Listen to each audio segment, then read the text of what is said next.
It is widely acknowledged that the formidable figure exudes an aura of coldness and detachment. Yet few are aware of the fervent obsession concealed within his heart. A meticulously orchestrated reunion after a prolonged separation leads to an uninvited cohabitation, shattering the persona of the once darkened overlord, revealing a flirtatious, an unrestrained disposition that indulges without limits.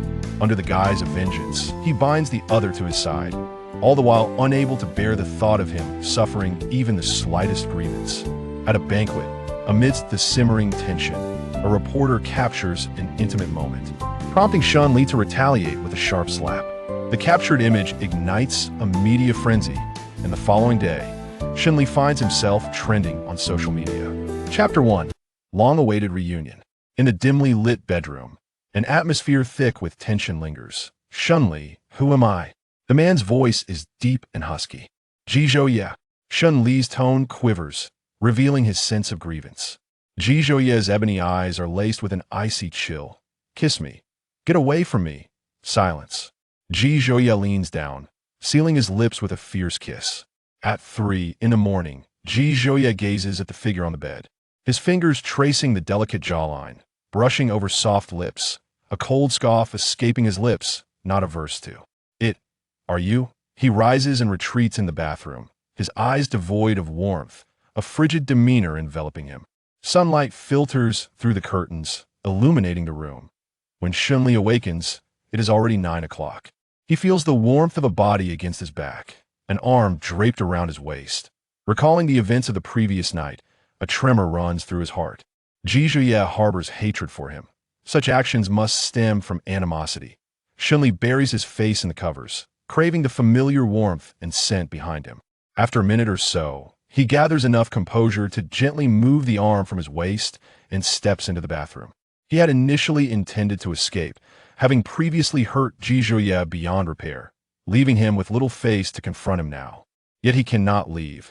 Ji-Zhou-Ye has yet to affix his signature to the contract. Standing before the bathroom mirror, the marks of their intimacy are glaringly apparent. Having consumed a substantial amount of alcohol the previous night, he now suffers from a throbbing headache and soreness in his lower back. Ji-Zhou-Ye, you scoundrel. Shun-Li instinctively utters the curse, only to belatedly realize that the Ji-Zhou-Ye of today is no longer the one who once harbored affection for him. Dressed in a suit, Shun-Li emerges from the bathroom, his gaze lifting, only to find himself momentarily frozen in place, caught off guard. The man before him possesses distinct features, with deep-set brows that exude both elegance and an air of nonchalance. Ji-Zhou-Ye, fastening the buttons of his suit, glances over with an icy gaze, a mocking smirk curling at the corner of his lips. Do you conduct other collaborations in the same manner as last night? A tightening sensation grips Shun-Li's heart, his fingertips twitching. Last night marked their first encounter after 4 long years apart. After a brief pause, Shun-Li replies slowly, "No, do you believe I would still trust your words?" Ji-Zhou-Ye scoffs coldly. "Whether I did or not is my concern. Believing or not is yours." Shun-Li responds impassively, though his heart has been in disarray since last night, now merely putting on a brave front. Ji-Ye produces a document, tossing it at Shun-Li's feet, his eyes simmering with anger, tinged with a barely perceptible hint of red. "Take your belongings and leave." With a heavy heart, Shun-Li stands motionless, gazing at Ji-Zhou-Ye's frigid countenance, devoid of any emotion. Ji-Zhou-Ye, too, fixes his gaze upon him, an inexplicable agitation brewing within. The Shun-Li he remembers should not resemble the man standing before him now. For years prior, he was vibrant and audacious. He should still be that way, not groveling for a contract, compromising his dignity in pursuit of a mere collaboration. Ji-Zhou-Ye turns away, positioning himself before the floor-to-ceiling window, his posture sharp and commanding. "Leave now," he states impatiently.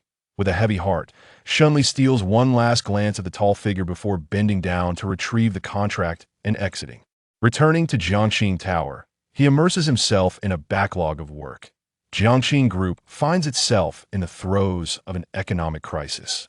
The former shareholders have absconded with funds, necessitating his direct involvement in every matter to avoid any missteps. That a single error could spell the end for Jiangxin Group.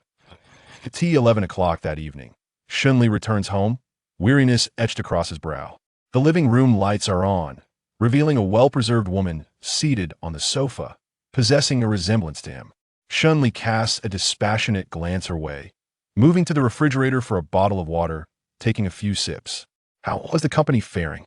she inquires. Shunli's tone is frosty. "You needn't concern yourself with the company's affairs. I am your mother. How could I not be concerned?" She retorts, "I advise you to shut the company down. Given the current state, reviving it will be no easy feat."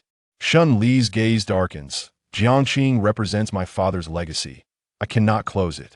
"I have an idea," she continues, unwilling to see the company fail as she relies on it for financial support. "The Ji family currently dominates Jiangqing. Weren't you close with Ji Zhouye?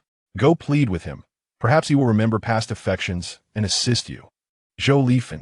Shunli interrupts her with barely contained fury, startled by his sudden outburst. Zhou Lifan retorts, "What's wrong with you? I'm merely offering advice. Why are you shouting?" Zhou Lifan. "Anyone else may elicit my plea, but not you." Shunli's eyes blaze crimson. "Have you forgotten what you've done? Do you need me to remind you of the threats you made?" Zhou Lifan stands defiantly. "If you weren't so deluded about your orientation, preferring men, would I have resorted to such actions? Everything I did was for you, for the sake of the Shun family." Shunli closes his eyes, unwilling to engage in further argument. "Leave. Get out." Zhou Lifan, teeth clenched, slaps Shunli across the face. "Ungrateful child, speaking to your mother in such a manner for a man." Shunli fixes her with a steady gaze, an ironic smile creeping onto his lips. The smile fades, replaced by a fierce intensity, akin to a madman. "Am I not entitled to speak to you this way? Your actions warrant nothing less." While he harbors grievances, creating a rift between them, he does not harbor hatred. What he loathes is the memory of his mother, who, on the day of his father's accident, was in a hotel room with another man. Shunli's eyes brim with unshed tears. "What were you doing on the day my father was in a car accident, fighting for his life in the hospital? You were in a hotel room with another man. You didn't even see my father one last time." Zhou Lifan retorts, "How long ago was that? Do you really need to dwell on it?" "Leave now." Shunli insists, unwilling to engage further. "Do not appear before me again." Zhou Lifan starts to speak, but upon meeting Shunli's piercing gaze, fear grips her heart, and she chooses silence as she departs. She has witnessed Shunli's fury before, and it is a sight to dread. After her departure, Shunli changes the password to his home. The shadows of leaves dance in the twilight, the oppressive summer breeze stirring discomfort. Standing on the balcony, the crimson hue in his fingertips flickers ominously. That summer, much like today, was stiflingly hot. Shunli transitioned from high school to university, where he met Ji Zhouye during military training. Both were enrolled in finance. Ji Zhouye's demeanor was as such, cool, reticent, and reserved. When the instructor called the roll, Shunli committed Ji Zhouye's name to memory. Later, he learned from casual conversations among classmates that Ji Zhouye was a guaranteed admission student, a veritable academic star. After a training session, the classmates gathered to showcase their talents. Shunli found himself feeling rather disenchanted when his gaze fell upon Ji Zhouye, who sat nearby. Seemingly solitary, a perception that he could not shake. For reasons unknown, he purchased 2 bottles of water and settled beside Ji Zhouye, offering one to him. After a brief pause, Ji Zhouye accepted it, murmuring, "Thank you." Engaging in casual conversation, Shunli learned that Ji Zhouye hailed from Jiangqing as well, and he smiled, suggesting, "Let's return home together next time." Ji Zhouye offered no more than a soft in response. The IT was from that moment onward that events began to spiral further beyond his control. Lost in thought, Shunli let out a rueful smile, bringing a cigarette to his lips and inhaling deeply, the smoke wafting away with the breeze. 2 months into the academic term, he and Ji Zhouye had grown quite familiar with one another. While dining in the cafeteria, a shy girl approached him, holding her phone. "Shunli, I like you. May I have your WeChat?" Such occurrences were not new to Shunli, yet he couldn't help but notice the displeased expression on Ji Zhouye's face. Not giving it much thought, he turned to the girl and, for reasons unknown, said, "I'm sorry, but I prefer men." The girl appeared somewhat regretful, but her shock was more pronounced as she uttered, "Excuse me," and walked away. As soon as the girl departed, Ji Zhouye slowly inquired, What type of man do you like? Shunli was momentarily taken aback. With a playful spirit ignited, he grinned mischievously. Someone like you, Ji Go. Given that Ji Zhouye was a year his senior, Shunli took to teasingly calling him Ji Go when he felt particularly cheeky. The speaker may have been careless, yet the listener took it to heart. Shunli, possessing striking looks, garnered the affection of many girls, and soon his declaration of "I prefer men" became a convenient excuse to rebuff their advances. Simple yet blunt. In an era dominated by digital connectivity, where courting often involved the exchange of contact information, he instead received a love letter, one whose author remains a mystery. To this day, the cigarette burned down to the filter. Shun Li's thoughts were pulled back to the present, and he turned to re-enter his room. Chapter 2. In the office of the Jiangxing Group, Ling Feng inquired, "Mr. Shun, do you think it will be challenging to finalize the contract this afternoon?"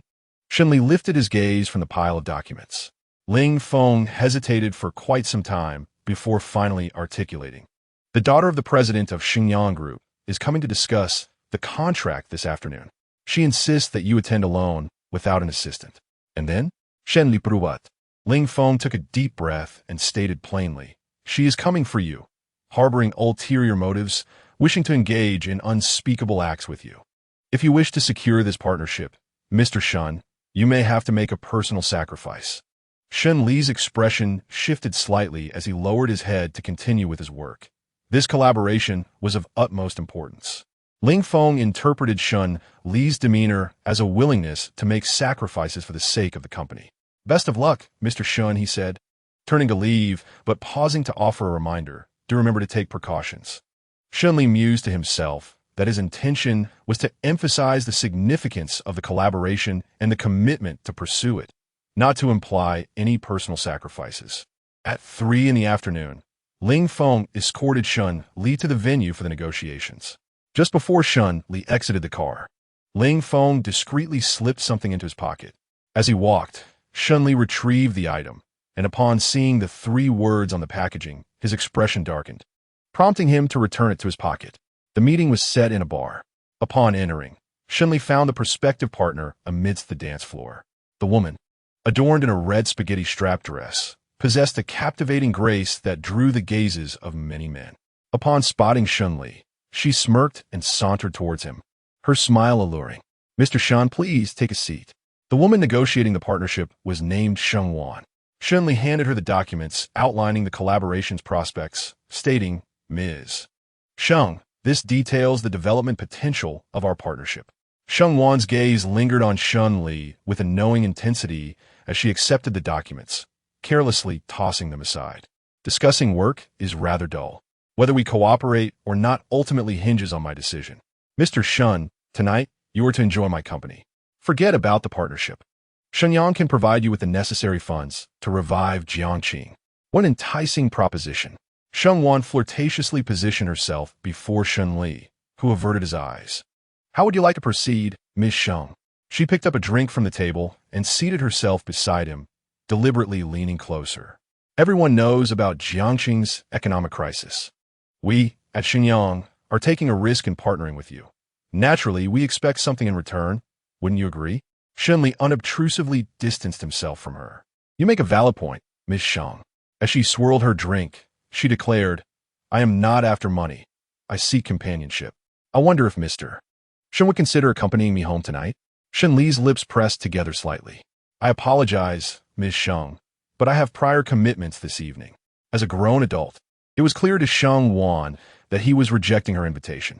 Her brow furrowed in dissatisfaction as she replied, "Mr. Shun, I extend this opportunity due to your appearance.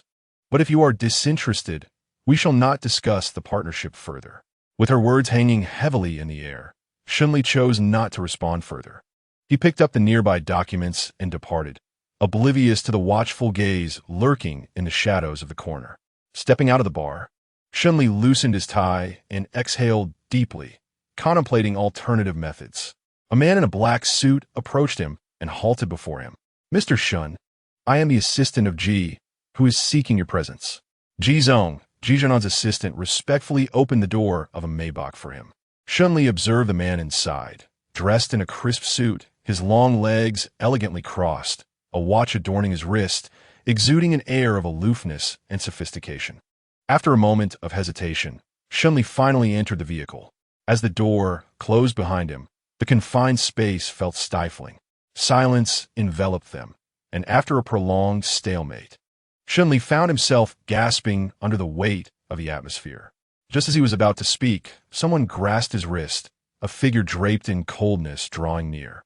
Shunli, cornered, pushed against the man, Ji Zhonan, urging him to back off. "Be quiet," Ji Zhonan commanded, gripping Shunli's chin, his gaze playful yet piercing. "Are you short on funds?"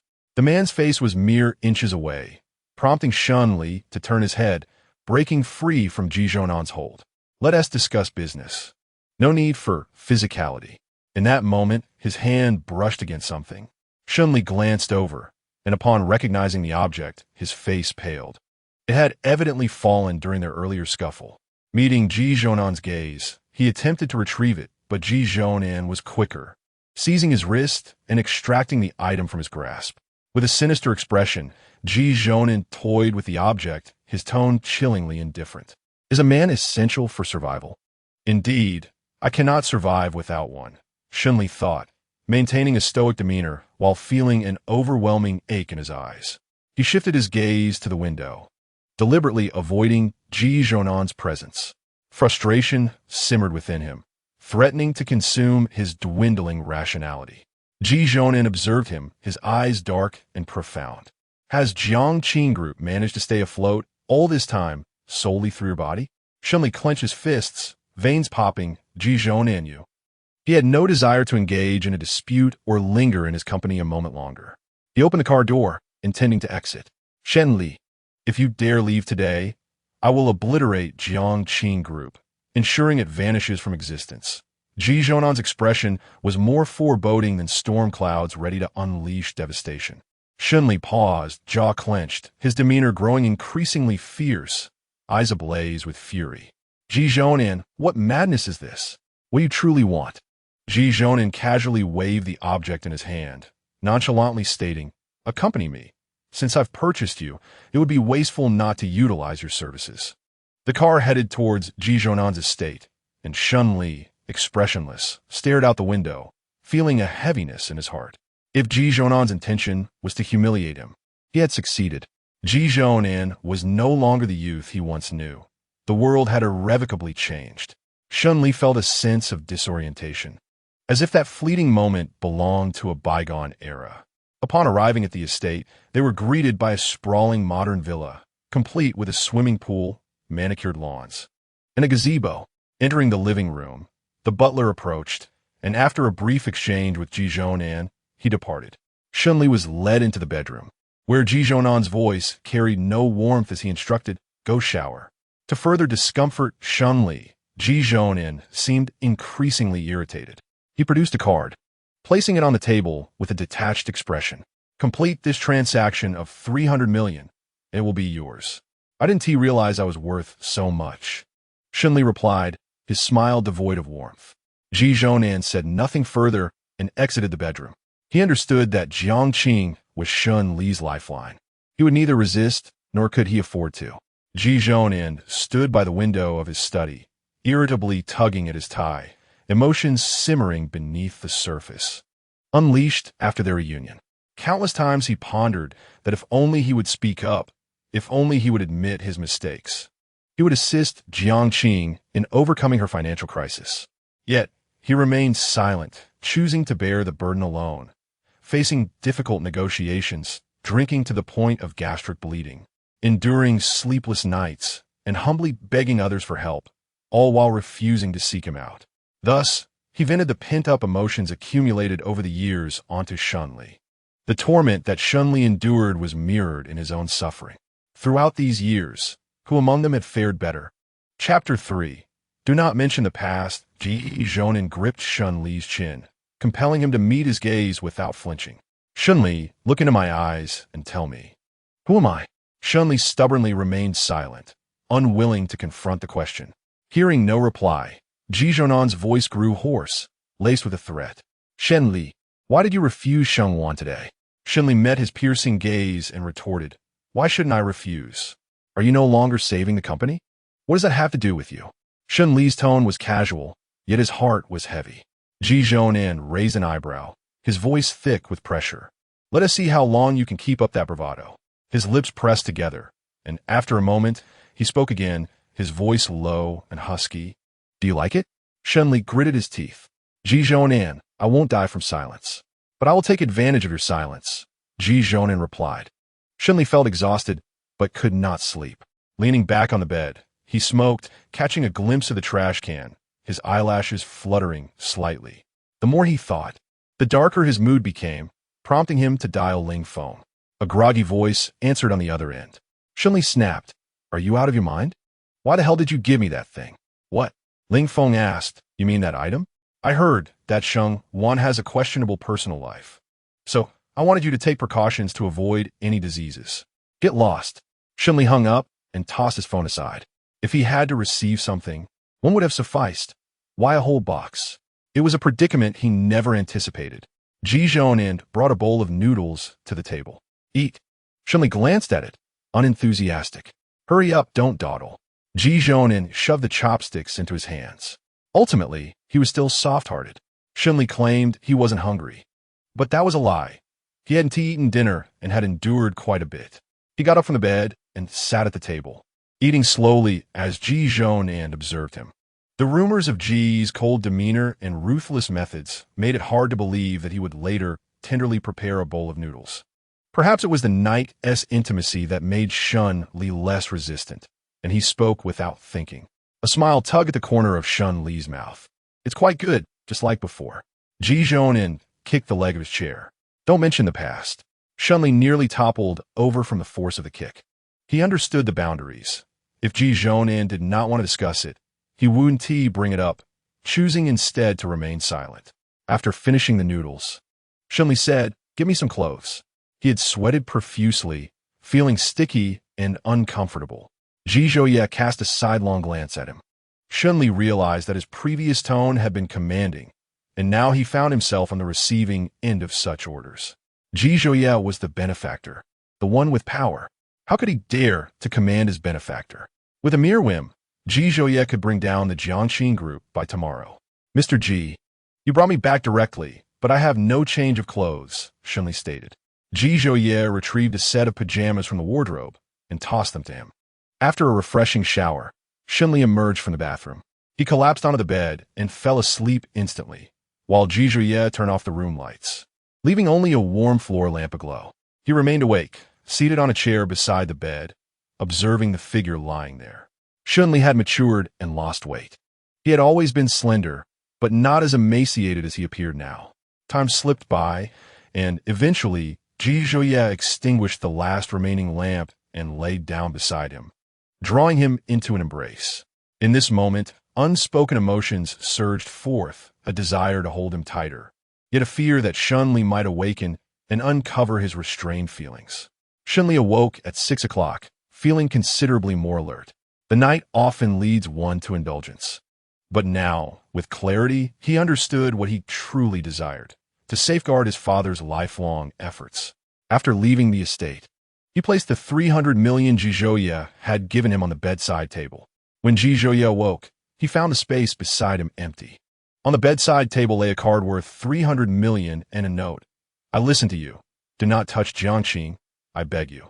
Such words, imploring someone for help, were something Shun Li would never have uttered in the past.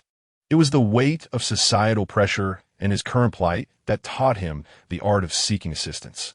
The once unruly and defiant youth had become shrewd, adapting his speech to suit the audience. His pride diminished in the face of Jiangxin's financial crisis. Ji Zhouye was being compelled by his family to go on blind dates. As he sat in the cafe, observing the man before him, his expression darkened. Noticing his gloomy demeanor, the man opposite cleared his throat nervously and awkwardly introduced himself. Hello. My name is Lin Shi, your blind date.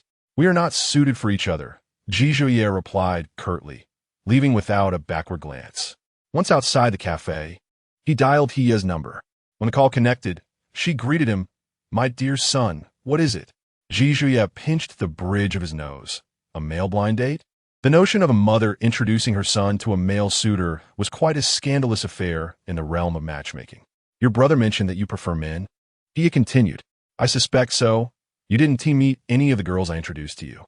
Yizvoya retorted.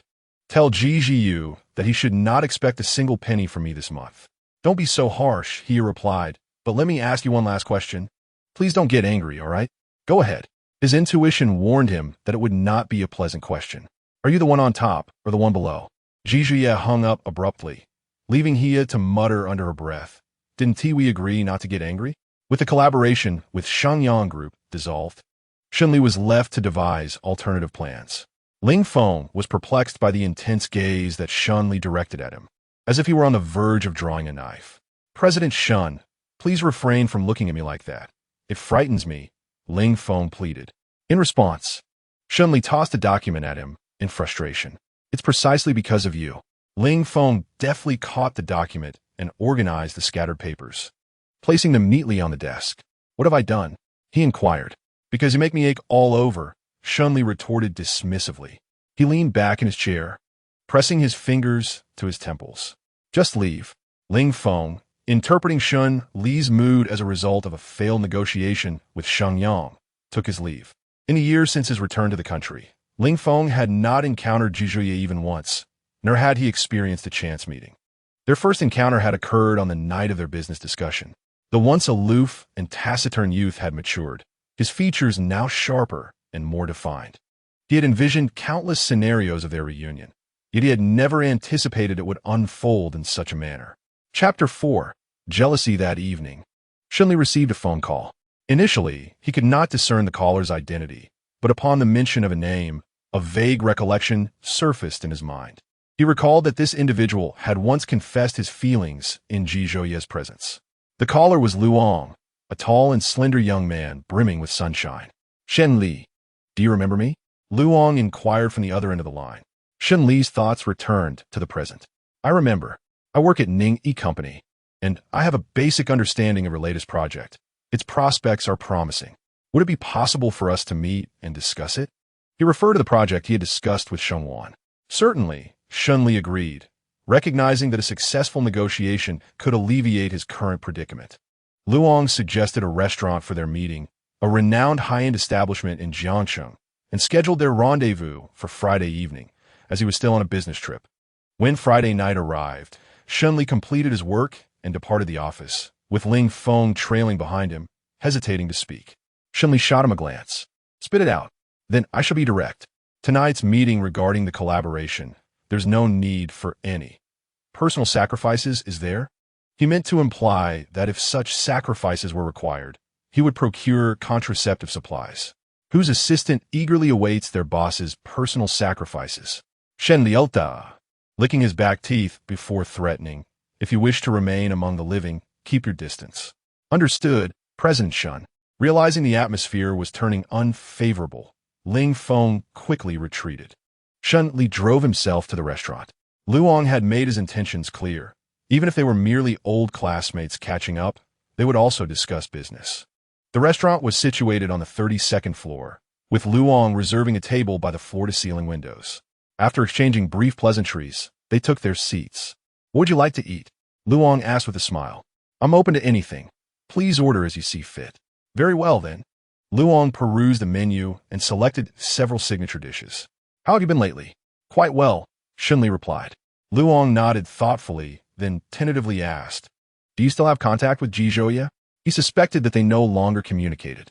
Given Ji Zhouye's current standing in Jiangcheng, had they remained in touch, it was unlikely that Ji Zhouye would passively observe Jiangqing teetering on the brink of collapse.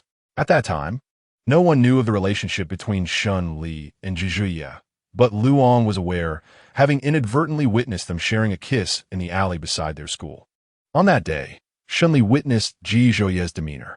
A person as proud as Ji Zhouye could hardly be expected to assist someone who had once trampled upon his self-esteem.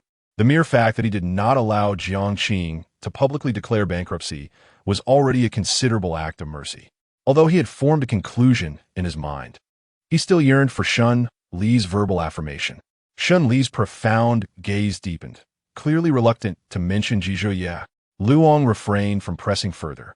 His sole intention was to ascertain whether they were in contact and if he had brought the documents for their collaborative project.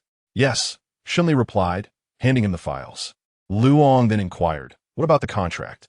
It's underneath the documents, Shunli indicated. Luong briefly scanned the contract and, without a hint of hesitation, signed his name, stating, "It is my honor to assist you in resolving your current crisis." Luong was well aware of Jiangqing Group's predicament. No enterprise would willingly risk its reputation by collaborating with a company in turmoil. His motives for partnering with Jiangqing were not entirely altruistic, a fact Shunli readily understood. "Thank you," Shunli replied with a slight nod. Throughout their meal, Luong engaged him in conversation, and they both indulged in copious amounts of red wine. The dinner proved to be quite pleasant, and Shunli settled the bill. As Luong pressed the elevator button, he turned with a smile and suggested, "Let us add each other on WeChat. We should stay in touch." Shunli had no reason to decline, responding with a simple, "All right, I'll scan you," Luong said, and just as Shunli opened the QR code, the elevator door slid open. Luong lowered his gaze to his phone and failed to notice the other occupants of the elevator, but Shunli did. Upon recognizing the person inside, a tightness gripped Shunli's heart. The individual was clad in a tailored black suit, broad-shouldered and narrow-waisted, with long, straight legs. When their eyes met, Jizhuya's dark irises narrowed, his gaze icy as it swept over Shunli and Luong. "I've added you.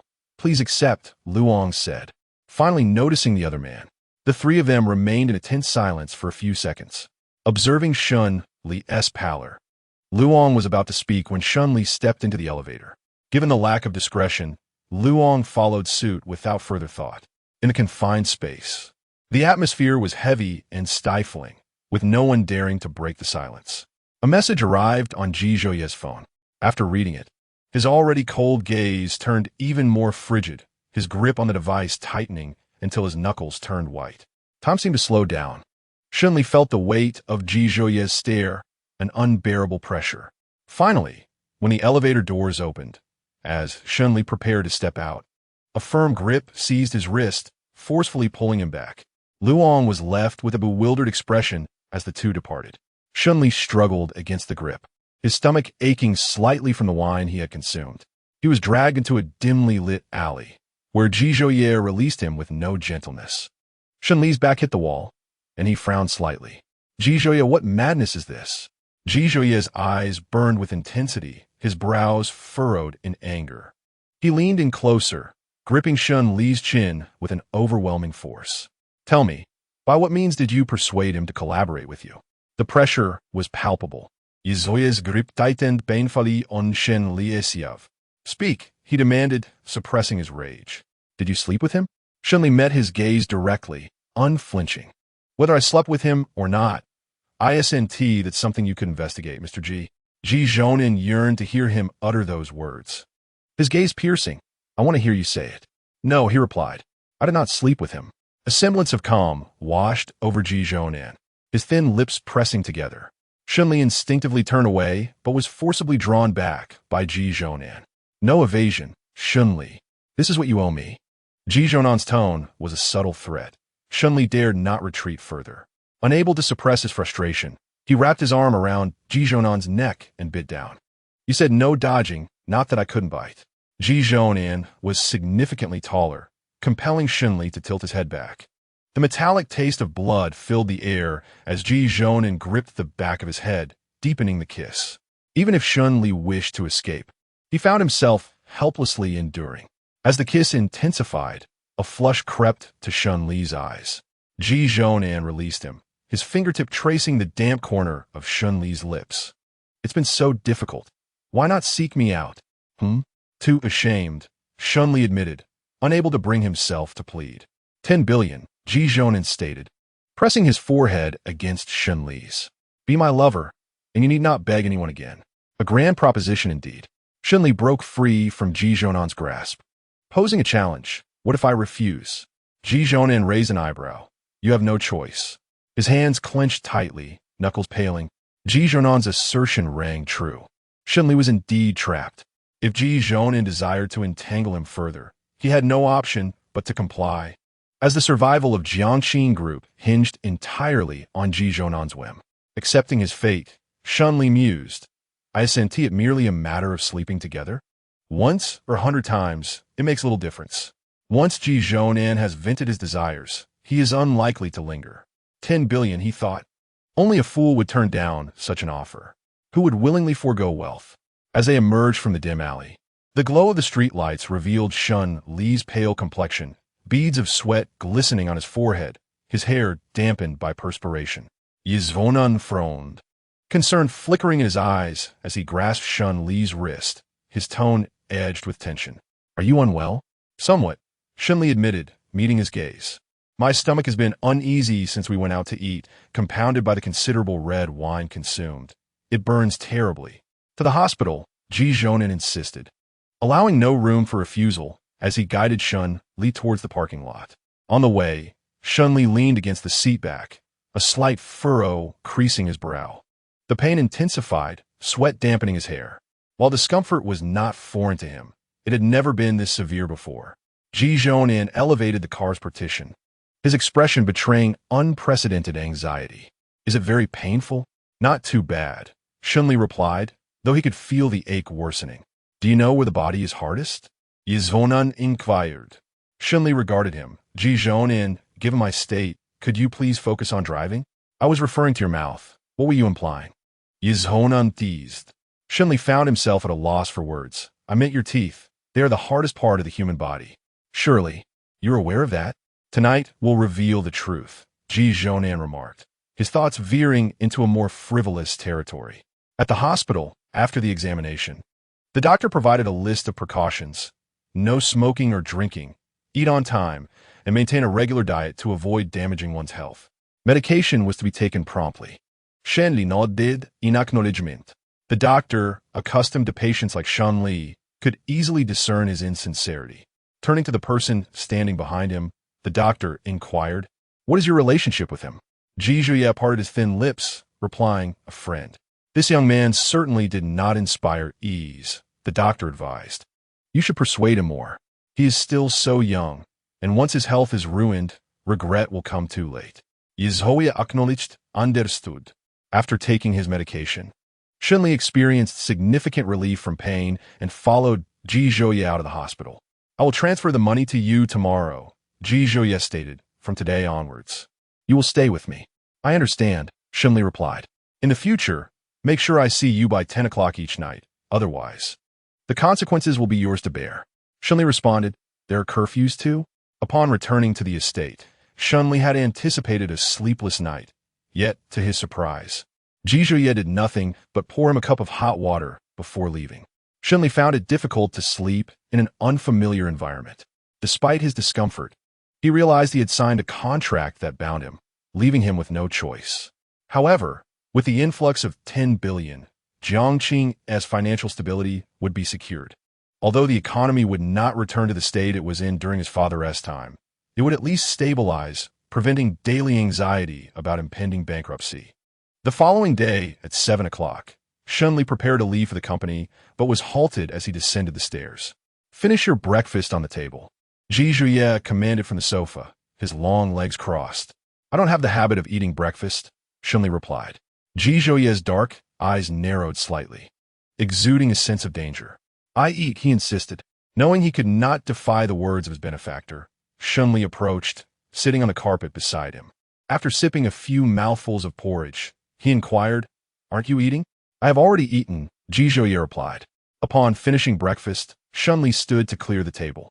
There is no need to tidy up, Ji Zhuye countered, placing medication in front of him with an authoritative tone. Take your medicine. Shun Li glanced at the pills on the table, then back at Ji Zhuye, questioning, have you lost your mind? Yizhoye remarked. I spoke without thinking and regretted it immediately. He picked up the medication and swallowed it dry, feeling the bitterness linger in his mouth as he grimaced. He was baffled by Ji Zhuye's peculiar behavior. Wait a moment, Ji Zhuye said, tossing him a set of car keys. Drive me to the company. Shun Li thought. He is no longer just a lover. He is now a chauffeur as well. Upon arriving at the company, Ji Zhuye exited the vehicle. Mr. Ji, take care, Shun Li called out. As the words fell from his lips, Ji Zhuye tapped on the car window. Shun Li lowered it, responding, "Mr. G, how may I assist you?" "Be ready to pick me up at 5 o'clock, Ji Zhouye ordered. Shunli mused, "I have successfully acquired the role of a driver." Driving Ji Zhouye's Maybach to the company, Shunli's arrival left Ling Feng astounded as he saw him emerge from the driver's seat, his jaw nearly dropping to the ground. After locking the car door, Ling Feng circled the vehicle in disbelief, exclaiming, "Boss, have you changed cars?" "This isn't mine," Shunli replied, patting the car's exterior. The Maybach far surpassed the vehicle he currently owned, a stark reminder of Ji Zhouye's current status. "Not yours?" Ling Feng's expression grew even more animated. "This Maybach is worth tens of millions. To casually drive such a car in Jiangsheng, one must have an extraordinary background." "Boss, are you being kept?" Shun Li's eyelids twitched. "Was it that conspicuous?"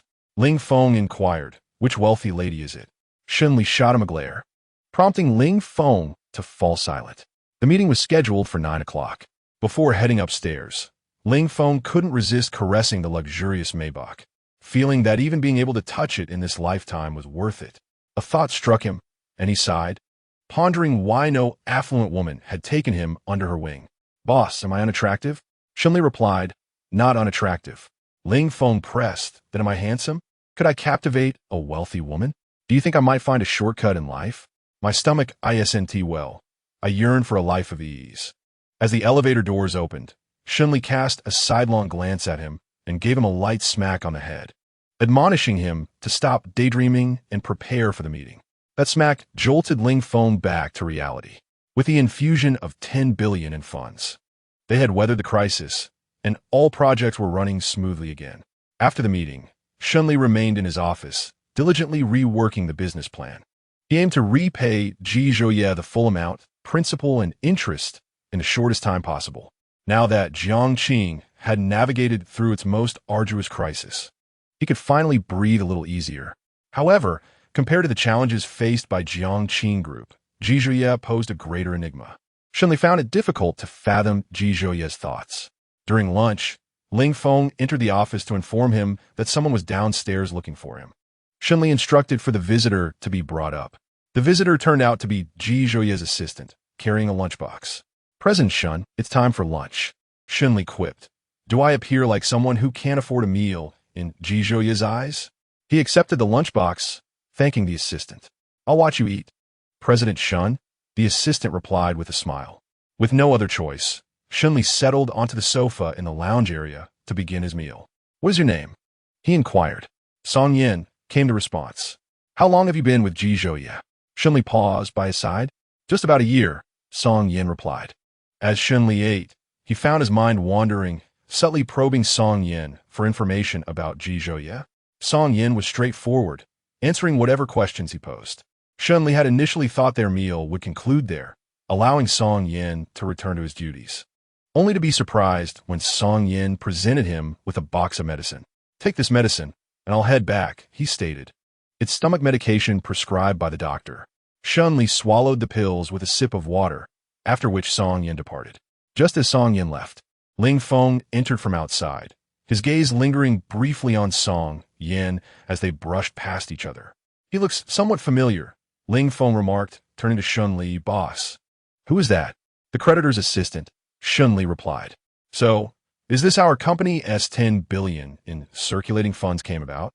Ling Feng inquired. "Indeed," Shunli confirmed. "I thought you might truly be under someone's patronage." Chapter 6.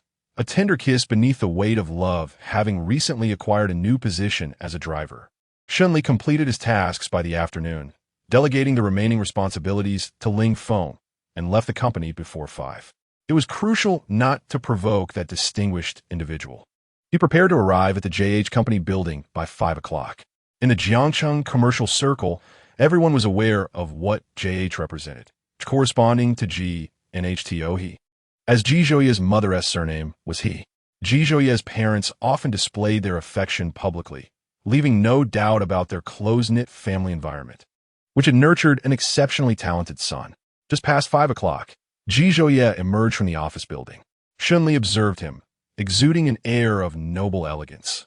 With broad shoulders and a narrow waist, his physique so perfectly proportioned that it captivated the eye. As Ji Zhouye approached the car, Shunli exited the driver's seat and opened the rear door, embodying the true essence of a chauffeur. "Mr. G, please," he said. Ji Zhouye cast a fleeting glance at him before settling into the vehicle. Shunli closed the door and returned to the driver's seat. "Back to the estate?" he inquired. Ji Zhouye leaned back against the seat, his demeanor languid and weary, responding with a soft hum of acknowledgement. As Shunli started the engine, he could discern Ji Zhouye's fatigue and ventured to ask, "Are you very tired?" "Not too bad," Ji Zhouye replied. Shunli fell silent, and after a couple of minutes of driving, the occupant in the back seat spoke again. "To your home." "What?" Shunli momentarily faltered in his response. "My luggage." Zhouye articulated slowly. "If you do not wish to return, I can have someone procure new items for you. My clothes may not fit you well." Shunli interjected. "Mr. Ji, you need not mention that last part." Ji Zhouye was taller than him, and his garments appeared somewhat oversized on Shunli. He turned the car around, heading home to retrieve the luggage.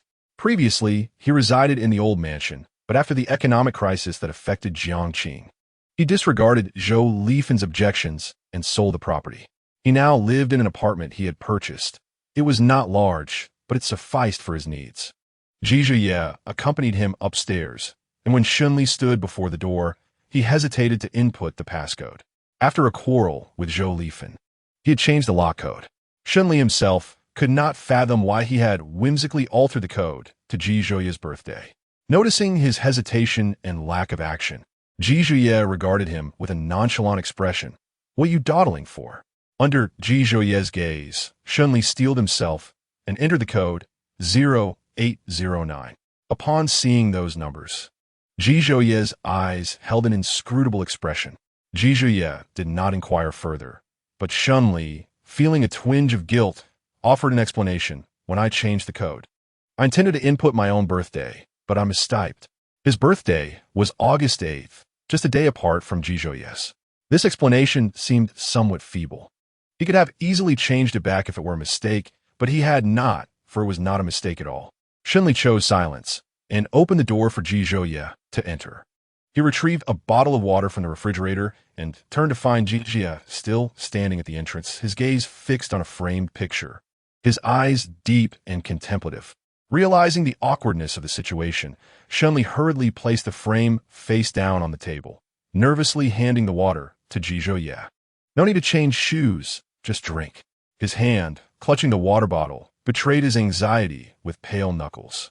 The photograph in that frame captured a moment from their freshman year, a picture he had never displayed due to Zhou Lifen's frequent visits. Now, with the password changed, she would no longer come around. Reuniting with Ji Zhouye prompted him to bring forth this long-buried memento. He dared only to place it by the entrance, allowing himself a glance upon departure and return, afraid to position it on the bedside or coffee table. Less familiarity rendered the memory inescapable. Life was still long. One could not dwell upon a single individual eternally. Ji Zhouye accepted the water from him and entered the living room. After organizing his belongings, Shunli emerged from the bedroom, pulling his suitcase behind him. He found Ji Zhouye seated on the couch, the bottle of water on the coffee table untouched. Ji Zhouye lifted his gaze to him, his expression inscrutable, his voice laced with an icy chill. "Could you elucidate the circumstances surrounding that photograph?" Yet, he could not evade the situation. Shunli's countenance shifted subtly, only to dissolve into irreverence. "Look at how handsome I am in that photo. I admire my own charm every time I leave or enter," he thought, lest Ji presume otherwise. Observing Shun's cheeky demeanor, Ji's tone turned frigidly severe. "Come here." A shiver ran down Shun's spine as he beheld Ji's predatory gaze, compelling him to relinquish his suitcase and approach with deliberate slowness. During those few seconds, he attempted to placate Ji's emotions. "Ji, control your feelings. Let us speak amicably." "Speak amicably, my foot." Zhouye, irritated beshiness sluginess, stood abruptly, forcefully grasping his wrist and pushing him onto the sofa. Ji restrained Shun's hands, silencing his lips. Shun's breath quickened. Time seemed to stretch indefinitely as Ji's kisses grew fervent. The evening sun poured through the floor-to-ceiling windows, casting a warm hue across the room. Yet, the sweltering 30-degree heat could not rival the chill emanating from the man before him. As Shun felt himself nearing suffocation from the kiss, he retaliated fiercely, biting down on Ji's delicate lips, causing their mouths to part. Seizing that fleeting moment, Shun kicked at him. Ji, are you out of your mind? Who behaves so intimately? Ji's previously darkened mood softened slightly as he rose from Shun's form, arching a brow at him. Then how should I kiss you? Teach me. Rising from the sofa, Shun distanced himself from this perilous figure. Ji, you are nothing short of a deviant, indecent and shameless. Ji's lips curled into a tantalizing smile. Shall I remind you who was begging me for a kiss before? Silence. Shun's cheeks flushed with a subtle warmth as he seized a cushion from the sofa and hurled it at Ji. You are hardly any better. Neither of us is superior, came Ji's retort, the unspoken feelings they harbored laid bare amidst the ambiguous tension. Ji accepted the suitcase from Shun's grasp, and together they exited. Not long after, the miraculous revival of Jiangqing stirred up considerable commotion within the business realm. Many had deemed Jiang beyond salvation, believing his continued existence was merely a desperate struggle. However, overnight, a dramatic transformation occurred. While he could not reclaim the glory of yesteryears, he managed to establish a foothold in the business world. Speculations ran rampant regarding Jiang's formidable connections, with various affluent figures being considered, yet none dared to surmise the JH Group's involvement. Some suggested he had been under someone's patronage. And amidst the cacophony of external voices, Shun remained indifferent, allowing the conjectures to swirl. While Shenyang Group was thriving, it paled in comparison to Jiangqing's navigation through the economic crisis. Shengwan had previously made things difficult for Shun, but upon realizing the precarious situation, the president of Shenyang personally came to apologize. Having witnessed the intricacies of human relationships, Shun did not adopt an air of superiority, nor did he scorn the president of Shenyang. He merely stated that they could collaborate again in the future. In the realm of business, a semblance of genuine sentiment often masked a mere performance. Everyone was aware of the underlying realities, deeming it unnecessary to create an embarrassing scene, unless one attained a stature akin to JH, where partners were abundant and surplus. However, this forgiveness does not imply that JH has pardoned him. Numerous significant contracts pending signatures at Shenyang Group have fallen through, leaving the reasons shrouded in mystery. Speculation abounds that Jiangqing Group has risen to power, and Shunli is exacting revenge for the past grievances he endured. Chapter 7. Fear of your burden that evening. Lu Ong arranged to dine with Shunli. Shunli calmly accepted the position of driver, departing the company before 5 to collect Ji Zhuye from JH, intending to return him to the estate before heading out for their meeting. Without hesitation, Lu Ong signed the cooperation contract. Regardless of any ulterior motives, gratitude was due. As Shunli awaited Ji Zhuye, fatigue began to set in, yet Ji Zhuye had yet to emerge. Typically, Ji Zhuye would either appear punctually at 5 or perhaps 5 minutes past, never making him wait beyond 10 minutes. Today, however, was an exception. 30 minutes elapsed with no sign of him. Their rendezvous was set for 7 o'clock. Glancing at the time displayed on the car screen, Shunli initiated a game. After concluding with defeat, he noted that over 20 minutes had passed. Leaning back, he pinched the bridge of his nose in frustration. Time slipped away, and it was now 6:30. Even if Ji Zhuye were to appear at that moment, returning him to the estate and then racing to the restaurant would render him late. Shunli called Lu Ong to inform him of a scheduling conflict, suggesting they reschedule. Lu Ong remained nonchalant, urging him to prioritize his current obligations. Just as the call ended, Ji Zhuye emerged from the building, accompanied by a striking young woman. They engaged in lively conversation, her laughter ringing freely, while a subtle smile graced Ji Zhuye's lips. The closeness of the girl to Ji Zhuye pierced Shun Li's heart. Through the car window, he observed the approaching duo, inhaling deeply to suppress unwarranted emotions. He felt neither entitled nor justified to be envious. Exiting the vehicle, Shun Li's gaze swept past Ji Zhuye and the girl as he opened the rear door. The girl maintained her cheerful demeanor, entering the car first, while Ji Zhuye's inscrutable dark eyes lingered on Shun Li's face for a few seconds. Their eyes met, and Shun Li's hand instinctively tightened. Ji Zhouye withdrew his gaze and took a seat, heading back to the family estate. Shunli understood well that the old residence referred to where Ji Zhouye's family dwelled. Through the rearview mirror, he caught a glimpse of the two in the back seat and activated the navigation system, a hint of bitterness flickering in his eyes. Was it already time to meet the parents? Was the next step marriage discussions? The confined space of the car felt suffocating. Shunli loosened his tie before starting the engine. Silence enveloped the interior for a few moments until the girl inquired, "Did you change drivers? I remember the last time." "It wasn't you." Ji Zhouye responded with a nonchalant hum. Shunli kept his focus ahead, his expression subtly shifting as he listened to their exchange.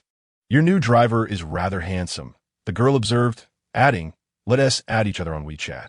Shunli remained silent, uncertain whether her last remark was directed at him or seeking Ji Zhouye's approval. He awaited Ji Zhouye's response. "No." Ji Zhouye shot her a frosty glance, his tone chilling and authoritative. The girl pouted in dissatisfaction. The outcome was within Shunli's expectations. Ji Zhouye was a commanding and domineering individual. How could he possibly consent to the woman he cared for adding another man as a friend in his presence, especially when that man was her ex-boyfriend? The girl seemed to sense the tension in the air, remaining silent and absorbed in her phone throughout the journey. Shunli escorted her to the Ji family residence, where Ji Zhouye instructed him to wait at the entrance. 10 minutes later, Ji Zhouye emerged from the old house alone, and Shunli gazed at him through the car window, perplexed. Had he truly left the girl there all by herself? Despite the jealousy churning within him, he felt that Ji Zhouye's actions were rather unkind.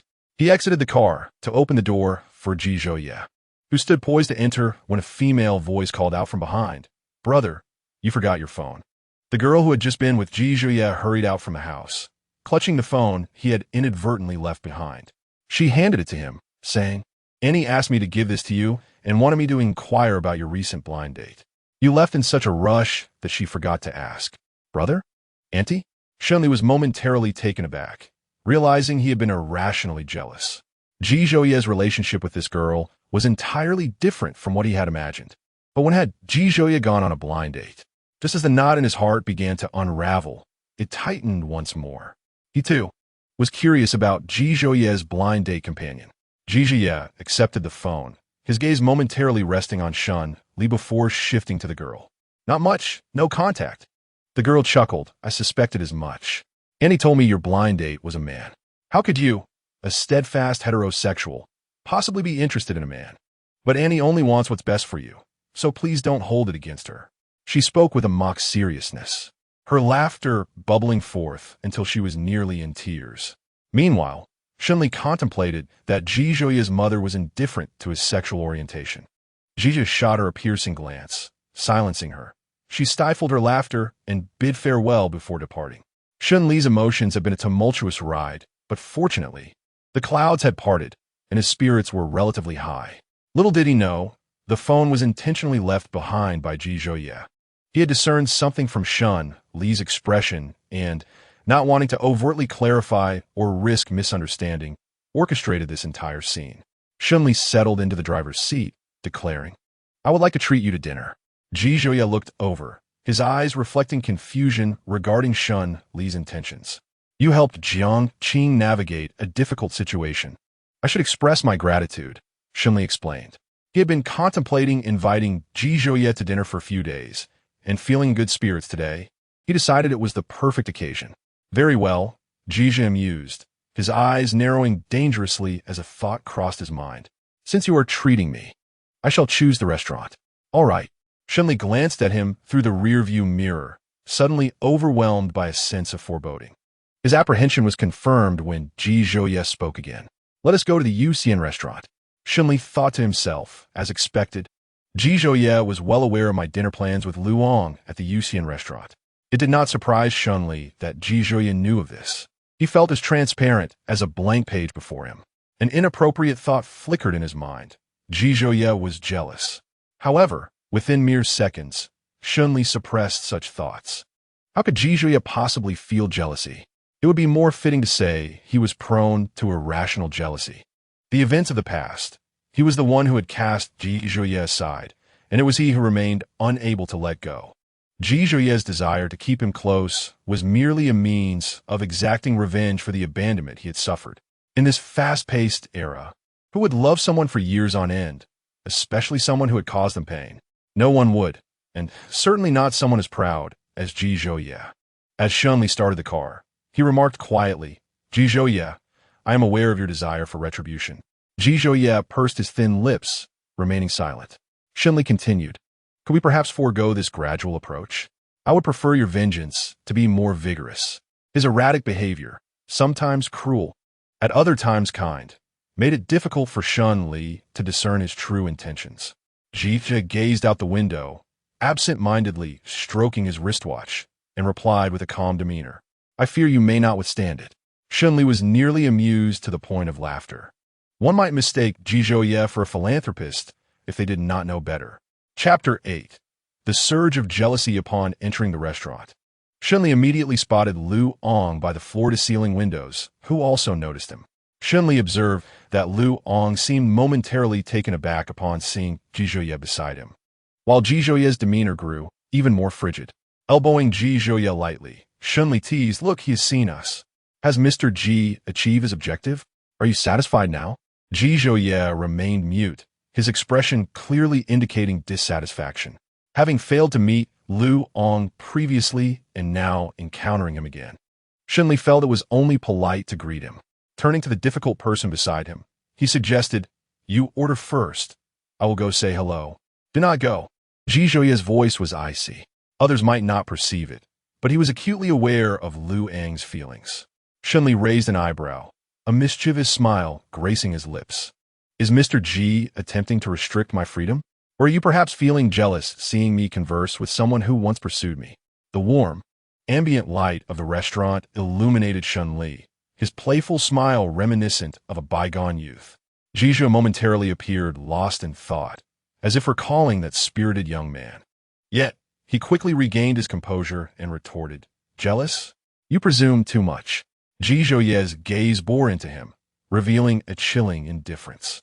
"If I truly wished to constrain your freedom, you wouldn't even be able to leave the estate. I warn you, do not provoke me. For the absence of restraint now does not guarantee it will remain in the future." The warm glow could not mask the cold aura he emanated. Shunli's smile faded slightly. "Then I thank you in advance. Fortunately, it is an estate and not a dark, damp basement." Ji Zhouye shot him a glance. "If you desire, it could easily become a basement." "Forget I said anything," Shunli responded, somewhat awkwardly touching his nose. "I will go greet him, purely out of basic courtesy, as we may collaborate in the future." Ji Zhouye said nothing, and Shunli took this as tacit approval. That spirited youth had now matured into someone shrewd and worldly. Ji Zhouye made his way to the reserved table, his gaze continually drifting towards Shunli. Shunli politely greeted Lu Ong, who seemed to register a slight change in expression. "Are you and Ji Zhouye together again?" Unconsciously, Shunli glanced at Ji Zhouye, their eyes meeting. He found himself at a loss for words. They were not together. He was merely a lover. And now they spent every day in each other's company, sharing the same bed at night. When asked if they were together, he simply stated that he was just a lover, a transaction, nothing more. An inexplicable sense of melancholy washed over him as he replied, "No." Elu nodded, urging him to continue with his affairs, suggesting they could meet another day. Lu Ong noticed Ji Zhouye's gaze fixated on them in the Jiangxing business circle. Everyone knew the consequences of offending Ji Zhouye. Moreover, Ji Zhouye had once had a relationship with Shunli, to whom he had confessed his feelings right in Ji Zhouye's presence. At that time, there was a significant disparity between Shunli and Ji Zhouye. Shunli's father was still alive, and Jiangxing was the largest enterprise in Jiangxing, making Shunli a true scion of the wealthy elite. In contrast, Ji Zhouye's family ran a modest company, considered a minor affluent second generation in the eyes of the average person. Yet at that time, JH was an inconspicuous entity in the business realm. In just 3 years, Ji Zhouye elevated JH to an unassailable position in the commercial landscape. Jiangxing's fall from grace occurred in a mere day, the day Shunli's father passed away. Shunli sat opposite Ji Zhouye, who pushed the menu toward him, inquiring whether they were back together. Shun-Li answered candidly, asserting that there was nothing to conceal. How did you respond? Ji Zhouye probed. I said no. Ji Zhouye's expression noticeably cooled. To him, Shun-Li was merely granting another man an opportunity, as a lover could still imply being together. Shun-Li appeared momentarily stunned, gazing at Ji Zhouye with disbelief. Should I go tell him now? Remember to mention it next time, Ji Zhouye replied, slightly raising his chin. Order. Shun-Li lingered on the meaning behind Ji Zhouye's words. I'll treat you to dinner. You choose. No need. Ultimately, Shun-Li ordered several dishes that Ji Zhouye used to enjoy, uncertain if he still held the same fondness for them. He remembered he hadn't forgotten the dishes he loved, nor the kindness Ji Zhouye had shown him, which he was reluctant to let go. After placing the order, Ji Zhouye took the menu and added 2 of his favorite dishes. Shun-Li didn't even realize that he had ordered only the dishes Ji Zhouye once relished, leaving out his own preferences entirely. Unconsciously, his feelings had become glaringly apparent. Shun-Li, Ji Zhouye called him. Shun-Li raised his gaze, awaiting his next words. After a moment of contemplation, Ji Zhouye proposed, I will give you 5 billion. In return, you grant me 20% of Jiangqing's shares. Shun-Li was perplexed as to why Ji Zhouye sought shares in Jiangqing. You need not worry about the money. I will give you the shares. Without Ji Zhouye, Jiangqing might have already declared bankruptcy, let alone the matter of shares. He was willing to part with them. Remaining by Ji Zhouye's side, as his lover stemmed partly from Ji Zhouye's leverage over Jiangqing, but also from his own desire to stay near him. Surprised by Shun-Li's swift agreement, Ji Zhouye was taken aback. Ji Zhouye was crafting ties between them, with Shun-Li's capabilities. That 10 billion would soon be repaid, and once settled, there might indeed be no further connections. However, obtaining Jiangqing's shares was different. As long as the shares remained in his possession, there would always be a bond between them. Unless he chooses to cast them aside, he shall never escape from his side. On the day of Shun-Li's father's passing, Zhou Lifeng was deceived by man, leading to the transfer of a substantial portion of Jiangqing's assets. After the father's demise, the shareholders absconded with the funds. Now, the Jiangqing Group is under Shun-Li's sole authority. I shall bring the contract shares back tomorrow. I will visit you at the company. Shun-Li nodded slightly. Signing the contract should be conducted with due formality. After a moment's hesitation, Shun-Li inquired, in the former Jiangqing, what benefits could you seek? In the present Jiangqing, what do you desire? He scrutinized Ji Zhouye, hoping to discern a crack in his demeanor to validate his suspicions. To humiliate you. Ji Zhouye's words doused Shun-Li with cold reality. Shun-Li laughed, claiming it would be disingenuous to say he felt no sorrow, yet his words remained irreverent. Then, Mr. Ji, do employ your means quickly. At this moment, I fear nothing more than humiliation. He shrugged. Compared to being impoverished, it was all inconsequential. Ji Zhouye merely observed him in silence, his heart pierced as if by a thorn. He desired to see Shun-Li in this manner, yet feared it as well. He wished for Shun-Li's well-being, but was anxious about his struggles. Ji Zhouye felt a mix of anger and helplessness, his tone lacking warmth. You lack funds. What have you been doing all this time? I've been here. If you had sought me out, I would have given you whatever amount you needed. As long as he came, the act of begging became less significant. Chapter 9. Home.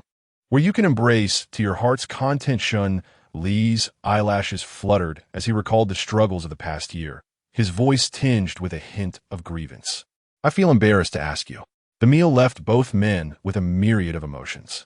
Shun-Li's personality oscillates between 2 extremes. When irreverent, he is utterly so.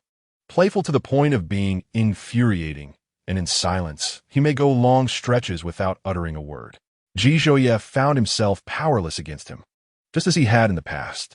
Upon exiting the restaurant, they passed a nearby milk tea shop with a few scattered customers. Shun-Li lingered his gaze on the shop for a couple of seconds. Unable to resist, Ji Zhouye playfully tapped his head, suggesting, if you wish to drink, then go buy it. Or are you waiting for me to purchase it for you? His words shattered the silence. Then wait for me a moment. In an instant, Shun-Li reverted to his irreverent self, resembling a child who, having been reprimanded by a parent, receives a sweet treat, instantly casting aside all unhappiness. Yizvoye? Watching Shun-Li's retreating figure, felt his own gloomy sentiments dissipate along with the smile on Shunli's lips. Despite knowing Jijuye had no fondness for milk tea, Shunli still bought him a cup, while treating himself to a pearl milk tea and selecting a coconut milk tea for Jijuye. He had prepared to indulge in 2 cups himself, yet to his surprise, Jijuye said nothing and accepted the milk tea. Jijuye was not fond of sweetness, so Shunli had specifically ordered it with 1/3 of the sugar. On their journey back, Jijuye did not allow Shunli to drive. Instead, Shunli sat in the passenger seat, tearing open the straw packaging and inserting it into the milk tea. After sipping, he found it less delightful than he had imagined, far inferior to the milk tea from the pedestrian street outside Nandu University. Shunli remarked, "It pales in comparison to the offerings at Nandu's pedestrian street." Whether the milk tea was truly subpar or if it was merely a reflection of their changed circumstances was an unspoken truth they both understood. Jijuye cast a sideways glance at him before retracting his gaze, remaining silent. Shunli consumed nearly half of the milk tea before setting it aside. Upon arriving at the manor, Shunli retreated to the master bedroom, taking his clothes into the bathroom. Since that day, when he was hospitalized due to stomach pain, Jijuye had not touched him again, even though they shared the same room and bed. When Shunli finished a shower, Jijuye had already completed his own, pushing the door open to enter. That night, as they lay in bed, a slight distance separating them, Shunli was unaware of when he had fallen asleep or when he found himself in Jijuye's embrace.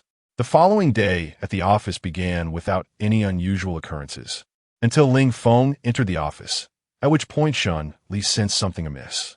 Upon meeting Ling Feng's gaze for merely 2 seconds, Ling Feng hurriedly averted his eyes. Setting down the documents in his hands, Shunli leaned back in his chair, twirling a pen between his fingers. "Are you idle?" "No," Ling Feng replied, shaking his head like a rattle drum. "Nothing's wrong." Shunli was well aware that Ling Feng was not being truthful. "Not saying anything? Your year-end bonus is gone." Ling Feng, realizing he was being threatened, succumbed to the pressure, knowing that while he could forfeit his life, he could not afford to lose his year-end bonus. "I saw you get into a man's car last night, but I only caught a glimpse of his back." Shunli pondered for a moment, deducing that the man in question was likely Jijuye. And then, the company had unexpectedly received a financial boon to weather the economic crisis, prompting Ling Feng to speculate. "You and him." Shunli recalled Jijuye's words from the previous evening. A lover can also be considered a partner. There was no need for him to conceal the truth. It was precisely as Ling Feng suspected. He was indeed with Jijuye. In today's society, there exists a remarkable tolerance toward homosexuality. Even if one does not fully comprehend it, respect and blessings are granted, rendering discussions about sexual orientation less daunting among friends. Ling Feng was initially taken aback, and once the shock faded, he felt a pang of injustice for Shunli, questioning whether it was worth sacrificing oneself for the sake of the company. "It's not entirely for the company. He was my first love." Ling Feng's mouth fell agape, larger than before. While he could accept homosexual relationships, he had never imagined Shunli to be one of them, as he had always perceived Shunli to be as straight as an arrow. In that moment, an epiphany dawned upon him. One must not judge a person solely by appearances. Just as the man before him appeared as straight as a steel rod, he was, in fact, not. Shunli was truly enigmatic and multifaceted. Ling Feng had always known of Shunli's first love, having heard him mention it during drunken revelries. Even witnessing him shed tears on one occasion, his eyes reddened and glistening, revealing a fragile state. As they prepared to print a share transfer contract for the meeting scheduled at 3 o'clock that afternoon, Ling Feng inquired, "Is there a new shareholder?" "Yes," came Shunli's affirmative reply. Just moments before, Ling Feng had felt a sense of dismay for Shunli, yet now he was filled with happiness, realizing that Jiangqing Group was on the verge of regaining its former glory. Shunli was amused, crumpling a piece of paper and tossing it at Ling Feng. "Get back to work." Ling Feng finalized the contract, after which Shunli reviewed it once more. Jijuye arrived punctually at 3 o'clock in the meeting room. The instant he entered, it felt as though time stood still. All present held their breath, turning to behold the commanding figure of the man.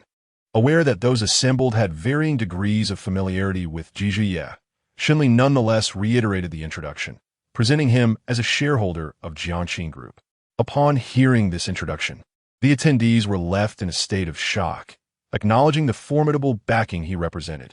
From that moment forth, they would no longer fear the prospect of the company collapsing and losing their jobs. Ling Feng shared a glance with the attendees in the conference room, his mind racing with thoughts. The shareholders were affluent, yet he never anticipated their opulence. The expressions of the crowd were as expected by Shun Li, who pushed the document across the table to Ji Zhouye, urging him to review and sign if there were no issues. There was no room for pleasantries. The exchange was utterly straightforward. To the staff, Ji Zhouye becoming a shareholder of Jiangxing was merely a commonplace occurrence under Shun Li's stewardship. In contrast, anyone else would have ingratiated themselves with Ji Zhouye, clinging to the powerful figure. Ji Zhouye inscribed his name at the bottom of the document, his handwriting elegant and assertive. Shun Li's thoughts were tumultuous. This contract signified that as long as Jiangxing remained operational and Ji Zhouye did not withdraw his investment, their fates would remain intertwined. Once the contract was finalized, the meeting was adjourned. Shun Li and Ji Zhouye departed the conference room side by side. Just as they exited, someone inquired of Ling Feng. "Assistant Ling, does President Shen know General Ji?" "I'm not certain. I haven't heard President Shen mention it," he replied, now curious about Shun Li's circumstances and how much he remained unaware of. "Everyone, let us disperse and get back to work." The staff trickled out of the conference room, speculating about Ji Zhouye's motivations for investing in Jiangxing. A man stepped forward, interrupting their conjectures. "Let us refrain from wild speculation. Although Jiangxing has faced a downturn, under President Shen's leadership, its prospects remain promising. General Ji is a businessman and would not engage in transactions detrimental to himself. Shun Li's capabilities were widely acknowledged. Had he not insisted, Jiangxing might have long since folded. Even during its struggles, Shun Li had never neglected their welfare. The news of Ji Zhouye's investment astonished everyone. They must be wondering why such a prominent figure would make such a decision. Shun Li poured Ji Zhouye a glass of water, asserting, "Jiangxing is resilient. One day, it will reclaim its position at the pinnacle of the business realm. May our collaboration be fruitful." Shun Li extended his hand, noting Ji Zhouye's reluctance to reciprocate. He awkwardly withdrew his hand. "Indeed, may our partnership be enjoyable." As Jiangxing began to emerge from its crisis, Zhou Lifeng returned to request funds from Shun Li, starting with a demand of 10 million. Naturally, Shun Li refused. Enraged, Zhou Lifeng swept the documents from his desk to the floor, pointing at him with a shrill voice. "You wretch, do not forget, this family and this company are also mine." Shun Li stood up, unhurriedly picking up the scattered documents. "My father S. will stipulated that the property belongs to you, while the company belongs to me. Have you forgotten? You have no authority to interfere in company matters. I am not meddling in the company. I only want money." "I have no money," Shun Li replied flatly, devoid of any turmoil. Zhou Lifeng hurled the documents Shun Li had just collected back to the ground. "Shun Li, do not pretend to be high and mighty in front of me. In the end, you've merely rekindled your relationship with the Ji family's son." With a forceful thud, Shun Li slammed the documents onto his desk. "Yes, not only have I rekindled it, but we are also together now. Are you satisfied?" Zhou Lifeng gazed at him as if he were a madman, utterly hopeless. A deranged individual with an unusual orientation. Yet for the right amount of money, Zhou Lifeng could be amenable. "You give me the money, or I will go to Ji's son for it." Shun Li's knuckles were pale, his eyes filled with an aura of menace, and his reason was nearly consumed by fury. Zhou Lifeng certainly felt intimidated. Her son was an unequivocal madman, unpredictable in his actions when engulfed by rage. She merely utilized the situation as a threat. Having failed to obtain any money and now cowed by Shun Li's presence, Zhou Lifeng felt an overwhelming surge of anger. As her son grew older, he became increasingly uncontrollable. In the past, she had leveraged to threaten him, but now he had become a vessel shattered beyond repair, rendering any threats futile. After organizing the documents scattered on the floor, Shun Li left the company by 3 o'clock. He drove to the base of the JH building, where he sat in his car smoking, waiting for Ji Zhouye to finish work so they could return to the manor together. Zhou Lifeng could not disrupt his mood. What truly affected him was hearing Ji Zhouye's name from her lips. As he smoked, the haze of smoke mingled with the air, his thoughts consumed by the matter at hand. He was so absorbed that he failed to notice a figure approaching, opening the car door and settling into the passenger seat. "What brings you here?" Shun Li, snapping back to reality, found Ji Zhouye already seated beside him. Without a moment's thought, he replied, "To pick you up after work." The clock had yet to strike 4, and the sun blazed fiercely upon the earth.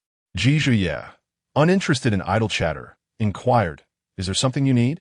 Shun Li extinguished his cigarette, the strong scent of tobacco enveloping them as he lightly embraced Ji Zhouye for a fleeting 2 seconds before releasing him, stating, "There's nothing urgent now. Did you come just to hug me?" Ji Zhouye asked. "Yes, I wanted to hold you for a moment." Shun Li glanced at the time. Urging, "You should return to work. I'll wait for you." Ji Zhouye's gaze darkened, his throat constricting slightly. "Are you not working anymore?" "I'll go home to let you embrace me as much as you desire." Ji Zhouye's voice deepened. Chapter 10. Jealousy unwarranted. Shun Li had once been so ruthless, once imagining that he would never allow Ji Zhouye a moment's peace. Yet now, at this juncture, he looked at him with eyes full of unspoken grievances, the hatred that had lingered upon their parting gradually dissipating. The car came to a stop at the Manor's parking area. Shun Li unbuckled his seatbelt, preparing to exit, when a hand grasped his wrist, pulling him into a warm embrace. Inhaling the crisp scent of Ji Zhouye, he met Ji Zhouye's profound gaze. Opening his mouth to speak yet uttering nothing. "What is truly the matter?" Ji Zhouye asked, his brows furrowed as he regarded him. Shun Li paused in silence, finally responding, "It's nothing significant." He did not wish to discuss the troubles at home with Ji Zhouye, despite the possibility that Ji Zhouye was already aware of those familial issues. Ji Zhouye refrained from pressing further, holding Shun Li for a moment longer. Shun Li wrapped his arms around Ji Zhouye's waist, his eyes gradually misting over. He had suppressed his emotions for so long, resisting the urge to pour out all his grievances, including those from their separation. Friday arrived. Shun Li encountered a challenging matter at work that required his attention, however, adhering to his role as a chauffeur and his professional ethics. He punctually arrived to collect Ji Zhouye after his shift. Upon picking him up, he greeted him, "I will return to the office shortly as I have some tasks to attend to. I may be delayed in coming home." Through the rearview mirror, Shun Li stole a glance at Ji Zhouye, who sat silently in the back seat, a hint of coldness about him. During the time spent in close proximity to Ji Zhouye, Shun Li found it difficult to fathom his thoughts. At times, Ji Zhouye would show him kindness, which, while unacknowledged verbally, was perceptible to Shun Li. Yet, there were moments of palpable coldness, such as the present. Gripping the steering wheel tighter, he remarked that if he finished work too late, he would return to his own residence without disturbing Ji Zhouye. Ji Zhouye responded in a tone so indifferent that it conveyed no emotion. As they drove, an air of silence enveloped them, both lost in their thoughts. Eventually, unable to endure the oppressive quiet, Shun Li broke the silence, asking what time he would return. Ji Zhouye replied that it was unnecessary, leaving Shun Li momentarily speechless.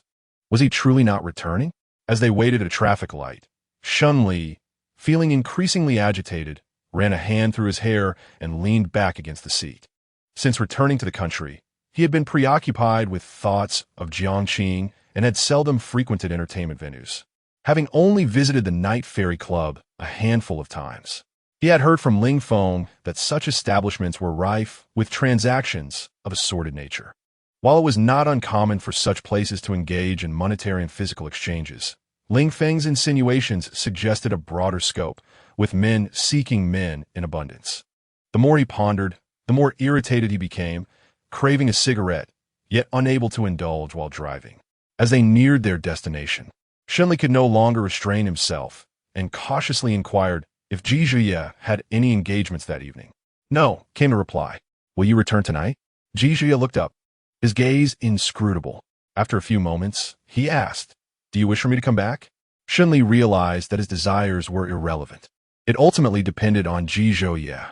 He fell silent, acutely aware of his unearned jealousy, hesitant to ask further questions. Watching Ji Zhouye enter the club, he took a moment to smoke a cigarette before departing. A sense of bitterness lingered, a mix of sourness and pain that was difficult to articulate. Shunli recognized the reality of his situation. He had no right to feel jealous or hurt, an awareness that was the most agonizing of all, as if his heart were ensnared by an unseen hand, rendering him breathless. His feelings were complex, and he dared not express them to Ji Zhouye. He could not decipher Ji Zhouye's intentions, nor could he ascertain whether Ji Zhouye still had any affection for him despite keeping him close. In a dimly lit room, where shimmering lights danced, Ji Zhouye entered. "Mr. Ji has arrived," Li Ming announced, having already prepared the wine for him. Ji Zhouye acknowledged him with a simple mm. Li Ming was the son of Ji Zhouye's father as friend, and he had studied physics at Nanda, the same university as Ji Zhouye. He was well aware of the events surrounding Shun Li and Ji Zhouye's breakup and how it had trampled Ji Zhouye's pride. Ji Zhouye settled into the couch as Li Ming pushed a glass of wine towards him. "I heard you assisted him again?" Li Ming inquirit. Yi Zhouye replied. Li Ming clicked his tongue, feeling that Ji Zhouye was undeserving of such treatment. Shun Li had wounded Ji Zhouye deeply, and seeing such a proud person brought low was disheartening, especially since it had not garnered the attention of the one he yearned for. That individual was now faring poorly, a fitting retribution for his actions. Yet, such thoughts were ones that Li Ming dared only to entertain silently, never voicing them, especially not in Ji Zhouye's presence, as doing so would jeopardize their friendship. "Can't forget him?" Li Ming asked, feigning ignorance. If Ji Zhouye could truly let go, he would not have sought Li Ming's help to collaborate with Jiang Qing during Jiang Qing's economic crisis. It was Ji Zhouye who had arranged for those willing to partner with him, and ensured contracts were secured smoothly. Li Ming siga alplessly, believing that Ji Zhouye would only assist that individual in secret, never anticipating he would ultimately intervene personally. How deep must his affection run for him to act so? Ji Zhouye's gaze was shrouded in shadows. He longed to reconcile with him, to start anew. He raised his glass and drained its contents in one go. Li Ming furrowed his brow, remarking, "No one can hinder what you wish to pursue." After a brief pause, he added, "If you can offer him benefits, hypothetically, should Jiang Qing rise again to stand alongside JH and treat you as harshly as before, how would you respond?" Shun Li's prowess in the business realm was indisputable. Jiang Qing's past failures had hindered his progress. Yet with Jiang Qing's resurgence, it would not be long before he stood shoulder to shoulder with JH. The desolation and torment from those bygone days remained etched in his memory, unwilling to witness his brother's fate repeat itself. Ji Zhouye's dark eyes were unfathomable. "I will make him wish for death." Li Ming poured more wine into his glass, questioning the necessity of such torment. "Let yourself be free." "I cannot." He had contemplated letting go, but it proved impossible. He had hoped that time would erase the memories. Yet each midnight brought forth vivid recollections of that reckless figure and that defiant smile, lingering in his mind. Time could indeed dull the edges of some memories, yet could also deepen others. At the Jiang Qing building, a task that should have taken 2 hours stretched into 4. By the time the work was completed, it was already 10 o'clock. Shun Li leaned back in his office chair, smoking, reluctant to return home, fearing the absence of Ji Zhouye would lead to spiraling thoughts. The office was illuminated, thick with acrid smoke, the ember of his cigarette flickering ominously. His mind was a tempest, repeatedly questioning whether Ji Zhouye had returned home. If not, what was he doing? Drinking with friends? Or perhaps in a hotel room with someone? The burning ember scorched his middle finger. He glanced at it dismissively, unwilling to entertain further thoughts, as they brought a suffocating sensation. As he resolved to spend the night in the office, his phone screen lit up with an incoming call. Initially startled, Shun Li straightened himself and answered the phone. A 2-second silence preceded a husky voice instructing him to come downstairs. Chapter 11. I do not mock you. As Shun Li processed the information, he sprang to the floor-to-ceiling window, glancing down. A familiar figure stood by a business car below, the glow of his phone screen visible. His anxious heart settled steadily upon seeing that silhouette. A smile tugged at his lips. "Wait for me." The time spent in the elevator felt like centuries to Shun Li. As the numbers on the display counted down, his heartbeat quickened. When the elevator doors opened, he rushed to meet Ji Zhouye. Coming to a halt before him, breathless, he asked, "What brings you here?" A faint scent of alcohol wafted through the air. Had he been drinking? Ji Zhuye replied, "You smell of smoke. It's pungent." Shunli felt a twinge of embarrassment. He had indeed smoked too much this evening, the odor clinging to him. The mingling scents of alcohol and tobacco were intoxicating. "Let's go home." Ji Zhonai settled into the car, followed closely by Shunli, who took a seat beside him as the partition between the front and back seats was lowered. An inexplicable tension enveloped Shunli. The descent of the partition prompted a flurry of unwarranted thoughts. While he often exuded a carefree demeanor and appeared seasoned in matters of the heart, he was, in truth, as nervous as an inexperienced novice. Within less than a minute in the confined space, his imagination conjured a scene of intimate affection, compelling him to take a deep breath and dismiss those fantastical notions. As Ji Zhonai cast a sidelong glance at him, Shunli noticed a subtle blush gracing his ears. If not for their prior encounters in bed, he might have been deceived by Shun Li's composed facade, mistaking him for a seasoned lover. A fleeting smile graced Ji Zunyi's lips, momentarily illuminating his expression. Shunli remained oblivious, but when his gaze met Ji Zunyi's profound eyes, his breath caught in his throat. The cramped atmosphere was stifling. Had it been a different time, he might have fared better. Yet today, driven by an impulsive whim, he found himself lost in fanciful thoughts at the sight of the partition. The intensity of Ji Zunyi's gaze seemed to penetrate his very being, amplifying Shun Li's discomfort. "How did you know I hadn't returned home yet?" He leaned lazily against the seat back, crossing his long legs in a bid to appear more at ease. "Your assistant," Ji Zhonai remarked. "Assistant? Ling Feng?" Shun Li's mind raced. Why had Ling Feng been swayed by Ji Zhonai? Why would he divulge such information? If the matter were serious, he would terminate him come Monday. Ji Zhonai replied, "I asked." Shun Li's eyes bore into him, seeking any hint of vulnerability, any trace of concern for him. Yet he found nothing. "There is no reason," Ji Zhonai stated calmly. "Why didn't you return home after your work?" The thought of Ji Zhonai spending so much time at the club, engaging in unknown activities, left Shun Li feeling suffocated. Glancing towards the window, Shun Li muttered, "That's your home, not mine." His discomfort seeped into his tone. Nevertheless, he spoke the truth. The estate was not his home. He was merely a lover, a temporary resident in Ji Zunyi's life, awaiting the day when he would find a suitable partner and no longer require him. Thus, it was not home, neither now nor perhaps ever in the future. The air within the cramped confines was thick with an acrid scent, akin to spilled, aged vinegar. While Shunli might not have realized it, the melancholy etched on his face spoke volumes. Time may alter a person, yet some aspects remain immutable. Despite the passage of time, one could still glimpse the essence of the person they once were through a mere expression. It remained uncertain whether his jealousy stemmed from genuine affection or simple possessiveness.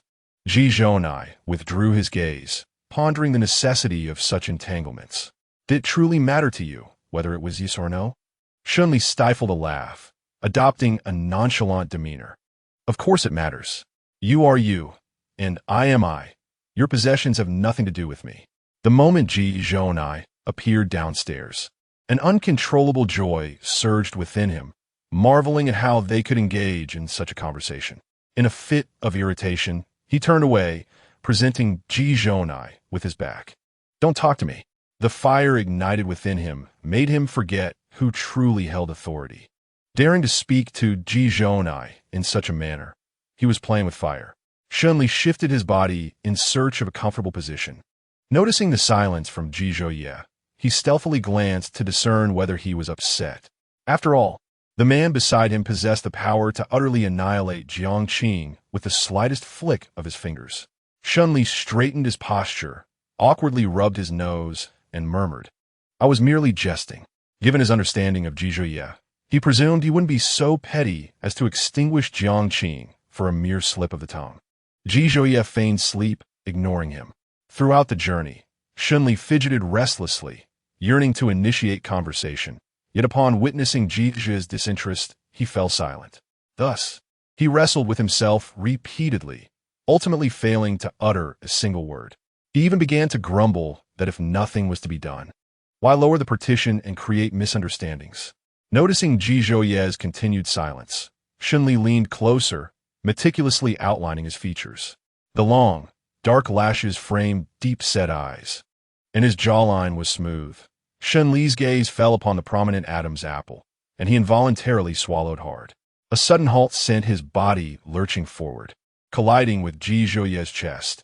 He was uncertain whether Ji Zhouye felt any discomfort, but his own head certainly throbbed. Their eyes met, and Shunli felt an acute embarrassment, as the abrupt stop had shattered his fleeting thoughts. The driver announced, "Mr. Ji, I apologize. A bicycle has run the red light." Ji Zhouye replied, "It's nothing." Seizing the opportunity presented by the driver's words, Shunli distanced himself from Ji Zhouye. Ji Zhouye glanced over, his gaze obscure, questioning, "Why are you so far away? Do I look like I would devour you?" "Almost." No sooner had Shunli finished speaking than Ji Zhouye's figure loomed over him, exuding a chilling aura. Before he could react, Ji Zhouye grasped his chin and kissed him. Alongside the tension, there was sweetness. The awkward atmosphere swiftly escalated to an intimate climax. Shunli wrapped his arms around Ji Zhouye's neck, tilting his head to receive the kiss. Dazed by the kiss, Shunli lost track of how they had exited the car and returned to the manor. With flushed cheeks, Ji Zhouye rose and headed toward the bathroom. It was only when Ji Zhouye reached the bathroom door that Shunli snapped back to reality, yelling at Ji Zhouye's retreating figure, "Ji Zhouye, you scoundrel, are you incapable?" Shunli licked his back teeth, cursing. Approaching the bathroom door, he kicked it and shouted, "Ji Zhouye, if you're incapable, just say it next time. I won't mock you." Chapter 12. What happened to your lips? Suddenly, the bathroom door swung open. Ji Zhouye offered no chance for regret, seizing Shunli's wrist and pulling him into the bathroom. After a deep slumber that lasted until the following afternoon, Shunli awoke to Ji Zhouye calling him for lunch. Groggy, he kicked Ji Zhouye in a display of discontent and rolled over to continue sleeping. However, Ji Zhouye, feeling a pang of sympathy, chose not to reprimand him. Instead, he gazed at him with affection, allowing him to wake naturally. Upon awakening, Shunli discovered only Uncle Zhang, the housekeeper, and Aunt Zhao in the manor. Uncle Zhang and Aunt Zhao shared a harmonious relationship. He tended to the garden while she prepared meals and cleaned, their roles distinctly defined, though they occasionally assisted one another. As Shunli descended the stairs, Aunt Zhao poked her head from the kitchen. "Mr. Shun, you're up. Come eat." Surveying the surroundings and finding no sign of Ji Zhouye, he entered the dining room and inquired of Aunt Zhao, "Is Ji Zhouye not here?" "He has gone out," she replied. Aunt Zhao brought the final dish to the table, placing a bowl of soup before him, reminding him that his master had instructed her to ensure he finished his meal. Shunli scooped a spoonful of soup and took a sip. What choice did he have? His master had warned that the consequences of not eating would be his own to bear. Aunt Zhao remarked on this, to which Shunli responded, "Is it really necessary to remind me to eat? I wouldn't be foolish enough to starve myself." Aunt Zhao stood by, watching him eat, while Shunli leisurely consumed his meal. Suddenly, he inquired, "Aunt Zhao, how do you and Uncle Zhang manage to endure Ji Zhonan's temperament?" Aunt Zhao chuckled softly. "Though he may appear cold and unapproachable, he is truly kind-hearted. He never loses his temper with us, nor has he ever treated us poorly." The notion that he never lost his temper struck Shunli as the most amusing joke he had ever heard. During their recent reunion, particularly at the beginning, Ji Zhonan had frequently vented his frustrations upon him. It seemed that all the ill temper was directed at him, leaving him to endure it all. Shunli Loga, feeling somewhat full, but still unable to eat more, not wanting to undermine Aunt Zhao's efforts, he forced himself to consume a bit more. He could not betray the fruits of another's labor. After finishing his meal, he glanced at his phone, finding no messages from Ji Zhonan. It was typical of him to remain silent after a night apart. "Aunt Zhao, did Ji Zhonan mention when he would return?" "Not a word," she replied. "He said if he returned late, you should eat without him." Shunli contemplated smoking, but wished to spare the room from the stench of tobacco. So he stepped into the courtyard. After all, Ji Zhonan had expressed his distaste for the smell of smoke lingering on him the previous night. Outside, the heat was stifling. The sun beat down unrelentingly, leaving the garden's flowers and plants wilted. Shunli made his way to the gazebo, where he lit a cigarette. The oppressive heat prompted him to avoid lingering outdoors. He quickly finished his smoke and prepared to return inside. Just then, he noticed a figure standing outside the black wrought iron gate, peering in. Were it not for the resemblance to Ji Zhonan in the person's eyes and brows, he might have mistaken him for a thief. "Uncle Zhang, please open the door for me," he called out. Uncle Zhang emerged first, followed closely by Aunt Zhao. Uncle Zhang unlocked the gate, allowing the visitor to enter. "Young master, please come inside and cool off," Uncle Zhang urged. "Where's my brother?" Ji Zhiyu asked. "He's gone out," Uncle Zhang replied. Ji Zhiyu acknowledged this with a simple, "Oh," his gaze then shifting to the occupant of the gazebo, his expression darkening. "Uncle Zhang, Aunt Zhao, you may return. I shall follow shortly." With that, Uncle Zhang and Aunt Zhao departed. Shunli observed as Ji Zhiyu approached him, recognizing him from the time he had dated Ji Zhonan. Back then, he had been a naive youth. Now, he had matured considerably, yet he still appeared somewhat juvenile compared to Ji Zhonan at the same age. Shunli sighed in resignation. Sometimes, the naive could be quite difficult to deal with. Suddenly, his collar was grasped firmly, and he met Ji Zhiyu's furious gaze, which bore a striking resemblance to Ji Zhonan. Ji Zhiyu clenched his fist and struck Shunli squarely in the face with considerable force. "How dare you show your face here? How dare you come near my brother?" With a sharp intake of breath, Shunli turned his head slightly, blood trickling from the corner of his mouth.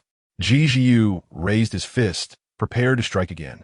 But upon realizing that Shunli had no intention of retaliating, he relented. "My brother may have forgiven you, but I certainly have not. I know how you treated him and how he endured it all.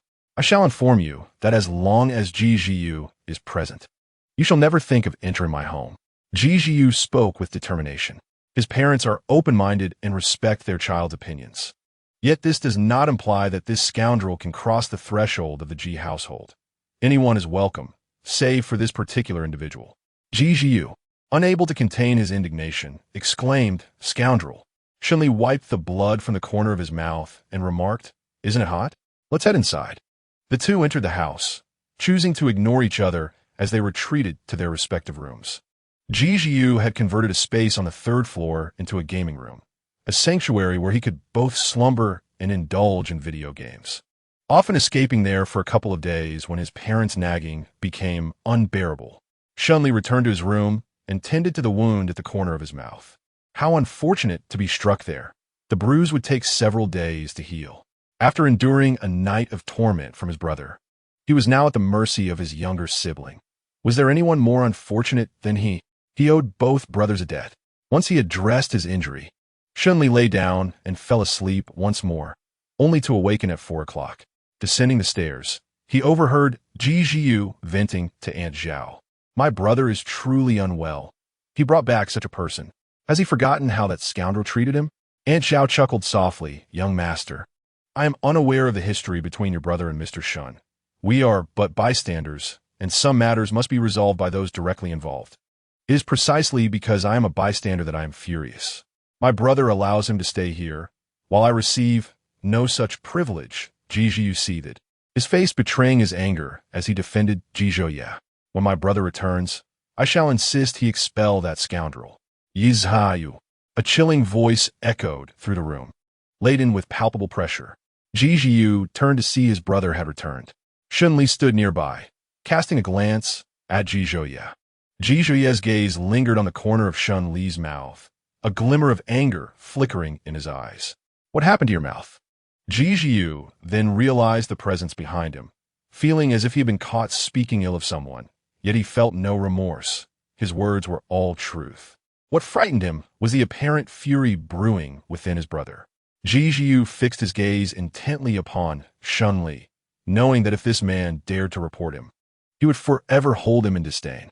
The atmosphere in the spacious living room became oppressive, rendering everyone breathless. Shunli nonchalantly touched his lip, having stumbled groggily into the bathroom door upon awakening. Chapter 13. "Come here." Ji Zhiyu exhaled slightly, altering his perspective on this scoundrel in certain respects. Initially, he had assumed that this individual would act like a green tea, reporting him and sowing discord between the brothers. However, despite Shun Li's explanations, it was evident that Ji Zhouye was not convinced. "Are you the bathroom door?" He pointed at Ji Jiu. Brother.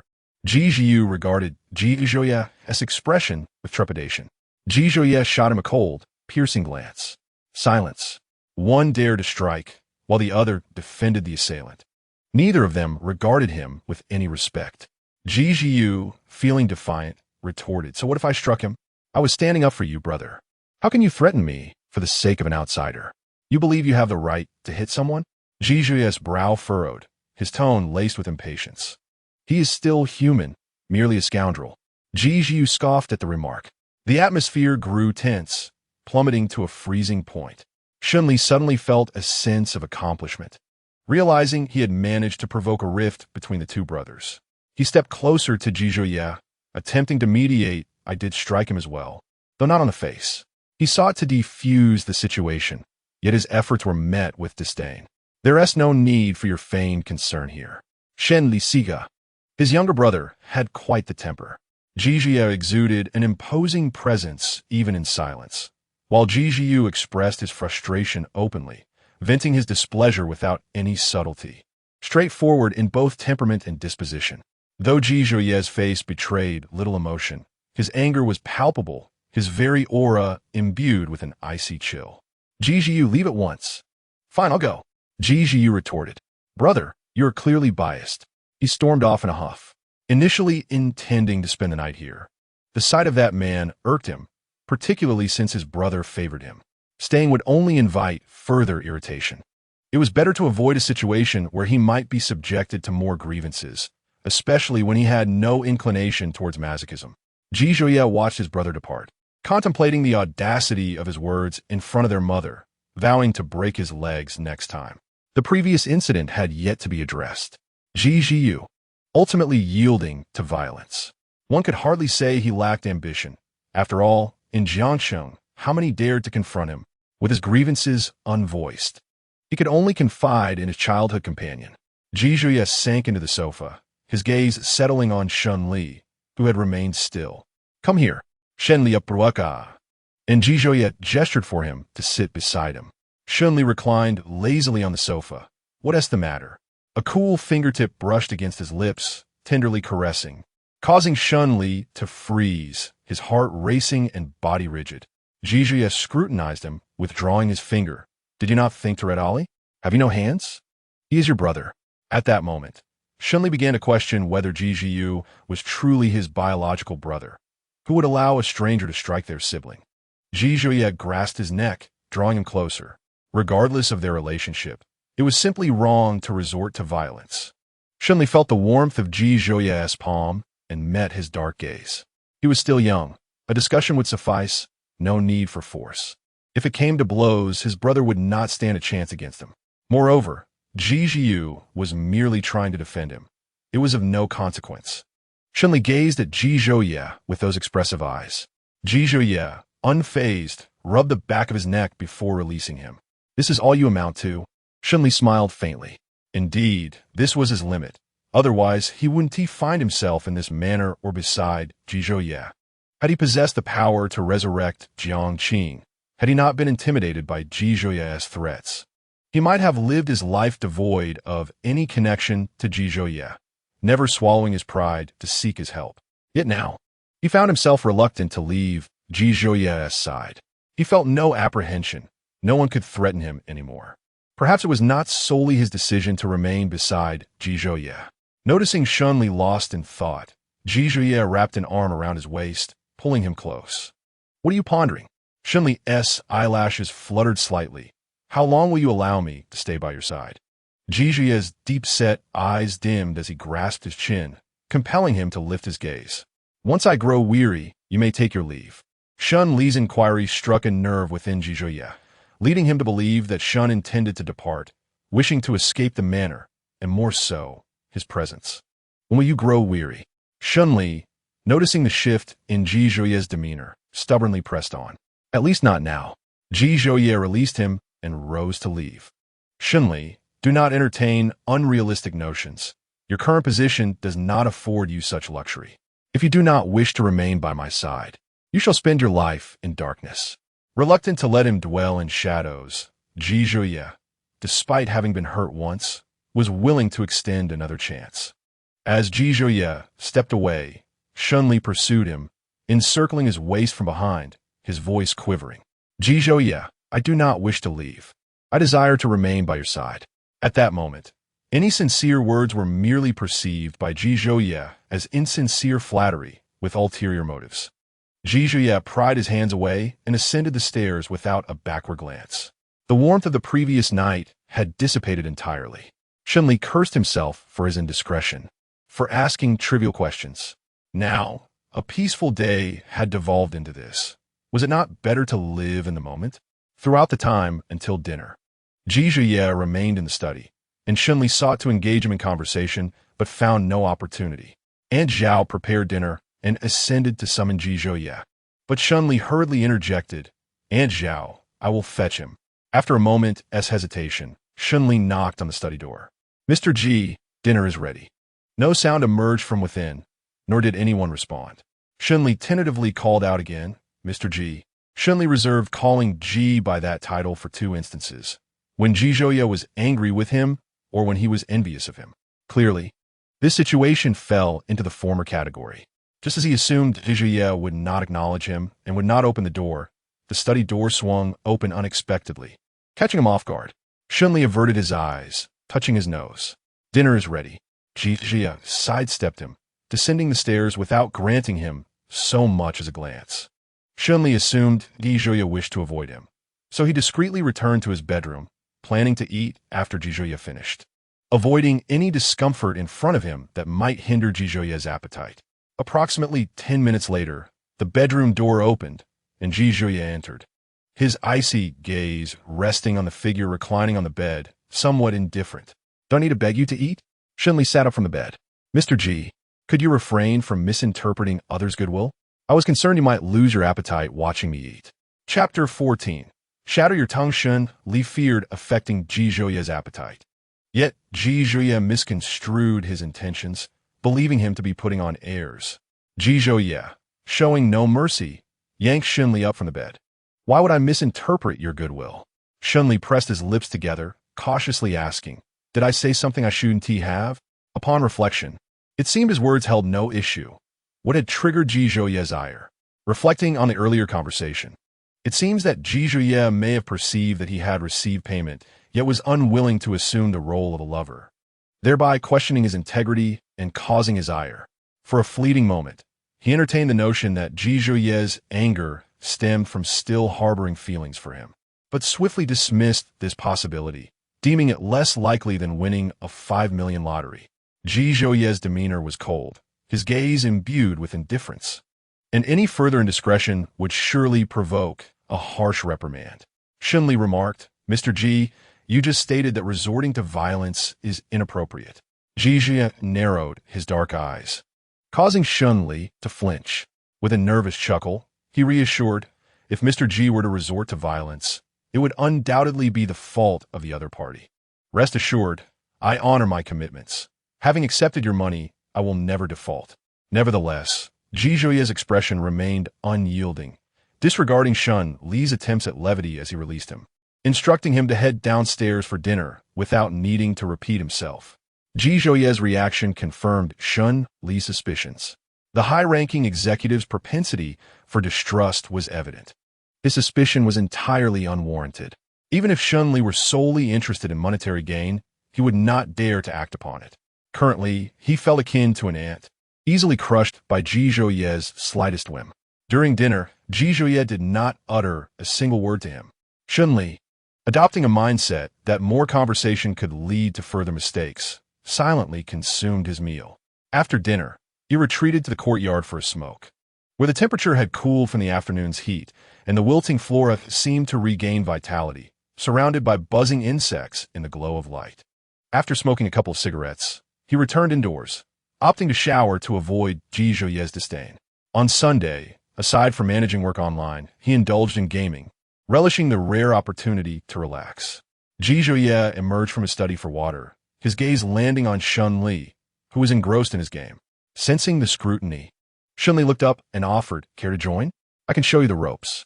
Ji Zhuye averted his gaze and ascended the stairs, saying nothing, yet conveying volumes in his silence.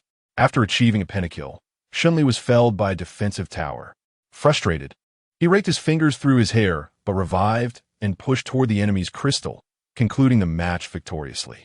Tossing his phone aside, he sipped from his glass of water.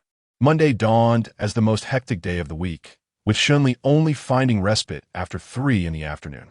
When Ling Feng entered to report on work and prepare to leave, Shunli called him back. "One moment, please."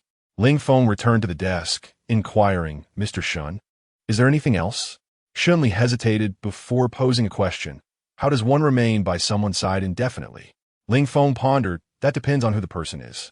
Someone you admire. Does that person admire you in return?" "Not me." Shunli cleared his throat. "It was a past affection. I believe it has faded." "Past affection? Is this your first love? Weren't you two reconciled? Why does this question even arise?" Ling Feng recalled Shunli mentioning that his boyfriend was his first love. Shunli crumpled a piece of paper and tossed it at Ling Feng. "Not me." Ling Feng retrieved the paper from the floor and discarded it in the trash. All right, not you." He pondered for a moment and said, "If the other party still holds feelings, then one should take the initiative to flirt, create opportunities, and express that one cannot live without him, wishing to be together for a lifetime. But what if the other party does not reciprocate my feelings?" The latter thought remained unspoken by Shunli. If the other does not like Ling Feng, then what can be done? Shunli concluded, "One should not hold expectations." Ling Feng stammered, "If you possess sufficient courage, I suggest you." "What?" Shunli regarded him with suspicion. "Forcefully pursue him." Shunli's face darkened. Pointing toward the office door, "I told you, it is not me. The door is there. Kindly leave." Ling Feng, burdened with unspoken woes, replied, "Mr. Shun, you are aware that I have never been in a relationship. Leave. With your demeanor, you shall never find a girlfriend." As Ling Feng made his escape, just as the office door closed, he declared, "I am not seeking a girlfriend. I am looking for a boyfriend." Seizing the moment while Shunli was still processing, he dashed away without a backward glance. Shunli gazed at the closed door, murmuring to himself, "Even a boyfriend is unattainable. One cannot simply resort to forceful advances and expect to find a partner." He stared blankly at his phone, contemplating whether there existed a way to rekindle Ji Zhuye's affections. Conventional methods would undoubtedly falter, given the complexities between them. Setting his phone aside, he swiftly typed into the browser, "How to make someone fall in love with you again." Scrolling to the last page yielded no desired answers. Even the browser seemed to deem him unforgivable, unwilling to assist him. Shunli sighed softly. Pursuing someone is challenging, but rekindling affections is even more arduous. He recalled how Ji Zhuye had once pursued him, and wondered if Ji Zhuye had also felt lost during that time. It is often said that letting go is beneficial for both parties, yet upon reunion, the desire to hold on rekindles, igniting the longing to embrace him once more. The following day, on his way to pick up Ji Zhuye from work, Shunli passed by a lottery shop. He parked the car by the roadside and went inside to randomly purchase 5 lottery tickets. Ji Zhuye, seated in the passenger seat, noticed the tickets that had slipped from Shunli's pocket as he fastened his seatbelt. "Did you buy lottery tickets?" Shunli lowered his gaze, retrieved the tickets, and tucked them back into his pants pocket, replying, "Perhaps I shall win." Ji Zhuye remained silent. Shunli, feigning a casual demeanor, proposed, "Let us make a wager. If the winnings exceed 500, I shall pursue you." The rest of his statement lingered unvoiced. Ji Zhuye inquired, "And if it exceeds 500, then what?" "If it exceeds 500, I shall treat you to dinner, drinks, and a movie. Is that agreeable?" Shunli patiently awaited Ji Zhuye's response. After several seconds, Ji Zhuye slowly replied, "That sounds acceptable." The anticipation of the lottery results was torturous for Shunli as time stretched unbearably. Finally, on the day of the draw, he positioned himself in front of the computer early, fully aware that the likelihood of winning more than 500 was exceedingly slim. The first ticket was a bust. The second ticket yielded no fortune. The third ticket was also unsuccessful. The fourth ticket proved fruitless. Shunli closed his eyes, thinking it was likely that winning was beyond reach. As he matched the numbers of the fifth ticket, his expression transformed from neutrality to one of elation. "I won. I actually won. 5 million. Not 500, but 5 million. Shunli entered the study after knocking on the door and waiting for a response from Ji Zhuoye within. Chapter 15. I have a boyfriend. Approaching Ji Zhuoye's desk, a playful smile graced Shunli's lips. Ji, if, hypothetically speaking, the lottery prize were 5 million, would you be inclined to grant me a few more opportunities? Ji Zhuoye, having surmised the amount Shunli had won, followed his lead without exposing the truth. What opportunities? Shunli's eyes darkened with intent. He yearned for a chance at a fresh start. Suppressing the peculiar emotions swirling within, he leaned against the desk with a mischievous grin. More chances to showcase myself, perhaps by taking you out for dinner, watching a movie, or traveling together. The light reflected in his eyes, sparkling like stars in the night. Ji Zhuoye's gaze softened with a hint of amusement. If time permits, I might entertain that idea. With a beaming smile, Shunli placed the winning ticket before Ji Zhuoye. Exactly 5 million. Congratulations, Ji Zhuoye remarked, a smile curving his lips. Once we claim the prize and settle the taxes, I shall share half with you, a reward for those who witness. Shunli chuckled. I know you're not in need of money, but I won't accept a refusal. Ji Zhuoye's gaze lingered on Shunli's lips as he abruptly stated, I want to take advantage of you. Huh? Shunli opened his mouth to respond, intending to mention his plan to share the winnings, only to be silenced by Ji Zhuoye's unexpected kiss. The kiss caught him off guard, leaving him defenseless, resigned to the moment. The following day, at the Jiangxin Group office, the two exchanged glances, each scrutinizing the other's expression. Ling Feng broke the silence first. Shun, if you have something to ask, please go ahead. Shunli pondered his words carefully. When someone doesn't like you, yet initiates a kiss, what do you make of that? A rogue, I suppose, Ling Feng replied, realizing he might have misspoken. Just my personal opinion, for your consideration. Faced with his own president, he felt compelled to speak up.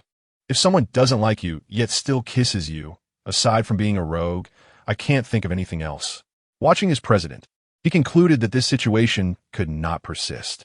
Based on Shunli's description, it seemed clear the other party was indeed a scoundrel. After a moment of internal struggle, he cautiously said, Shun, if I may be frank, I believe the other party might be a scoundrel. They typically behave this way. Ji Zhuoye is a scoundrel? Shunli mused, observing him closely. He doesn't seem like one. Go attend to your matters, Shunli instructed.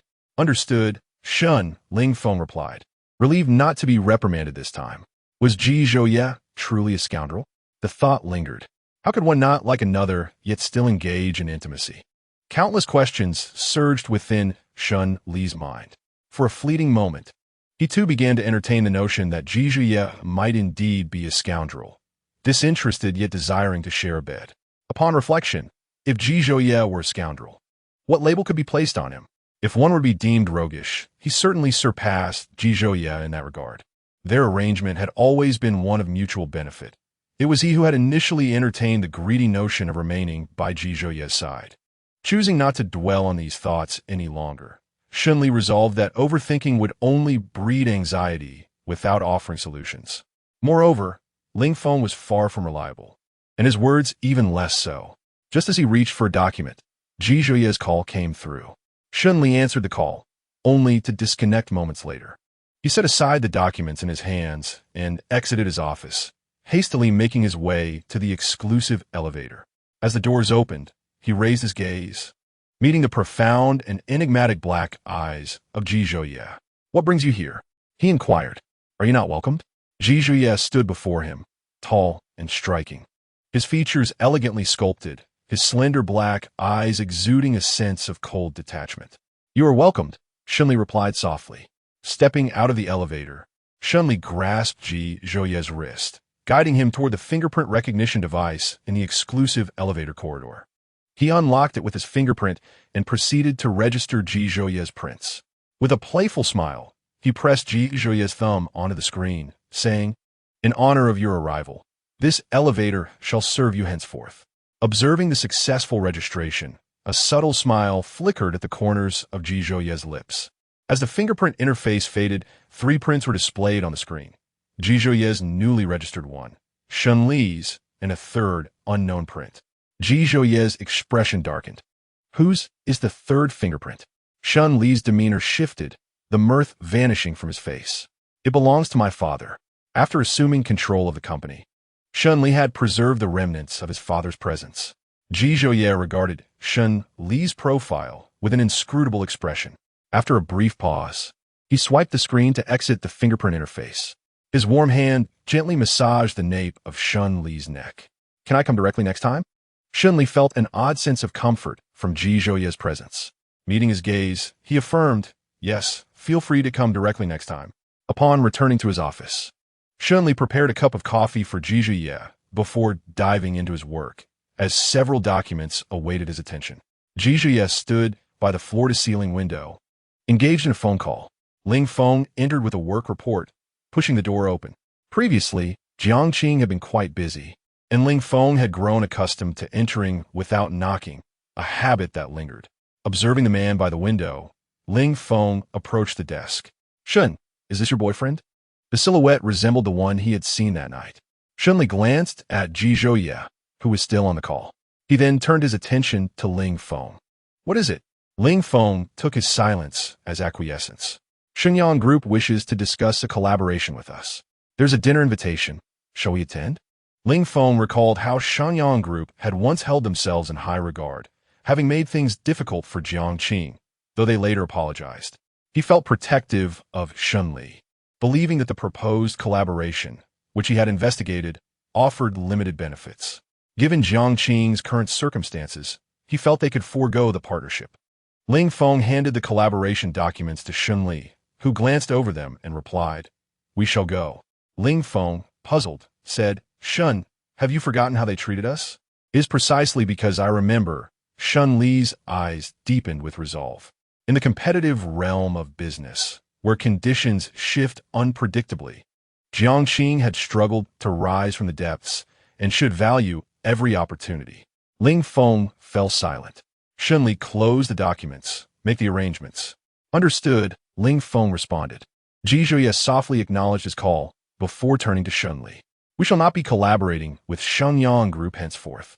Inform them that Jiang Qing will no longer engage with them. Upon encountering Ji Zhouye, Ling Feng was momentarily taken aback. Regaining composure, he hastily apologized. I'm sorry, Mr. Ji. I mistook you for Mr. Shin's companion.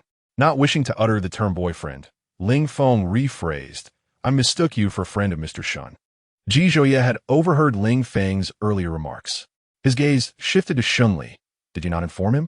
Shun Li shrugged. I did. What did you say? Ji Zhouye inquired. Shun Li gestured towards Ling Feng. I told him I have a boyfriend. Ling Feng, glancing around in confusion, asked, what are you two discussing?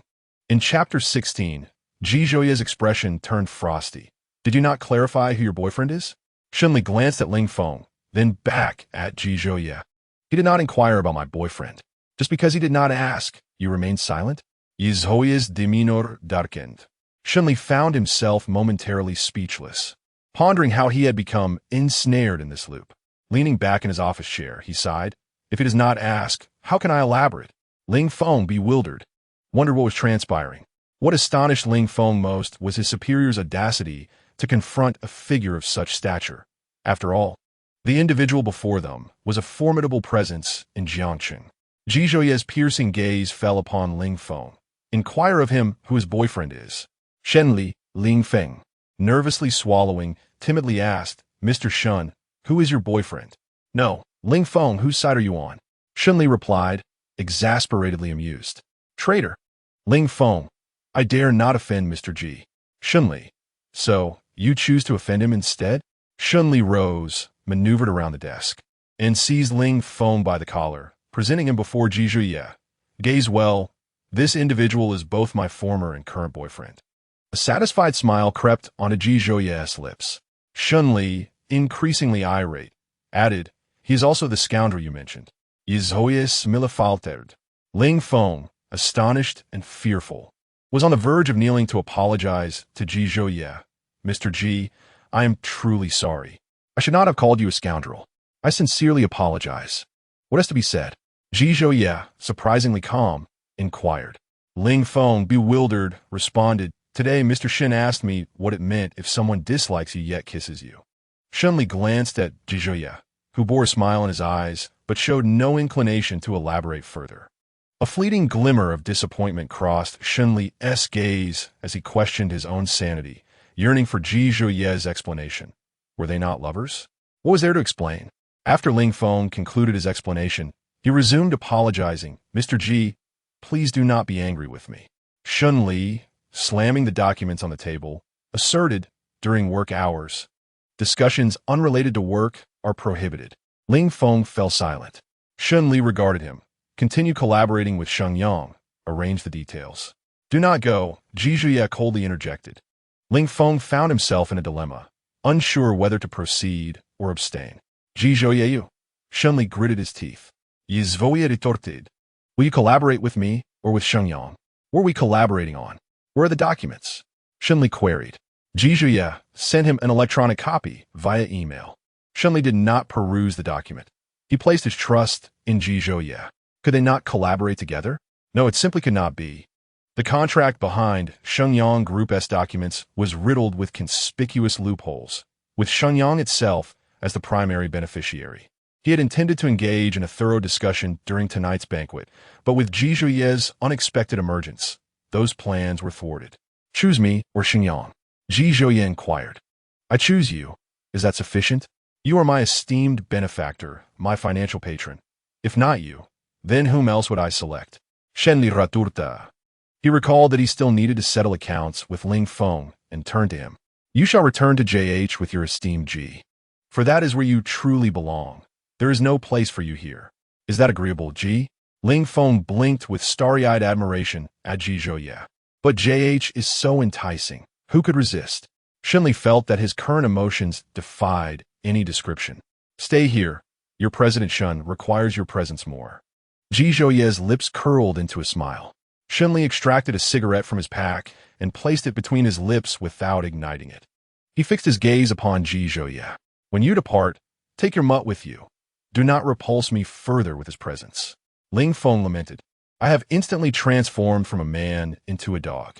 Ji Zhuye remained silent, his gaze fixed on Shunli, the mirth in his eyes deepening. Ling Feng glanced between Ji Zhuye and Shunli. Mr. Shun, do you have any other matters to attend to? No. Ling Feng's eyes conveyed a deeper meaning. Then I shall not intrude. With that, he vanished in a flurry, leaving Shun Li's words unspoken, lost in the void of his absence.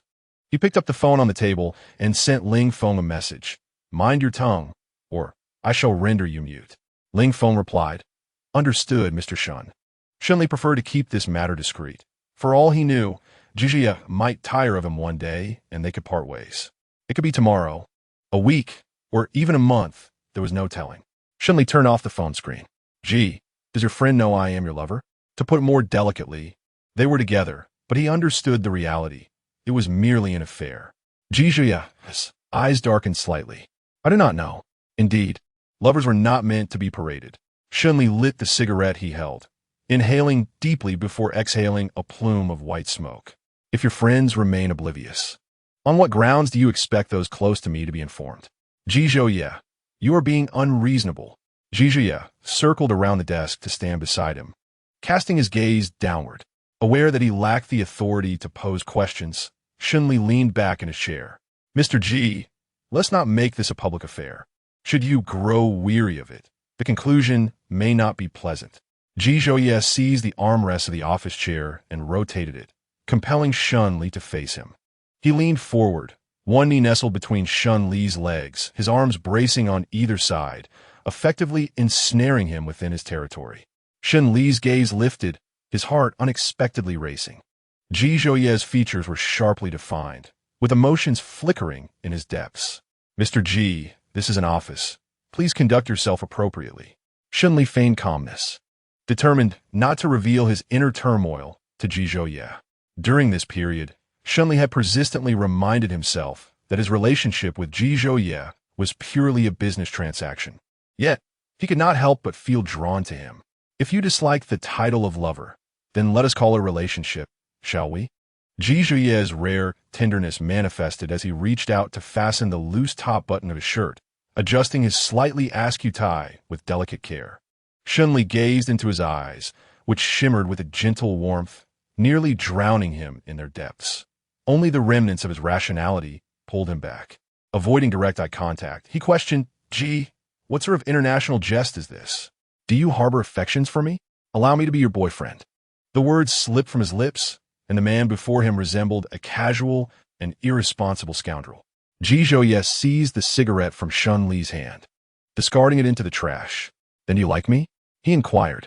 Shun Li pondered for a moment. "Now or in the past?" "In the past," Ji Zhouye specified. Shun Li smiled, a hint of bitterness glimmering in his eyes. "Of course, I like you then, to the extent that I believe we would remain together indefinitely." Ji Zhouye's voice dropped to a serious tone. "Then why did your feelings fade? Life is long. Who can guarantee they will love but one person throughout their existence? Having not parted ways, could you assure me that your heart would not waver?" Shun Li sought to conceal the painful chapter of his past involving Zhou Lifan, his voice trembling. "Moreover, life encompasses more than just love." Chapter 17. The unbearable past. Shun Li could not forget that fateful night when Zhou Lifan drugged him, confining him with a woman of unknown origins in a room. That woman had accepted Zhou Lifan's money. As Zhou Lifan exited the villa, he leapt from the third floor. Neither the woman nor Zhou Lifan succeeded in their intentions. Zhou Lifan could never have anticipated his audacity. Beneath him lay a thicket, and after being examined at the Shun family's private hospital, he emerged with nothing more than minor abrasions. The incident reached his father's ears, prompting Zhou Lifan to refrain from further antics for a time. Their relationship became strained from that moment onward. As Zhou Lifan deemed Shun Li's affection for men a psychological aberration, Shun Li's expression darkened, while Ji Zhouye recognized that he had perhaps pressed too hard. Some matters could not be rushed, and time was on their side. He rose, releasing his hold on Shun Li. "I can promise to love but one person, provided you have not declared a breakup." Shun Li tugged at the corner of his lips, understanding that the decision to break up was not within his control. He had no room for choice, much like his current predicament of becoming Ji Zhouye's lover. Should he not take on that role, he would lose Jiang Qing. But what would have been lost had they not separated in the past?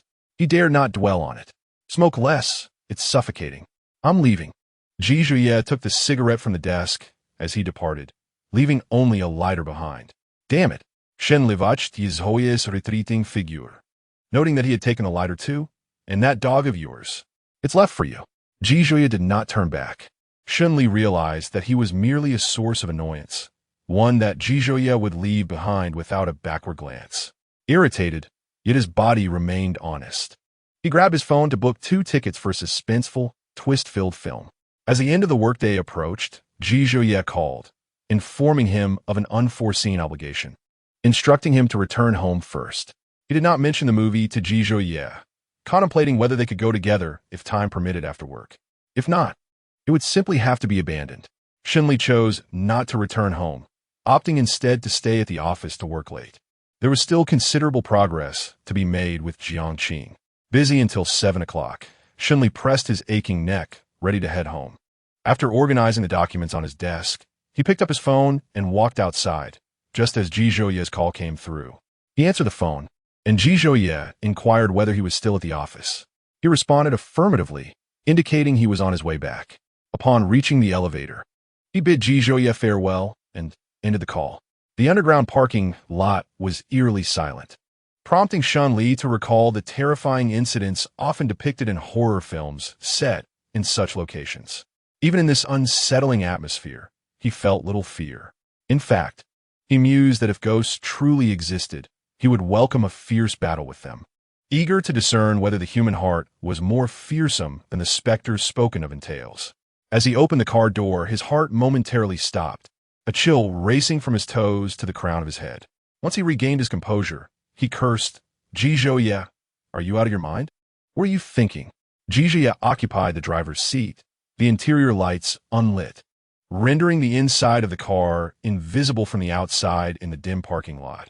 Only by leaning against the windshield could one discern the presence of another occupant. With his hand resting on the steering wheel, Ji Zhouye regarded him with a playful glimmer in his eyes. "Are you afraid?" "Afraid? Not a chance. I fear nothing." Shun Li insisted, resolute in his bravado. Even if he were to be frightened to death, he would never admit it. "How did you get in the car?" Shun Li asked, realizing the redundancy of his own question. After all, he was driving Jijuye's vehicle, which had more than one key. I have a key, Jijuye replied. Shunli leaned his elbow against the car door. Have I offended you in some way? Did I do something to displease you? What gives? Jijuye switched on the car's interior lights, casting a half-shadow, half-light over Shunli's face, softening his features. You first troubled me today, and now you're hiding the car to scare me? His expression conveyed a hint of grievance, yet predominantly defiance, a readiness to confront. I was waiting for you. I didn't mean to startle you, Jijuye said, taking hold of his hand, his fingertips lightly teasing the palm. A tingling sensation coursed through Shunli, as if he were ensnared by a toxin named Jijuye. Whenever he drew near, he found himself helplessly entranced. His heart, though his own, seemed beyond his control. Shunli withdrew his hand. Are you trying to fool me? Do you think I'm naive enough to wait for you without turning on the headlights? I forgot. Jijuye replied casually, as if a simple forgetting could erase the soul-stirring shock he had just inflicted. Get in the car, he urged. Shunli walked around to the passenger side, opened the door, and settled in. Where to? Do you have any plans? None. Shunli fastened his seatbelt. Have you eaten dinner? I have, Shunli replied, having ordered takeout and eaten a little. Shall we watch a movie? Upon arriving at the cinema, Jijuye intended to purchase tickets, but Shunli interrupted. I have 2 tickets here. He had bought tickets for the 8 o'clock showing, which are now perfectly timed for use. Initially, he had planned to dine first before heading to the film, but circumstances had changed, and he had informed Jijuye in advance. How about soda and popcorn? Jijuye asked. Yes, please, Shunli replied. Jijuye typically refrained from such snacks. Yet he remembered that Shunli enjoyed them during their previous movie outings. Shunli went to fetch the movie tickets, while Jijuye purchased cola and popcorn, opting for just a single serving. As the film commenced and ticket checks were completed, they found their seats in a sparsely populated theater, with patrons scattered in small clusters. Jijuye handed him the popcorn, placing the cola on his left. Shunli took a sip of the cola and jested. After all these years, President Ji still abstains from cola. How forlorn the cola must feel. All this time, your fondness for cola remains unchanged, yet I have yet to see the cola rejoice. Shunli continued, years have passed, and you have only grown more acerbic and adept at witty retorts. As the movie unfolded, the theater fell into a hushed stillness, all eyes fixated on the screen. When the plot reached its climax, revealing the villain's capture, Shunli cast several furtive glances at Jijuye. He bit the straw of the cola, stealthily observing the person beside him, only to inadvertently lock eyes with him. Suddenly, Jijuye leaned in closer, whispering conspiratorially in his ear, if I were the murderer, there would be no such glaring flaws. A shiver ran down Shunli's spine. The film depicted a gruesome narrative wherein the male protagonist murders his bride on their wedding night, dismembering her body, which he then stows in the refrigerator, gradually disposing of the remains before reporting the crime. The protagonist possessed remarkable counter-investigation skills, leading to a considerable delay before the police suspected him. The woman never fathomed that her husband, with whom she was to share her life, would commit such a heinous act in such an extreme and twisted manner. A chill coursed through Shunli. Glancing at Jijuye, he felt an unsettling resemblance to a malevolent specter in human guise. The thought lingered, sharing a bed every night. Would there come a day when he could vanish without a trace, leaving no body for the police to find? Chapter 18. Is it not feasible to guard against wolves in sheep's clothing? Upon exiting the theater, Shunli subtly distanced himself from Jijuye. He resolved not to sleep too soundly in the nights to come. Otherwise, he might end up without even a complete corpse. Jijuye noticed his deliberate withdrawal and pulled him back, asking, "What are you hiding from?" "I'm not hiding," Shunli replied, reluctant to concede. Jijuye could read his thoughts with ease. "What did you think of the film?" Shunli feigned nonchalance, responding, "It was quite good, though devoid of humanity. Such individuals deserve to descend into hell." He turned to Jijuye, earnestly stating, "One should avoid committing such heartless acts. The cycle of karma ensures that the wicked will meet their due retribution." Jijuye remained silent, and Shunli scrutinized his expression, uncertain if his words had resonated. "Really?" Jijuye's lips curled into a playful smirk. After Shunli finished his shower, Jizhe entered the bathroom, and the more Shunli observed him, the more he felt as though Jizhe resembled a deranged killer on the run. This notion intensified whenever Jizhe smiled, feeling the urge to smoke. Shunli reached for his cigarettes only to recall that Jizhe had confiscated them, treating him as if he were underage. Descending the stairs, he retrieved a can of beer from the refrigerator. While he might lack cigarettes, surely he could drink. After downing a can of beer, Shunli tossed the empty can into the trash. After a moment's contemplation, he opened the drawer and retrieved a pair of scissors, placing them beneath his pillow. While horror films did not frighten him, the exploration of human nature within this film struck a deeper chord. Indeed, the darkness of humanity eclipses that of ghosts and deities. In the dead of night, a rustling sound stirred Shun-Li from his slumber. Frowning slightly, he turned over, intending to resume his sleep. But a sudden thought jolted him awake, prompting his hand to reach beneath his pillow. To his dismay, the scissors were missing. He shot upright in bed. At that moment, the floor lamp illuminated the room, revealing Jizhe sitting beside him. Shun-Li kicked out angrily. "What the hell are you doing by my bed in the middle of the night?" Having just returned from the study, Jizhe was unfazed by the kick. He waved the scissors in his hand and asked, "What are you doing with a pair of scissors under your pillow?" Irritated, Shun-Li tugged at his hair and retorted, "What is it to you? I'm just being cautious against potential perverts." Disturbed from his peaceful slumber by Jizhe's antics, he pulled the blanket over his head and turned away, attempting to fall back asleep. Jizhe yanked the blanket off his head, reassuring him. "I won't do anything to you." "Well, thank you for that," Shun-Li replied, pulling at the blanket but not covering his head again. "Aren't you tired? Why aren't you sleeping?" "I'm just going to sleep," Jizhe said as he lay down beside him. Shun-Li shifted away, creating distance between them.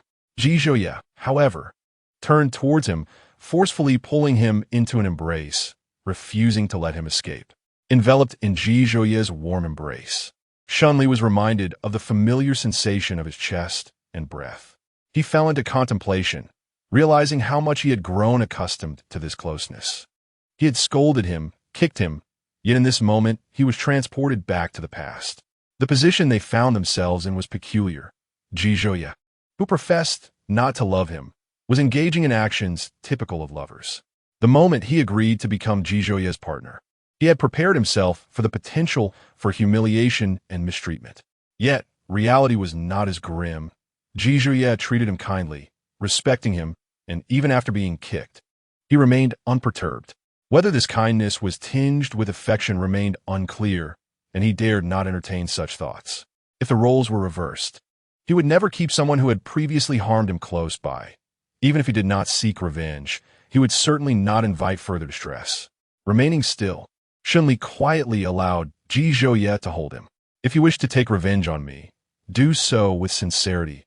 Unleash all your methods, but spare me your kindness."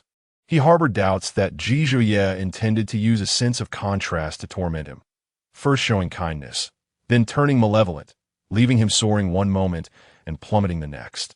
With a hoarse voice, Shun-Li expressed his fear.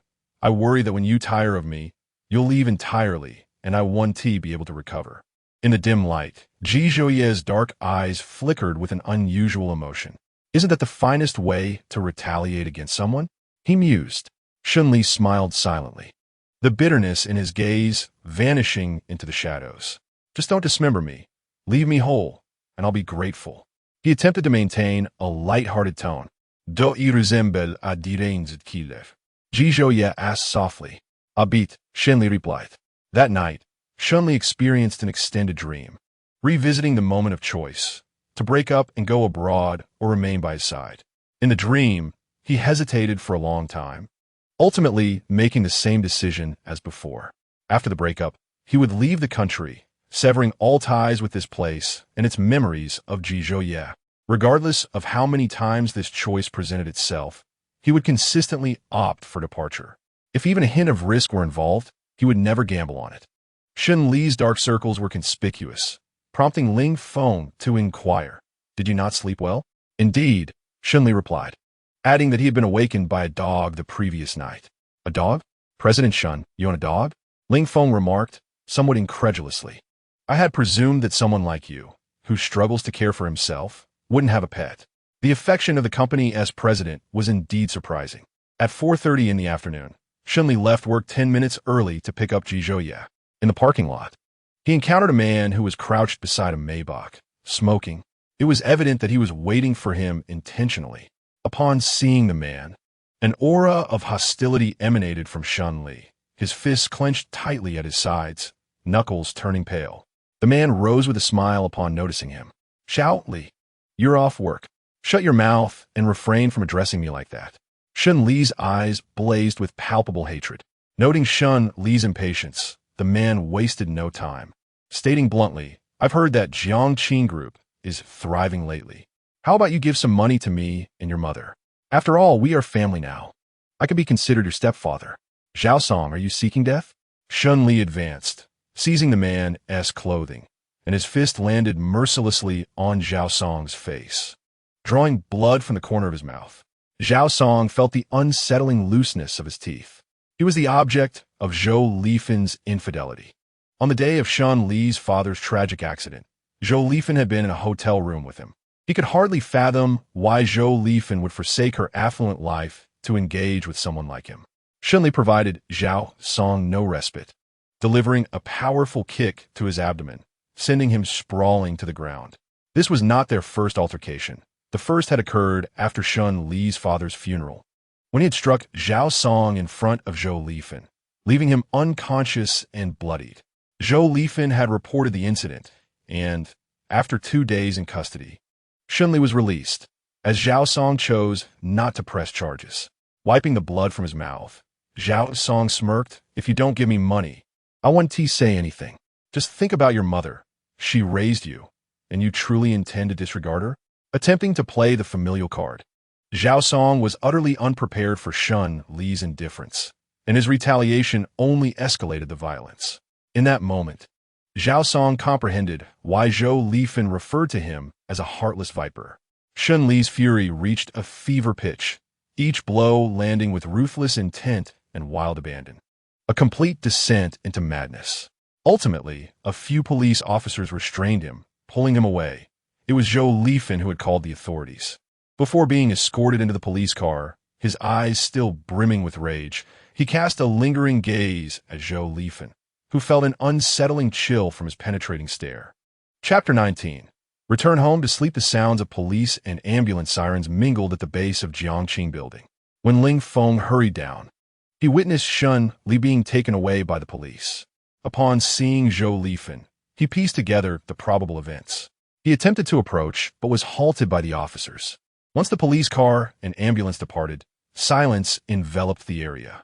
Ling Feng, unable to move forward without being stopped, recalled someone and made a phone call. "Yi, Shun Li has been taken by the police." Shun Li emerged from the police station at 7 o'clock, the night having fallen but not entirely engulfing the day. He kept his head lowered, following closely behind Ji Zhouye. Ji Zhouye did not inquire about what had transpired, nor did Shun Li volunteer any information. Some matters need not be explicitly articulated. Both were acutely aware, and refraining from inquiry preserved his dignity. The individuals ahead halted to await him, and Shun Li approached Ji Zhouye's side, expressing both an apology and gratitude. "Why apologize?" Ji Zhouye cast his gaze downward at him.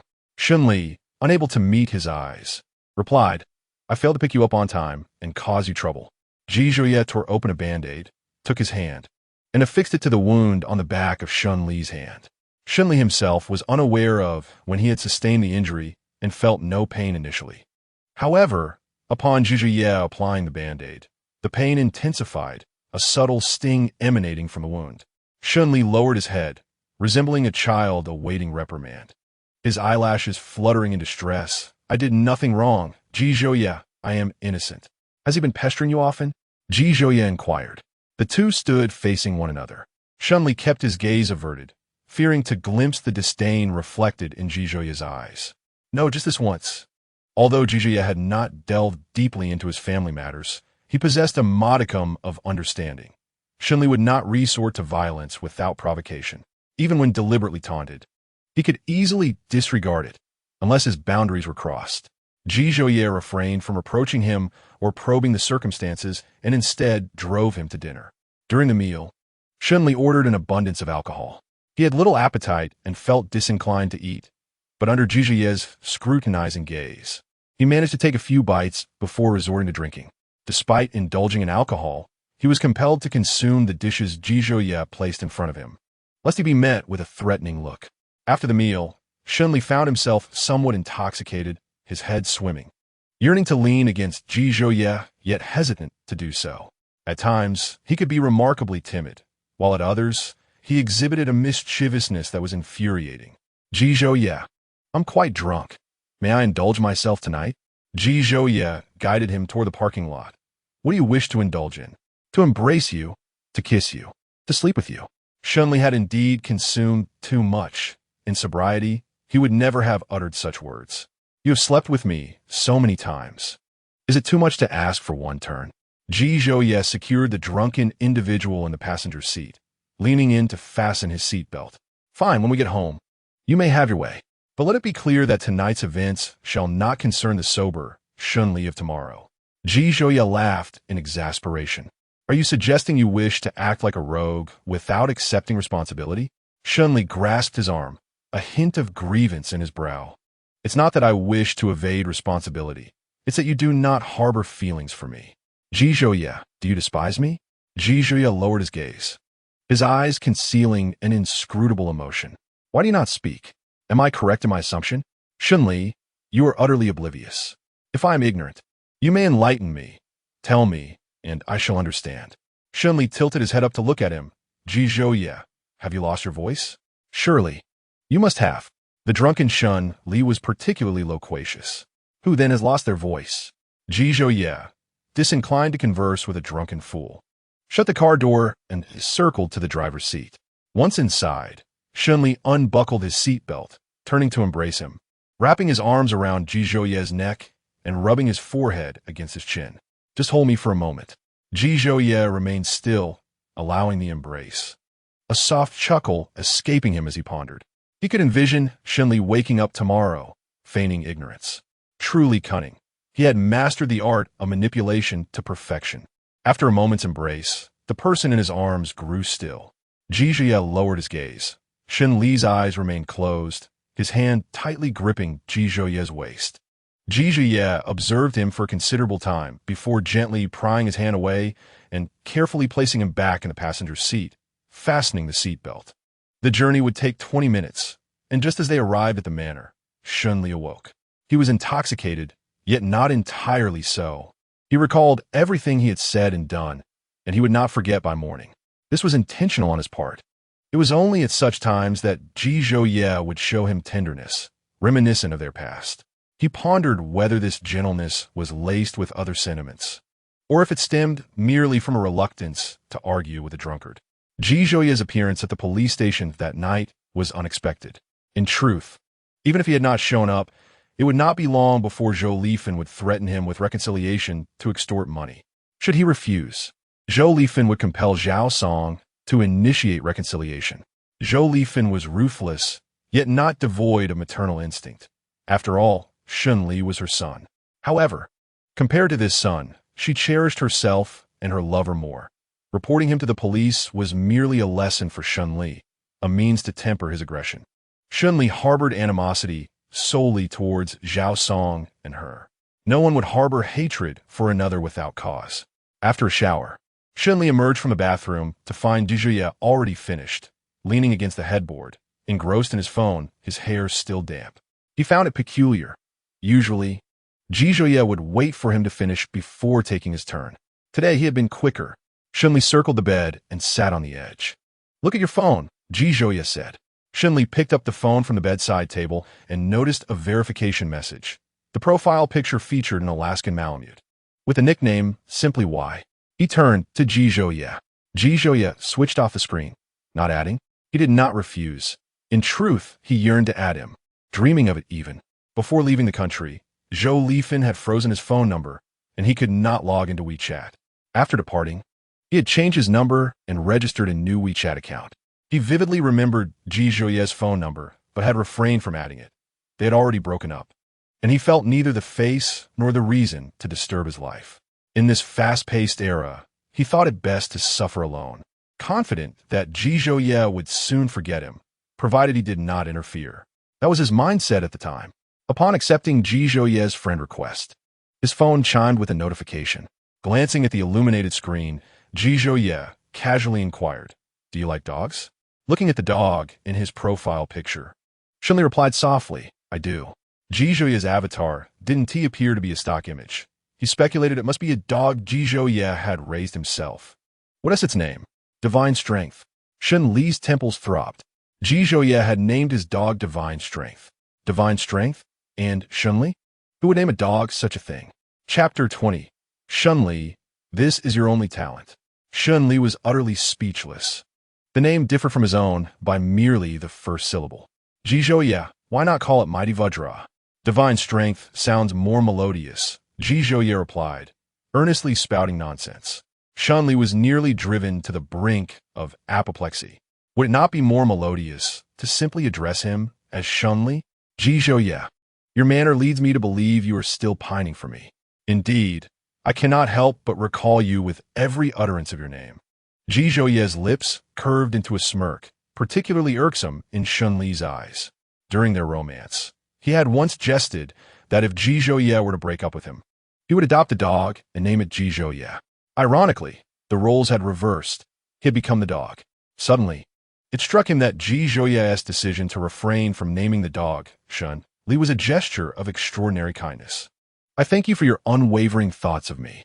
What unwavering thoughts? Ji Zhouye merely sought to irritate him. The dog, originally not named Shun Li, was bestowed several names by Ji Zhouye, but remained unresponsive until one inebriated night, when he called out its name and was reminded of Shun Li's indifference during their breakup. Upon calling Shun Li's name, the dog perked up, wagging its tail and rushing over to nuzzle against his leg. Initially, Ji Zhouye dismissed it as mere coincidence, but upon calling again, the dog responded, continuing to nuzzle. Thus, the dog acquired its name. He would never stoop to Shun Li's level of triviality, adopting a dog merely to bear the name of an ex-lover. If the dog showed no reaction to the name, he would not have uttered it. If you have an affinity for dogs, I shall bring it over in a few days to keep you company. Shun Li playing with the dog? Splendid, absolutely splendid. Very well, bring it over. Once it arrives, I shall rename it Ji Zhouye. The dog, Shun Li, had been found when it was barely 2 months old, afflicted by a grave illness with little hope for recovery. It was precisely this condition that led to its abandonment. Yet, the dog was fortunate, spending 2 weeks in a veterinary hospital before recovering. Ji Zhouye had kept the dog at his estate, but during a particularly busy period, he sent it to the old residence for lack of time.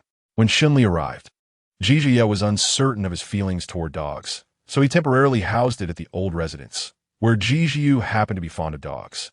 Ji Zhouye adored dogs but loathed their names, insisting on renaming the dog multiple times, all to no avail. The dog only responded to the name, Shun Li, Ji Zhouye. Tomorrow I too shall adopt a dog, and I shall name it Ji Zhouye. As long as it pleases you, I am agreeable.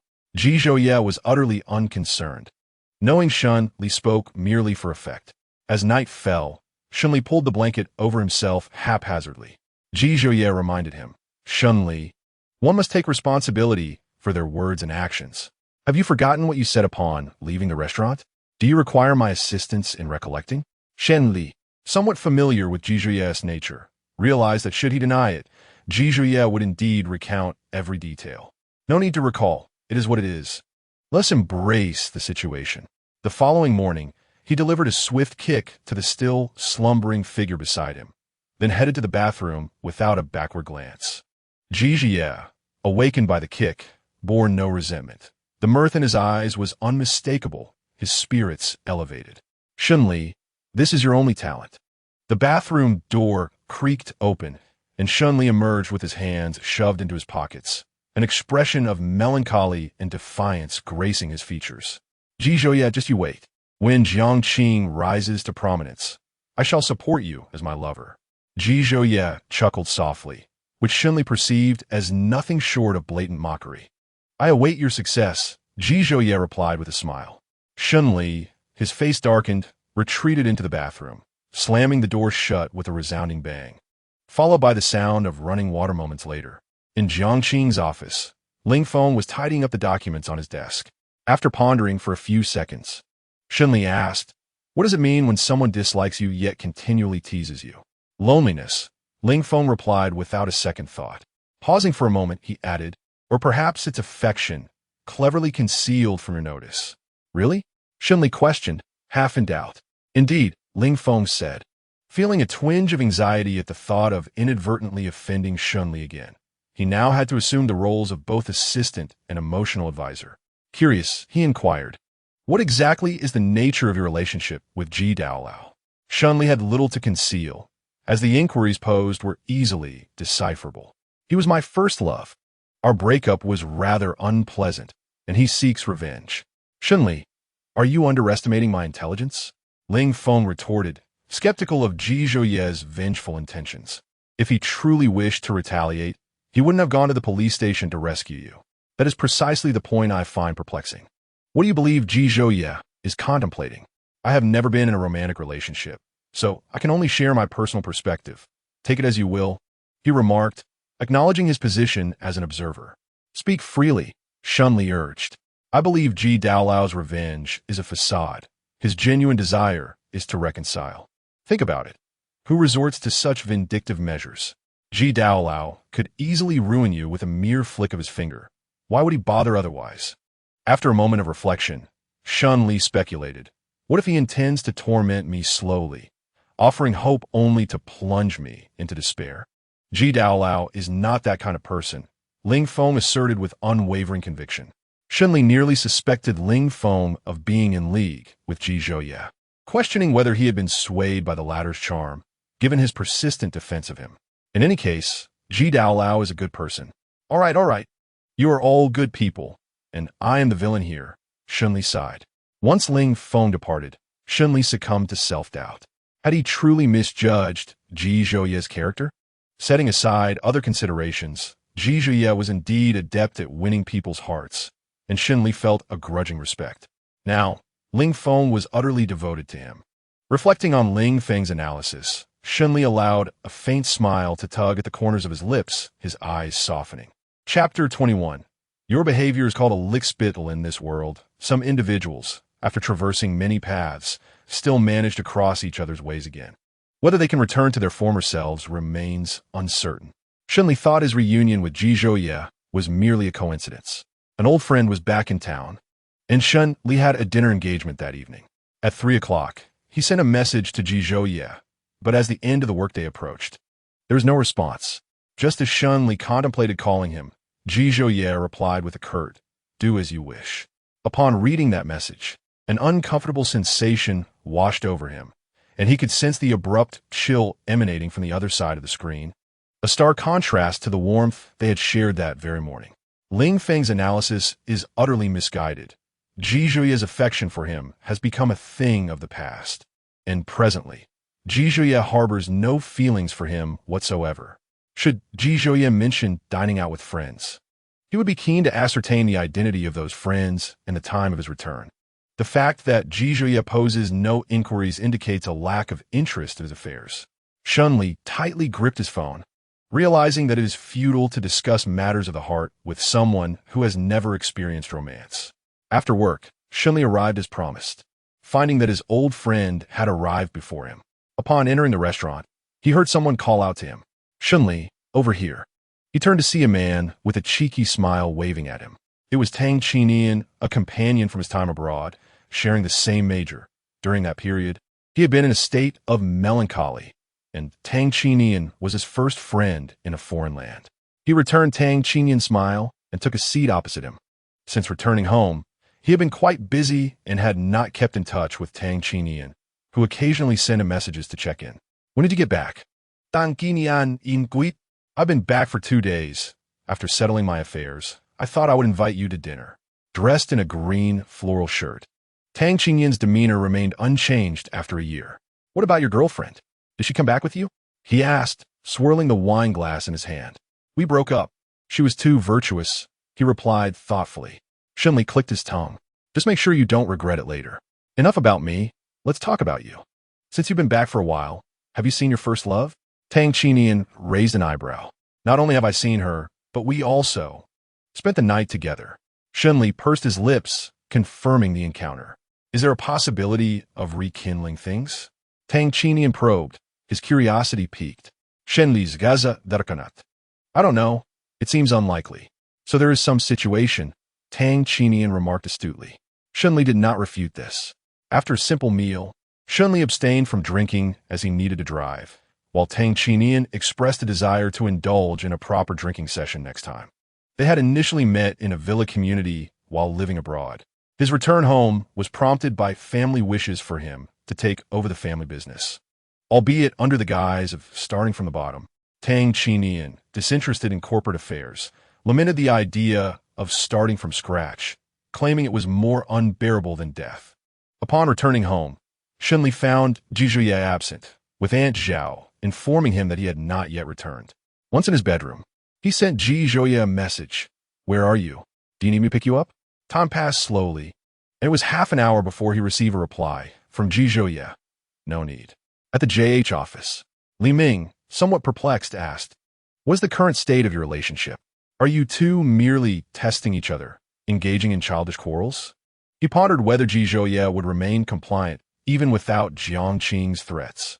Jizhuye's grip on his wine glass turned white-knuckled, his pupils darkening. You should ask him that, he replied. Li Ming remarked, if it were me, I wouldn't fall into the same trap again. I would not show mercy to those who have harmed me. It was common knowledge that Jizhuye was ruthless, yet he remained infatuated and soft-hearted towards Shunli. Having learned a lesson from one individual was sufficient. There was no need to endure it twice, yet Jizhuye remained obstinate. Setting down his wine glass, Jizhuye rose. Take me home. Li Ming. No. Fizuya. Are you using me to provoke Shunli? You know he once misjudged our relationship. Jizhuye. Are you going to send me? Li Ming. He just had a bit to drink. He wouldn't want to wade into this murky water. Fine, let us send him. After all, he has never been fond of Shunli. Jizhuye is his friend, and when Shunli did that thing, they ceased to be friends. Without Jizhuye, he would not even know who Shunli is. He leans towards Jizhuye. Moreover, Shunli's actions are unforgivable. Only this fool, Jizhuye, is trying every means to assist him. Do you know what your behavior is called? Jizhuye looked at him, knowing he had no kind words to say. As expected, your behavior is termed as a sycophant. Jizhuye. Do you need me to remind you of your own sycophantic deeds? Jizhuye's gaze fell upon him. Li Ming, seeing Jizhuye about to enumerate his past misdeeds, he prudently fell silent, for he had no desire to revisit that dark history. It was precisely because of that past that Li Ming harbored such disdain for scoundrels. In his eyes, Shunli epitomized the scoundrel. Outside the mansion, Shunli stood at the door, lost in thought, unsure if Jizhuye would return tonight, so he decided to wait there. Dressed in a white short-sleeved shirt and gray casual pants, he stood, the evening breeze causing his loose shirt to billow slightly. The gentle wind could not quell the turmoil within his heart. A car he had never seen before halted before him. He was certain it did not belong to Jizhuye. Through the windshield, he caught sight of Jizhuye and Li Ming. The moment he saw Li Ming, his heart skipped a beat. Jizhuye's gaze landed on Shunli, while Li Ming cast a cursory glance at him. After years apart, he had changed significantly, evidently having lost much weight. Li Ming felt a curiosity about what Shunli had endured during these years. He turned to Jizhuye. I'll drive you home. Want you invite me in for a cup of tea? Jizhuye's thoughts turned to Tang Chinian, recalling how he had been by Shunli's side while abroad. His demeanor darkening. Get out of the car. Li Ming exited, his gaze lingering on Shunli for a few seconds before he casually draped his arm around Jizhuye's shoulders, embodying the standard brotherly camaraderie. Jizhuye glared at Li Ming, who awkwardly withdrew his arm. All these gestures were witnessed by Shunli. Jizhuye did not glance back at him as he brushed past alongside Li Ming, his fingertips twitching slightly. Watching the two depart, a profound bitterness welled up within him. Shunli stood rooted in place for quite a while, and when he regained his senses, he returned indoors. Jizhuye was on the sofa in the living room with someone, while Li Ming wore a broad smile. Shunli said nothing and headed straight upstairs. Li Ming called out to him, Shunli, long time no see. Shunli forced a smile, long time no see. He had little to say to Li Ming. When he first started dating Jizhuye, He had once misunderstood the nature of their relationship. Upon entering the living room, Ji Zhuye's gaze remained fixated on him. Chapter 22. Why am I at odds with you? After Shun Li returned to his room, Li Ming also departed. He wished to provide Ji Zhuye with some relief, yet deemed it more prudent for them to resolve their matters independently. Ji Zhuye entered, and he found Shun Li lying on the bed, only able to see his back. Suddenly, the figure on the bed spoke. Ji Zhuye, I wish to return home for a couple of days. Is that permissible? Ji Zhuye approached and sat at the bedside, casting his gaze downward.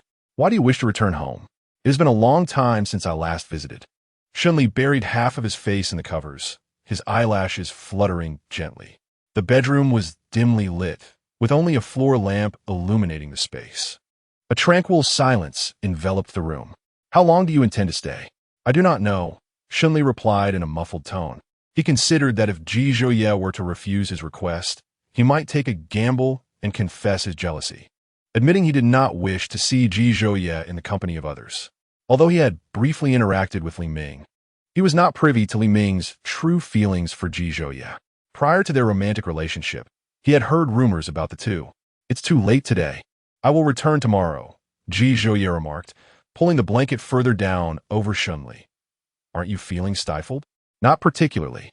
The one who departs first lacks the right to feel aggrieved, yet grievances can be unavoidable. After work, Shun Li returned home, a place he had not visited in quite some time. A thin layer of dust coated the surfaces, and he tidied up a bit before taking a shower and succumbing to a drowsy slumber. He had felt slightly unwell at work, though he paid it little mind. After 2 hours of fitful sleep, Shun Li realized he was running a fever and got up to search for medication, but found none for his fever. Tang Qinian called to inquire if he had eaten. No, Shun Li replied.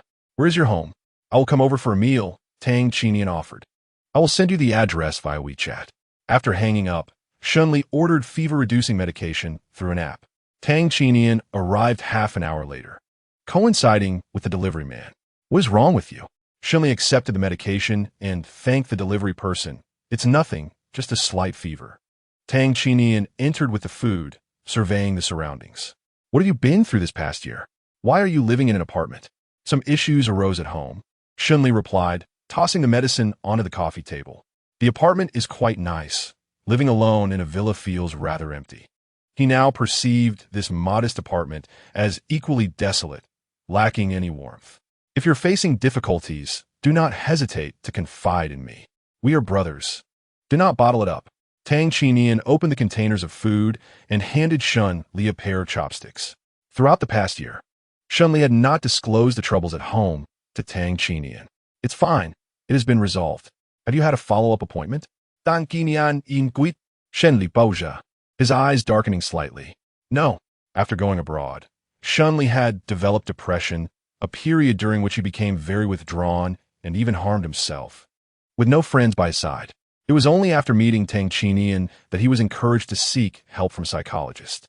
After a period of medication and therapy, Shun Li's condition had markedly improved. These matters were known solely to Tang Qinian. If there is nothing, then so be it, Tang Qinian said, noticing Shun Li's relatively stable demeanor and choosing not to press further.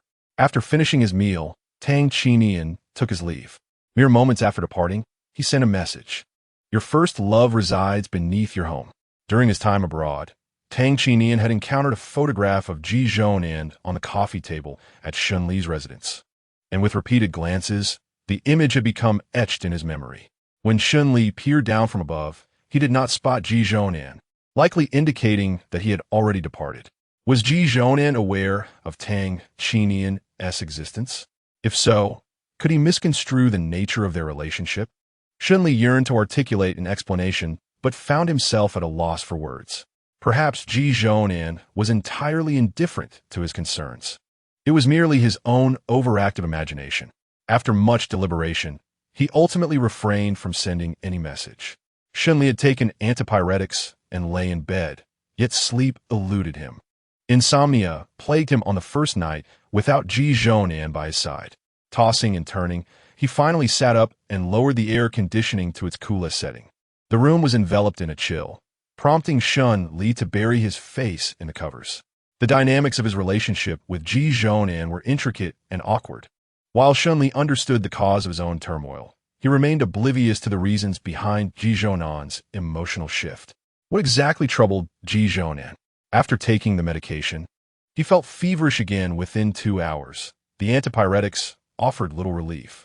When one is unwell, all grievances resurface, and he no longer wished to endure the torment in silence. After much hesitation, he dialed Ji Zhonan's number. When the call connected, Ji Zhonan's voice came through weak and questioning. "Why are you sulking with me?" Even if Ji Zhonan did not overtly show it, Shunli could sense the change in his demeanor. Noticing the odd tone in his voice, Ji Zhonan furrowed his brow. "Are you ill?" Shunli replied, his voice muffled. "First, tell me why you're being difficult. Were you not fine this morning? Let us discuss it in person."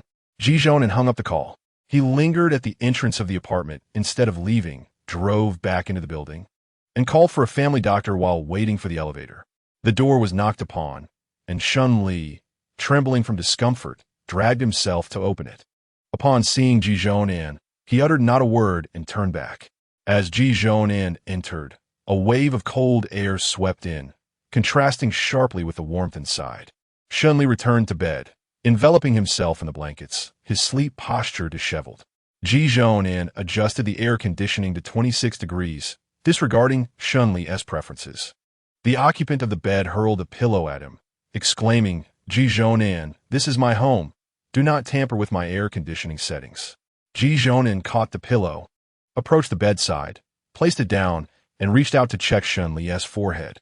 His hand, resting against Shunli's skin, felt like a talisman, instantly rendering Shen li cumplian. Ji Zhonan's expression darkened, his eyes reflecting anger. "With a fever, you still set the air conditioning this low. Are you courting disaster?" Despite the air conditioning being at its coldest, Shunli subconsciously leaned towards self-destruction, yet he paid little heed to it. "You still haven't explained why you're sulking with me," he pressed. Ji Zhonan, maintaining a stern countenance, asked, "Who did you dine with tonight?" Shunli realized. "Ji Zhonan, you're investigating me. Ultimately, you still do not trust me. You doubt that I would remain faithfully by your side. What trust could exist with someone who abruptly ends a relationship without warning?" Ji Zhonan, stifling his inner fury, demanded, "Tell me, Shunli, how can I trust you?" Shunli remained silent, feeling unqualified to question Ji Zhoye. He sat up, his bony hand resting on Ji Zhoye's, his voice frail and weak. "Have you found out if Tang Qinian has a girlfriend? He just broke up recently." Ji Zhoye was momentarily taken aback.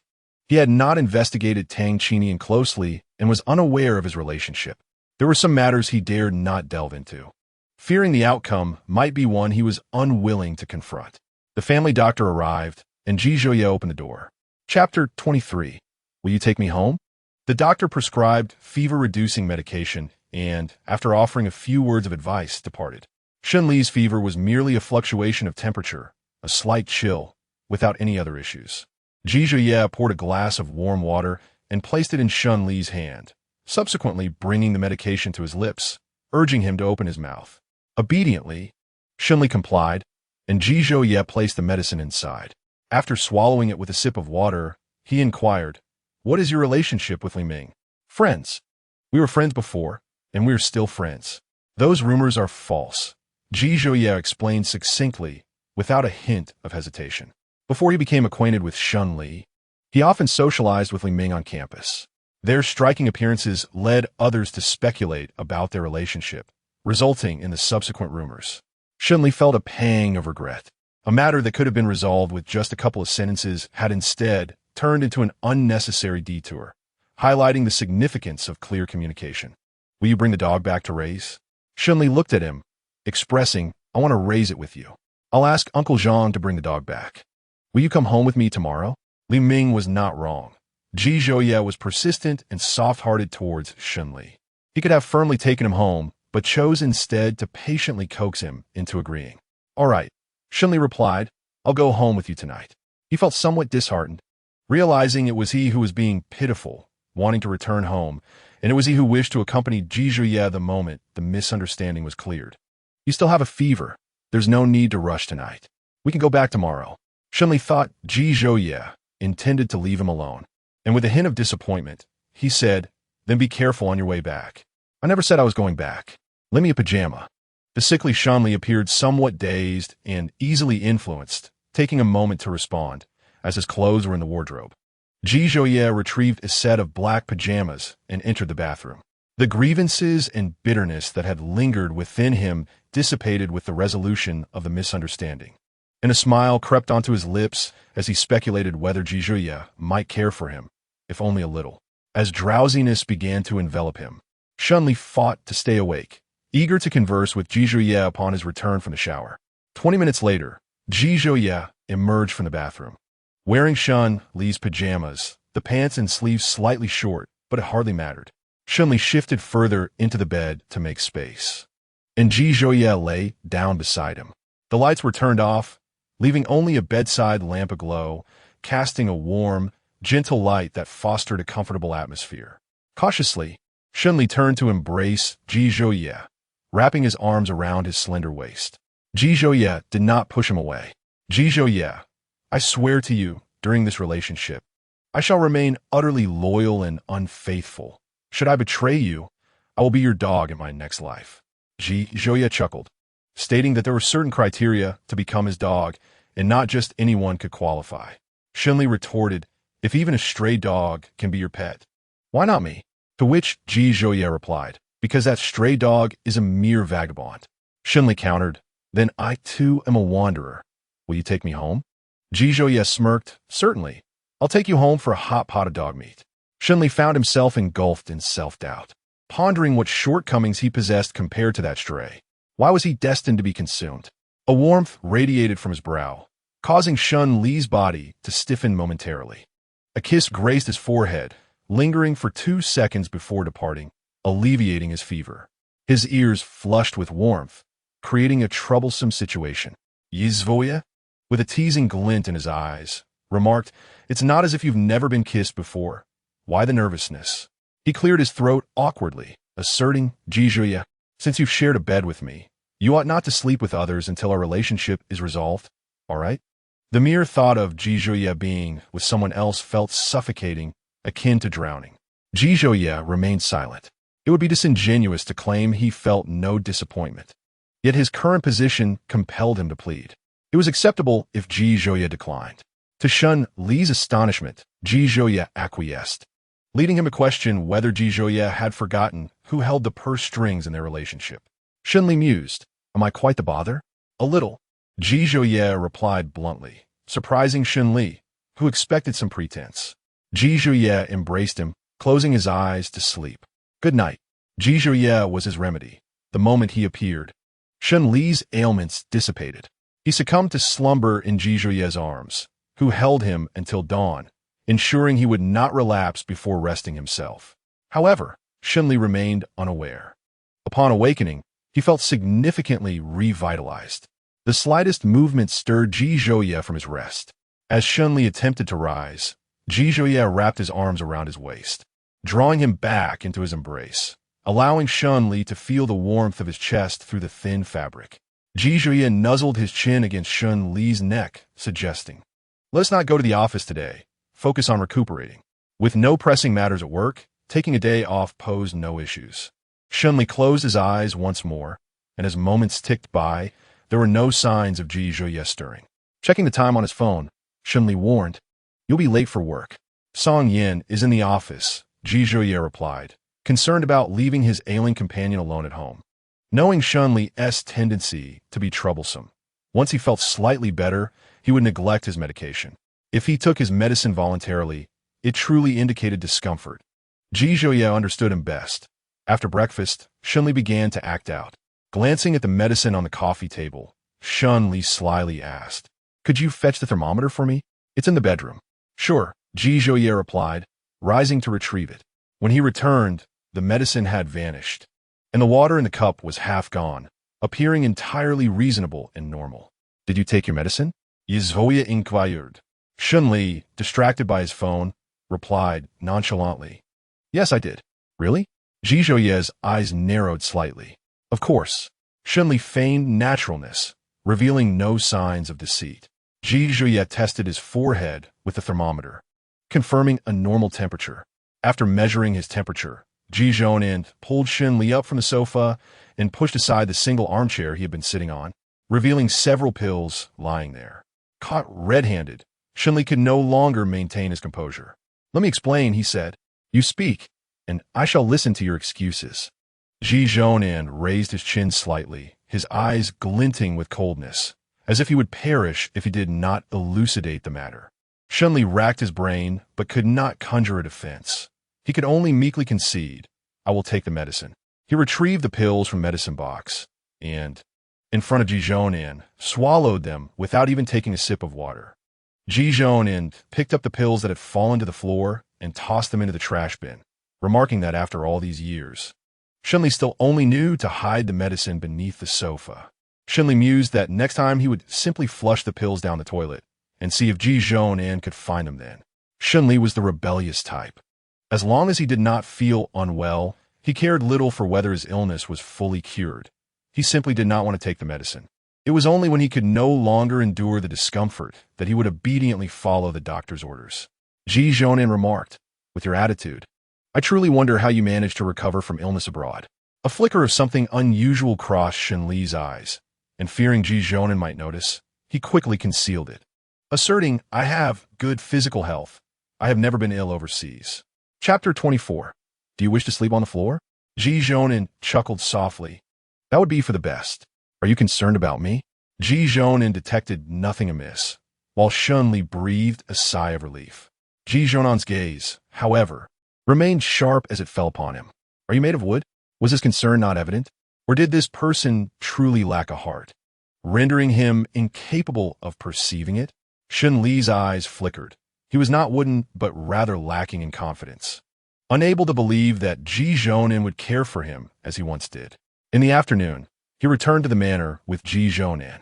As soon as they exited the car, a large Alaskan Malamute bounded toward them, startling Shen Li.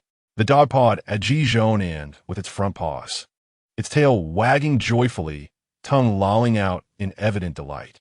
Ji Zhonan reached out to pat its head, commanding Shen Li sit. The dog obediently sat down. Shen Li's brow twitched. Was it truly not calling him? Zhonan instructed Shen Li, "Shake hands." The dog placed its paw on Ji Zhonan's hand, who smiled. "Such a good boy. Much better than some people." This remark carried an implication. Shen Li watched as the dog called out to him twice, lacking malice, merely curious. Ji Zhonan's gaze fell upon Shen Li. "Do you wish to pet it?" "No, I fear it might bite me." Just as he finished speaking, the dog approached him, nudging its head against his leg. Shen Li was momentarily taken aback, but begrudgingly crouched down to pet its head. Was this silly dog friendly to everyone? "It knows how to read people," Ji Zhonan commented. The dog then lay down, exposing its belly for Shen Li to stroke. Shen Li chuckled at the sight, surprised by its understanding of social niceties. He graciously petted it a few times, its fur soft and long, a pleasure to touch. Judging by its size, Ji Zhonan had taken excellent care of it, and its disposition was gentle. They say that people resemble their pets, yet this dog contrasted sharply with its master, being far more mild-mannered. Ji Zhonan, having not gone to the office, needed to attend to some work matters upon returning home and retreated into his study. That afternoon, Shen Li was engaged in playful antics with the dog, Shen Li, who was quite eager to join the fun. Shen Li brandished some chicken jerky, teasing the dog with the promise that if it consumed the treat, it would henceforth be known as Ji Zhuye. However, the dog soon lost interest in the jerky, settling down at Shen Li's feet and ignoring the bait. Undeterred, Shen Li called out Ji Zhuye, yet the dog remained unresponsive. After a while, Shen Li conceded defeat. The name seemed to resonate with the dog, and he decided against the renaming, opting instead to offer the jerky. Shen Li watched as the dog stood up, its eyes sparkling with delight as it snatched the treat away. Nestled on the couch, Shen Li immersed himself in video games while Shen Li lay quietly beside him, resting its head on his lap. Occasionally, he would stroke the dog's head, marveling at its obedient nature. Prior to meeting Shen Li had been determined to win the dog's allegiance by any means necessary. But within mere hours of their encounter, he found himself utterly captivated by its charm. Ji Zhuye, having concluded his tasks upstairs, descended to witness this heartwarming scene. His gaze softened with affection. A human and a dog were cozily ensconced on the sofa. During dinner, Shunli dutifully took his medication, yet Jijuye could see through the veil of Shun-Li's little secrets. After a refreshing shower, Shun-Li emerged to find Shun-Li sitting forlornly by the bedside, leaning against the headboard. Jijuye watched as Shun-Li approached and bent down to pat the dog's head, inquiring if it wished to join him in bed. The dog responded with a couple of soft whines. Shun-Li glanced uncertainly at Jijuye, contemplating whether he would permit the dog to sleep on the bed. Aware of Jijuye's cleanliness obsession, Shun-Li felt his heart soften at the dog's pitiful demeanor, wishing to plead on its behalf despite knowing it was unlikely to succeed. Without a moment's hesitation, Jijuye firmly declined, asserting that it was not permissible. Shun-Li's heart melted at the sight of the dog's dejected expression, its tail drooping as it emitted a sorrowful whimper. In a final attempt, he asked if there was any room for negotiation. The answer was a resounding no, as Jijuye's gaze met his with unwavering resolve. Setting aside the question of Jijuye's cleanliness, it was clear that Shun-Li occupied half the bed, leaving little space for a human. The thought crossed Shun-Li's mind to take the dog to the guest room for the night. "You dare!" Jijuye's eyes glinted with a hint of coldness, commanding Shun-Li to leave. The dog, tail between its legs, exited through the door, shutting it behind itself. Shun-Li blinked, astonished at the closed door. Was this truly a dog? Jijuye remarked, seemingly out of the blue. That Shun-Li's pity for the dog was somewhat excessive. Shun-Li was puzzled by this statement. "What do you mean?" Jijuye suggested that a glance outside would clarify the matter. 10 minutes later, Shun-Li decided to prepare a little snack for Shun-Li to soothe its tender spirit. Upon descending the stairs, he was greeted by the sound of snoring reverberating through the living room. His gaze fell upon a fluffy bundle on the couch, and he felt a jolt of astonishment mingled with exasperation. Did dogs really snore this loudly? As he approached, the furry creature remained utterly undisturbed, completely oblivious to its surroundings, the snoring unabated. In that moment, Shun-Li finally understood Jijuye's earlier comments. His concern and pity had indeed been superfluous. Nightfall at the bar. Jijuye went out with friends and unexpectedly encountered Li Ming. The two sat on high stools at the bar, sipping their drinks. The lights danced, and the music was a cacophony. After consuming a bit of alcohol, Jijuye began to ramble. "Li Ming, do you think my brother has a masochistic tendency? That scoundrel is no good at all. You are far better." Li Ming smirked. "Indeed, I am not inferior to him. If only your brother had a fondness for you." With a swift kick directed at Jijuye's stool, Li Ming retorted, "Get lost. I prefer women." Jijuye took a sip of his drink. "Isn't there often gossip about you and my brother?" Li Ming was at a loss for words. "Do others not have a clue? And you too?" "I do have a clue. I'm merely making a comparison." Jijuye continued, "You are far more pleasing to the eye than that scoundrel. Would you dare say that in front of your brother?" Li Ming laughed. Jijuye lamented, "My brother is biased. He sees no one but that scoundrel." He murmured softly, "Last time I hit that scoundrel, my brother found out, and this month I received no allowance." Li Ming mockingly laughed. "Who told you to throw the first punch? If I were your brother, I wouldn't give you any either." "Li Ming, why are you just like my brother?" Li Ming patted his shoulder. "All right, tonight's expenses are on me. Enjoy your time with your friends." Seizing an opportunity, Li Ming slipped away, preferring not to engage with this group of youngsters. Adults ought to indulge in something more exhilarating. He reserved a private room and summoned a few of the establishment's top beauties, reveling in the festivities within the confines of the room. The DJ's music thumped as several women swayed their graceful forms, lost in the revelry, their hair in disarray from the exuberance. Chapter 25. Why do you always compare with a dog? Ji Zhounin severed Zhao Song's financial lifeline, causing Zhao Song's small enterprises to vanish overnight. The previous incident had not merely angered Shun-Li. Zhao Song realized he had offended multiple parties and sought out Zhou Lifan to plead on his behalf. Shun-Li was entirely unaware of the situation until Zhou Lifan made her appearance. Blocked from entry, she could not reach Jiangxing and waited in the parking lot for Shun-Li to finish work. She never imagined that a place she once entered freely would now deny her entry, where security would promptly escort her away. The world had changed profoundly. She grasped Shun Li's arm. Son, I beg you, grant us a way out. A flicker of malice crossed Shun Li's eyes as he shook off her grasp. Unable to suppress his disdain, the matters concerning Zhao Song are not my doing. They do not concern me. Mother knows it is not you. Please, could you intercede with Ji Zhonan for me? Zhou Lifin's eyes reddened, tears welling up. This scene resembled that of a devoted mother and an unfilial son. Do you believe Ji Zhonan is still the same as before? A hint of sadness lingered at the corners of Shun Li's eyes. My words carry no weight. If he does not touch Jiangqing, I will be grateful. Mother understands you speak in anger. It was my mistake to force you to part ways with him. I apologize. Zhou Lifin wept. Ji Zhonan must still hold feelings for you. If you speak, he will surely listen. Hold feelings for me?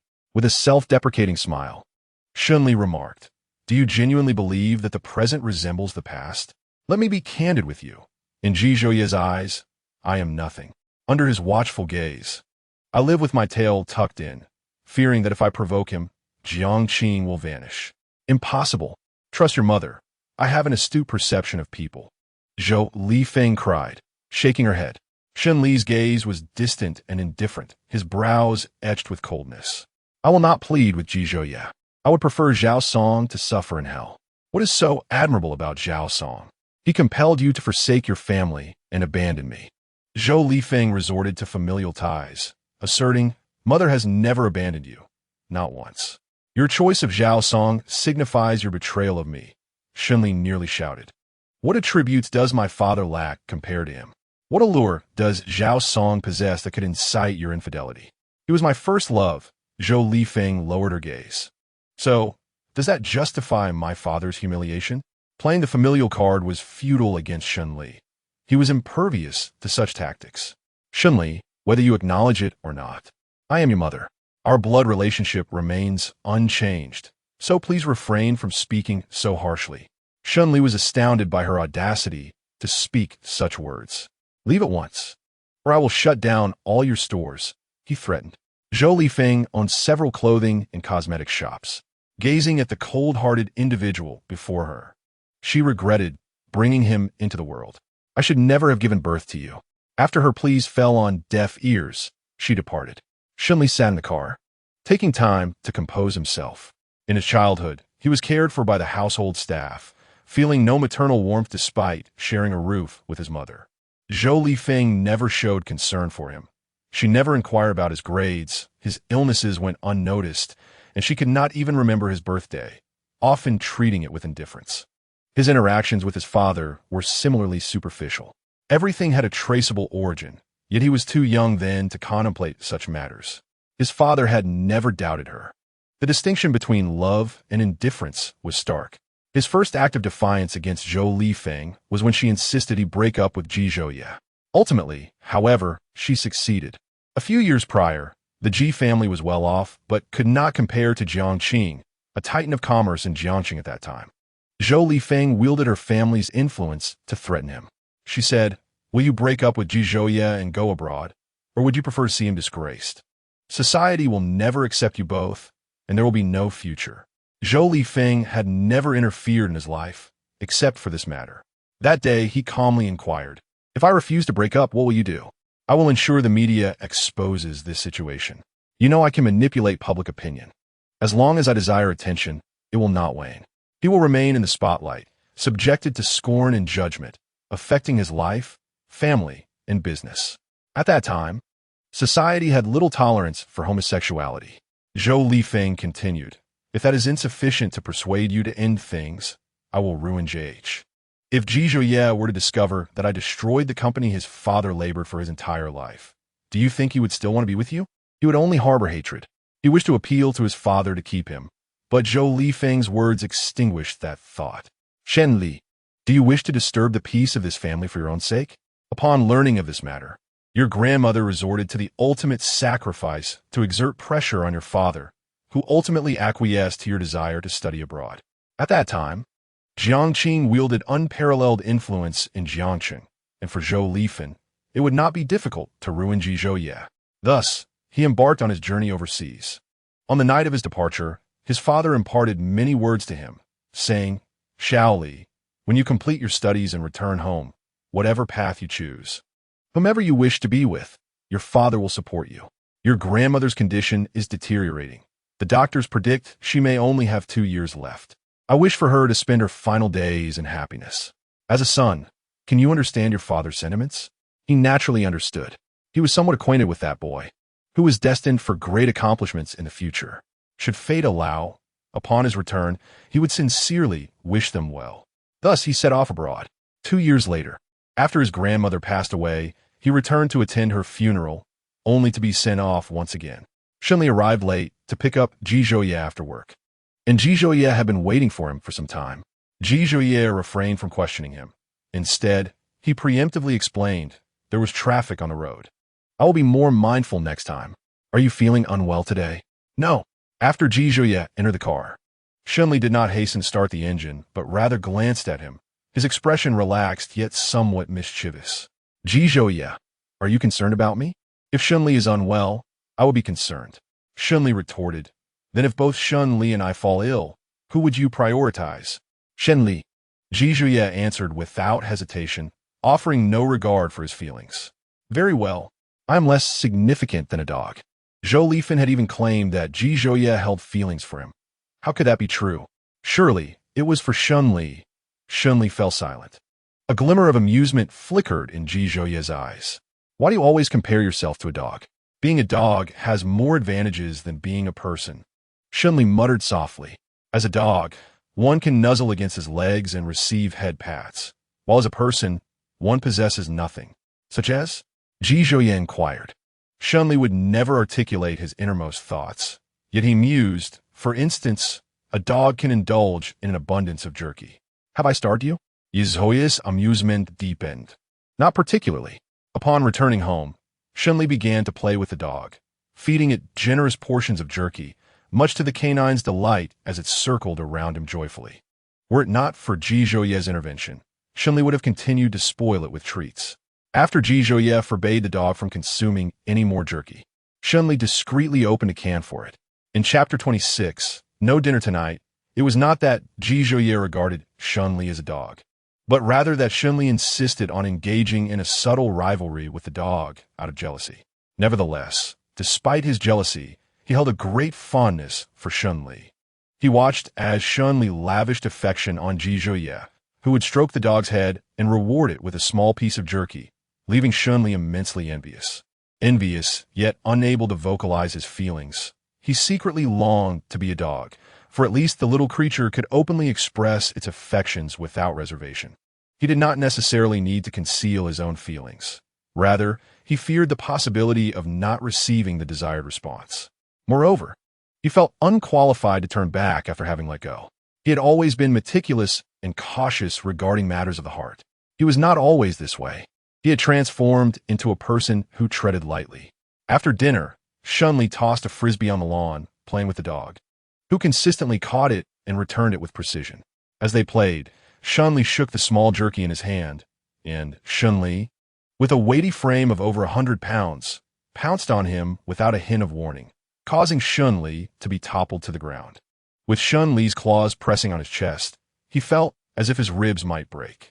It became apparent that Shunli was not after the jerky, but rather his very life. Shunli, he exclaimed sharply, prompting Shunli to leap off and scamper away, ignoring the treat, his head drooping as he emitted soft whines. Still lying on the grass, Shunli turned his head to see Jijoye approaching, his brow furrowed with icy disdain. Shunli, clutching his chest, stood up, exhaling gently as he chuckled. Shunli ought to lose some weight. Jijoye's gaze scrutinized him, assessing whether he had been injured or harmed in any way. No, Shunli replied, glancing towards Shunli, who had returned to nibbling on the jerky. However, Shunli offered no response and instead trotted off with his tail tucked between his legs. Confused, Shunli inquired of Jijoye what had transpired. It's nothing, just ignore it, Jijoye replied. Shunli assumed Shunli had merely grown tired from play and was now resting.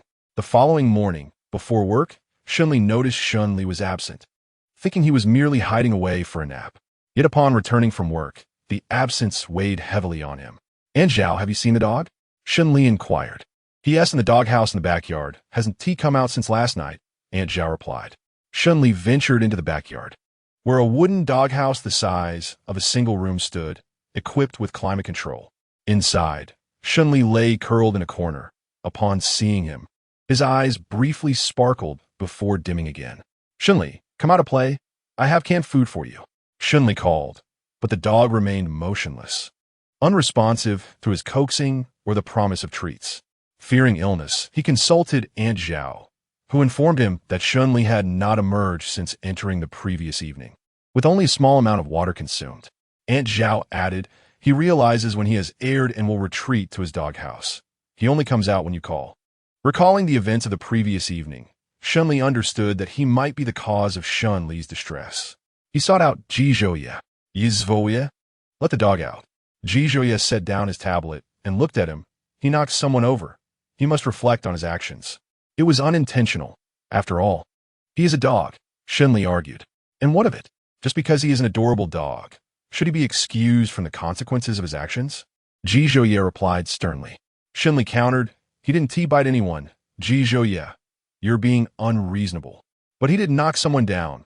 Had it been a child, what would have been the outcome? Jizhoye pressed. Shunli understood Jizhoye's point, but still wished for the dog to be released, assuring, I guarantee, with my integrity, such an incident will not occur again. Your integrity is worth little. Jizhoye remained steadfast, showing no leniency. Frustrata, Shunli Barnat. Don't force me to kneel and beg. Then kneel, Jizhoye replied coolly. Shunli retorted, a man's knees are worth their weight in gold.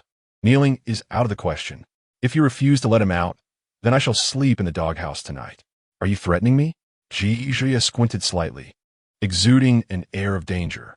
I dare not, Shunli said awkwardly. Shunli hasn't eaten in a day. It's truly pitiable. Are you certain? Yizhoye inquired.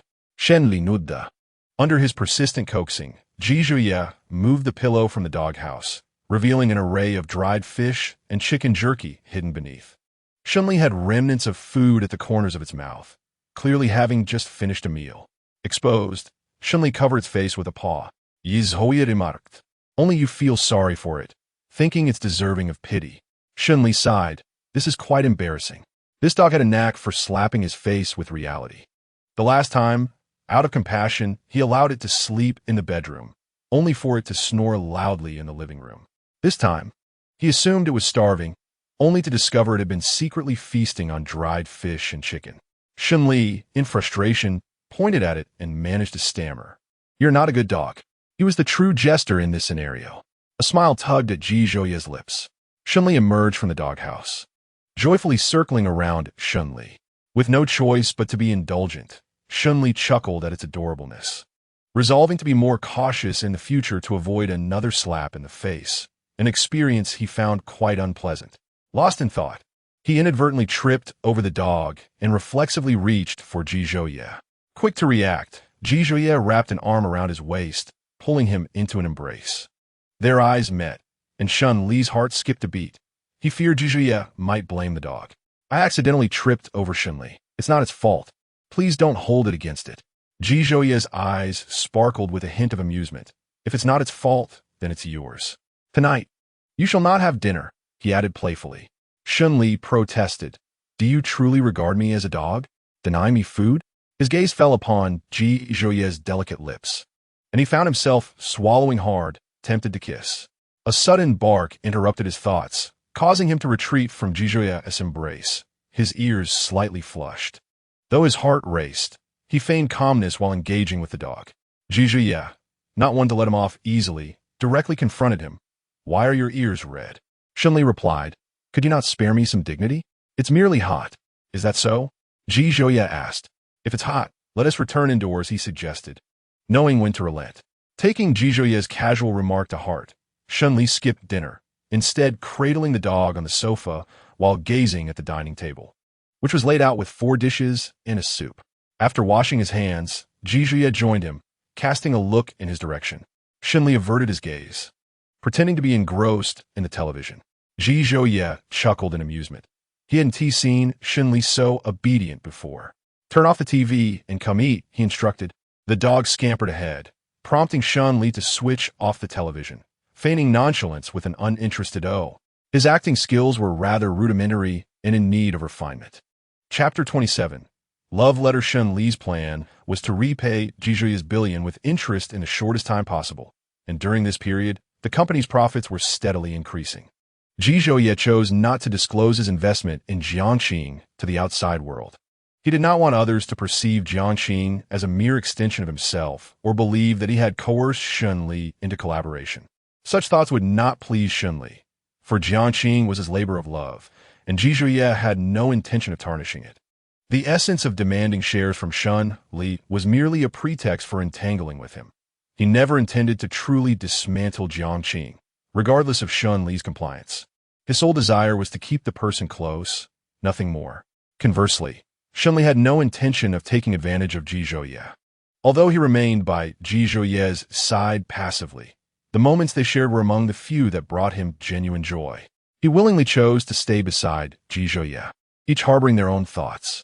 Ever since the dog was brought back by Jizhuya, Shun Li completely forgot his previous statements, rushing home after work to see the dog. Invitations for meals, movies, or trips faded from his memory, leaving Jizhuya quite displeased and contemplating returning the dog to the old residence. To appease Jizhuya and prevent him from sending the dog away, Shun Li exhausted all means. After winning 5 million in the lottery, he did not keep a single penny for himself, transferring the entire sum to Jizhuya's account, not as a means of flattery, but because he had intended to give it all to him from the very beginning. On Friday after work, when Shun Li picked up Jizhuya, he asked, "Do you have any plans in the next couple of days?" "None," came the reply. "Then let's set off." "Gee, please fasten your seatbelt," Shun Li stated. "I organized my luggage before coming to pick you up." Jizhuya did not inquire about their destination, but could roughly guess based on the direction of the navigation. "Aren't you afraid I might not have time?" "If you lack time, it's no bother. Organizing luggage is simple enough." The journey from Jiangxing to Nanxing took 3 hours. "I wish to return to Nanda," Shun Li expressed. "Then let us go." An hour into the drive, they stopped at a service area where Shun Li bought some snacks. After eating, they continued their journey. Jizhuya insisted Shun Li take the passenger seat, and for the remaining 2 hours, he drove. Concerned for Jizhuya's well-being, Shun Li offered several times to take over the wheel, but was met with refusals. For a fleeting moment, Shun Li felt like the benefactor. Shun Li booked a hotel near Nanda, arriving at 8:30. After placing their luggage, he turned to Jizhuya, saying, "You should rest. I'll go fetch something to eat." Jizhuya hadn't eaten during their 2-hour drive. "Together?" he replied. "That works." They stepped out, and Shun Li inquired, "What would you like to eat?" "Anything is fine." The hotel was a short walk from the bustling pedestrian street adjacent to Nanda. At this hour, the street was lively and noisy, while Jizhuya preferred tranquility. Shun Li asked, "Is it too noisy for you?" "It's all right," he responded. Shun Li noticed that the milk tea shop they used to frequent was still there, with prices unchanged over the years. He took Jizhuya there and ordered 2 cups of milk tea, one with pearls and one with coconut jelly, just like old times. The shop owner recognized them immediately, despite the passage of years. "You're Xiao Shun. It's been a while, hasn't it? Today, the milk tea is on me." Shun Li smiled, reflecting on how long it had been since he last visited. He recalled the times he would come to this shop with Jizhuya, where the owner remembered him well for his sweet words and lively chatter, contrasting sharply with the more stoic demeanor of his companion. It seemed that at some point, only the serious boy came to buy milk tea, and she had not seen Shun Li since. One day, she inquired, and the young man mentioned he had traveled abroad. They never anticipated their paths would converge once more.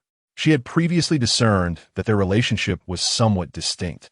When Jizhuya's phone rang, he greeted Shun Li and retreated to a quieter corner to take the call. The proprietor, noticing Jizhuya's departure, remarked, "After you left for abroad, this young man frequently came to my shop alone to purchase milk tea. He had departed as his freshman year was drawing to a close." Shun Li was taken aback. Jizhuya was not particularly fond of milk tea, having only indulged to accompany him.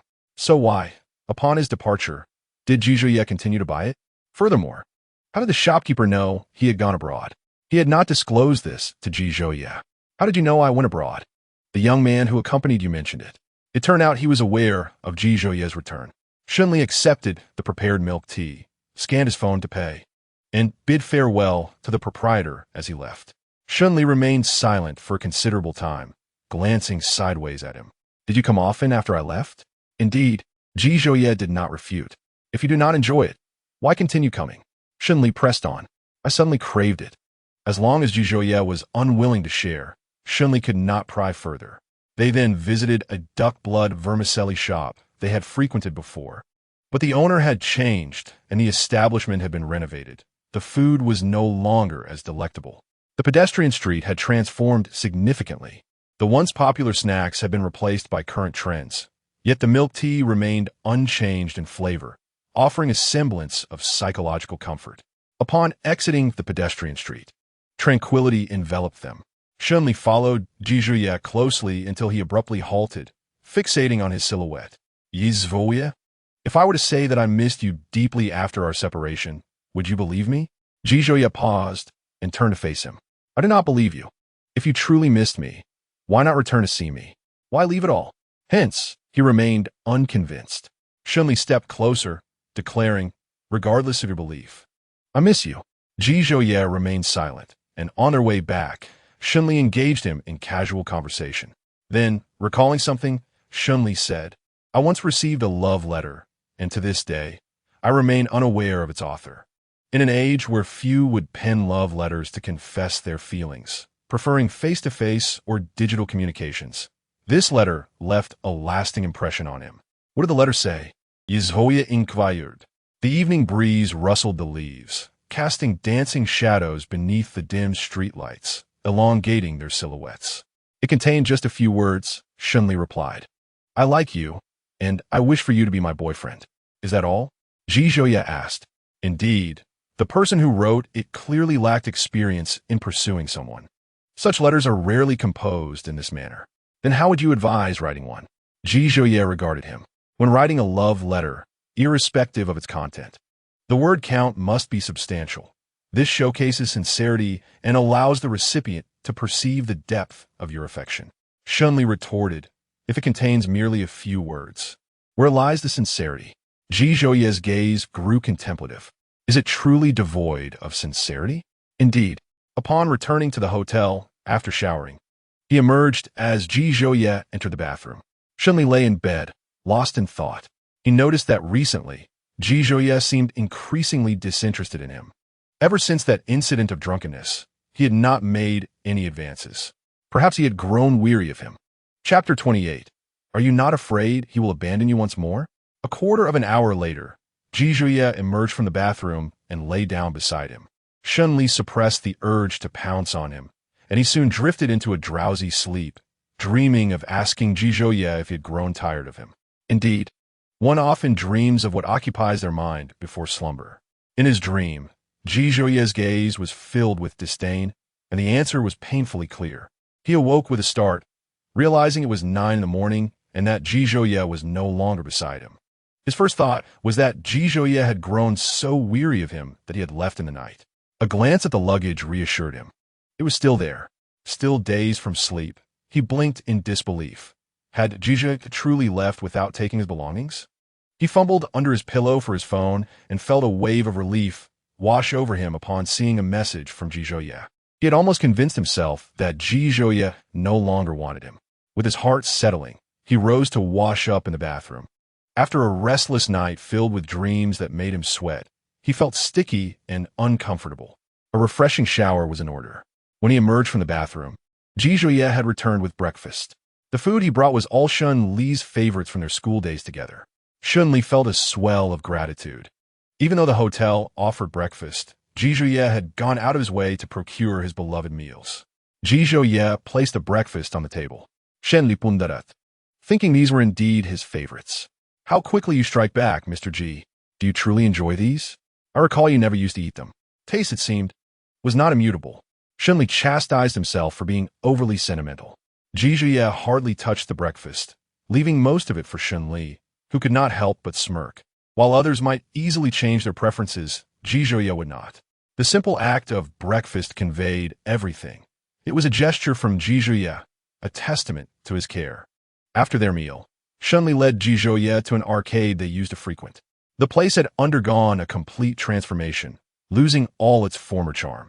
Shunli purchased game tokens from a vending machine and dragged Ji Zhouye to play claw machines.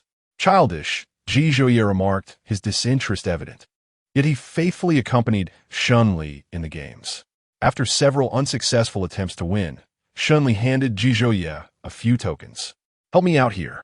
I want to play." Ji Zhouye coldly refused. "Are you afraid of embarrassing yourself if you fail?"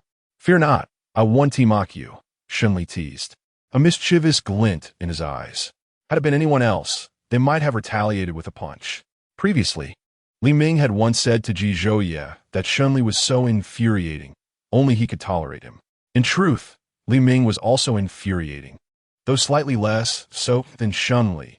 Ji Zhouye accepted the tokens and inserted one into a nearby machine, successfully grabbing 2 prizes.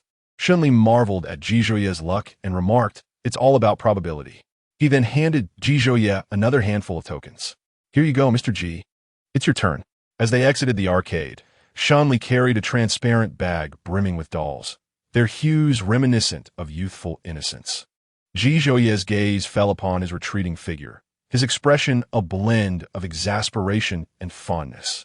Upon leaving the arcade, Shunli encountered a little girl whose bright, clear eyes sparkled at the sight of the dolls on his back. He paused, retrieving a pink doll from the bag and presenting it to her, saying, "Here, this is for you." The little girl accepted it with a cheerful "Thank you, big brother," her face adorned with sweet dimples, embodying both charm and politeness. When her parent, having concluded a phone call, approached, they noticed the doll in the girl's hands and shyly directed their gratitude toward Shunli, murmuring, "Thank you." "It's nothing," he replied, glancing at the little girl. "I must be on my way now. Goodbye." The girl beamed. "You caught so many dolls. You're amazing. When I grow up, I want to be your girlfriend. You must catch me lots and lots of dolls." Her innocent laughter rang out, while Ji Zhouye's expression subtly shifted. The girl's mother, somewhat embarrassed, stole a glance at Shunli, then awkwardly at Ji Zhouye, retreating under his piercing gaze. "I apologize. Children often speak without thought," she said. Shunli interjected, "Children are merely honest. No need for apologies." Ji Zhouye, now visibly irritated, departed. Shunli placed the dolls in the back seat of the car. As he settled into the passenger seat, he felt a chill at the back of his neck. The air conditioning was set to a normal temperature, yet the 30-degree weather should not have felt this cold. Realizing the source of the chill was the frosty demeanor of Ji Zhouye beside him, he pondered the peculiar presence of a walking iceberg. Tentatively, Shunli inquired, "Have I upset you again?" Aware of his own shortcomings, he awaited a response that never came. "Where are we heading?" he asked. "To Fenghu," Ji Zhouye replied tersely. The places they visited in the afternoon were reminiscent of their romantic outings. Yet they had conspicuously avoided Nanda. As Sunday afternoon approached, and they prepared to return, Shunli refrained from suggesting a visit to Nanda. Ji Zhouye sensed his trepidation, but was unsure of its nature. He chose not to address it, respecting Shunli's silence. On the journey home, Ji Zhouye drove, while Shunli dozed off. Upon awakening, his first words were not inquiries about their whereabouts, but rather, "I miss Shunli. I wonder if he misses me too." Ji Zhouye shot him a cold glance, but remained silent. "You should rest. Let me drive," Shunli offered, only to be met with a firm refusal. "Before we head home, I want to stop by the pet store to buy some treats for Shunli." Ji Zhouye's expression darkened further. At the pet store, Shunli purchased an abundance of snacks for the dog. Upon seeing him, Shunli wagged his tail joyfully, though it was unclear whether his excitement stemmed from Shunli's return or the treats in his hands. Both Shunli and the dog radiated happiness, while Ji Zhouye appeared increasingly sullen. Shortly after Ji Zhouye ascended the stairs, Shunli received a notification regarding his balance. Ji Zhouye had returned the lottery winnings. Ji Zhouye texted, "Keep it for yourself." Shunli felt a twinge of displeasure. It had been an agreed-upon arrangement. Shunli looked down at the dog, circling him, and thought, "If you don't want it, so be it. I'll save it for buying treats for my dog." The following day, in the JH office, Ji Zhouye lounged on the sofa, his long legs casually crossed, the cuffs of his shirt slightly rolled up. I wished to be with him, not through threats, but by his own choice. "Li Ming, Ji Zhouye, have you lost your mind? Aren't you afraid he might cast you aside once more?" The more he thinks about it, the angrier he becomes. Someone like Shun Li is hardly worth your devotion. Your relationship is inherently unequal. How can you possibly be with him? To put it plainly, Shun Li is merely using you for financial gain. You could obliterate his world with a mere flick of your finger. How could he not yield to you? Yizvoye? Think for a moment. Does Shun Li's presence by your side indicate that he still harbors feelings for you? Isn't everything he does merely to protect Jiang Qing? Ji Zhuye's pupils darkened slightly. Even so, I still wish to be with him. No, Ji Zhuye, how did I not realize before that you were so infatuated? Just tell me what I should do. Li Ming ran a hand through his hair. First and foremost, you must rectify the imbalance in your relationship. Chapter 29, he is not as heartless as you perceive. At 5 o'clock, Shunli was baffled by Ji Zhuye's sudden decision to leave work early to pick him up. Upon entering the parking lot, he spotted Ji Zhuye standing beside his car. Approaching him, he inquired, "What brings you here?" "I came to pick you up from work." Shunli regarded him with skepticism. "Is that true? It's rather surprising for you, Ji. If you don't believe me, then so be it," Ji Zhuye replied, offering no further explanation. Shun Li's disbelief stemmed not from doubt, but from astonishment. Noting Ji Zhuye's reluctance to elaborate, he simply said, "I believe you." Throughout the journey, Shun Li felt as though he were in a dream, although this dream was abruptly shattered. Later that evening, after showering, Shun Li emerged to find Ji Zhuye tidying up clothes. "From now on, you'll occupy this room, and I'll stay in the guest room next door," Ji Zhuye stated. Shun Li paused, towel in hand, mouth agape, suppressing his urge to voice his thoughts. "If you prefer not to share a room, I can take the guest room." His surmises were correct. The signs had been evident. Ji Zhuye had been avoiding physical contact lately. They had been together for a while. Perhaps it was natural to grow weary of one another. Some sentiments were too difficult to articulate, leading to silence. He had anticipated this day would come, yet he had not expected it to arrive so swiftly. "No need," Ji Zhuye replied. "Starting tomorrow, you need not come and pick me up." Shun Li's grip on the towel tightened, his heart momentarily stopping. "So, you won't need me to pick you up after work?" He retrieved his car keys, placing them on the bedside table. "Here are your keys." Ji Zhuye had intended for him to keep the keys and drive the car, but recalling Li Ming's words, he simply said, "All right." He reclaimed the vehicle. After Ji Zhuye retreated to the guest room, Shun Li spent the entire night awake, contemplating whether it was time to pack his belongings and leave. The following day, Shun Li emerged from his room with dark circles under his eyes, coincidentally encountering Ji Zhuye exiting the guest room. He stammered for a moment before managing to say, "Good morning. Did you not sleep well?" "A bit of insomnia," Shun Li replied, struggling to find words to say to Ji Zhuye. After a brief silence, he stated, "I won't be having breakfast. I have matters to attend to at the office." Without waiting for Ji Zhuye's response, he departed. Upon arriving at the office, Ling Feng entered with breakfast, placing it on Shun Li's desk. "Here's breakfast from Ji Zhuye for you." Ji Zhuye came by. "Yes, but he has already left." Shun Li found himself perplexed. Ji Zhuye, who refused to share a bed with him and acted disdainfully, why then had he come to deliver breakfast? His gaze fell upon the breakfast. "Have you tested it with a silver needle? Is it poisonous? Could it be lethal?" Shun Li asked in rapid succession, leaving Ling Feng bewildered. "Why would you think that? Isn't Mr. Ji treating you quite well?" "You wouldn't understand. Some matters are not as simplistic as they appear." Shun Li continued to scrutinize the breakfast. Ling Feng interjected, "Mr. Shun, will you eat the breakfast? If not, please don't waste it. I haven't eaten anything this morning." Shun Li unwrapped the meal, intending to consume what he had brought himself. Ultimately, the breakfast found its way into Shun Li's stomach, even if it were truly poisoned. He could not bear to share it with anyone else. At noon, Ji Zhuye texted, "Have you eaten?" Shun Li replied, "Yes." At 5 in the afternoon, Ji Zhuye asked, "Have you finished work?" Shun Li responded, "Yes, I'm preparing to head home." They arrived home nearly simultaneously, and upon seeing Ji Zhuye, Shun Li found himself at a loss for words. He turned to the energetic dog, Shun Li, and took it to the backyard to play. Ji Zhuye observed the pair, a mixture of emotions flickering in his eyes. The dog, thoroughly bribed with treats by Shun Li, greeted him with exuberance, completely disregarding its original owner. In the backyard, Shun Li crouched down to pet Shun Li's head, a shadow of melancholy crossing his features. He thought, I may soon be unable to play with you. He felt a deep attachment to Shun Li and even greater reluctance to part with Ji Zhou. Sensing Shun Li's sadness, the dog stood up, placing its front paws on his shoulder and nuzzling his face. Shun Li recognized this as a gesture of comfort. He patted its head, promising, I will sneak back to see you and bring you treats. Shun Li responded with fervent affection. At the dining table, the two men sat in silence. Shun Li was uncertain how to dissolve the palpable tension, so he picked at his food before retreating to his bedroom. After a shower, he prepared for sleep, waiting for Ji Zhou to speak up and urge him to leave. As he lay in bed, a knock sounded at the bedroom door. He opened it to find Ji Zhou standing outside, holding a glass of milk. Didn't you mention insomnia? Drink this and sleep, Ji Zhou said. Shun Li took the milk and thanked him. Having been sleepless the previous night, he found no trace of drowsiness now. He drank the milk and lay down, his mind racing with thoughts of how he had met Ji Zhou, their romance, and eventual separation. How had they reunited after all these years? Ultimately, it was he who had wronged Ji Zhou.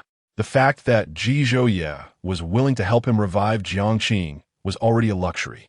He should not be greedy for more time together. This state of affairs persisted for several days, their conversations remaining stagnant.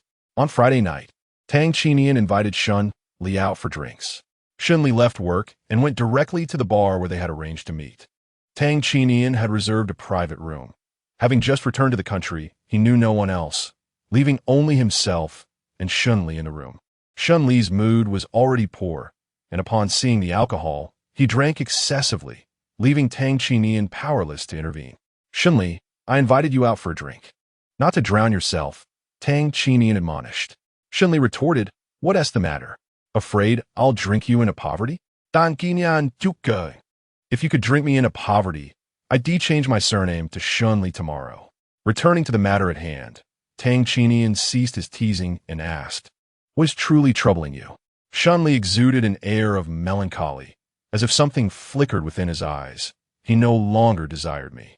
Was he truly so remarkable that you have not forgotten him all these years? Tang Qinian regarded him with helplessness. Leaning against the sofa, Shun Li clutched a bottle of alcohol, acknowledging his own faults rather than Shun Li's virtues. Fearing that Shun Li would succumb to despair and potentially relapse into depression, Tang Qinian offered, drink up, I will accompany you. By the time Shun Li's phone rang, he had already succumbed to a stupor, and it was Tang Qinian who answered, relaying their location to the person on the other end. Ji Zhou arrived 20 minutes later and entered the private room.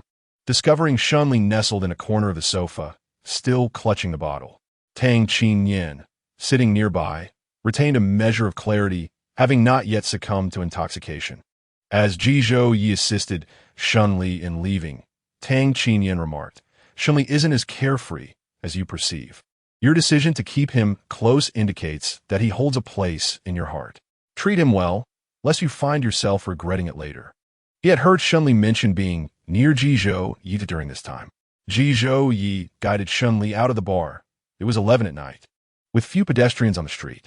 Shun Li brusquely pushed Ji Zhou's supporting hand away, declaring, I am not drunk. I do not require your assistance. His eyes were half closed, his body swaying slightly. Are you sure you're not intoxicated? Ji Zhou grasped his shoulder, pressing for an answer. Then tell me. Who am I? Chapter 30. It is I who am base. Shun Li pushed Ji Zhou away, his body teetering unsteadily, yet stubbornly refusing support. You are Ji Zhou, he stammered. Shun Li furrowed his brow, grappling with whether it was the effects of alcohol or the resurgence of painful memories that troubled him. Aski Zoe cité put colosive, Shandi instingivel retratet. Left with no choice, Ji Zhou halted. Do you perceive me as cheap? Shun Li queried, his voice trembling. Why else would you suggest that my collaborations with Jiangqing were exchanged for my body? I did not. Ji Zhou, I did not. I have not been intimate with anyone but you. His voice grew increasingly choked, revealing the hurt inflicted by Ji Zhou's words. Though he had never mentioned those matters, it did not mean they were insignificant. The recollections often tore at his heart, and after suppressing his feelings for so long, the alcohol provided a release, prompting, I cannot be without a man. Ji Ye's fingers twitched, his eyes filled with sorrow and regret. In moments of emotional turmoil, he had uttered words better left unspoken and regretted them once he regained composure. He had remembered for so long, and had it not been for this drunken episode, he might have buried those feelings even deeper, suffering alone. He stepped forward, and this time, Shunli did not retreat. Ji Yi gently enveloped him in an embrace, soothingly whispering, "Our Shunli is not that kind of person. May I apologize to you? It was my foolishness, my base nature, my wrongdoing born of unrequited love." Shunli buried his face in Ji Ye's shoulder, his shoulders trembling slightly. Ji Yi continued, "It matters not if you forget by morning. When you awaken from your stupor, I shall offer my apologies anew." He remained uncertain how much of his words Shunli absorbed, but he persisted in offering comfort. Shunli's voice was muffled. "You no longer want me, so why bother with an apology?" Ji Yi gently inquired, "Why do you believe I do not want you? I have to sleep in the guest room, and you no longer wish for me to pick you up from work?" Shunli lamented, his tone filled with grievance. "Why should my refusal to sleep with you cause such sorrow?" Ji Ye's gaze was tender. "Then let us not sleep apart. May I sleep with you?" Shunli nuzzled against Ji Ye's shoulder, his voice deep and muffled. "Tonight, I wish to sleep with you." "All right, I shall sleep with you tonight." Ji Ye's tone was affectionate. "Shunli, my reluctance to sleep apart does not stem from a lack of desire for you. On the contrary, it is because I yearn for your presence, longing to pursue you anew, to establish an equal footing in our relationship. I do not wish for you to remain merely my lover. I desire you to be my boyfriend. Do you understand?" Amidst these joyous, heartfelt declarations, Shunli only registered the phrase, "Tonight, I wish to sleep with you." Ji Ye released Shunli, his gaze settling on the glistening tear at the corner of Shunli's eye, a testament to genuine sorrow. He sighed silently, tenderly brushing away the tear. Shunli felt a warmth at the corner of his eye and, upon opening them, found himself already in the car. Certain relationships lack absolute equality. Sometimes, it is better to follow one's heart. Ji Ye fastened his seatbelt and started the car, heading home. Shunli, somewhat intoxicated, was rather compliant. Drifting into slumber upon entering the vehicle, oblivious to the journey home and how he ended up in the bedroom. The following morning, he awoke to an arm wrapped around his waist, perplexed as to why Ji Ye was beside him. His hangover brought a dull ache to his head.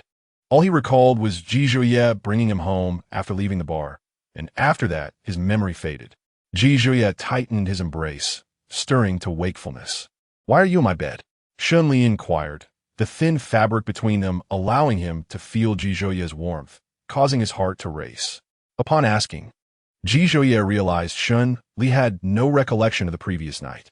"You held me tightly, refusing to let go." Shunli strained to remember, desperately trying to recall any other actions from the night before. "Did I do anything else?" "You held me and kissed me," Ji Ye replied with a smirk, adding, "You professed your affection and said you could not bear to be apart, that you wished to sleep with me each night. Is it too late to take that back?" Shunli panicked, hastily rising to wash his face and regain composure. However, before his feet could touch the ground, Ji Ye yanked him back. Shunli, Yizvoye, half leaning over him, wore a serious expression. "I apologize for the hurtful words I spoke. I was a fool, cruelly aiming to wound you with my harsh remarks." Had Shunli not been intoxicated the previous night, he might not have grasped the depth of Ji Ye's words. In his emotional outburst, he had overlooked Shunli's feelings. Shunli blinked at him, inhaling his scent. "Why the sudden apology?" "I'm fine. An apology is warranted," Ji Ye said, his fingers tracing Shunli's cheek. "Will you accept my apology?" Shunli stared at Ji Ye, momentarily taken aback, before responding, "Yes." Ji Ye continued, "From now on, I will live with you." Shunli pondered, still bewildered by how everything had changed post-drinking. When he went downstairs for breakfast, he noticed Shunli avoiding him as though he were a harbinger of misfortune. Not even the allure of food could sway him. Ji Ye's enigmatic smile confirmed that Shunli's avoidance was far from simple. Shunli inquired, "Did I do something to him last night?" His inquiry already betrays an ominous premonition brewing within him. Ji Ye, You recline upon the carpet, using it as a pillow for slumber. Last night, while he indulged in a bath, this inebriated fool vanished. Upon searching, he discovered him sprawled upon the carpet, his head resting against the dog's belly, one hand clutching the dog's front paw and the other grasping its hind paw. The divine being wore an expression of utter desolation, reluctant to struggle. Shunli, is there anything else? He wished not to hear of anything more outrageous. To act foolishly while intoxicated was embarrassing enough. Yet to do so in front of someone he admired was infinitely worse. The embarrassment was overwhelming, a true humiliation. You stole its dog food. This statement struck him like a bolt from the blue, and Shunli nearly wished to burrow into the ground. He posed one final question. Did I eat? No. I prevented you, Ji Zhouye replied, his eyes twinkling with mirth. Shunli cast a grateful glance his way, thankful for the timely rescue. No need for thanks. It was only right. The situation was too mortifying. So mortifying that Shun Li's posture during breakfast resembled that of an ostrich. Unable to lift his gaze or meet Ji Zhouye's eyes, feeling that his actions warranted such a position. After breakfast, Shunli spent 2 hours coaxing the divine being, managing to appease it with several cans of food. Then, he received a photograph from Tang Qinian. The image depicted 2 figures embracing under the night sky. It was he and Ji Zhouye. What transpired outside the bar? Clearly, it was Ji Zhouye holding him. Why would Ji Zhouye embrace him? The questions swirled in his mind, unanswered, as Ji Zhouye remained tight-lipped about the events from the previous night outside the bar. Chapter 31. Guarding my future boyfriend as purity, he spent the entire morning in a state of denial, and during lunch, he noticed the kiss mark on Ji Zhouye's neck. As if something had exploded in his mind. Was this his doing? The person was indeed his, the strawberry mark unmistakably his. Ji Zhouye had not ventured out today. It couldn't he possibly be self-inflicted? Shunli found himself engulfed in self-doubt. Had he truly been such a wild drunk? Sensing his gaze, Ji Zhouye lightly brushed his fingers over the mark, his eyes captivating. Ji Zhouye's lips curved into a smile, suggesting that some individuals become quite reckless when intoxicated. Not reckless would be unbecoming of your character, he mused. Shunli, like a stubborn duck, refused to admit his inner turmoil, unwilling to concede before Ji Zhouye, who knew him all too well. His outward bravado belied the obedient pup within. Ji Zhouye, let us continue tonight. I wish to witness whether your madness is born of intoxication or sober insanity.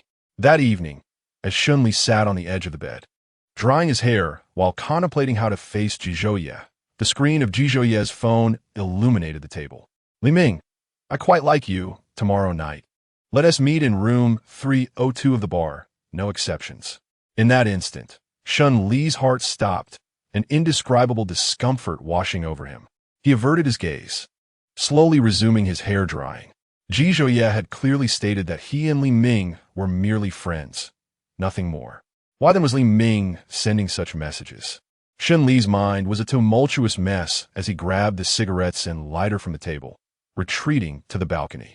The smoke between his fingers ignited, and he sought solace in smoking to suppress the turmoil within. Yet it felt akin to inhaling counterfeit smoke. The more he drew, the more agitated he became. During the time Ji Zhouye was in the shower, he smoked several cigarettes, leaving the floor littered with ash and butts. Before Ji Zhouye emerged from the bathroom, he tidied the balcony meticulously. He found himself increasingly unable to fathom Ji Zhouye. Their relationship oscillated between warmth and coldness, at times resembling a passionate romance, yet at others, it felt devoid of affection. There was no real absence of affection. Rather, it was his own insatiable desire that led him to feel a sense of disparity whenever Ji Zhouye fell short of his expectations. Ultimately, it was his own predicament, for Ji Zhouye owed him nothing. In this imbalanced relationship, he was the one perpetually seeking affection, yearning for Ji Zhouye's love. Yet how could shattered mirror ever be restored? Upon Ji Zhouye's exit from the bathroom, Shun Li's expression was far from pleasant as he stated, I'm tired. I'll sleep first. Naturally, Ji Zhouye did not press him, responding simply with an mm. He turned off the lights, leaving only the bedside lamp aglow. Shunli lay on his side, turned away from Ji Zhouye, closing his eyes without a trace of drowsiness. Ji Zhouye glanced at his phone, noticing a retracted message notification. He opened Li Ming's chat box and sent a question mark in response. Li Ming replied, "I mistakenly sent a group message meant for flirting." Ji Zhouye's gaze fell upon Shunli, sensing his disquiet. Prior to entering the bathroom, Shunli had been sitting nearby, drying his hair. Ji Zhouye asked, "What did you send?" Li Ming responded, "I actually like you. Let us meet at room 302 of the nightly bar tomorrow. No exceptions." He continued, "That's the line I mistakenly sent you instead of my sister's." He added, "I know I'm charming, but please don't misunderstand. You're not my type. I prefer women." Ji Zhouye retorted, "Get lost." Amidst the exchange with Li Ming, Ji Zhouye captured a screenshot and sent it to Shunli. Hearing the phone's notification, Shunli assumed it was an inconsequential message and chose to ignore it. Ji Zhouye set his phone down and embraced him from behind, resting his chin on Shunli's shoulder, whispering, "You can trust me forever." Shunli opened his eyes, pondering, "Can I truly?" He glanced at his phone. Shunli seized the phone from the bedside, opened the image Zhouye had sent, and, after absorbing its contents, he found himself at a loss for words to describe the complexity of his emotions.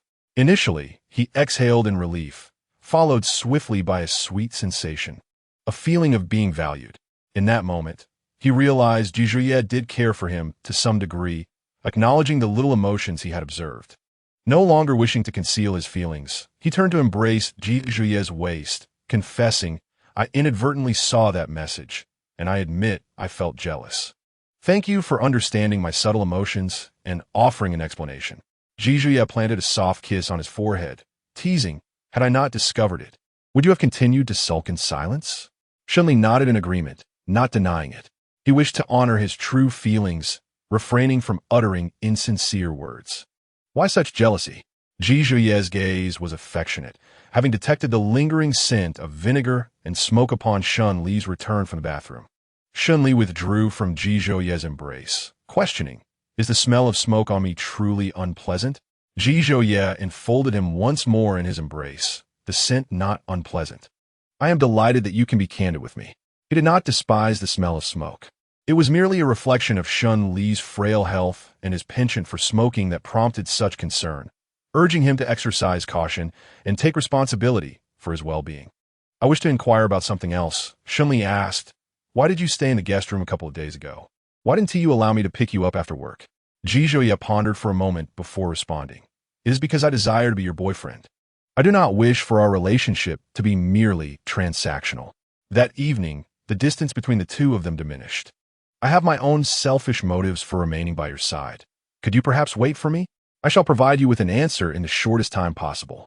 Once he repays this 10 billion, it will not take long, at most 2 months and possibly just 1 month. By then, he will offer an apology for past grievances. Even knowing that mending a broken mirror is a daunting task, he yearns to exert his utmost effort to try, simply because this person is Ji Zhouye." Ji Zhouye replied, "There is no need for haste. I shall wait for you. Before that, may I continue to pick you up after work?" "No." A fleeting glimmer of disappointment crossed Shunli's eyes. Ji Zhouye added, "In the future, I shall take you home." He did not say after work, but rather home. Shunli tilted his head slightly, his gaze falling upon Ji Zhouye's delicate lips, hesitating for 2 seconds before kissing him. When being intimate with Ji Zhouye, he was almost always passive, yet now, in this moment of initiative, his kissing was inexperienced, lacking finesse. "Allow me to demonstrate whether I am mad from intoxication or merely mad without it." Shunli's moist lips pressed against Ji Zhouye's, leaving an ambiguous mark. Ji Zhouye lost control, transforming from passive to active. When matters became increasingly uncontrollable, Ji Zhouye rose to leave, stating that he must preserve his virtue for his future boyfriend. Shunli, in a fit of anger, seized a pillow and hurled it at Ji Zhouye's exquisitely structured face, exclaiming, "Ji Zhouye, you rascal. You toy with me." Chapter 32. This time, I will not leave. Shunli struck Ji Zhouye squarely in the chest. Ji Zhouye did not evade. The blow was neither painful nor bothersome. Rising, he declared that he would retire to wash up. One punch could not alleviate the turmoil in his heart, and, as Ji Zhouye descended from the bed, Shunli delivered a kick, retorting, "So you can preserve your virtue for your future boyfriend, while I need not do the same for mine. Is that it? Who was it that disregarded me before? Just admit it was you, G-Dog. Jijia stood at the bedside, a subtle smile gracing his lips. His eyes filled with playful mischief. I believe your future boyfriend should not mind my presence. Go away, Shinli cursed. Ji Zhouye did not leave. Instead, wearing a knowing smile as he sealed Shun Li's lips with his own. Shun Li lightly kicked him, suggesting that a straightforward approach would suffice. Why complicate things? Ji Zhouye, chuckling, replied, Why must I? I choose to preserve my virtue for your future boyfriend. I never realized you were so virtuous before. His voice carried a hint of irritation. Ji Zhouye gazed at him, his expression unintentionally softening. Things had changed. Once, he thought only of keeping Shun Li close, content with his mere presence. Now, he cherished him and yearned to be together. Uncertainty loomed over whether Shun Li would cast him aside again. Yet all he desired was to be good to him. Shun Li felt a pang in his eyes as he grasped Ji Zhouye's hand, his voice tinged with emotion. I won't leave this time, he declared, resolute in the face of any threat or circumstance. He longed to convey to Ji Zhouye his desire to remain by his side, a sentiment untouched by their current statuses, but rooted solely in the fact that he was Ji Zhouye, the boy who once loved him. Once the debt of 10 billion was settled, he would gradually share these thoughts with Ji Zhouye, recounting how he had endured the years without him. A kiss brushed against his eyelids, lingering for a mere 2 seconds before Ji Zhouye spoke. If you dare to leave, I shall ensure your legs are broken. The following evening, after dinner, Ji Zhouye led him outside without disclosing their destination, and Shun Li refrained from asking. Upon arriving at the night departure bar, Shun Li turned to Ji Zhouye, inquiring, Do you wish to drink? Not at all, Ji Zhouye replied. Puzzled, Shun Li asked, Then what are we doing at a bar? Resolving a few matters, Ji Zhouye answered, Otherwise, a certain jealous individual will forever harbor suspicions about me. Shen le surmisit yis hoyes intentions. And his certainty solidified as they approached room 302. The room was alive with deafening DJ music, a chaotic scene where Li Ming, adorned in flamboyant attire, swayed to the rhythm, surrounded by a throng of women showcasing their exquisite figures. As Li Ming reveled in the atmosphere, he turned and spotted the two standing by the door.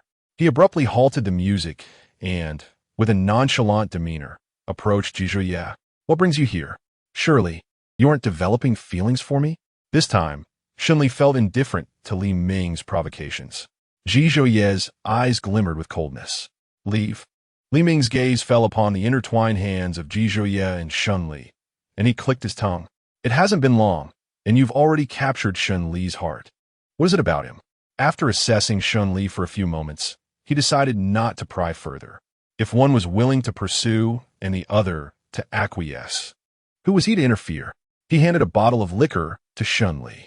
Since you two have reconciled, I must clarify a few things to avoid any misunderstandings. Shun Li accepted the bottle. Li Ming continued. Regarding the previous incident, Ji Zhouye was jealous and insisted I escort him home. To put it plainly, I grew up alongside Ji Zhouye. If anything transpired between us, it would be none of your concern. Ji Zhouye interjected. If you cannot speak wisely, then remain silent. Ji Zhouye, you utilize people and then discard them, Li Ming retorted. Shun Li couldn't help but chuckle. Li Ming invited them into the room.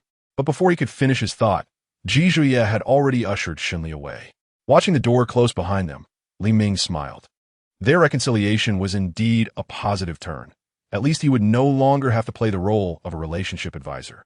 The only downside would be the inevitable deluge of affection he would be subjected to, as they would undoubtedly force-feed him their love. His concerns were not unfounded. Not far from the bar, a tea shop awaited, and Ji Zhouye instructed Shun Li to wait for him by the car. During this interval, Shun Li encountered Lu Ong, who appeared taken aback upon seeing him. After a brief moment of surprise, Lu Ong approached Shun Li for a greeting. After exchanging pleasantries, Lu Ong posed a question that had lingered in his mind for quite some time. Is your relationship with Ji Zhouye a result of coercion on his part? After Lu Ong posed a question, Shun Li answered without a moment's hesitation, No, it is that I still care for him. Lu Ong nodded, his gaze tinged with sadness, wishing them happiness. After Shun Li reunited with Ji Zhouye, he clung to a dwindling hope. Perhaps Ji Zhouye had coerced him, compelling him to submit, for in truth, his affections for Ji Zhouye had faded, and he remained by his side only out of duress. Countless times he pondered this, yet the outcomes were often unsatisfactory. He had harbored feelings for Shun Li for several years, and when he learned of Shun Li's split from Ji Zhouye, he felt a surge of joy, believing he might finally have a chance. However, after Shun Li parted ways with Ji Zhouye, he vanished from his life. Years later, when they crossed paths again, he thought fortune smiled upon him once more. Given Jiang Qing's challenging circumstances, he believed that if he supported Shun Li during this low period, perhaps Shun Li would come to cherish him. Yet this hard-won opportunity was snatched away by Ji Zhouye, who had already found companionship, able to revive Jiang Qing overnight, a feat beyond his own capabilities. Elu inquired, "Is there a slight part of your affection for Ji Zhouye that stems from his status in Jiangxing? If, I'm merely speculating, if I possess Ji Zhouye's power and position, would you then favor me?" Shun Li's gaze was resolute and earnest as he replied, "No, my feelings for Ji Zhouye are unrelated to his status. I like him solely for who he is, nothing more." Chapter 33. Assertion of ownership. Ji Zhouye approached with a cup of milk tea, and Shun Li was uncertain how much of the prior conversation he had overheard as he accepted the drink. Ji Zhouye's demeanor was gentle. "Let us return home." Shun Li greeted Luong before entering the vehicle. Before getting in, Ji Zhouye's gaze lingered on Luong from a distance, adopting a polite yet distant tone. "Thank you for being willing to collaborate with him during his most challenging times. Consider it a favor owed. Should you require anything, do not hesitate to ask." The formality carried an unmistakable undertone of asserting his claim. Luong forced a smile. "No need for thanks. It was your business proposal that was commendable." As Ji Zhouye drove away, Luong watched the car until it vanished from sight. "Did they add too much sugar to today's milk tea? It seems rather sweet." Shun Li remarked with a playful grin. "No, it's just like before. If you don't believe me, have a taste." As they waited for the green light, Shun Li brought the milk tea to Ji Zhouye's lips, and he took a sip from the straw, finding it not sweet. Shun Li reclaimed the tea. "I find it quite sweet." As they neared home, Shun Li suddenly called out, "Ji Zhouye, how much of my conversation with Luong did you overhear?" "Just the last sentence." "That is sufficient. It speaks volumes. You need not respond to me now." Shun Li contemplated that since he initiated the end, he should also be the one to propose their reunion. He could not remain passive, merely enjoying Ji Zhouye's kindness. On Monday, Shun Li's spirits were notably elevated, a fact that did not escape Ling Feng's notice. Compared to the previous week, his mood was indeed brighter. "President Shun, you seem a bit unpredictable," Ling Feng remarked. "What do you mean?" Shun Li replied, engrossed in his documents without lifting his head. "Last week, you appeared as though you might devour someone whole. During the meeting, everyone dared not breathe, your commanding presence rivaling that of Ji Zhouye." "Did I?" Last week, he was indeed in a rather poor mood, though it wasn't to the extent of being terrifying. Ling Feng nodded, remarking that it was genuinely frightening. "Had you not noticed that my visits to the office diminished significantly?" Shun Li glanced at him, having no recollection, as he was either immersed in work or engulfed in his own emotions. "You did not inquire about my romantic affairs last week. Did you have a quarrel with the esteemed Ji?" Ling Feng's words struck a chord. Was it that obvious?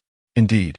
Shun Li paused in his perusal of documents, stating that it wasn't a quarrel per se, just a slight unpleasantness, which has now been resolved. He need not elaborate. Ling Feng could discern it, for the shift in Shun Li's mood was exceedingly evident. "In fact, during this time, Ji often asked me whether you're eating on schedule, and he insisted that I not divulge this to you. Ji genuinely cares for you, yet he fears you might feel uncomfortable under scrutiny." Shun Li raised his gaze, his eyes sharp as a blade. "Why did you not mention this sooner?" "I just said, Ji forbade me from revealing it." Shun Li gritted his teeth in frustration. "Who exactly is your boss?" "You're my boss, while Ji is my idol." Shun Li retorted, "When did Ji Zhouye become your idol?" He closed the file with a cold chuckle. His assistant had transformed into Ji Zhouye's sycophant. Were it not for his profound understanding of Ling Feng, he might seriously suspect Ling Feng of being a corporate spy. How remarkable is Ji? Even before graduation, he began assisting his father in managing the company. Oscillating between school and business, within 3 years, JH became a significant titan in Jiangqing. Is that not impressive? Managing a company before graduating. How did Ling Feng come by this information? Who told you this? Ling Feng replied, Song Yan. Shunli exclaimed, You have even befriended Song Yan? Shunli laughed in exasperation. This diligent assistant of his was indeed full of surprises, and how much more was he oblivious to? Befriending is a rather harsh term. We're merely exchanging insights on work. Shunli remarked, If there were ever a leak of company secrets, it would undoubtedly be your doing. You possess the potential to be a corporate spy. Ling Feng smiled ingratiatingly. Mr. Shun, please do not say such things. I would never disclose internal matters of the company. I uphold a strong sense of professional ethics. Moreover, Ji also holds shares in Jiangqing. How could that be deemed espionage? Your professional ethics equate to being a sycophant? Ling Feng, contemplating how to ingratiate himself further with his president, had a sudden inspiration. Mr. Shun, if you wish to know anything regarding Ji, I can assist in gathering information. That indeed sounded quite appealing. It remained to be seen how much he could uncover. Very well, please inquire about Ji's schedule today. Ling Feng acknowledged with an okay and exited the office. Less than half an hour later, Ling Feng returned, stating that Ji was at the company in the morning and would be meeting a senior figure in the business circle at the golf course in the afternoon, departing from the company at 4:40 to pick you up after work. Shunli was initially skeptical of the earlier statements, but he believed it when Ling Feng mentioned Ji Zhouye would come to collect him after work. He had never mentioned to Ling Feng that Ji would be picking him up. Ling Feng, how did I not realize your capabilities before? Ling Feng, unabashed, replied, Thank you for the compliment, Mr. Shun. Shunli believed that his assistant was a person of hidden talents, while Ling Feng felt he genuinely possessed remarkable abilities. Neither of them considered that it was Ji Zhouye who had prompted Song Yan to speak. In the afternoon, Shunli sent a message to Ji Zhouye, subtly inquiring about his itinerary. As Ling Feng had suggested, he was indeed at the golf course meeting with an elder. For a fleeting moment, Shunli felt he had struck gold. When Ji Zhouye came to pick him up after work, he could not shake off his unease and instructed Ling Feng to probe into Ji Zhouye's plans. Shunli had something to retrieve, so Ji Zhouye drove him to his apartment. He opened the drawer of his study desk and took out a black velvet gift box. This is for you. I bought it while I was abroad. During that time, he often fantasized about Ji Zhouye in a suit, which prompted him to purchase this tie clip, keeping it for a long time, and now he finally presented it. Ji Zhouye opened the box to reveal a finely crafted tie clip. Put on me. Shunli took the tie clip from the box and fastened it onto Ji Zhouye's tie. I imagined you in a suit many times while I was overseas. Do I fall short of your imagination? No. Shunli lowered his gaze to his own suit, his eyes dimming. I know that one day I will wear a suit to take over the company. I never anticipated it would come so soon. I do not favor suits. This marked the first time he had confided his disdain for suits to another person. He admired the way Ji Zhouye looked in a suit, but disliked wearing one himself. Ji Zhouye understood the significance of a suit for Shunli. He was not meant to don it so early. His eyes reflected concern. If he did not wish to wear it, he need not. Shunli shook his head. I will try to accept it. In truth, Ji Zhouye had long noticed Shun Li's aversion to wearing a suit. Upon returning home, he would promptly change out of it into casual attire. In Chapter 34, Brother Ji will not bully you anymore. After Shunli retrieved his belongings, he left the drawer ajar. As Ji Zhouye closed it, he inadvertently glimpsed a surgical consent form. His gaze swept over it, and his expression darkened. The form was partially obscured by a book, concealing vital words. Ji Zhouye calmly shut the drawer and stated, I have a document to handle. May I use your computer? Shunli approached and opened the computer, entering the password in Ji Zhouye's presence. You keep busy. I'll fetch you a bottle of water. All right. Once the study door was shut, Ji Zhouye opened the drawer and took out the surgical consent form, noting that the obscured words read scar repair. His expression grew somber, lost in thought. When Shunli returned with the water, he was taken aback to see Ji Zhouye holding the form. He had grown accustomed to the document being in the drawer, having forgotten about it.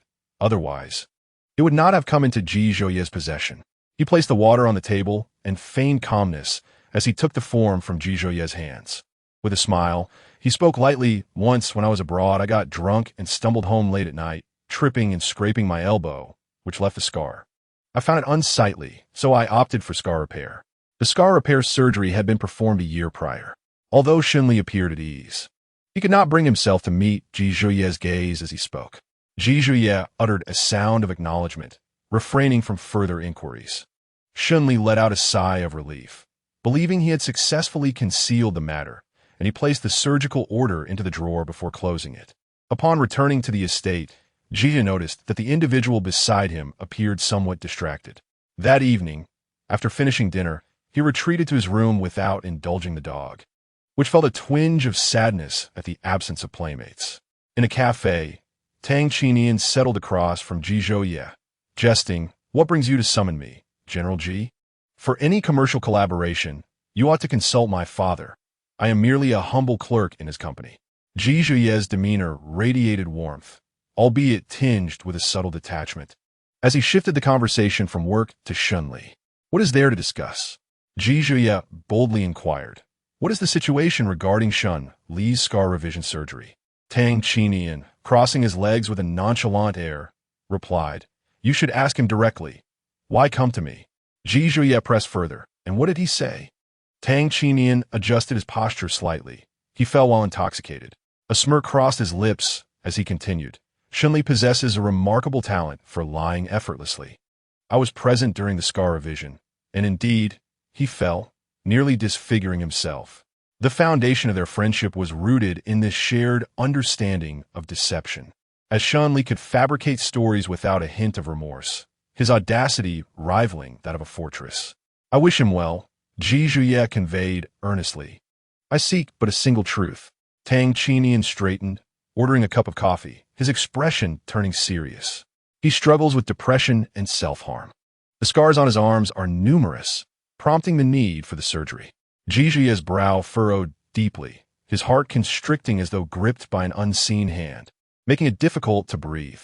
Disbelief clouded his gaze. When did this occur? Memories of a day when Shun Li had a fever flooded his mind. The air conditioning in the room had been set exceedingly low, and he recalled Shun Li's tendencies towards self-harm. When I first met Shun Li, Tang Qinian reflected, he had already been abroad for 2 months. I only became suspicious upon noticing the scars on his arms. He was quite withdrawn at that time. I feared that if I neglected him, he might resort to even more drastic measures. So I sought out a psychologist for him. "Thank you." Ji Zhuye's voice tremored slightly, revealing his emotional turmoil. "I share this not for your gratitude," Tang Qinian asserted. "Shunli is my friend. I disclose this in hopes that you will treat him with greater kindness. He is not as indifferent as you might believe." "I will," Ji Zhuye replied, lost in thought as he settled the bill and exited the cafe. Regret and sorrow flooded his heart, leaving only the ache of compassion behind. When they first reunited, he had spoken harshly to Shunli, causing him distress. He had presumed that Shunli thrived after their separation, never anticipating such a dire outcome. Had he known, he would have accepted the breakup with grace. He would never have harbored resentment. In the realm of commerce where Ji Zhuye effortlessly navigated, he now found himself in disarray, all because of a man named Shunli. Rather than returning to the office to attend to pressing matters, he drove to the base of Jiangqing Building. After verifying his fingerprint, he entered the exclusive passage that led directly to Shun Li's office floor. The office door swung open, and Shun Li, assuming it to be Ling Feng, did not lift his head. What is it now? Only Ling Feng would traverse the office so frequently. Ji Zhonan gazed at the individual before him, the suit draped loosely over his slender frame, failing to provide the support it was intended to. He was quite thin, consuming little sustenance, yet recently, a semblance of vitality had returned to his complexion, alleviating the dark circles that once marred his eyes. "Shunli," Ji Zhonan called out. Shunli looked up, taken aback. "What brings you here?" Ji Zhonan slightly opened his arms, inviting him closer for an embrace. At that moment, the mobile phone on the desk chimed with a message notification, illuminating the screen. "Tang Qinian, Ji Zhonan reached out to me, inquiring about you, and I shared some information." The specifics of the inquiry remained unspoken, yet Shun Li could surmise the essence. It was evident that evading Ji Zhonan's perceptive gaze would prove challenging. Shun Li circumvented the desk and leapt into Ji Zhonan's embrace. Ji Zhounan held him tightly, almost at the point of breathlessness, as if wishing to meld their beings into one. Shunli found this atmosphere stifling. He did not want Ji Zhounan to pity him for his illness. "Brother Ji, you're hurting me." He attempted to lighten the mood with jest. Ji Zhounan loosened his grip slightly and called out again, "Brother Ji, I promise. I shall no longer tease you," Ji Zhounan said, gently rubbing the nape of his neck with his fingertip. During their courtship, he often playfully called him Brother Ji in a teasing tone, a moniker that had always resonated well. Shunli wrapped his arms around Ji Zhounan's lean waist. "You have not mistreated me. You have been wonderful. The fault lies with me." Ji Zhounan released him, taking hold of his wrist, his gaze falling upon Shunli's arm, where faint traces remained, visible upon closer inspection. Shunli attempted to withdraw his hand, but Ji Zhounan would not allow it. With a firm pull, he drew Shunli back into his embrace. Ji Zhounan cradled the back of his head, denying him the chance to retreat, and sealed their lips together. The kiss was tender, reminiscent of a dragonfly skimming the water's surface, lacking the earlier fervor of invasion. Shunli closed his eyes, savoring the delicate gentleness with which Ji Zhounan approached him. The area on his arm bore not only scars from blades, but also burn marks from cigarette butts. Until he underwent scar revision, that skin remained in a state of disrepair. Aside from Tang Qinian, no one else was privy to this disclosure. The thought of undergoing scar revision was motivated by the desire to shield his father from sorrow upon his return home. Moments later, Ji Zhounan withdrew from the kiss. His eyes clouded with emotion. "It is not pity I feel for you, but rather heartache. Is the pain of witnessing the one I cherish endure hardship." Chapter 35. "Do not force me to kiss you, Shun." Li's eyelashes fluttered gently. He remarked that it was not pity, but heartache that Ji Zhounan expressed. The decision to undergo scar revision was not born from a sense of shame over the scars, but rather from a desire to alleviate the worries of those who genuinely cared for him. His deliberate concealment from Ji Zhounan stemmed from a wish to avoid eliciting pity from him. He found such sentiments distasteful. "I do not feel pain," Shunli asserted. The physical pain he could endure. What truly overwhelmed him was the anguish of their breakup. Prior to that moment, he had never fathomed his own fragility. The separation felt as if his very soul had been wrenched from his body. The pain was unbearable and had no outlet, leading him to self-harm. The physical suffering dulled the emotional torment. Before their parting, Ji Zhounan had been of utmost significance to him. Losing him revealed the true depth of his affections, a realization that struck with force after the fact. The anguish and torment he endured during his initial days abroad were experiences he wished never to relive. The first instance had nearly cost him his very essence. A second occurrence would undoubtedly lead to his complete unraveling. He conceded to possessing a masochistic tendency. Upon their reunion, Ji Zuni's harsh words and humiliations did not deter him from wanting to remain by his side. As long as he could stay close to him, what did it matter if he was subjected to cruel words and disgrace? It was far preferable to enduring the interminable nights alone. In the depths of darkness, he resembled a wounded creature, nursing his wounds in solitude. Yet no matter how fervently he licked at them, they remained unhealed. By day, the wounds would form scabs, only to reopen at night when he was left to his own devices, creating an unending cycle of suffering. Ji Zhounan spent the entire afternoon in his office. Each time Shunli raised his gaze, their eyes would inevitably meet, and during any moment of leisure, Ji Zhounan would approach him for a kiss, sometimes tender, sometimes assertive. As the workday neared its end, a knock sounded at the office door. Shunli had to nudge Ji Zhounan several times before managing to push him away, reluctantly parting from his lips. With a long sigh, Shunli entered. Ling Feng pushed open the office door and, upon seeing his idol, paused for a moment, eyes brightening with excitement as he greeted him. "Good afternoon, Boss Ji." Ji Zhounan responded with an affirming sound. Shunli, dissatisfied, cleared his throat, prompting Ling Feng to shift his gaze to him.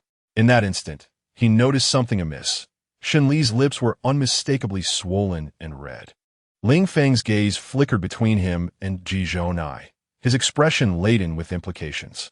He had arrived at an inopportune moment, interrupting his boss's private affairs. With a tone of irritation, Shunli urged him to get to the point. Ling Feng, displaying keen awareness, promptly reported his work before exiting. As the door clicked shut, Ji Zhonai seized Shunli's chin, lifting it gently, a palpable air of aggression enveloping him, catching Shunli off guard. They shared an indeterminate kiss. Shunli, breathless and disoriented, felt as if time had suspended, the kiss rendering him nearly oxygen-deprived. Ji Zhonai finally withdrew, allowing him a moment to catch his breath. Just as Shunli was regaining his senses, Ji Zhonai captured his lips once more. Shunli gently pushed him away, questioning, "What has gotten into you today?" He clutched the fabric of Ji Zuni's shirt, gazing up at him. "I no longer wish to restrain myself. I want to cast aside all restraint." Ji Zhonai lowered his gaze to Shunli, his eyes tinged with a hint of red, clear and sparkling like a multitude of hidden stars, rendering him utterly captivating. "Shunli, when will you grant me a title? I can hardly wait any longer. Just a little more time, it will come soon." When he made the deal with Ji Zhonai, the 10 billion was meant for him, a sum that required no repayment. It was his belief that he was unworthy of such a value, and even in the context of the transaction, he felt compelled to return the money to Ji Zhonai. Now, as they aspired to be together, that money became a matter of utmost importance. With Jiangxing now firmly established, their recent collaborations had yielded significant projects and profits. Yet the road ahead remained long and arduous for greater success. The two departed the company together at 5:30. Before leaving, Shunli donned a mask, the reasons for which were all too evident. The people around have lost their desire to be human. In their disregard for humanity, they have become even less than dogs. One evening, Shunli, donned in casual attire, nestled on the sofa engrossed in a video game, when Shunli's pet nudged his phone with its head. With a mix of affection and resignation, he patted the creature's head, exited the game, and noticed the calendar on the screen, momentarily lost in thought. Time passes swiftly. In the blink of an eye, August approaches, and he has been by Ji Zhouye's side for over 2 months. In just a few days, he will turn 23, while Ji Zhouye will be 24. Coincidentally, their birthdays are adjacent. He is born on August 8th, and Ji Zhouye on August 9th. Whenever he is abroad during these days, he purchases 2 cakes and prepares a gift that remains unbestowed. This year, however, it seems he will finally be able to present it. Without alerting Ji Zhouye, he grabbed the car keys and returned to the apartment with Shunli. By the time Ji Zhouye called, he had already arrived home. "Where have you been? Dinner isn't ready yet. I just returned to the apartment. Don't worry about me. I'll be home by 7. He led Shunli as he input the passcode to the entrance. "Where are you?" Shunli hesitated at the apartment. Before Ji Zhouye could arrive, he opened the concealed storage cabinet in the living room and retrieved a box from the corner. Inside were 4 gift boxes of varying sizes, each containing a unique present: cufflinks, a brooch, a men's bracelet, and a tie. Each gift had been selected after considerable thought, and while choosing, he always envisioned Ji Zhouye purchasing what he deemed suitable.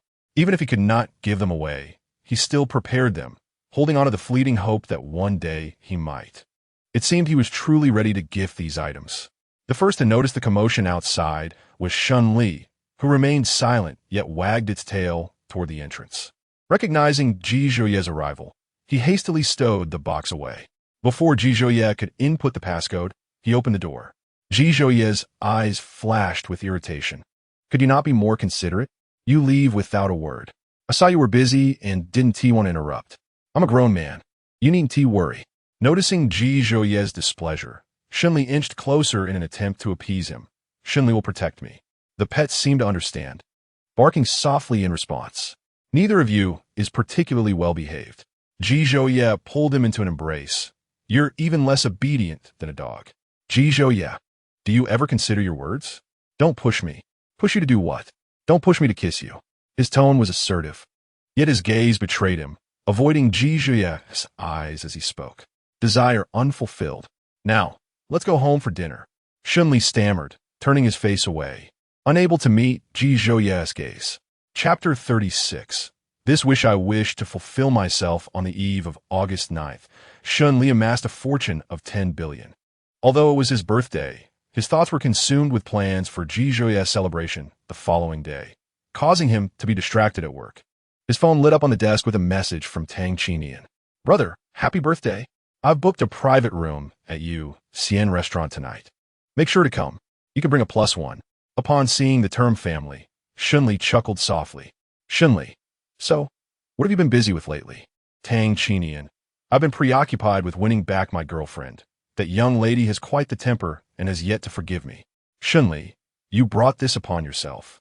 Having let her down, Tang Chinian, I must have been out of my mind to suggest a breakup. Shunli, so, you blame the donkey for your breakup? Tang Chinian, today is your birthday. Please help me set up a meeting with her. She will surely respect you. I'm begging you. Shunli, I must decline. Nevertheless, he did assist Tang Chinian in arranging the meeting. Tang Chinian's ex-girlfriend, Su Li, often joined them for late-night snacks when Tang Chinian was abroad. He became a proverbial third wheel. He had previously told Tang Chinian not to include him when Su Li was around. But Tang Chinian insisted on dragging him along as the unwelcome companion. Although he understood Tang Chinian's concern about him overthinking alone, he truly did not wish to be a mere bystander. If he refused to go, Tang Chinian would bring Su Li to him, and through this back and forth, he grew more acquainted with her. Su Li was quite agreeable, speaking softly and exhibiting little temper, quietly staying by Tang Chinian's side without minding his presence. When arranging to meet Su Li, Shunli informed her that Tang Chinian would be present, allowing her to decide based on her own will. It would be disingenuous to deceive her into coming. That would be akin to colluding with Tang Chinian to bully a girl. Su Li likely suspected it was Tang Chinian's idea, yet she was willing to attend, considering Shunli a friend, and thus it was appropriate for her to come. After work, Shunli and Jizhuya headed over together. Jizhuya no longer regarded Tang Chinian as a rival in his imagination. Upon learning that Tang Chinian had accompanied him abroad for 4 years and that their relationship was strong, he found it hard to suppress his thoughts. While he struggled to control his curiosity, he also refrained from delving deeper, fearing that his suspicions might hold true. Upon arriving at the Cien restaurant, they found Tang Chinian already there, having decorated the venue in vibrant colors reminiscent of a child's birthday party, clearly the handiwork of Tang Chinian. His tastes and aesthetics were markedly different when it came to women versus men. He had once transformed the venue for Su Li's birthday into an enchanting wonderland, envied by passers-by, unlike the haphazard lighting present now. Shunli, not particularly bothered, teased Tang Chinian, your preferential treatment is rather obvious. This is not how you celebrated Su Li's birthday. Tang Chinian had retorts on the tip of his tongue, but held back. Mindful of his first love's presence, creating misunderstandings would only stir up conflict. That was my girlfriend. Can be the same? If I were to replicate that, it wouldn't make sense. Besides, if I were to do all that, some might miss their chance to shine. Shunli, more audacious than Tang Chinian, had grown less flirtatious since developing feelings for Jizhuya, yet his wit remained present, albeit diminished slightly. Once misunderstandings were cleared, Jizhuya became less aloof towards Tang Chinian. Before long, Su Li arrived, carrying a gift box. Clad in a flowing white dress, her hair cascading down her back, she appeared both gentle and graceful.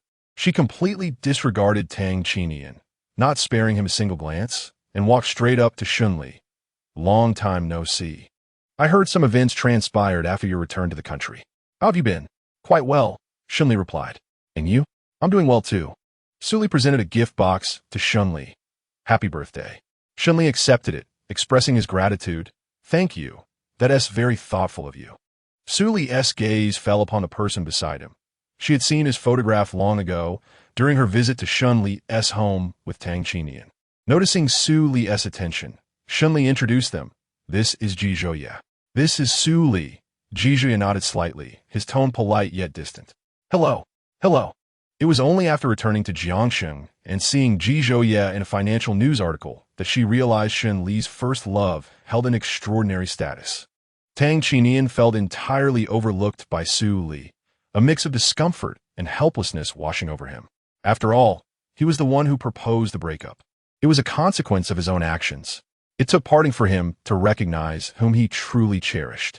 Su Li was obedient and gentle in temperament, yet she possessed her own will. Throughout this time, despite Tang Chinian's frequent attempts to be amicable, she remained indifferent. Tang Chinian handed the menu to the birthday celebrant. and Shun Li placed his order. As the restaurant was reserved for the occasion, they could choose any seating, and Shun Li opted for a round table accommodating 6. He sat next to Ji Zhouye, while Su Li distanced herself from Tang Qinian, who felt powerless against her demeanor. Aside from ignoring Tang Qinian, Su Li appeared perfectly normal. On the surface, it seemed the breakup had little impact on her. Shun Li lowered his gaze, engrossed in his phone. He opened a note and typed a few words. Do you think they will reconcile? Yes, Ji Zhouye replied with certainty. As the candles on the cake were lit, Tang Qinian dimmed the lights for the wishing segment. Shun Li closed his eyes and, after a brief pause, blew out the candles, during which Ji Zhouye's eyes remained fixed on him. The candlelight illuminated his features, soft and delicate, rendering him captivating. After the cake was sliced, Ji Zhouye leaned closer and whispered, "What did you wish for?" A wish loses its magic once spoken. You must tell me, so I can help you fulfill it. Shun Li scooped a spoonful of cake into his mouth, cream smudging the corner of his lips. I wish to realize it myself. Once it comes true, I will share my wish with you. Observing the cream on his lips, Ji Zhouye swallowed hard. Shun Li, oblivious to his joyous, obscure gaze, wiped his mouth with a napkin and discarded it. Brother Ji, I'm 23 now. Happy 23rd birthday, Shun Li. Indeed, as dinner neared its conclusion, Tang Qinian withdrew his gaze from Su Li and placed a gift box in front of Shun Li. Another year older. Happy birthday, brother. This is for you. Thanks. Don't be so polite, brother. Tang Qinian gifted Shun Li a limited edition gaming console, a rare find even for those with wealth. He refrained from drinking that evening, intending to escort Su Li home. Upon exiting the restaurant, he exchanged a word with Shun Li before pursuing Su Li.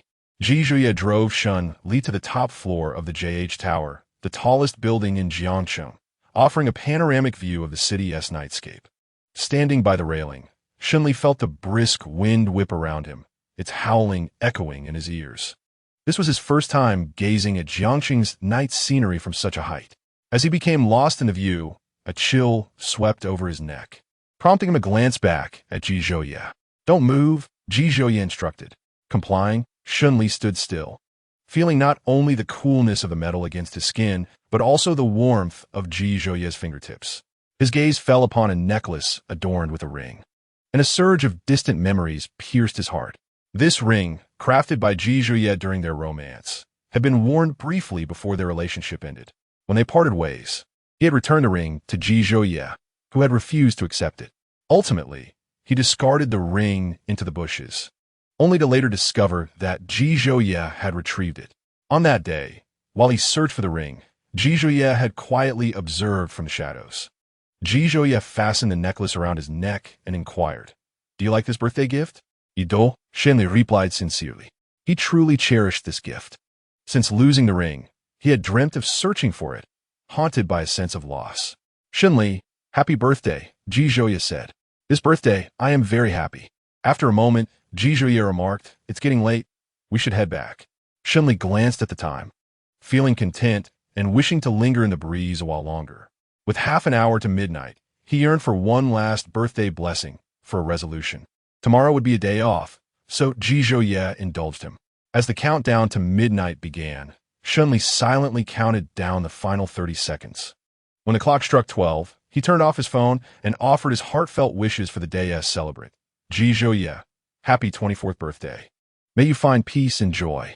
Shun Li's dark eyes shimmered with tenderness, devoid of their usual mischief, resembling a well-behaved child standing beside him. The lights of the city mirrored in his gaze, resembling countless stars twinkling in the night. Yet, the brightest light was not the stars themselves, but the person reflected in his eyes, someone he had cherished for a long time, even unable to forget after 4 years apart. Ji Zhouye chuckled softly, his expression imbued with affection. "Is your lingering here just to say these things to me?" Shun Li nodded. He then produced a card from his pocket and presented it to Ji Zhouye, stating, "This is the billion you lent me, with interest." Meeting Ji Zhouye's gaze with sincerity, he continued, "Let us consider our transaction concluded, shall we?" Ji Zhouye regarded him for a moment before accepting the card. "Very well, the transaction is concluded." The initial billion had been intended for him. Ji Zhouye had never desired to accept Shun Li's money, as doing so would perpetuate an imbalance in their relationship. Releasing a breath, Shunli asked, Jizhou, do you still have feelings for me? Just a little is enough. I don't want to rely on my assumptions. I wish to hear it from you. As long as there remained a flicker of affection, he would find the courage to start anew. I do, Jizhou replied gently. I have always liked you. My feelings have never changed over the years. Having received the answer, Shunli let out a sigh of relief. The breakup years ago had been my fault. If the shattered mirror cannot be mended, then I wish to embark on a new journey with you. Yizvoye? My desire to be with you is profound. I yearn to pursue you. Jizhou embraced him, his voice deep and reassuring. No need to chase. We are already together. Shunli couldn't help but chuckle, a glimmer of something sparkling in his eyes. Jizhou, why are you so easy to pursue? I was the one who behaved like a scoundrel. Do you not harbor any resentment towards me? I once hated, but that feeling faded into affection. I am powerless against you. When affection outweighs disdain, the latter becomes inconsequential. Shunli asked, what is your birthday wish? I shall do my utmost to fulfill it. My wish has already been granted, Jizhou replied, lowering his gaze to bestow a gentle kiss upon him. Shunli's ayelicious flirtatious. The wish he made yesterday had come to fruition in that moment. My wish has also been fulfilled, Shunli confessed. When you inquired about my wish yesterday, I wish to be with you. Upon returning to the estate, it was already 1 in the morning. After a shower, Shunli emerged from the bathroom, unable to conceal his thoughts. Jizhou, using the guest bedroom's bathroom, casually dried his hair as he entered. The bathrobe hung loosely on his frame, exposing his collarbone, while his prominent Adam's apple and smooth jawline added to his allure. Shunli couldn't resist stealing a few more glances. He was undeniably a figure of restrained temptation. Jigu, do you intend to continue your vow of chastity? Jizhou raised an eyebrow, a playful glint in his eyes. Is there something you wish to discuss? The atmosphere in the room thickened with tension. Jizhou's voice was low and husky. Shall I accompany you to see a psychologist tomorrow? I do not wish to go. Shun Li's voice trembled. Refusing to go, Jizhou's tone turned dangerous. I was wrong. I will go. Jizhou easily maneuvered Shun Li into submission. Due to the impending appointment with the psychologist, it wasn't long before Shun Li succumbed to sleep. He awoke at 11. Not for a natural slumber, but because an unruly dog had tugged at his blanket. He sat up, glaring at the miscreant. You're not a good dog. I punish you with no treats today. The dog wagged its tail, seemingly unfazed by his reprimand, likely having already received treats. Shun Li snatched the blanket from the dog and wrapped it around himself. You are a naughty dog. Which good dog pulls another's blanket? As Jizhou entered the room, he overheard the standoff between Shun Li and the dog. He looked at Shun Li, remarking, You are restless while you sleep. How am I restless? Shun Li raturta. You pull my blanket. Just as he finished speaking of the dog, he was met with a slap of reality. Awkwardly chuckling, I shall be more cautious in the future. Jizhou had found the finest psychologist in Jiangcheng for him. After lunch, they set out together. The outcome of the consultation exceeded expectations. As long as he maintained a cheerful disposition in the days to come, there would be no significant issues. With his antidote by his side, his affliction would naturally heal. Jizhou was his remedy. Once back in the car, Shun Li reflected on the events of the previous night. Jizhou, you were truly excessive last night. If I had not been, would you have complied with seeing the psychologist? Jizhou had him firmly in his grasp. From now on, you shall visit monthly. If not, there will be consequences. Shun Li perceived himself as a deviant, for he found himself intrigued by the extremes that Jizhou had alluded to. Understood, Yizonk. Shun Li replied. When he spoke in a commanding tone, he truly embodied the essence of Jizong. Jizhou glanced at him with a tender gaze, advising, Shunzong, do be obedient, do not cause me worry. In chapter 38, Kiss Me, the endearing words spoken by Jizhou sent tremors through Shun Li's heart. Only when Jizhou uttered such sentiments would his heart flutter, akin to the gentle touch of a feather. Jizong, let's go to the apartment. I have a gift for you. What sort of gift? A present that I had not delivered before. You shall discover it upon arrival. Shun Li urged him to drive. Upon reaching the apartment, Shun Li presented a box, placing it upon the coffee table, declaring, This contains gifts that have remained unbestowed over the years. Ji Zhouye examined the box, revealing 4 smaller gift boxes within. He opened one with deliberate slowness, uncovering a vintage-styled men's bracelet. This was purchased during my second year abroad, when you were just 21. Every year, I prepare a birthday gift, and sometimes, upon encountering an item that reminds me of you, I would procure it. Ji Zhouye meticulously opened each gift, only to close them again. Shunli approached, kneeling before him. Ji Zhouye sat on the sofa, casting his gaze downwards. For your 24th birthday, I wish to adorn you with this. Ji Zhouye affectionately ruffled his hair. Very well. Shunli unveiled a ring from his palm. Identical in design to the one adorning Ji Zhouye's neck, though subtle differences were discernible upon closer inspection. He slipped the ring onto Ji Zhouye's middle finger, explaining, "After I lost the ring you gifted me, I searched in vain. Upon traveling abroad, I discovered a handcrafted silver shop in a narrow alley and had this ring fashioned in the likeness of yours. Now I present this to you. Do not crouch." Ji Zhouye expressed his discomfort at the sight of Shun Li lowering himself. He did not want to witness Shun Li in such a humble demeanor, pulling him into an embrace instead. Shun Li settled upon his lap, perplexed. What is wrong with crouching? I simply dislike it. Ji Zhouye wrapped his arm around Shun Li's waist, stating, I wish to hear a truth. During your initial time abroad, your illness, was it related to me? Previously, Shun Li had refrained from speaking of it, and Ji Zhouye had not pressed the matter. Now, he sought clarity. Shun Li rested his head on Ji Zhouye's shoulder. It has nothing to do with you. It is my own issue. He was reluctant to elaborate, and Ji Zhouye, respecting his reticence, acquiesced to his silence. Ji Zhouye regretted not recognizing Shun Li's emotional turmoil sooner, lamenting that he had failed to bring him joy and had often subjected him to harsh words. Do you blame me? For humiliating you? For using Jiangqing to threaten you? I do not.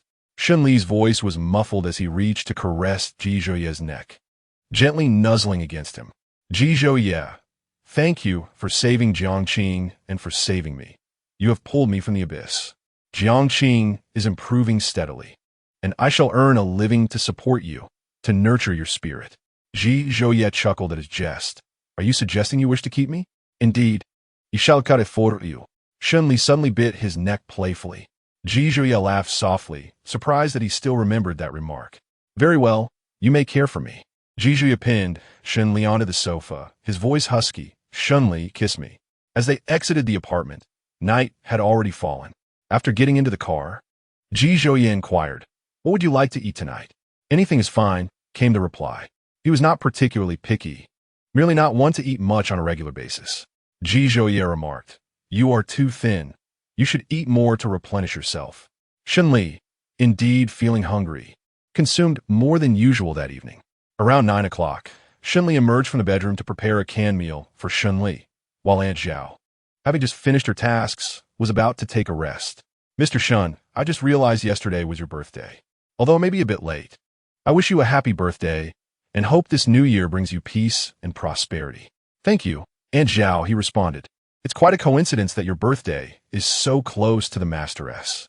No wonder he bought a cake the day before his birthday. It must have been for you. Shun Li's hand paused as he opened a can. Aunt Zhao, are you saying Ji Zhouye buys a cake for me every year on my birthday? Yes, Aunt Zhao affirmed. I wouldn't mistake that. Shun Li's emotions became tangled, a sensation he could not quite articulate, feeling blocked and distressed. It turned out that Ji Zhouye had celebrated his birthday every year. Ji Zhouye received a call from Hia. If his parents were not traveling abroad, he would take Shun Li back to the ancestral home for his birthday. He offered her birthday wishes. My son, happy 24th birthday. Mom loves you. Ji Zhouye responded with a hum. Hia continued, I heard from your brother that you reconciled with your little boyfriend. Now that you're back together, treat him well and let bygones be bygones. Do you hear me? Understood, Ji Zhouye replied. And don't bully him, she added. Of course. After a few more words, the call ended, and she sent him a generous red envelope, which he accepted graciously. Ji Zhouye texted, Thank you, Mom. His father, Ji Hung, also sent him a message. Ji Zhouye replied, Thank you, Dad. Enjoy your time. Just as he switched off his phone, Shun Li entered the room. Ji Zhouye looked at him and asked, Are you done feeding him? Yes. Shun Li can eat quite well, Shun Li replied, moving closer and sitting on Ji Zhouye's lap. wrapping his arms around his neck. Yizvoye? I heard Aunt Zhao say you buy cake for me every year on my birthday. You celebrate it in your own way, don't you? Zhizhouye held his waist and replied, that day is very important to me. No matter the resentment, I have never forgotten your birthday. Shunli felt a wave of guilt wash over him when he thought of his actions towards Zhizhouye. He asked, after I went abroad, have you been well? Zhizhouye smiled. Why? Are you worried that I might not be all right? Of course, I am concerned about you, Shunli admitted. Zhizhouye playfully pinched his waist. If you were truly worried, why did you insist on breaking up? You claimed you didn't love me anymore. Look at me, Zhizhouye said, his voice deep. Tell me, do you love me? I do, Shunli replied, his gaze unwavering and earnest. Chapter 39. I will bear the weight of the world for you in a shocking revelation. News broke about the illegitimate child of President Jiang Qing. Abandoned at the age of 3. President Jiang Qing, known for his libertine ways, was accused of being promiscuous. For years ago, he was alleged to have drugged and violated a woman. Shen Jiqing, his son, was criticized for his reckless behavior, leading to a woman's pregnancy without taking responsibility. Shunli faced public outrage, trending on social media with incriminating images of a woman and a young boy who bore a striking resemblance to him. He recognized the woman at a glance. She was the same person he had been confined with in a room.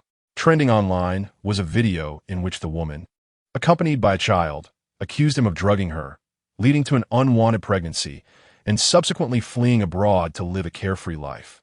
The comment section was inundated with vitriol. The elite circles are truly chaotic. Wealth allows for irresponsible behavior. Can't scoundrels just disappear? What does the Shun family even count as now? They are no longer what they once were, merely a wealthy second generation. With such a disgrace among them, it's no wonder Jiang Qing faces bankruptcy. Scoundrels should just go to prison and suffer the consequences. After reading these comments, Shunli instinctively called Zhizhouye. Others' opinions were inconsequential, as he only cared about Zhizhouye's perspective. The call did not connect, and he tossed his phone onto the table, gripping his left hand tightly with his right, causing blood to seep from his skin, yet he felt no pain. He thought Zhizhouye must be extremely disappointed upon seeing the trending news. His complexion turned pale. Devoid of color, sitting there like a soulless puppet, his gaze vacant. It was only when Zhizhouye opened the door and entered that he stirred slightly. Zhizhouye strode over, frowning upon noticing his bloodied hand. He knelt down to pry Shun Li's tightly clenched hands apart. Just as Zhizhouye stood up to fetch a first aid kit, Shun Li flung himself into his embrace. Zhizhouye, you must believe me. I did not touch that woman. The child is not mine. I have not betrayed you. Zhizhouye had rushed over after seeing the trending news. The call not connecting was due to his lack of signal in the elevator. I believe you. He gently reassured the person in his arms. Do not be afraid. I have already instructed Song Yin to handle this matter. After a prolonged period of comforting, Shun Li's emotions finally calmed. Zhizhouye retrieved the first aid kit and applied iodine to the wounds on Shun Li's hand. I know that woman. My mother drugged me and locked me in a room with her. Shun Li's mind was in a state of tension. I truly did not touch her. I jumped from the upper floor, fell into the bushes, and was subsequently taken to the hospital by an ambulance. He was filled with fear, worried that Zhizhouye might not believe him. They had just reconciled, and he could finally stay by Zhizhouye's side openly. He did not want this beautiful dream to shatter. Why is my baby so foolish? Zhizhouye's eyes brimmed with compassion. He had already deduced who was behind the trending news, remarking that the perpetrator was lacking in intellect. A simple DNA test would reveal the truth. Zhizhouye took a strand of Shun Li's hair and had Ling Feng deliver it to Song Yin. Following that, he brought Shun Li back to the estate. With divine strength by his side, Shun Li's condition improved somewhat. Zhizhouye seized the opportunity to handle matters in the study, his expression darkening, his gaze turning cold, imbued with an aura of frostiness. Not long after emerging from the study, public opinion was under control. Song Yin had also obtained the DNA test results and made them public. The tide of the internet swiftly shifted, and the sharp blade of online vitriol turned towards the woman. A glimmer of clarity returned to Shun Li's eyes as he picked up his phone and called the police. The woman was arrested, adamantly claiming her greed had driven her to fabricate pressure through the internet to extort more money from Shun Li. The child was meticulously chosen by her, possessing a few striking similarities that would render her claims more convincing. She successfully placed herself within the precincts of the police station. Shenli was acutely aware that this matter was inextricably linked to Zhou Lifen. The trending topic seemed merely a means to impart a lesson rather than an earnest attempt to ruin him. Song Yan had discerned the timing of the incident, and upon noticing the timestamp, Ji Zhouye's eyes flickered with a momentary intensity. At that time, they had yet to part ways. Whether their separation bore any relation to this incident remained uncertain, and he refrained from delving deeper, preferring to wait for Shun Li to divulge the truth himself. The trending topic's connection to Shun Li's mother precluded any direct intervention. The course of action would ultimately depend on Shun Li's own inclination. Shun Li let out a sardonic laugh, reflecting on the absurdity of it all. His own mother was willing to expend such considerable resources merely to issue him a warning. The woman must have received a substantial sum to maintain her silence. Ji Zhouye regarded the injury on Shun Li's hand and let out a sigh, vowing to bear the weight of the world should it collapse, insisting that he must not inflict further harm upon himself. "Thank you, Brother Ji, for setting aside your work to accompany me," he said, feigning a nonchalant demeanor to avoid worrying Ji Zhouye. "Brother, have you seen the trending topic?" "The news arrived before I did." Ji Zhiyu entered the living room, still in his shoes, and upon witnessing Shun Li unscathed on the sofa, his irritation flared. "Brother, this person beside you is a scoundrel. Do you intend to keep him around?" Ji Zhouye furrowed his brow slightly, a chill crossing his gaze. "What brings you here in my absence?" "I came to find you. I went to your company, and Song Yin informed me you were home." Ji Zhiyu's eyes fell upon Shun Li's pet, who had nestled its head on Shun Li's lap. "Shun Li, come here." The pet lifted its head momentarily to glance at him before resuming its position, motionless. Ji Zhouye's authoritative gaze fixed upon Ji Zhiyu. "Did you come merely to express these sentiments? Otherwise, I fear you may be deceived by this scoundrel again." Shun Li remained silent, his head bowed. "Open your phone and review the clarification before speaking," Ji Zhouye instructed. Ji Zhiyu had dashed out of school upon witnessing the trending topic, unaware of the online clarifications. After reading, he was taken aback. Not only was there a paternity test clarification, but the woman had also been apprehended by the police at Shun Li's behest. He pocketed his phone, feeling sheepish. "I suddenly recall that I have urgent matters at school. I must take my leave." As he took a step, Ji Zhouye's icy voice resonated behind him, commanding, "Apologize. Apologize to Shun Li," he insisted, as Ji Zhiyu hesitated, unable to swallow his pride. "Brother, I truly have pressing matters at school." Ji Zhouye remained unmoved by his excuses, his gaze laden with threat. "If you wish to avoid a beating, then apologize. A man of stature knows when to yield." Ji Zhiyu cast a cursory glance at Shun Li, his demeanor dismissive. "I'm sorry, I was wrong." Being Ji Zhouye's brother, Shun Li chose not to hold a grudge. "It's all right," he replied. Ji Zhiyu shot Shun Li a disdainful glance before turning to leave, rejecting Shun Li's goodwill. Ji Zhouye's expression turned colder. "Ji Zhiyu, I grant you one final opportunity." He held no favoritism. This entire affair stemmed from Ji Zhiyu's inability to discern right from wrong. Chapter 40. My brother is remarkably impressive. Ji Zhiyu sincerely apologized, and Ji Zhouye's expression softened slightly, permitting him to stay for dinner. With their parents absent, he advised, "You'd better behave and not cause trouble. I'm not as easy to deal with as mom and dad." "I understand. I'll be on my best behavior," Yizhayu replied. From a young age, he had never feared his parents, but rather his elder brother, a legendary figure of bloodline suppression. In their childhood, when Ji Zhiyu got into a fight at school and made He cry without admitting his fault, Ji Zhouye forbade him from eating until he apologized. Initially, Ji Zhiyu stubbornly refused to relent, but after 2 meals skipped, he finally capitulated. Whenever their parents were involved, Ji Zhouye showed no mercy. While there was room for negotiation on other matters, Hia's tears rendered all else futile. Neither Ji Zhouye nor their father, Ji Heng, spared him from their admonitions. As Ji Zhouye received a phone call and retreated to his study, only the two of them and a dog remained in the living room, exchanging awkward glances. The atmosphere grew uncomfortable without their notice.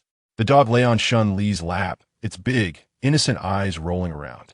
Ji felt a surge of frustration. During their time at the old residence, the dog had adored him, but now it seemed indifferent, showing no reaction whatsoever.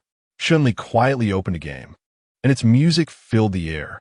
Ji's expression shifted slightly, and he slyly stole a glance, inadvertently locking eyes with Shunli. "Shall we play together?" Shenli inquired. "Who wants to play games with you?" Ji retorted, his pride intact despite his desire to join. After a brief session of gameplay, Ji found himself unconsciously inching closer to Shunli, separated only by a dog.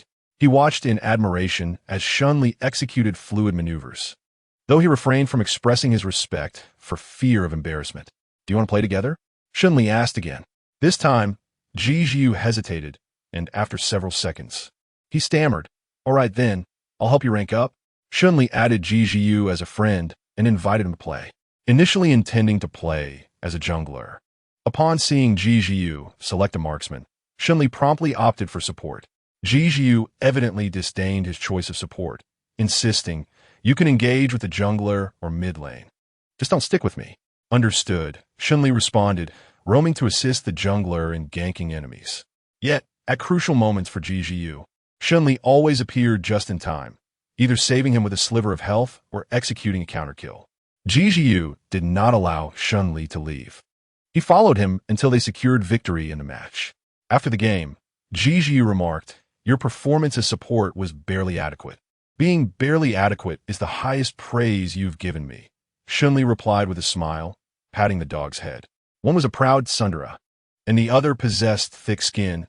It would be a pity not to regard them as brothers. In the second match, Shunli chose a highly controversial support hero for ranked play, while Ji took on the role of jungler. Ji remarked, "Your lack of subtlety is glaring." "You lead the way," Shunli replied. "Get lost, don't follow me, you waste." Ji shot back, stubbornly denying his eagerness for Shunli to join him in wreaking havoc. Within 3 minutes of the game's start, their marksman and support had been killed twice by the enemy marksman. The marksman, unable to contain his frustration, first criticized the mid laner for failing to signal, then berated the support as a mere slacker. "Marksman, it seems you're not here to support, but to fish for kills." The archer, with a hint of disdain, remarked, "Is it necessary to be so provocative while playing a game?" He then added, "Are you perhaps a seller in real life?"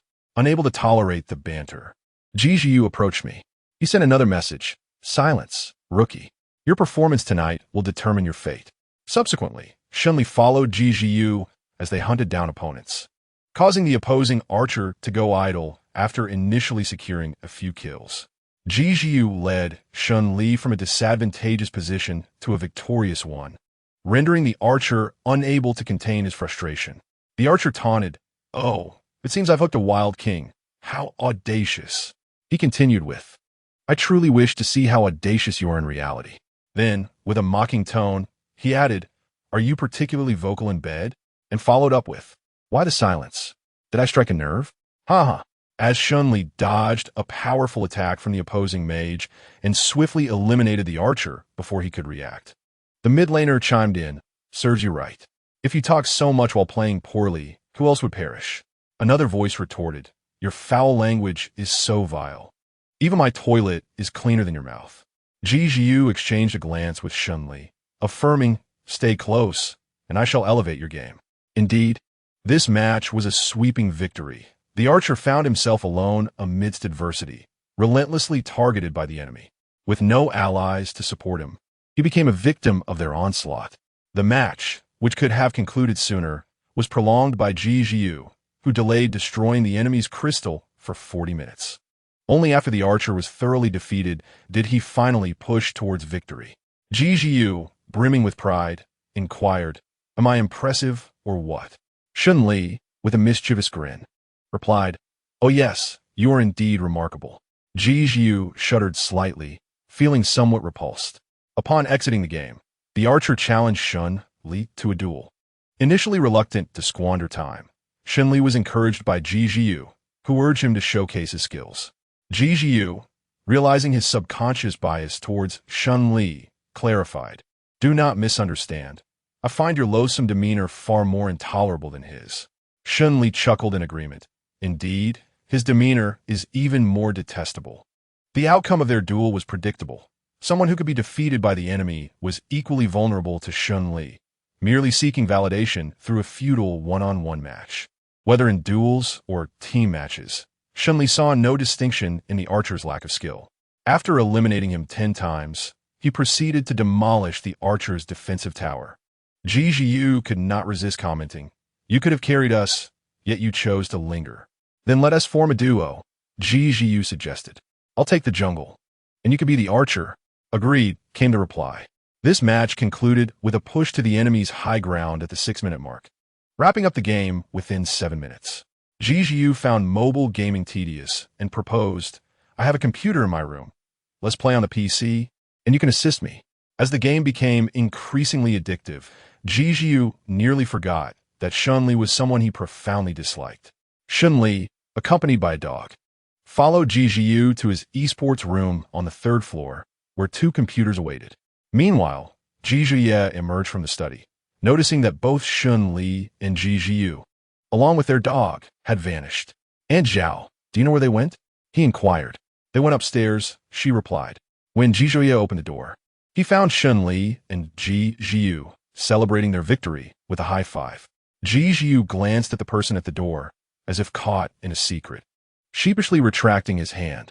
With a glimmer of amusement in his eyes, Ji Jiu feigned ignorance, asking, "Are you gaming?"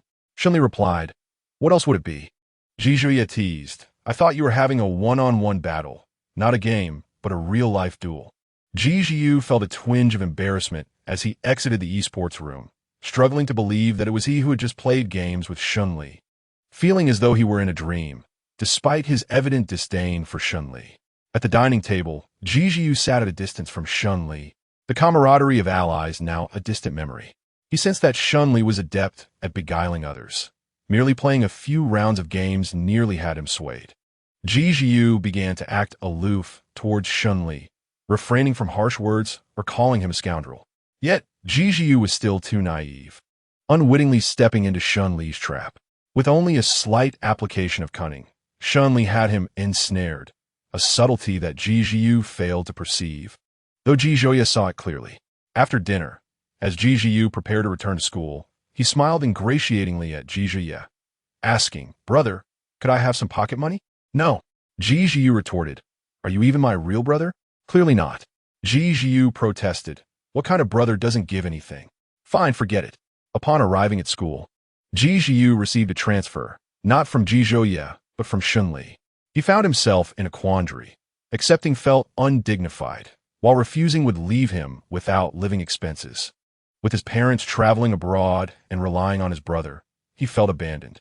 Another message arrived from Shun-Li. "Shun-Li, I sent it because your brother asked me to." Ji Jiu responded, "Why would my brother ask you to transfer money to me?" "Shun-Li, perhaps your brother's account is frozen?" Shun-Li continued, "Because he is your sister-in-law.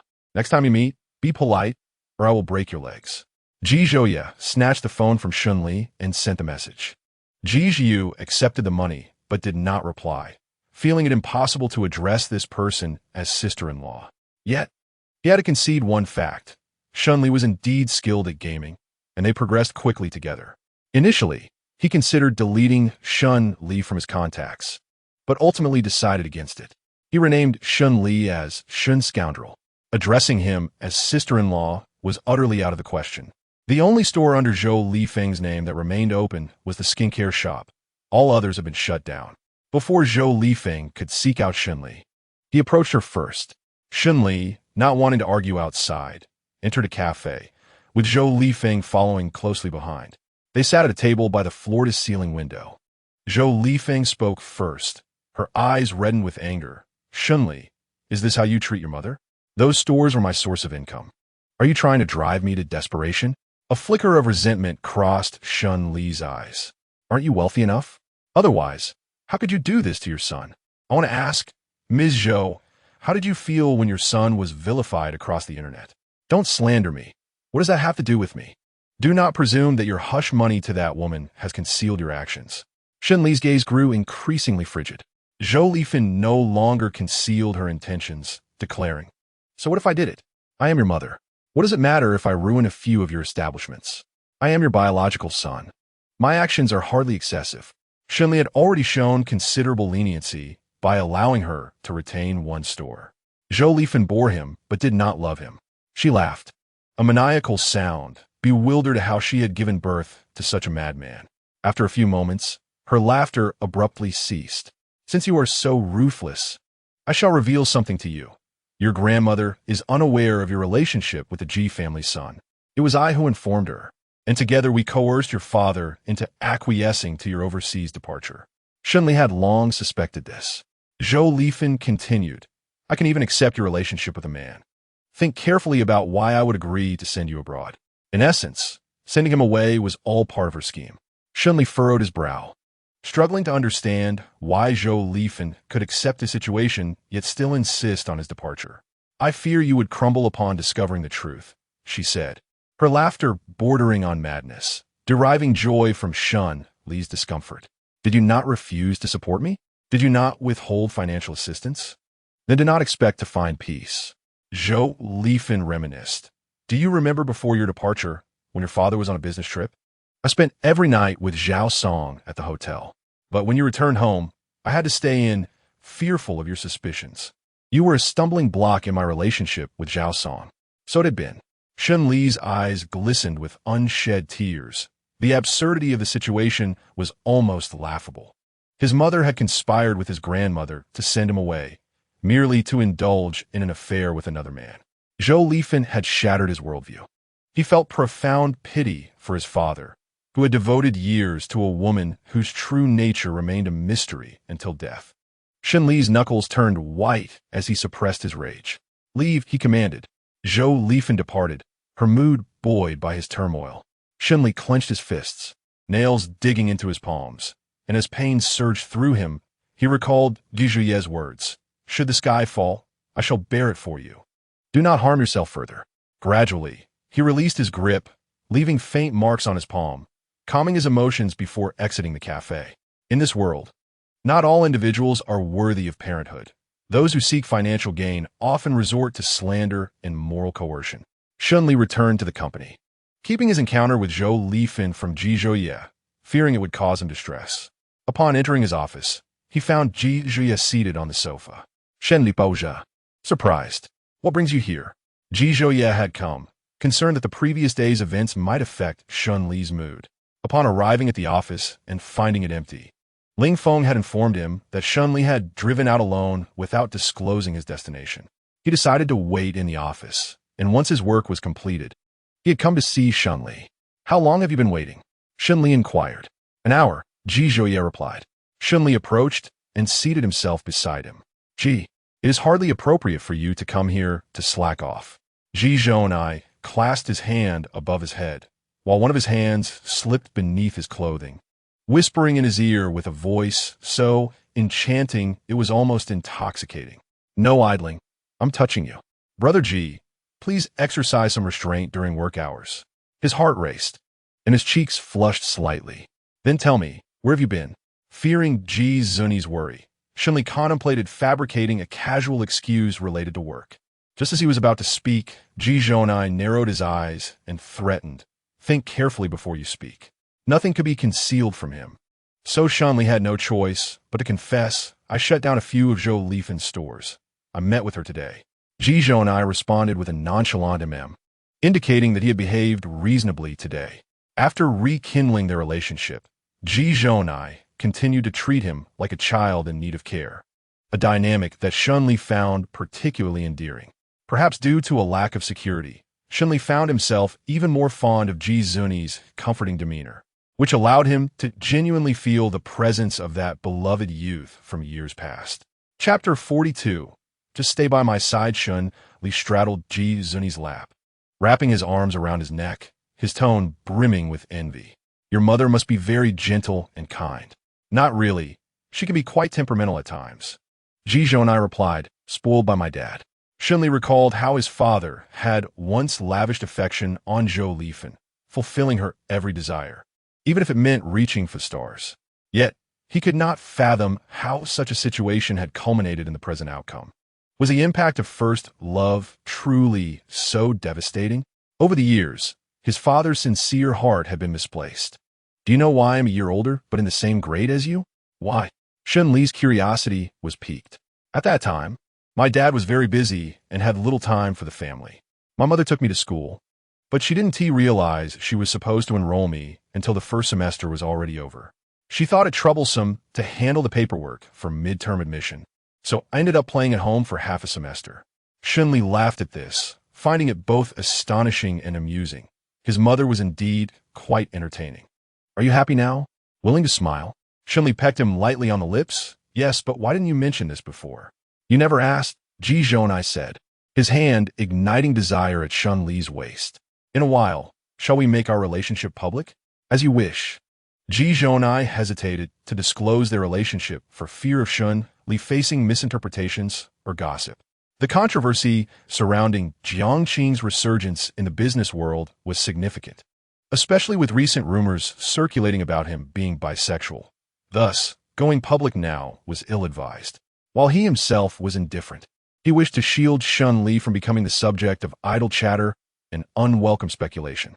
After taking over Jiang Qing for a year, he had endured considerable hardship and wished for a sweeter future for Shun Li. When my parents return to the country, I will take you home to meet them. Shun Li momentarily processed this, surprised by the quickness of the proposal. The thought of meeting his parents filled him with trepidation. Will they like me? Of course. My mother said to treat you well. Ji Zhonai found his reaction amusing.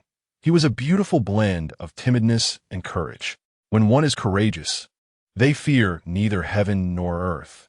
Yet in moments of timidity, they become a mere puppet, easily manipulated. Is that truly what Annie said? A glimmer of surprise flickered in Shun Li's eyes, quickly dimming as another thought crossed his mind. Does Annie know I'm a boy? Yes, with me by your side. You need not fear anything. Ji Zhouye smoothed the furrowed brow of Shun Li, assuring him simply to stay close. Indeed, you must handle matters with Ji Zhiyu yourself. The mere mention of Ji Zhiyu drew a low chuckle from Shun Li. It would pose no challenge for him. After Ji Zhouye had conversed with him, Shun Li felt as though he were a bride meeting her in-laws for the first time, diligently preparing via extensive research online. His primary objective now was to win over Ji Zhiyu, who should prove quite amenable. There was, however, another matter at hand. Ji Zhouye mentioned, I have a business trip tomorrow. In an instant, Shun Li's spirits plummeted, the smile on his lips fading. Where are you going? For how long? To Country M. At most a week. Shun Li buried his face in Ji Zhouye's chest, his voice muffled. Then take me with you. The evident sorrow in his tone made Ji Zhouye's response tender. What about Jiang Qing? You seem more attached now than you were a few years ago. Forget him. Though he uttered such words, he could never abandon Jiang Qing. That evening, after Shun Li emerged from the shower, he found Ji Zhouye packing his suitcase, which lay open on the floor, devoid of clothes. Shun Li approached, sitting cross-legged inside the suitcase, refusing to allow Ji Zhouye to pack. Amused by this cheeky behavior, Ji Zhouye laughed. You are quite the rascal. Do you truly expect me to pack you along? Shun Li responded with a muffled Ji Zhouye ceased his packing, allowing Shun Li to remain in the suitcase while he took a towel from his hands to dry his hair. Shun Li was slender, and there was still space left in the suitcase. If you manage to gain a couple of pounds while I'm away, I will bring you a gift. I don't want any gifts. His discontent was palpable. Having just reconciled, the prospect of being apart weighed heavily on him, for he could hardly sleep without Ji Zhouye by his side. After drying Shun Li's hair to a satisfactory degree, Ji Zhouye placed the towel aside, asking, What do you truly desire? I want you to always be by my side. Were it not for Jiang Qing, he would undoubtedly follow Ji Zhouye wherever he went. Ji Zhouye patiently comforted him, and when the moment felt right, Shun Li emerged from the suitcase to assist with the packing. Once the luggage was arranged, Ji Zhouye entered the bathroom. Shun Li lay on the bed. The thought of Ji Zhouye departing for Country M the next day rendered him wide awake. The following day, Shun Li accompanied Ji Zhouye to the private airport. Before boarding, Ji Zhouye held him close for a long moment, finally kissing the corner of his mouth. Win over Ji Zhiyu within the week. I wish to see your prowess. If I can capture your heart, securing your brother will be a breeze. Ji Zhouye quipped. Are you certain it wasn't I who captured you? Shun Li scoffed softly and turned his face away. After one last embrace, Ji Zhouye departed, and Shun Li, feigning stubbornness, urged him to hurry. Just a few steps away, Ji Zhuye turned back as Shun Li called out to him.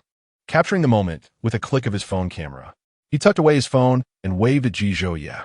On the afternoon that Ji Zhuye departed for abroad, Shun Li customized the doll in his likeness, placing it on the sofa in the office lounge as he had to return to work. When Ling Feng encountered the doll, he was struck with astonishment and confusion. Shun, you didn't commission this doll with the intention of using it for dark purposes, did you? If that were the case, does it contain Ji's birth details? Ling Feng's first impression was that Shun Li, unable to match Ji's prowess, resorted to such mystical practices. Do you truly perceive me as so despicable? Shun Li narrowed his eyes, a glint of danger evident within. After Ling Feng completed his report and exited, he discreetly took a photo of the doll when Shun Li was not paying attention. Once outside the office, he forwarded the image to Song Yan. Ling Feng. Image, Ling Feng. Ji has been transformed into a doll. Song Yan, known for his impeccable expression management, nearly choked on his drink and, after regaining composure, shared the image with Ji Zhuye. Upon landing, Ji Zhuye messaged Shun Li and soon after came across the doll's picture, a smile gracing his lips as he saved the image. Chapter 43. A desire to caress you that evening. Shun Li sought out a set of Ji Zhuye's pajamas to dress the doll. Once adorned, it appeared rather charming, prompting Shun Li to take a photo and send it to Ji Zhuye. Shun Li. Image, Shun Li, my bed companion. Ji Zhuye responded with a video call. Before accepting the call, Shun Li cunningly unfastened the top two buttons of his pajama shirt. What brings you here, Ji? As Ji Zhuye beheld the subtle reveal of Shun Li's collarbone and chest, his gaze darkened momentarily, a dryness settling in his throat. Have you been eating regularly? Well, the food has been much more appetizing without you around. Shun Li's words were in stark contrast to his inner thoughts. He couldn't endure a day without Ji, let alone a week. Even through the screen, his melancholy was evident to Ji Zhuye. Ji Zhuye, I wish to touch you. Please refrain from making suggestive remarks through the screen. Shun Li lay on his bed, his head drooping. Ji Zhuye's soft laughter resonated from the phone. I was referring to your head. What did you think I meant? Nothing. After some further conversation, Ji Zhuye had work to attend to, prompting Shun Li to end the call. Shun Li opened a game, intending to play until he grew weary enough to sleep. However, upon noticing Ji Zhiyu in the game, he opted to wait for him instead. With some time to spare, he browsed them all and discovered two exclusive skins. Both were for heroes that Ji Zhiyu frequently played. Checking Ji Zhiyu's profile, he noted that the skins remained unpurchased, which presented a perfect opportunity.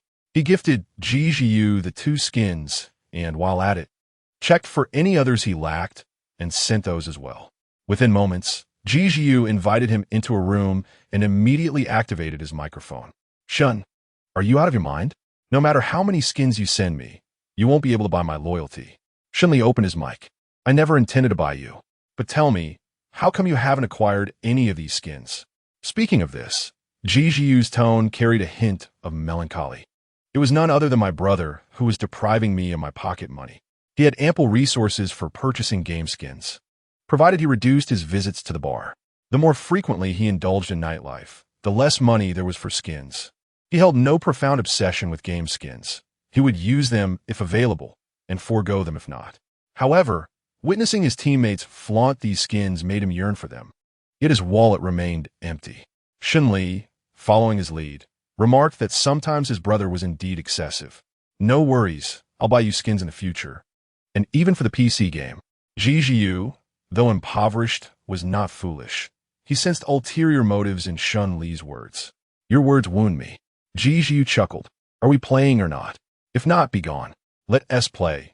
Shun Li replied, his tone remarkably akin to that of Ji Zhiyu's brother. It was evident they shared the same lineage. I shall protect my brother. Ji Zhiyu nearly retched at the thought. Who are you calling brother, you old man? How revolting. I'm only 23. Clarify how I am old? Shun Li selected a female hero as support. Ji Zhiyu, ever sharp-tongued, retorted, fine, an old man is what you are. I shan't argue with a brat like you. Throughout the game, Ji Zhiyu led Shun Li in a whirlwind of victories, occasionally turning back to assist him, shielding him from fatal blows. Despite his complaints, he would still come to Shun Li's aid when it truly mattered. After Shun Li had allowed Ji to relish the thrill of triumph for a couple of matches as support, he transitioned to playing as an archer. Without support, Ji found the game less fluid. He was ambushed from the outset, with the support lingering in the mid lane, ignoring his plight entirely. Shun Li executed a remarkable counterattack against the opposing support and archer.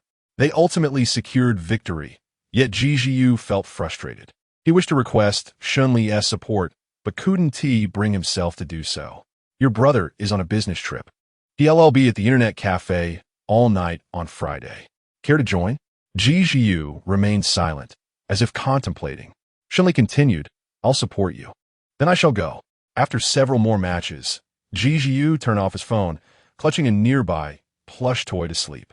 Perhaps the lingering scent of Ji on his pajamas lulled him into a deep slumber. On Friday evening, prior to heading to the internet cafe, Shun Li made a phone call to Ji, omitting any mention of their plans. He and Ji spent the entire night gaming at the cafe, emerging the next day with dark circles under their eyes. Shall we grab breakfast? Shun Li suggested. After their meal, Ji did not return to school, but accompanied Shun Li back to the manor. Once there, they retreated to their respective rooms, sleeping soundly until nightfall. When they encountered each other in the living room, an awkward silence hung between them until Ji broke it, asking, Shall we continue in the esports room tonight? Shun Li did not hesitate. Absolutely. Shun Li stayed out all night, returning with Ji in the morning. Both of them, still weary-eyed, retreated to their rooms, neglecting meals throughout the day. Aunt Zhao reported this situation to Ji. Not long after Shun Li awoke, a call from Ji rang through. His authoritative voice resonated from a phone. Do you wish to confess under duress, or will you speak the truth?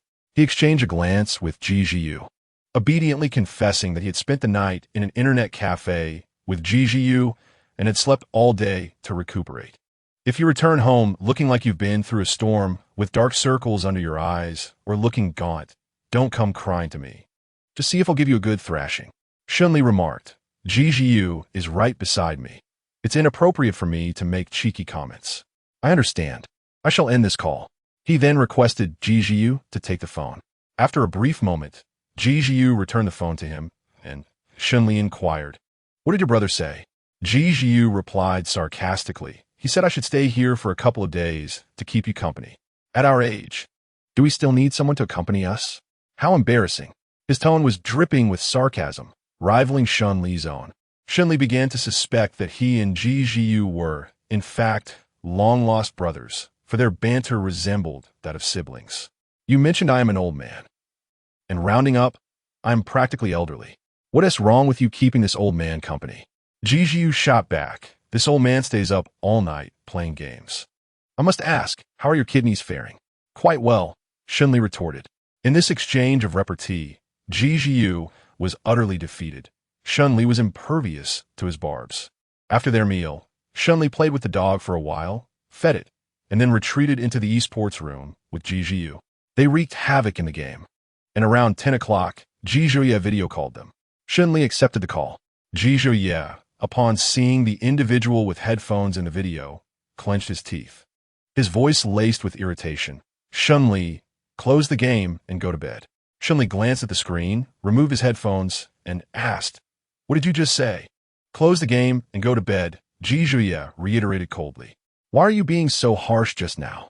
Ji interjected, removing his headphones and casting a glance at the two on the video call. You both are such a buzzkill. Ji replied sternly. I shall say this one last time. Either turn off the computer and sleep, or when I return, I will dismantle this esports room. Yizhayu responded. Does your older brother usually impose such strict rules on Shun Li? He can't even play a game. I suddenly feel a pang of sympathy for him. Shun Li chimed in. I'll close the game once this round is over. The video call remained active, and Shun Li completed the game before shutting down the computer. He gestured to Ji and stepped out of the esports room. Ji, don't you have work to attend to? There is a time difference between the two countries. It was morning on Ji's end. My work is scheduled for the afternoon.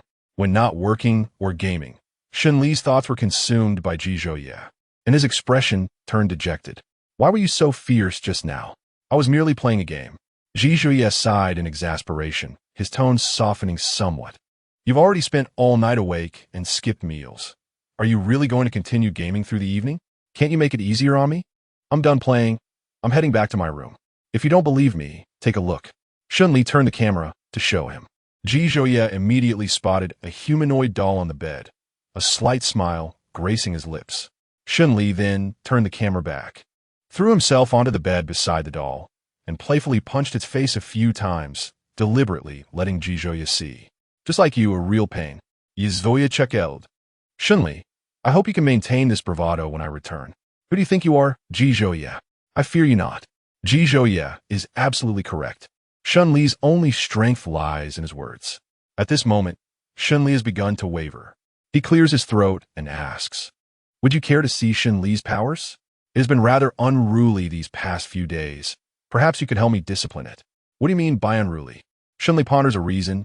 It might have caused some chaos. Zhizhuye is well aware of Shunli's powers. It has never caused any destruction in his presence. Upon my return, if the furniture is damaged, I shall discipline it. And if you have lost weight, I shall discipline you as well. After the call concludes, Shunli ventures into the living room to weigh himself. He finds that he has lost nearly 2 pounds since Zhizhuye left for his overseas trip. I've gone too far this time. This is a disaster. Zhizhuye descends from upstairs. Have you finished your call? Yes, Shunli replies. Aren't you sleeping? I am hungry. I'm going to find something to eat. With hunger, one must cook. There are no instant foods at home. Shall we have skewers? Yizhayu inkuires. And perhaps a few bottles of beer? Sounds good. The two reach a consensus, and Shunli drives Zhizhuye to the night market, hoping to replenish those 2 lost pounds. Shunli assumed that someone like Zhizhuye, accustomed to lavish feasts, would not enjoy the street food. Yet he was pleasantly surprised by Zhizhuye's enthusiasm. He opened a can of beer and pushed it towards Zhizhuye. Zhizhuye gazed at the beer, pondering. It's quite late. Will my brother even allow us to go out? Fear not. Aunt Zhao has been persuaded by me. If you don't say anything, your brother will remain oblivious. They resembled rebellious youths in that moment. Since they had to drive back, Shunli refrained from drinking and opted for a glass of juice, stating, let us finish our meal quickly and return home. On Monday, after dropping Zhizhuye off at school, Shunli proceeded to the office. Before leaving, he weighed himself and discovered he had gained 2 taels.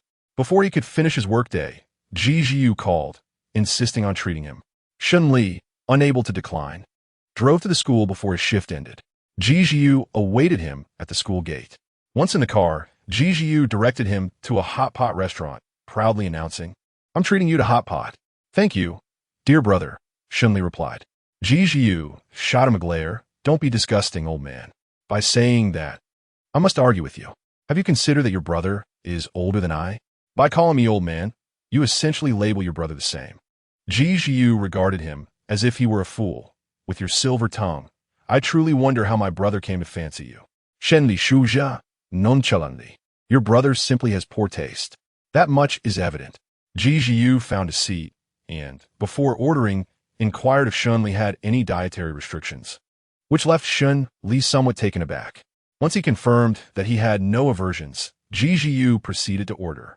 After placing the order, Zhizhuye leaned forward, resting his arms on the table, and said, after your breakup with my brother, he once suffered from gastric bleeding due to excessive drinking and was hospitalized.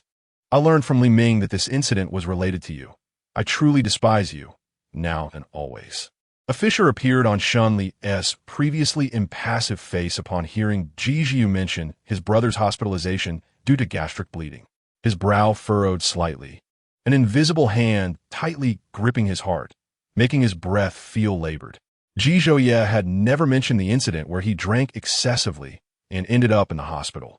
Zhizhuye remarked, I can see that my brother despised you at that time, yet he never uttered a single disparaging word about you. Why are you suddenly sharing this with me? Shunli managed a pale smile. Shunzatsa, I genuinely detest you, but apart from you, my brother will never find affection for anyone else. If you do not end up with him, he will face a lonely existence. And I do not wish for him to be alone forever.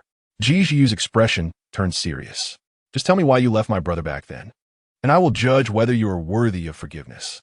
As long as it does not contravene moral principles, I will accept you and cease any opposition. Noticing his hesitation, Jijiu added, I will not disclose this to my brother. I mean what I say. If I deceive you, Jijiu, will be a dog from now on. Then your brother will have 3 dogs, Shunli replied. 3 dogs? Which 3? Me, you, and Shunli. All right, let's get back to business. Shunli chuckled self-deprecatingly. You probably won't believe the reason I left your brother to go abroad. Just tell me, and I will believe you. Shunli's guise darkened. My mother viewed me as a stumbling block between her and her lover, colluding with my grandmother to pressure my father into sending me abroad.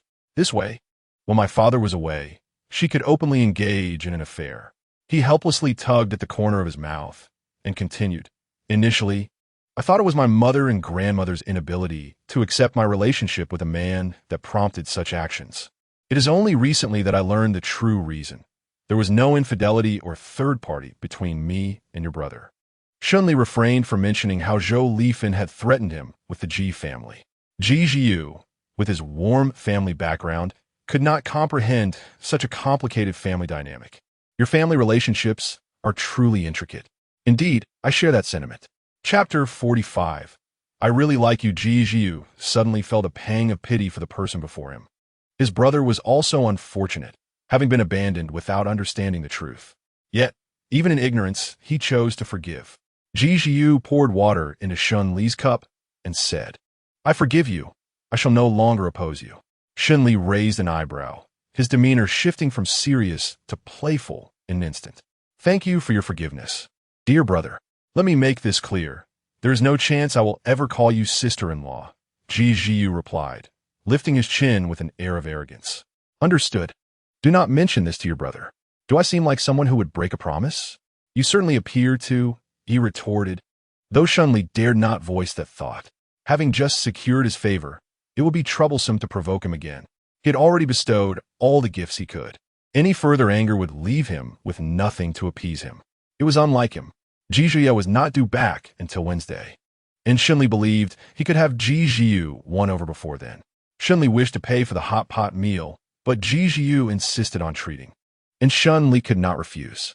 After escorting Jijiu back to school, Shunli returned home, initially planning to stay at the apartment while Jijuye was away. But Jijuye would not permit him to do so. Shunli descended the stairs, engrossed in his phone, having successfully managed a significant matter concerning Jijiu. Naturally, he felt compelled to inform Jijuye and indulge in a bit of self-satisfaction. Shunli texted, I've successfully taken down your brother. Praise me. Upon reaching the threshold of the bedroom, he recalled Jijuye's words about bringing him a gift if he gained 2 pounds, prompting him to retrace his steps to the living room. Standing upon the weighing scale, he found not only had he not gained weight, but had actually lost a pound. Yet, the desire for Jijuye's gift lingered. Glancing around, his gaze fell upon the dog. No, that wouldn't do. It was too plump. He remembered that the dog food from Shunli was packaged in 3-pound bags, which was just right for him. Retrieving a bag from the cupboard, he stood on the scale again, and lo and behold, he had gained exactly 2 pounds. He snapped a photo with his phone and sent it to Jijuye. Thus, the coveted gift was within easy reach. Unbeknownst to him, a figure stood on the 2nd floor, observing his every move. Is the dog food effective? Came a query. Quite effective, Shunli replied, but after a brief moment, he realized the source of the voice, startling him. Facing that solemn expression, his speech faltered. Aren't you supposed to return on Wednesday? Why didn't you inform me of your arrival? The subtle scheming was caught red-handed, leaving him somewhat embarrassed. Yet it did not diminish his joy. He dashed upstairs, throwing himself into Jijuye's embrace, his voice tinged with a hint of grievance. You're finally back. I missed you every day. What did you miss about me? Jijuye asked, gripping his waist and pinning him against the wall. Weren't you quite carefree while I was away on business? I was not, Shunli protested. Staying up all night playing games and sleeping through the day until evening is hardly my idea of leisure. Jijuye tilted his chin up, playfully biting his lip as a form of reprimand. Shunli felt even more wronged.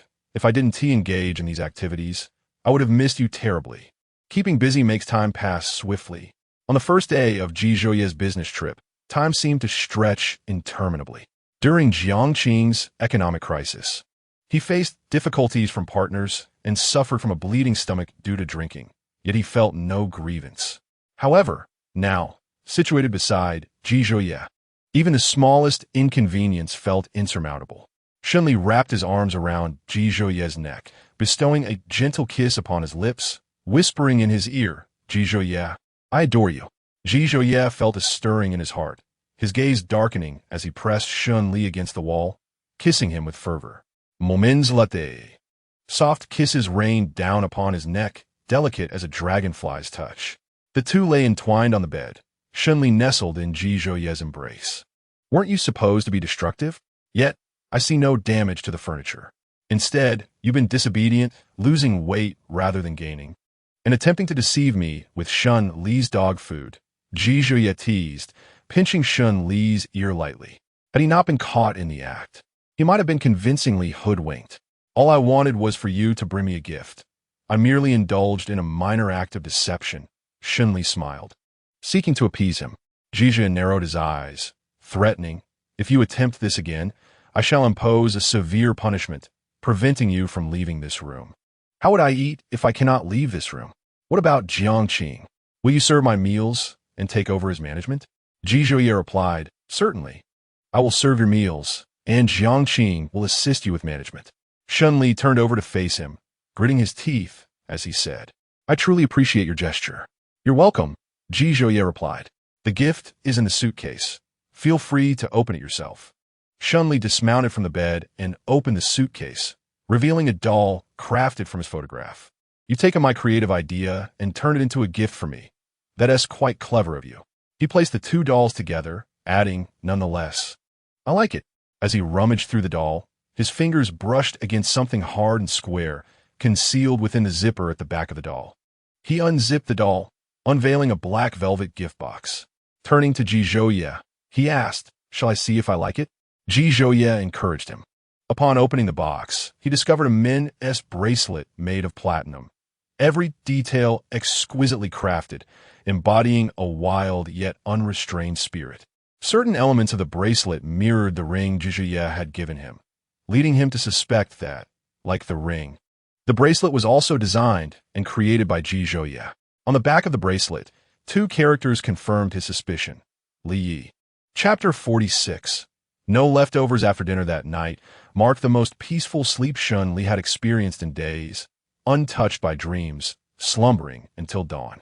Awakening in Ji Zhouye's embrace, he felt a compelling urge to avoid work, wanting nothing more than to remain nestled in his arms. The arm around his waist tightened slightly, a warm sensation blooming between his brows as Ji Zhouye stirred awake, his voice raspy. "Good morning."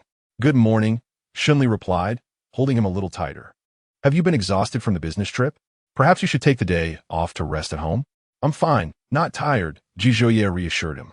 After dropping Shunli off at the company, Ji Zhouye watched him enter the office building before driving away. Perhaps due to Zhou Lifeng being restrained from several shops, she had been relatively subdued lately, and Shunli's spirits had improved without her harassment. Ling Feng placed documents on the desk. "Say, Mr. Shun, these files require your signature. One of them pertains to the collaboration with Ji Dalao." Shun Li's shirt rolled up slightly, revealing the bracelet Ji Zhouye had gifted him. He gently rubbed it with his fingertips, asking, "How did you know Ji Dalao gifted me a bracelet?" Ling Feng looked confused, failing to grasp the meaning behind his words. His gaze fell upon the bracelet, and once he comprehended, he could only roll his eyes at his president. "This is so inconsiderate of us single folk, forcing us to witness your affection and feeding us dog food. Mr. Shun, you're truly excessive."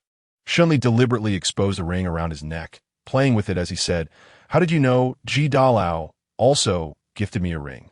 Ling Feng, unable to contain himself, rolled his eyes at his president. He had seen the ring a few days prior, thinking it merely a simple ornament, and had not inquired further. Now, he found himself compelled to endure the onslaught of romantic displays.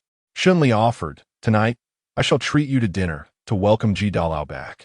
Every word dripped with affection, having already filled Ling Feng with enough dog food. What more was there to eat? "All right, Mr. Shun," he replied. "Do you have any recommendations for relaxing activities?" Shen Ling Kirat. Ling Feng pondered for a moment, suggesting, how about a bar? Singing? Or perhaps camping under the stars?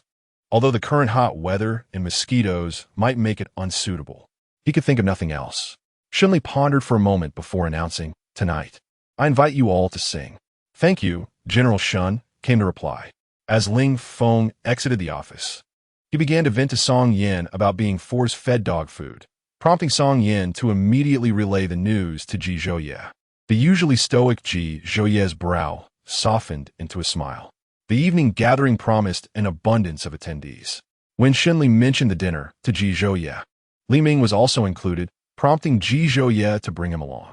How could a dinner be complete without Ji Zhiyu and Tang Qinian? It was declared a time for relaxation, and a larger group would indeed amplify the merriment. Ji Zhiyu, Tang Qinian, and Li Ming required no introduction, as they were well-known figures. Ling Feng found himself somewhat out of sorts among such prominent personalities. In contrast, Song Yin appeared remarkably composed, a testament to his association with Ji Zhouye, embodying the latter's demeanor in social situations. Shunli sat with Ji Zhouye on his left and Tang Qinian on his right. When Tang Qinian glanced at his phone, Shunli inquired, haven't you caught up yet? Tang Qinian shook his head in resignation. Li Ming and Ji Zhiyu sat close together, engaging in a casual conversation, while Ling Feng and Song Yin, seated side by side, found their faces betraying their unfamiliarity despite their previous chats on WeChat.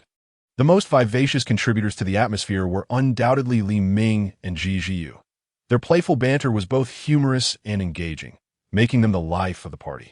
Observing the relaxed demeanor of the esteemed guests, Ling Feng also began to ease up. It seems that those around Ji are indeed not ordinary, he mused. This remark, however, did not sit well with Shunli. I take offense to that. It sounds as though you consider Tang Qinian to be an ordinary person. Ling Feng turned to Shunli, questioning, isn't he a friend of General Ji? Shunli retorted, so does that mean he is unworthy of friends of that caliber? He elbowed Tang Qinian lightly, urging him not to remain silent. Tang Qinian cleared his throat, adopting a feigned look of distress. You see, my relationship with your General Shun is one of life and death. To harm him is to harm me, and vice versa. Shenli Kipat, are you trying to play a game with me? Tang Qinian scratched his nose. Did you not ask me to speak? Shunli shot him a glance, implying that he should grasp the underlying meaning. Shunli then turned to the person on his left, muttering in a mockingly resentful tone. Anyone unaware would think you are the one who pays his salary. His gaze settled on Ling Feng, prompting Ji Zhouye to follow his line of sight. Ling Feng froze, sensing an ominous premonition that his superior was about to report on him. Seeking to curry favor, Ling Feng offered Shunli a smile, only to be met with indifference. Ji Zhouye inquired, are you two at odds? Not at all, replied Shunli. We were quite amicable before you arrived. During dinner, Ji Zhouye served Ling Feng generous portions of his favorite dishes, insisting he leave nothing behind. Li Ming clicked his tongue, resigned to the fate of enduring more dog food. Ji Zhiyu, seated next to Ji Zhouye, pushed his bowl towards him, saying, brother, I want you to serve me too. Ji Zhouye glanced at him coolly. Do you not have hands? Brother, you're playing favorites, Ji Zhiyu protested. Ji Zhouye merely hummed in acknowledgement, unable to watch any longer. Li Ming served Ji Zhiyu some food, saying, there you go, eat up. Ji Zhiyu grumbled, you are a worse brother than Li Ming. To which Ji Zhouye replied, then let him be your brother. Ji Zhiyu remarked, while Li Ming interjected playfully, sure, if you consider me your brother, I shall take you out to meet women. Ji Zhouye cast a cold glance at Li Ming, causing him to awkwardly fall silent. Nevertheless, Ji Zhouye still offered him some food. After all, how childish to compete for attention at such an age. No matter how old one gets, you will always remain my brother. Ji Zhiyu was not truly competing for attention. It was merely a playful jest. As the meal progressed, aside from Ji Zhouye, who continued to observe Shunli eating, the remaining 5 had formed a team to engage in games. Shunli wished to join, but there was no space available, so he had to eat quietly under Ji Zhouye's watchful eye. By the time he finished his meal, they had completed their game. They subsequently relocated to a bar. Chapter 47. Always liked you the most at the bar.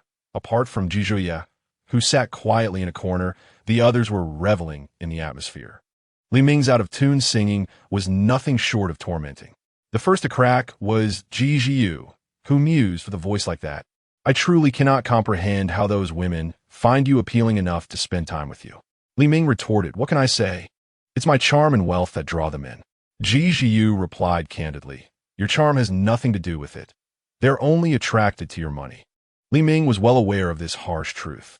He relished the company of women who sought his wealth rather than his affection, enjoying the fleeting pleasures until they grew weary and moved on.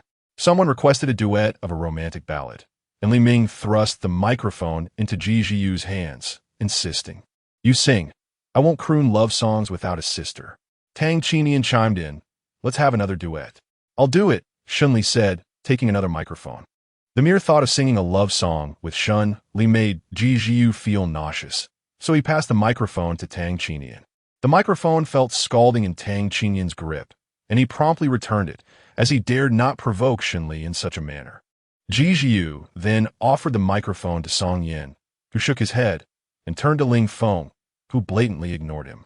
In this private room, the only one who could sing a love song with Shun Li without inciting jealousy from Ji Zhouye was his own younger brother. Shun Li, unable to contain himself, remarked, what? Do you all despise me so much? It's not disdain, it's fear. What if some jealous person gets upset?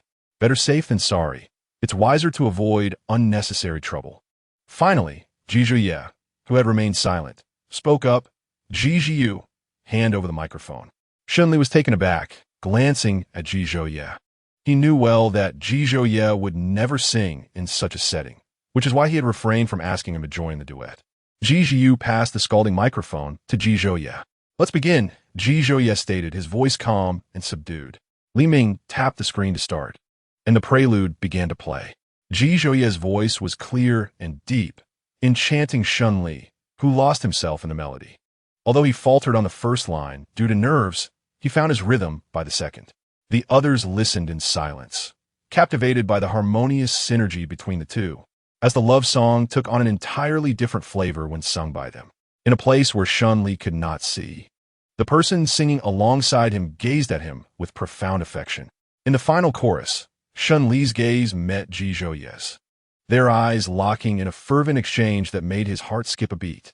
Ji Zhouye grasped the hand of the person beside him, his expression tender and profound. After years of twists and turns, the one who could remain by his side was none other than him. Li Ming interjected, simply singing is rather dull. Let us indulge in a game commonly played in bars, truth or dare. The group showed no dissent. Li Ming placed an empty bottle on the table and spun it, the neck pointing towards Ji Jiu. He regarded Ji Jiu with a mischievous grin, asking, truth or dare? Truth, Yizhayu replied. Is there a girl you like? Ji Jiu candidly responded, my childhood sweetheart. Did I not mention this to you before? His affection for his childhood companion was well known among his family, including his brother, and he never shied away from it. I must have forgotten, Li Ming said, urging him to continue. Ji Jiu spun the bottle again.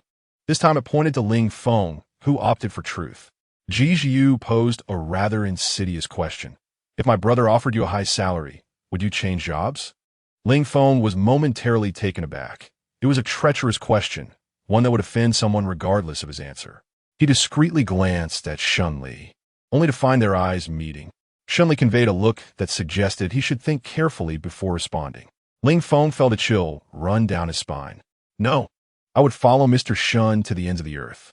However, if the esteemed Ji requires my assistance, I am willing to brave any peril. Shun Li remarked, so, if Ji Zhouye fails to pay you, you would still lend him your services. Yet if I do not pay you, you would refuse to work? His eyes narrowed slightly. Ling Feng replied, isn't this deliberately putting him in a difficult position? Let us continue the game. He deftly sidestepped the topic. After a round, it was once again Li Ming's turn to spin the bottle, which now pointed towards Shun Li. Shun Li chose truth, inwardly hoping that Li Ming would not pose a question too cruel or one he could not answer. Li Ming asked, you were doing well at Nanda. Why did you choose to go abroad? This was precisely the question he dreaded the most. Ji Zhouye's emotions were inscrutable, and Shun Li opted to drink instead. For those unable to respond, faced a penalty of 3 shots. After consuming 1 glass, Ji Zhuye drank the remaining two on Shun Li's behalf. Shun Li's expression darkened as Ji Zhuye held his hand, softly reassuring him, "It's all right. If you don't wish to answer, you need not." He once longed to know the reason behind Shun Li's departure, but now, as long as he was by his side, nothing else mattered. Li Ming, aware of Ji Zhuye's long-standing desire to uncover the reasons for Shun Li's absence, seized the opportunity to inquire. "I will take a shot myself," Li Ming declared, downing his drink in one gulp. The game continued. Shun Li spun the bottle, which eventually landed on Ji Zhuye. He leaned in close, whispering in Ji Zhuye's ear, "Choose freely. I shall not impose upon you." With a light laugh, Ji Zhuye declared, "Dare." Shun Li smirked. "I dare you to confess your feelings for me on WeChat." Ji Zhuye opened WeChat, typed "I like you" into the input box, glanced at Shun Li, and hit send. No sooner had the message been dispatched than Shun Li's phone chimed. Li Ming and Ji Zhiyu exchanged glances that could cut. Yet the most pained of all was Tang Qinian, who was on his own long journey to win back his beloved while being subjected to a feast of dog food. Tang Qinian. "Shun Li, you are devoid of humanity. My girlfriend has left me. You cannot blame me for your girlfriend's departure. It's time for you to reflect on your own actions." Shun Li, with a heart as cold as steel, remained oblivious to the gravity of the situation. "What have I done?" Tang Qinian turned to Ji Zhonyan. "Let me tell you, Shun Li was so inebriated abroad that he clung to a trash can for 2 hours, refusing to budge, all the while calling her name." Shun Li retorted, "What a treacherous friend. Do not fabricate nonsense. I have never been drunk enough to do such a thing." He maintained a serious facade, striving to conceal any signs of guilt. This was a dark secret he would never willingly acknowledge. "I possess video evidence of the incident. Would you care to see it, Mr. Ji?" Shun Li was astonished that Tang Qinian had managed to forget this embarrassment. The day after the drunken episode, he had to rely on the video to piece together the events. However, Tang Qinian had long since deleted that recording. Yi Zhonyan, intrigued, remarked, "Do I resemble a trash can?" Shun Li answered. The gathering concluded at 10. After indulging in libations, Ji Zhonyan summoned several designated drivers, while those without cars opted for ride-hailing services. Ji Zhonyan and Shun Li first escorted Ji Zhiyu back to the school. Upon returning to the estate, Ji Zhonyan pressed Shun Li onto the sofa. "Why did you call my name when you were drunk? Did you not declare your disinterest when we parted ways?" Shun Li, faintly scented with alcohol, confessed, "I do like you. My departure abroad was a necessity. I have always held you in the highest regard. Is there a reason for your overseas trip that you cannot share with me?" Shun Li embraced Ji Zhonyan, burying his face in his chest, momentarily unwilling to discuss it. He had yet to formulate the right words to explain how Zhou Lifen had once threatened him with JH. It was a choice he made, and he did not wish to burden Ji Zhonyan with guilt. He understood that this matter would eventually need to be confronted, yet he lacked the courage to do so. When he finally found the strength to face it, he would reveal to Ji Zhonyan that their parting was unavoidable, devoid of any lack of affection or third-party interference. He chose not to speak, and Ji Zhonyan refrained from pressing him, respecting his wishes. Chapter 48. Longing for you. A few days later, Ji Zhonyan's parents returned from their travels abroad. Ji Zhonyan planned to take Shun Li back to the ancestral home on Sunday. Over the past few days, Shun Li had been busy preparing gifts and strategizing for the visit. Their relationship was somewhat distinct from that of other couples, requiring special considerations. And what made him most anxious was whether Ji Zhonyan's parents would accept him. In the days leading up to Sunday, he was preoccupied with thoughts, and the mere idea of returning to the ancestral home with Ji Zhonyan made him exceedingly nervous. He purchased a fine tea set for Ji Zhonyan's father and a well-regarded set of skincare products for his mother, despite his lack of knowledge in that area, as he felt it was imperative not to overlook anything. The night before, Shun Li rested on Ji Zhonyan's chest, asking, "Will your family like me?" Ji Zhonyan lifted his chin with a look of both exasperation and affection. "Shun Li, you have asked this question numerous times. In recent days, Shun Li had repeatedly raised this concern, even waking Ji Zhonyan in the middle of the night to inquire or standing at the bathroom door while showering to ask again, which was both amusing and exasperating. Ji Zhonyan playfully nibbled on his lips. "If I like you, my family will surely like you as well. Is that gift sufficient?" Or should I prepare more? Shinli pressed once more. Consider it ample. Ji Zhouye grasped his waist and suggested, if you cannot sleep, perhaps engaging in some exercise would help? Exercise? Initially, Shinli was taken aback, but upon meeting his fervent gaze, he instantly comprehended the underlying implication, wondering if they could not refrain from such suggestive remarks, as his mind was clouded with inappropriate thoughts. Shinli lamented, expressing his grievances during their renewed relationship. Aside from his business trips and work commitments, their time together was predominantly characterized by shamelessness. In the earlier stages of their romance, he and Ji Zhouye had maintained a respectful distance, but now their reunion was marked by a fervor that seemed to compensate for the years they had lost. In response to Shun Li's accusations, Ji Zhouye remained unfazed, firmly holding his hands above his head, confessing, I have coveted you for quite some time. Everything about him was a source of admiration. Shunli inquired, for how long? Ji Zhouye lowered his gaze and replied, since the very first day I met you. As Ji Zhouye embraced him, his eyes brimmed with tenderness as he planted soft kisses upon his brow, his eyelids, and finally, the corners of his lips, whispering, good night, darling. Everything had transformed since then. Ji Zhouye's heart and gaze were entirely devoted to him, no longer fixated on seeking answers. As long as Shun Li remained by his side, the past became inconsequential. Even if he never articulated it, he bore no resentment. Over the years, Shun Li matured, shedding his timidity.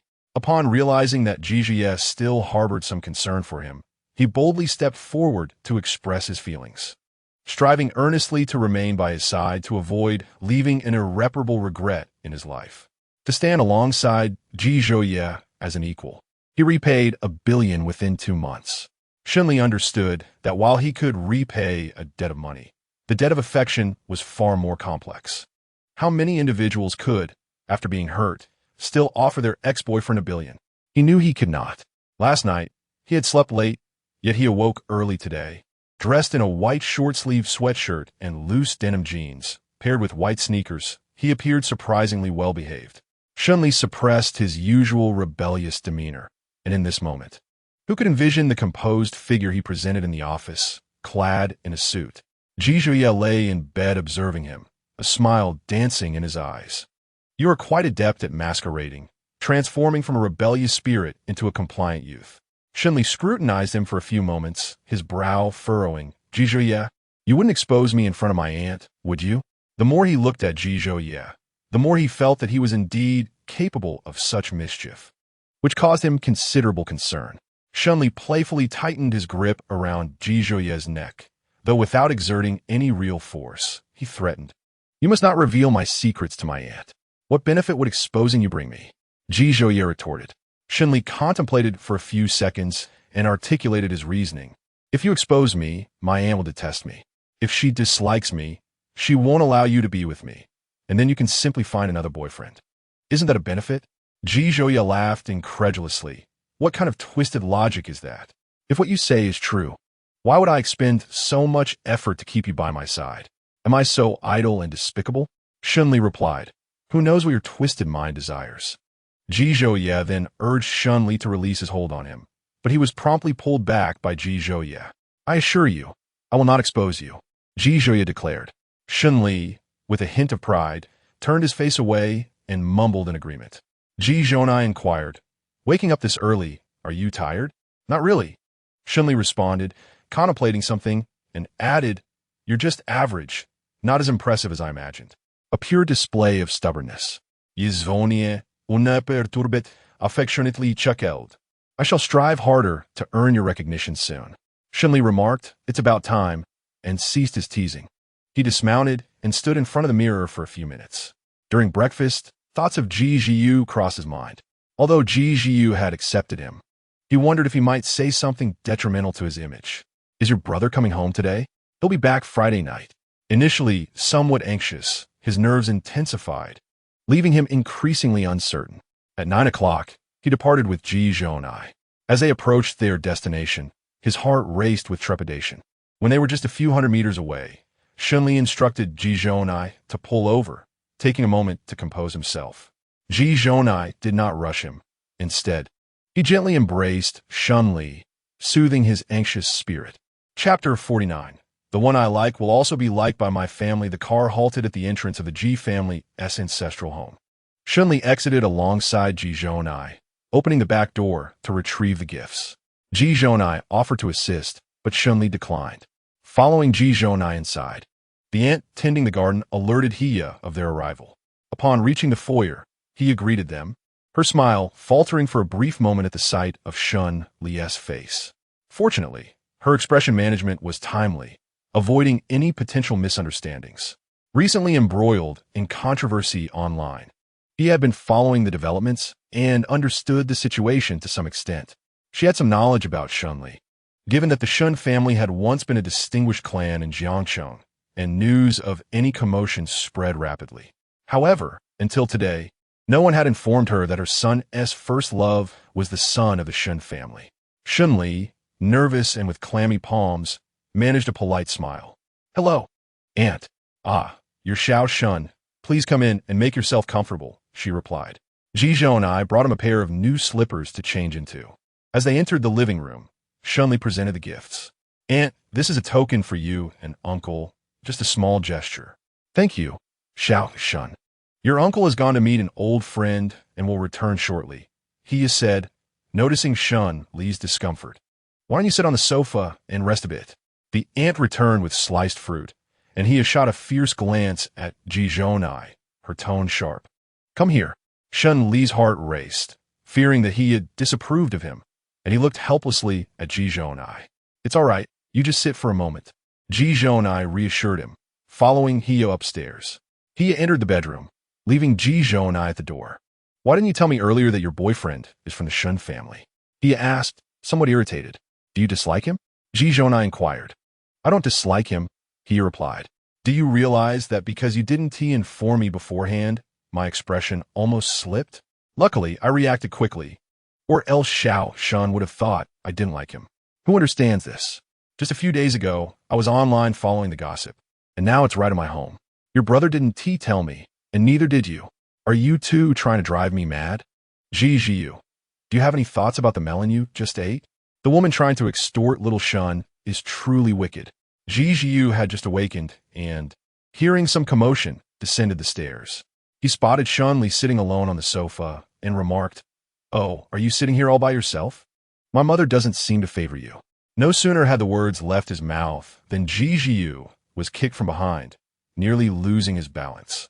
Upon turning around, he was instantly subdued. Indeed, it was his own mother who had delivered the kick. Any resentment he felt had to be swallowed back. He had completely disregarded Ji Jiu. Approaching Shun Li with a smile, "Little Shun, don't mind his nonsense. Annie doesn't dislike you. In fact, she quite likes you." With his heart at ease, Shun Li politely replied, "Thank you, Auntie." He had cast a cold glance at Ji Jiu. "Come here and apologize. You frightened my future son." Shun Li paused in surprise. "Is how you retorted, Mom. Congratulations. You've gained another son." Under the pressure of Hiya's gaze, Ji Jiu half-heartedly apologized to Shun Li. "Sorry for scaring you." He then sat beside Shun Li, crossing his legs. Hiya inquired, "Little Shun, what do you like to eat? I'll make it for you this afternoon." Ji Jiu chimed in, while Ji Jiu said, "Thank you, Annie. I'm not picky." Shun Li's expression was sincere, completely oblivious to the gravity of the situation. Compared to the expressions of the two biological sons, it was Shun Li's genuine face that was more endearing. Unable to hold back, Ji Jiu whispered to Shun Li, "My mom once blew up the kitchen." Shun Li replied. Ji Jiu approached, pushing Hiya to sit on the sofa. "Mom, you should take a break. Let Annie handle the cooking, or we can wait for Dad to come home and let him do it instead." Hiya protested, "Why shouldn't I cook? We only have one kitchen. If it blows up today, do you want your future son to eat the ash from the pot?" Although Ji Jiu's words were unflattering, they held some truth. He had been spoiled, never having touched a drop of water, having only cooked once, which resulted in the kitchen exploding. That incident had frightened the family greatly, primarily out of concern for her safety, and since then, Ji Hung had not allowed her to cook again. Hiya was brimming with confidence. Despite having never cooked, she believed that merely having hands meant she could create culinary masterpieces, inspired by videos from online influencers. When Ji Hung returned, He had dashed over. Darling, this is little Shun, our son's boyfriend. Shunli stood up from the sofa. Hello, uncle. The middle-aged man, dressed in casual attire, appeared to be quite athletic, showing no signs of his over 40 years. He looked splendid, her face almost wrinkle-free at 40. A perfect match beside her husband. Ji-hung nodded. Little Shun, hello. Make yourself at home. Feel free. After exchanging pleasantries, he looked at Ji-hung with a pitiful expression. Darling, Ji-yu is mocking me. Ji-hung turned his gaze to Ji-yu. What did you say to mock your mother this time? Ji-yu felt wronged. Dad, Mom wants to cook, and I'm worried she might blow up the kitchen. Concerned for her safety. Ji-hung momentarily had no reply, soothing his wife. Dear, let's not cook today. I'll prepare lunch. I happen to have some free time and can cook for you all. Ji Zhonan approached Shun-li, lightly teasing his palm with his fingertips. Are you still nervous? Not so much anymore. The atmosphere in your home is delightful. I truly appreciate it. It was the familial warmth he had yearned for in his childhood, not the indifference or coldness devoid of affection. I told you that my family would like the person I admire. Do you believe it now? At noon, Ji-hung headed to the kitchen to prepare lunch, while Ji Zhonan joined him to lend a hand. Meanwhile, Ji-yu, engrossed in a video game on the sofa, was ushered into the kitchen by Hiya. Shun-li felt a bit embarrassed. Although he had never cooked before, he still attempted to assist, only to be promptly sent out by Ji-hung. Xiao Shun, this is your first visit to our home. How can we make you work? It's all right, uncle. Seeing Ji-yu's lackadaisical efforts, Ji-hung decided to send both of them out. Ji-yu, since Xiao Shun is here for the first time, take him around. Finally relieved of chores, Ji-yu eagerly took Shun-li along. Ji-hung prepared a sumptuous array of dishes, and Shun-li felt a sense of being valued. Reflecting on the years gone by, he recalled how Zhou Lifan had never made him a single meal. He remembered his 12th birthday, when his simple wish was to taste the longevity noodles made by Zhou Lifan herself, a wish that had gone unfulfilled. Chapter 50, like a child during lunch. Ji-hung served vegetables into Shun-li's bowl. Xiao Shun, eat more. Thank you, uncle. Ji Zhonan placed peeled shrimp into Shun-li's bowl, while he served him a bowl of soup. Your Uncle Ji has a saying, treat this place like your own home. Feel free to eat and drink. Do not hold back. Feeling the long-awaited warmth, Shun-li's eyes brimmed with tears. Thank you, Andy. Throughout the day, he kept expressing his gratitude. Ji set his bowl before Ji-hung. Dad, I want you to serve me too. Ji-hung shot him an exasperated glance and placed a chopstick of greens into Ji-yu's bowl. Eat more vegetables. They're good for your vitamins. Yizhayu retorted. Why do you give Shinzatsu meat and me just greens? You talk about vitamins. Unyielding, Ji placed his bowl before Ji Zhonan. Brother, I want shrimp too. Ji Zhonan, having just peeled a shrimp, placed it in Shun-li's bowl, completely ignoring Ji as he continued to peel shrimp. Ji thought that shrimp must surely be meant for him. However, the shrimp ended up in Hiya's bowl, who cheerfully popped it into her mouth, exclaiming, Thank you, my dear son. Disappointment washed over Ji. He felt he had lost his place in this family. He was about to reclaim his bowl when Shun-li peeled a shrimp and placed it in his bowl. Eat it. This act moved him deeply. Amidst the neglect from his own parents and brother, Shunzatsu had peeled shrimp for him. Ji reclaimed his bowl, tears brimming as he consumed the shrimp, lamenting, You three are not as good as Shunzatsu. Shunzatsu. Ji Zhonan's expression darkened. Moments later, Ji received a slap to the head, administered by his own mother. He seized his ear. Ji, do you have no manners? Properly address your brother. Why not call her sister-in-law? This question left Hiya feeling quite awkward. After all, she was still unsure whether her son was the elder or the younger one. What if he turned out to be the younger one? That would be rather embarrassing. Hiya awkwardly smiled at Ji Zhouye, asking if she could call him brother-in-law. Ji Zhouye replied with a non-committal Hiya cleared her throat uncomfortably and insisted that she would indeed call him brother-in-law. This statement inadvertently confirmed that her son was indeed the one in question. Ji thought to himself that as long as there was no trouble, calling him brother-in-law was utterly out of the question. After lunch, Ji hoped to drag Shun-li into a gaming session, but he interjected, Xiao Shun, do you know how to play mahjong? A little, he replied. Then would you play mahjong with Annie? Sure, he agreed. Ji Zhouye opted out, prompting Hia to ask Ji Hang to join instead. Ji Zhiyu protested. I don't want to play mahjong. I want to play games. Hia shot back. Do you want to get beaten? Ji Zhiyu understood that Hia was the one person in the household he could not provoke. His father and brother would not spare him. And now, with Shun Li in the picture, no one in Shun Li's family would let him off easy either. He felt increasingly out of place in the home. During the mahjong game, Shun Li occasionally guessed which tiles Hia had won with, occasionally even catching a tile that would lead to his defeat. Each time Hia won, her joy was palpable. Ji Zhouye, sitting beside Shun Li, couldn't help but smile. She had a knack for lifting spirits. The tension that had accompanied her arrival gradually dissipated, and any awkwardness faded into oblivion. As they prepared to leave in the afternoon, Hio approached Shun Li, carrying a champagne-colored suitcase, and handed it to him. This is a little gift from Annie, just a token of my goodwill. The suitcase felt heavy in his hands. Surprised to receive a gift, Shun Li looked at Ji Zhouye, who nodded slightly in encouragement. Feeling a bit bashful, Shun Li expressed his gratitude. Thank you, Annie. Don't be so polite. We are family now, he replied softly. If that boy dares to bully you, let me know, and I will teach him a lesson. He treats me well. He wouldn't bully me, Shun Li said, glancing at Ji Zhouye, a faint smile gracing his lips. He felt reassured by his words.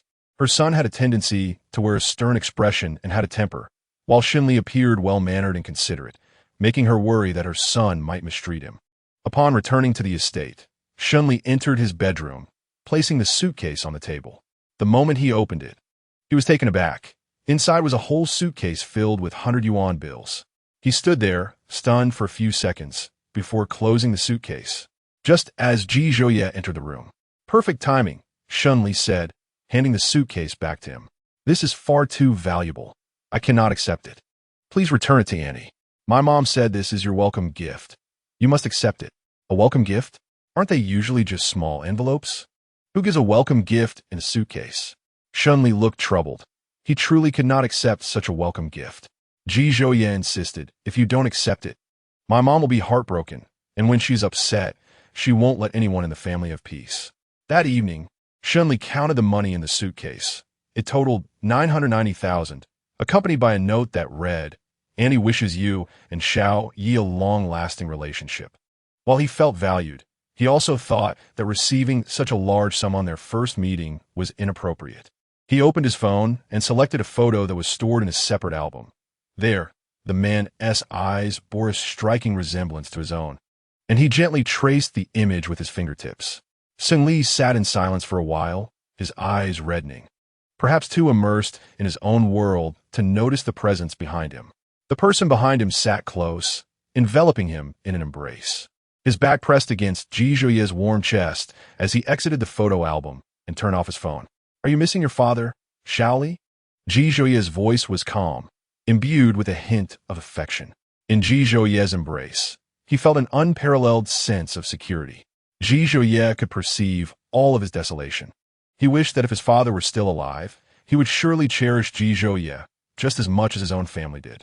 If my dad were here, he would definitely adore you. Ji Zhouye turned his face towards him, asking gently, is that so? Imagine, observing the redness around his eyes, Ji Zhouye tenderly kissed his eyelids. Soft as a gentle spring breeze.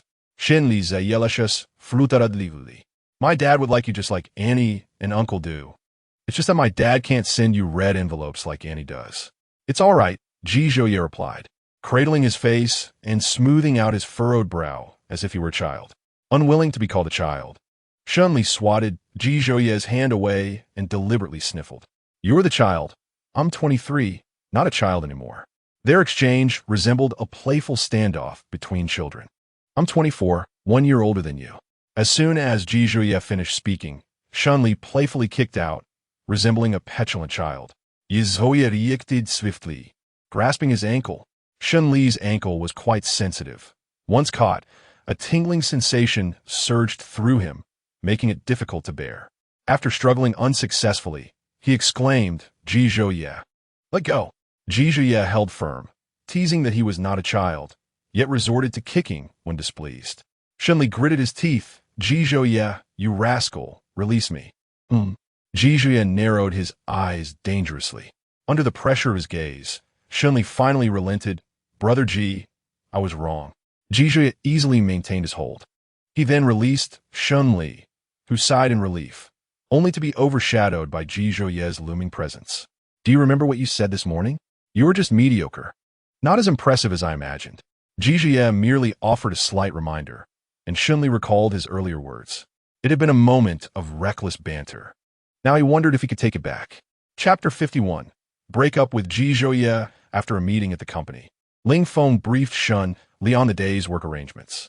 Mr. Shun, the vice president of Ningyi Company, Lu Ong, will come to discuss some project-related issues at 3 this afternoon. Lu Ong had been monitoring this project closely, and at present, there were no issues. Shunli had a nagging feeling that Lu Ang's visit was not purely for work-related matters. What baffled him was that Lu Ong had his contact information and could have reached out directly, so why take the long way around? Lu Ong had signed the contract without hesitation during Shun Li's most challenging times, offering him assistance for which he felt grateful and had no reason to refuse. Shun Li handed the signed documents to Ling Feng, but couldn't resist indulging in a bit of gossip. By the way, what is the situation between you and Song Yan? What situation? Ling Feng's expression became slightly awkward. You chat online every day, yet offline you act as if you're strangers. The primary reason for Shun Li's inquiry stemmed from his observation of Ling Feng and Song Yan departing in the same ride-hailing vehicle after the bar's closing. During their dinner, they feigned unfamiliarity, yet when the event concluded, they opted for a shared ride. This peculiar situation had lingered in Shun Li's mind, prompting him to seize the opportunity to probe further. Ling Feng, feeling somewhat awkward, scratched his head and confessed, "Please don't mock me for this. I'm untroubled by online conversations, but in person, I struggle with social anxiety. The moment I see him, I become tense, akin to the discomfort of meeting an online acquaintance." Shun Li retorted, "He is an assistant, just as you are. What do you have to fear?" Ling Feng, speaking without thought, added, "It's not the same. He serves the emperor, while I serve the general."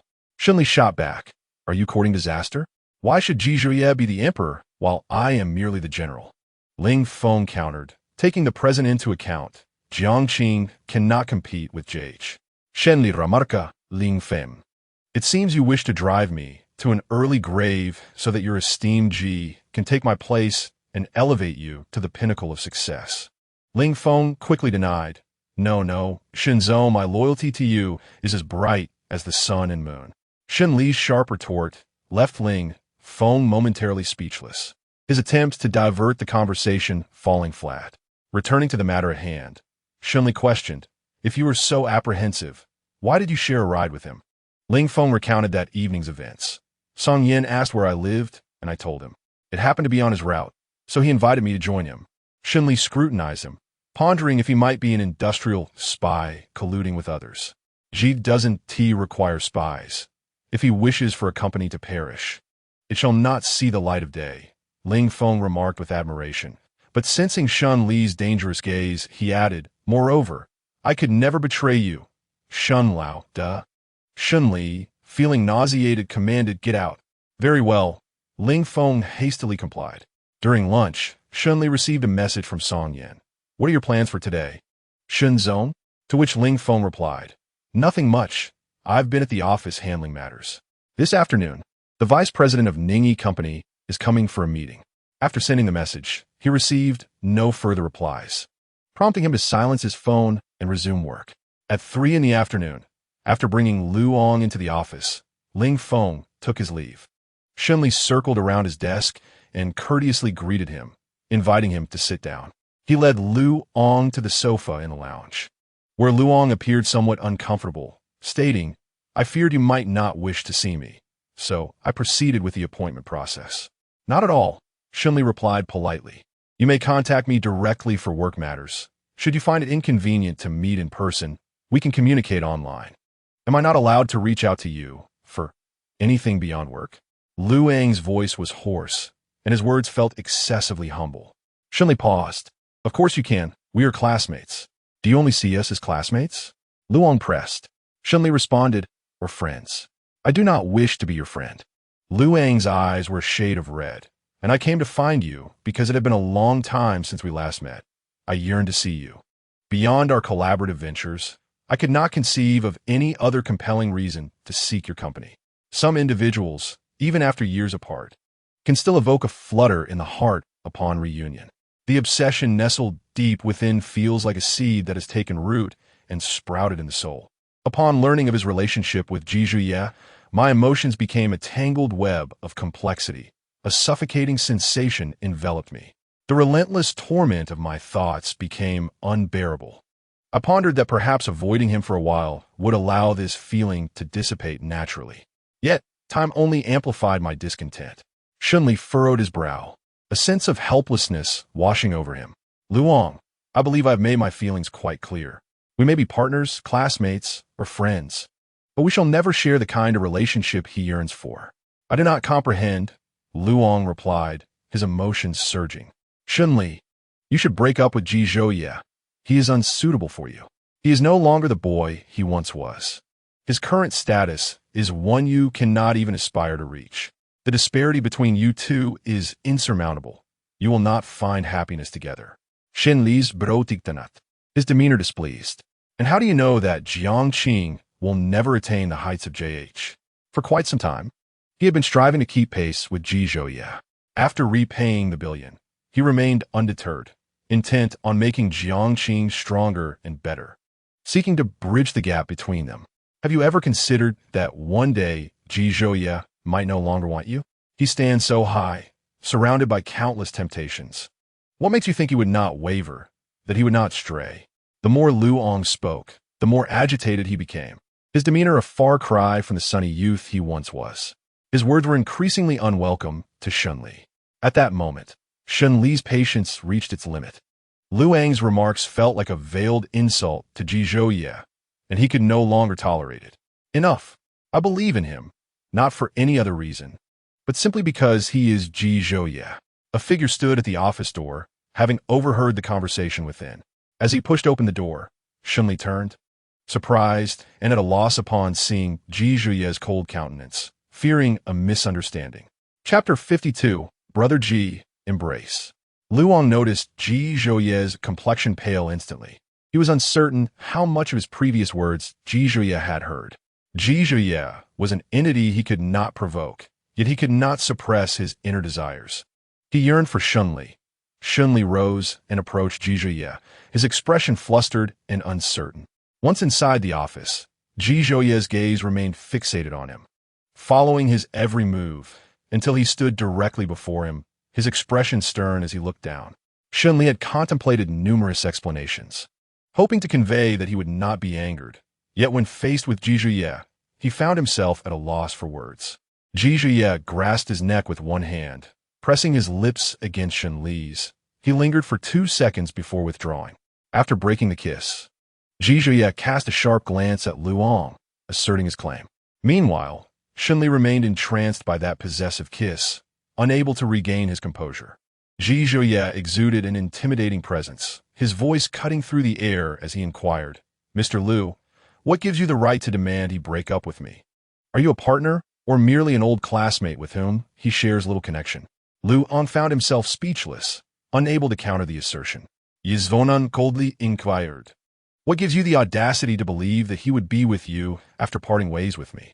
The courtesy has already been extended, yet he remains insatiable, overstepping his bounds. Luang's face turned pale and unappealing. "I merely think you are incompatible," Ji Zhonan replied. "Your opinion on compatibility holds no weight."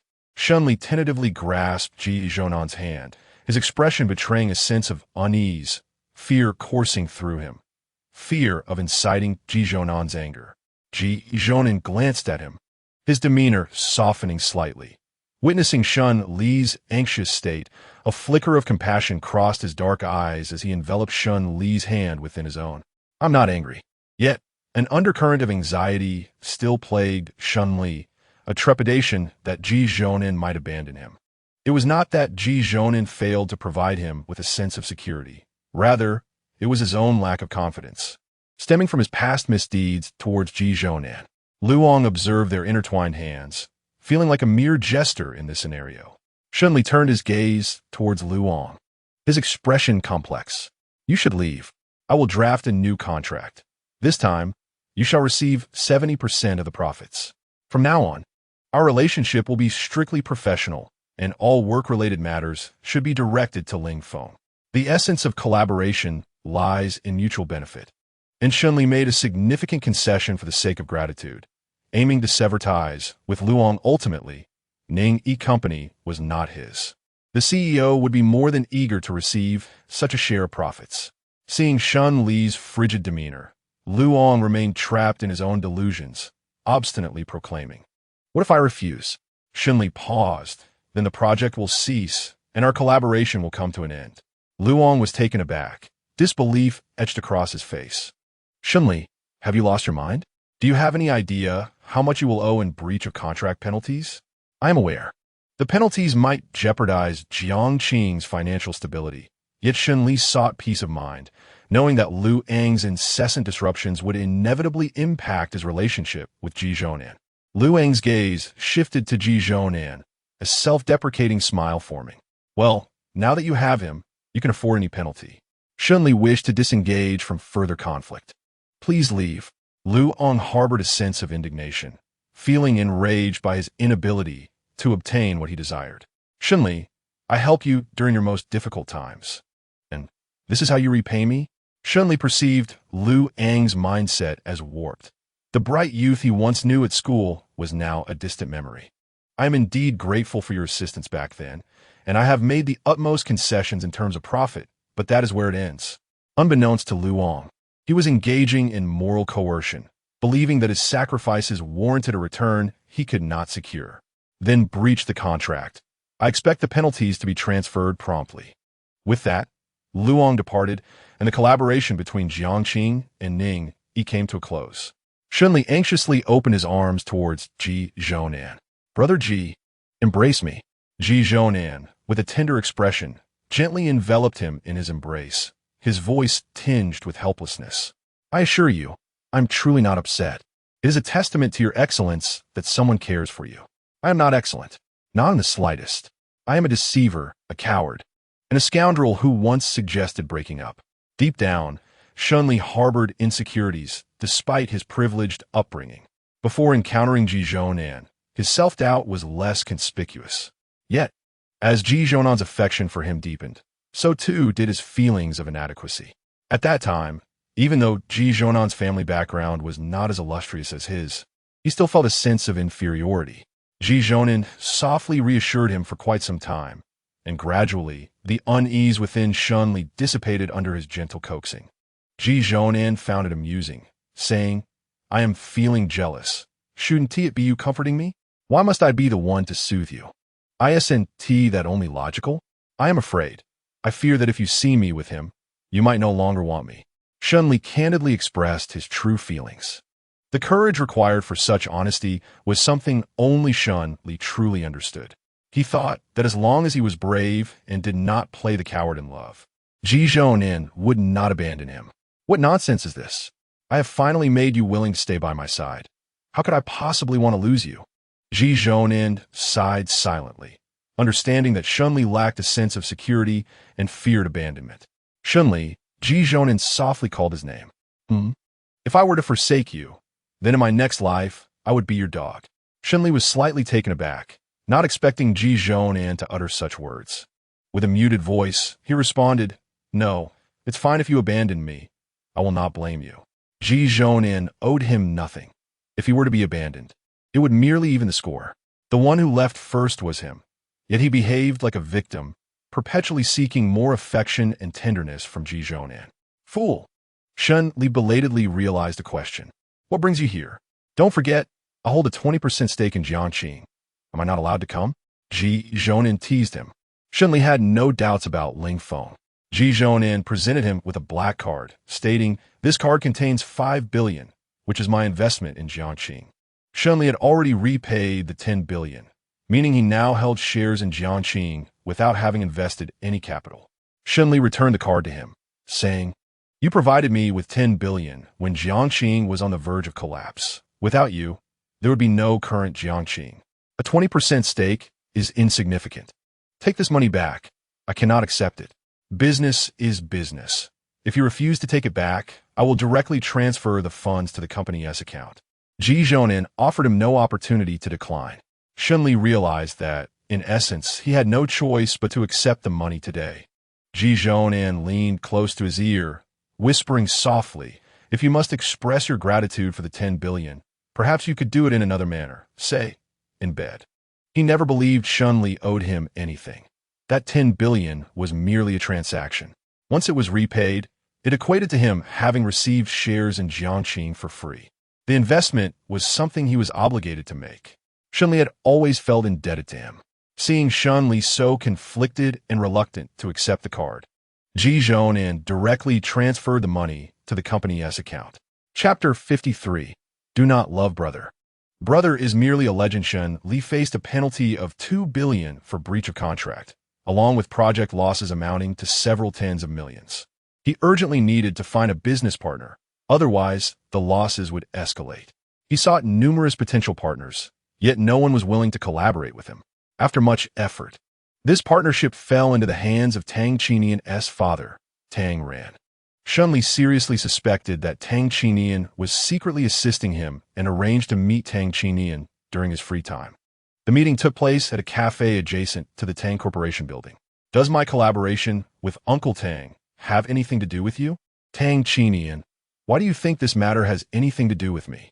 I am merely a humble clerk, unable to utter a word in front of my father. Even if I did, he wouldn't listen. Given his understanding of me, he believes I am merely putting on an act, but I assure you, I am not. I cannot even handle Su Li, let alone my father."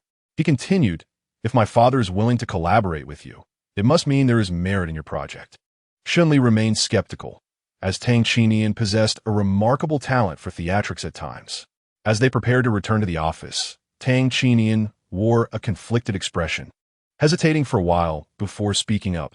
"Could I borrow some money from you, brother?" Shunli raised an eyebrow at him. "It is quite rare for the young Master Tang to seek a loan. What do you need it for?" "My father has thrown me out of the house and frozen all my bank cards, insisting that I find my own place to live. With a meager salary he sends me, I will have to sleep under a bridge." "Why did he kick you out?" "He wants me to take over the company, but I am unwilling." Although Tang Qinian had the capability to manage the company effortlessly, he simply lacked the desire, preferring to lead a carefree existence. Shunli transferred 200,000 to Tang Qinian and then sent him the apartment password, saying, "If you don't mind, you can stay in my place. There's a guest room available." "Of course I don't mind. Thank you, brother."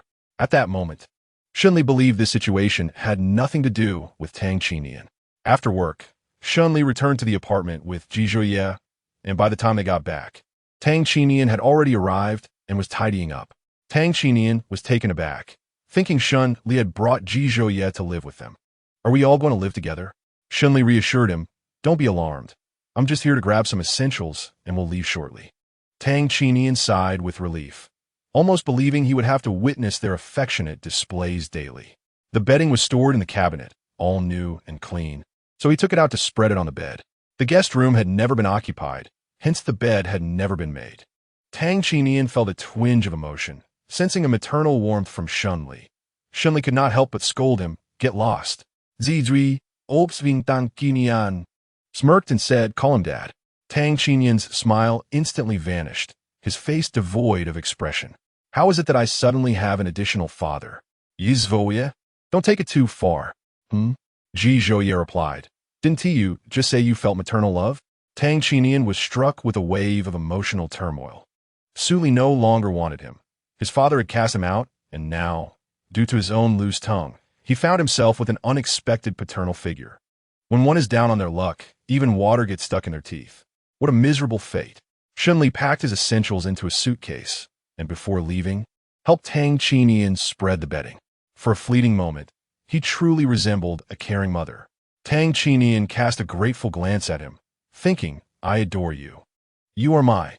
His gaze fell upon Ji Zhoye's dark expression, prompting him to swallow the remainder of his words, momentarily forgetting Ji Zhoye's presence. Shunli then interjected, "Don't fall in love with me, brother. I am merely a legend." Ji Zhoye, Tang Qinian, who said I love you? And what do you mean by merely a legend? Shunli, have you no shame? Tang Qinian could not help but voice his complaints. Filled with a fervent desire to survive in front of Zhizhouye, Shunli remarked, what need is there for face? If one requires a visage, one must also cleanse it. Such a bother. Tang Qinian continued, while Zhizhouye, uninterested in their verbal sparring, grasped the suitcase with one hand and firmly held Shunli by the nape of his neck, leading him away. Though he was not particularly envious of Tang Qinian, a few more exchanges would only delay their evening further. Zhizhouye resembled a master of time management, wishing to spend a little more time with him while also ensuring he got adequate rest. Shunli, ever restless, closed the car door without fastening his seatbelt, wrapping his arms around Zhizhouye's neck and pecking his lips. I sleep with you every day. A kiss is hardly excessive, is it? Yet one kiss was insufficient. Zhizhouye grasped the back of his head and kissed him deeply, the encounter lingering. By the time it ended, Shunli's lips were slightly swollen and moist. Yizvoye? Sometimes you truly go too far, Shunli thought, as he donned a mask, pondering how he could face anyone in such a state. Later, Shunli discovered why the companies he approached were reluctant to collaborate with him. It was due to Lu Ong leveraging Ning Yi's influence to pressure them. These companies, inferior in standing to Ning Yi, naturally dared not openly oppose him. Tang Ran, however, was different. His position in Jiangsheng far surpassed that of Ning Yi, rendering Ning Yi cautious. Tang Ran was notorious in the business world for prioritizing the potential benefits of a project over the company's identity or status. As long as mutual benefits could be achieved, he was keen to collaborate, which was also why he valued this project, having no connection to Tang Qinian. At a business event later, Shunli encountered Lu Ong, who regarded him with a changed gaze, one that was sickly and obsessive. This look made Shunli uncomfortable, akin to a wolf lurking in the shadows. As the gathering neared its conclusion, Lu Ong deliberately bumped into him while he was distracted, spilling wine all over him. Shunli frowned in displeasure. Lu Ong feigned an apology. I'm sorry. That was unintentional. Ling Feng, unable to tolerate the incident, attempted to confront Lu Ong but was restrained by Shunli, who simply said, let us go. Even after they had walked a considerable distance, Ling Feng's discontent was palpable. Shunli, unable to wait for the event's conclusion, chose to leave early. Chapter 54. Uncertainty about the soundproofing of the house after compensating Ning Yi for breach of contract. Collaboration with Tang Ran proceeded smoothly, and Jiangxing's momentum appeared poised to surpass that of Ning Yi. Those in the vice presidential position at Ning Yi grew restless. Numerous companies that had previously shunned collaboration with Jiangxing began to approach, seeking partnerships. Each visitor was treated with utmost seriousness by Shunli, who chose not to dwell on past grievances during their low points. He understood these individuals and was eager to collaborate on mutually beneficial projects. This is the nature of a business realm focused on maximizing profits. During times of hardship, everyone tended to distance themselves from you. On Friday evening, an invitation arrived for a business banquet, which Shunli was also invited to attend. 2 days prior to the banquet, Zhizhouye had managed to incite Shunli's ire, primarily due to his excessive behavior. Shunli could tolerate the unrestrained and shameless antics, but he could not endure the extent of Zhizhouye's provocations. After work, as Zhizhouye was occupied in his study, Shunli returned to his room to pack a few articles of clothing, grabbed the car keys, and exited the courtyard. As the divine creature wagged its tail, it followed closely behind him. Shunli halted his steps and glanced back at it, then lifted his gaze toward the study. After a brief pause, he returned to the living room to fetch a bag of dog food and some jerky. He opened the car door and placed the items in the back seat, turning to the creature standing at his feet. Shunli, hop in. Daddy will take you far away. In an instant, Shunli leaped into the car, lying on the seat, urging him to drive faster with its eager demeanor. Its round, sparkling eyes seemed to convey that it would accompany him anywhere. As Aunt Zhao passed by, she looked at him quizzically. Xiaoshen, where are you off to? Running away. I can no longer stay in this house. Aunt Zhao responded, when Zhizhouye inquires about me, please relay my exact words to him. Although Aunt Zhao did not fully comprehend, she complied with his request. Shunli drove back to the apartment with the dog. Shortly after he left, Ji Zhouye became aware of Shun Li's departure with the dog. Suspecting that he was driving, Ji Zhouye refrained from calling him. Balancing a bag of dog food in one hand while holding Shun Li's leash in the other, Shun Li entered the elevator. When Tang Qinian spotted the large dog in the apartment, he was initially startled. However, upon observing the creature's gentle demeanor, he cautiously bent down to stroke its head. "You're truly handsome." As if understanding the compliment, Shun Li nudged Tang Qinian's hand with its head. Tang Qinian was taken by its adorableness. "Shen Li, when did you acquire such a delightful dog?" "I borrowed it," Tang Qinian asked. "Did you forget to bring a food bowl for it in your haste?" Shun Li retrieved 2 soup bowls from the kitchen, rinsed them, and used them as dog bowls. He filled one with dog food and poured water into the other.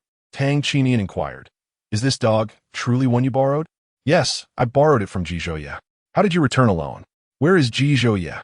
Tang Qinian asked. Shun Li pondered for a moment. "We had a quarrel, and I returned to stay for a couple of nights." He couldn't divulge that Ji Zhouye's eccentricity had driven him away. "Oh," Tang Qinian replied. "Shall I order takeout? Just the 2 of us can enjoy a good meal." "Sound good." Shun Li decided to change the passcode, considering that Tang Qinian would be residing there henceforth. He opted for Tang Qinian's birthday, knowing Ji Zhouye would never guess. Tang Qinian ordered some skewers and a case of beer, which arrived after half an hour. Despite his precautions, Shun Li failed to anticipate the cleverness of the dog. After consuming 2 cans of beer, the doorbell rang. Shun Li and Tang Qinian were momentarily taken aback, while Shun Li eagerly wagged its tail and approached the door. By the time Shun Li realized something was amiss, it was too late. Shun Li stood up and pawed at the door lock, with just a couple of nudges. The door swung open, revealing Ji Zhouye standing at the threshold. Both Shun Li and Tang Qinian were left speechless. Tang Qinian stared blankly. Is this dog really that intelligent? At that moment, Shun Li wished it were less so. Shun Li circled around Ji Zhouye, overflowing with joy, completely oblivious to the tension. Only aware that its master had come to take it home. Shun Li maintained a composed expression. "You should leave. I will not return with you." Ji Zhouye stepped inside, noticing the ceramic soup bowls on the floor, indicating that Shun Li had indeed no intention of going back. "I did not wish for you to return with me. I will reside here with you. With 2 bedrooms, we can share one." Shun Li approached, and Ji Zhouye leaned in to whisper, "I wonder how effective the soundproofing of your house is." Shun Li felt his ears flush. The sound insulation was rather mediocre, far inferior to that of his manor. He glanced at Tang Qinian, took a deep breath, and said, "After dinner, I will accompany you back." He shot a resentful glance at Shun Li, reflecting on the chaos he had endured over the past 2 hours, realizing that perhaps it would have been better not to have stirred the pot at all. Shun Li sank into the sofa, reclining languidly with his legs crossed, nonchalantly reaching for a bottle of beer while offering a skewer of grilled lamb to Ji Zhouye. "Care for some?" "No, thank you." Ji Zhouye showed no interest in such fare. Tang Qinian's gaze flitted between the two, filled with suspicion. "Did you 2 truly have a quarrel? Shouldn't that be something like what Su Li and I go through?" Shun Li delivered a rather piercing remark. "You aren't quarreling. You're breaking up." Tang Qinian retorted, "Is that really necessary? From what I see, it doesn't look like a quarrel at all. Surely, you're not here just to feed me dog food?" He harbored serious doubts that the pair was merely flaunting their affection. "No, I'm not that idle," Shun Li replied lazily, reclining against the sofa with a beer in hand. "Hurry and finish your meal so you can return with Mr. G. I still need to sleep." Tang Qinian shot back, "You really have no shame. This is my home." Shun Li chuckled and said, "What need is there for shame? To maintain one's dignity, one must also wash it. What a bother." Shun Li recalled these words he had once uttered. He ate at a leisurely pace, deliberately making Ji Zhouye wait. "Yizvoye?" As if devoid of irritation, lowered his gaze to pet the dog. Shun Li carelessly nudged him with his elbow. "Hey, have you eaten?" "No." Shun Li clicked his tongue, placing the bottle on the table. "I'm leaving. See you at home." "Not eating anymore?" "Not anymore, fearing that someone might starve." His tone turned sour when he mentioned someone, revealing a hint of resentment. A glimmer of triumph flickered in Ji Zhouye's eyes, the corners of his lips curving subtly upward. He wished for Shun Li to feel concerned about him. Shun Li was, after all, someone easily softened, falling right into Ji Zhouye's trap. As he passed by 2 ceramic soup bowls, Shunli remarked, "Your good son wasted 2 of my bowls. They cost 65 in total. Be sure to reimburse me." Within half a minute, Shunli received a transfer of 10,000 from Jizhouye. He promptly returned the money, muttering under his breath, "Who do you look down on?" As if 10,000 could erase those peculiar memories. It was merely a pipe dream. Chapter 55. You strike me so effortlessly. The commercial banquet also invited Jizhouye, who initially had no intention of attending. However, upon learning that Shunli would be present, he found no reason to abstain. The banquet hall exuded opulence, with staff in uniforms mingling throughout. The circle of business elites gathered here, exchanging toasts, their faces adorned with smiles, whether genuine or feigned. Shunli, like them, navigated through this arena of fame and fortune, engaging in pleasantries with both acquaintances and strangers alike. In such settings, he often felt drained after every interaction, so he sought refuge in a discreet corner. He arrived alongside Jizhouye, yet they could not remain together in the banquet hall, thus maintaining a deliberate distance to avoid arousing suspicion. Jizhouye was the center of attention, surrounded by numerous admirers, some genuinely seeking collaboration, while others merely sought familiarity. Through the throng, Shunli discerned a hint of impatience in Jizhouye's expression. He observed Jizhouye's thin lips moving, followed by a toast to the crowd before he departed, approaching Shunli and pausing at a short distance. Jizhouye lowered his gaze to his phone. Shortly thereafter, Shunli received a message from Jizhouye. "Let's step outside for some fresh air." With a glance at Jizhouye, Shunli exited the banquet hall, making his way to a pavilion behind the hotel, adjacent to a fountain, where he stood, surveying the surroundings. This was a realm of fame and fortune, with nearly everyone inside the banquet hall laying the groundwork for their future careers, leaving the outdoors nearly deserted.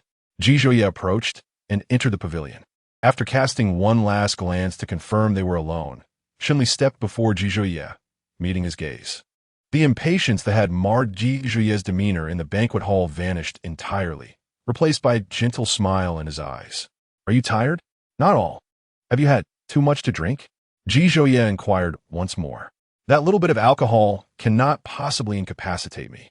I, however, feel slightly intoxicated," Jizhouye admitted. Shunli found this hard to believe. Jizhouye's tolerance far surpassed his own. His gaze lingered on Jizhouye's delicate lips, stirring a yearning within him. "Jizhouye, yes, I wish to kiss you." "Then do so, do not hold back." Jizhouye smiled at him, his eyes warm enough to drown in. "Bend down a little." Jizhouye complied, lowering his head, and Shunli grasped the fabric of his shirt, drawing nearer. Just as their lips were about to meet, Shunli slapped Jizhouye's face, darkening his expression. The slap was measured, not painful. As he whispered, "A reporter is lurking in a corner." Just before their lips could touch, he caught sight of a reporter hiding nearby, presumably there to capture Jizhouye. Fortunately, he had reacted swiftly. Jizhouye tugged at his tie, his face clouded, as he re-entered the banquet hall. The reporter also departed, and Shunli exhaled a sigh of relief. He was uncertain about the world's tolerance towards homosexuality. He feared facing that reality and was even more apprehensive about Jizhouye being subject to public scrutiny. Thus, when Jizhouye suggested keeping their relationship private for the time being, Shunli felt a weight lift from his heart. In truth, he was alone in the world, without family or kin, and he cared little about others' opinions of him. But he did not wish for Jizhouye to face censure. After the banquet concluded, Shunli discreetly entered Jizhouye's maibaf. Observing the man beside him, he felt a pang of guilt. "Does your face hurt?" Shunli Leonat Cruze. Searching for any signs of the slap, Jizhouye wrapped his arm around Shunli's neck, pulling him into an embrace. "Is it so effortless for you to strike me?" he teased with a grin. "Wasn't a last resort? I'll let you slap me back, so don't be angry." Shunli leaned in, awaiting Jizhouye's return slap. Instead, Jizhouye grasped his chin, lifting it to bite his lip gently before releasing him, smoothing things over. Shunli tilted his head and placed a small kiss at the corner of Jizhouye's lips, a minor gesture that successfully delighted him. Jizhouye fastened his seatbelt and drove back to the manor. This evening was destined to be extraordinary. As reporters in the office building worked through the night to prepare for tomorrow's sensational trending topic, This particular trending topic promised to be the most explosive of the year, and everyone in the building eagerly awaited the dawn. When Shunli awoke, he discovered he had once again made headlines, still in a state of bewilderment. Chapter 56, My Boyfriend Slapped Me. Do you have any opinions? Shockingly, the petite Jiang Qing, the CEO, dared to publicly slap the influential figure. This was the first trending topic that greeted Shun Li upon unlocking his phone. He had never slapped Ji Zhouye in public. These reporters truly lacked boundaries, fabricating stories for profit.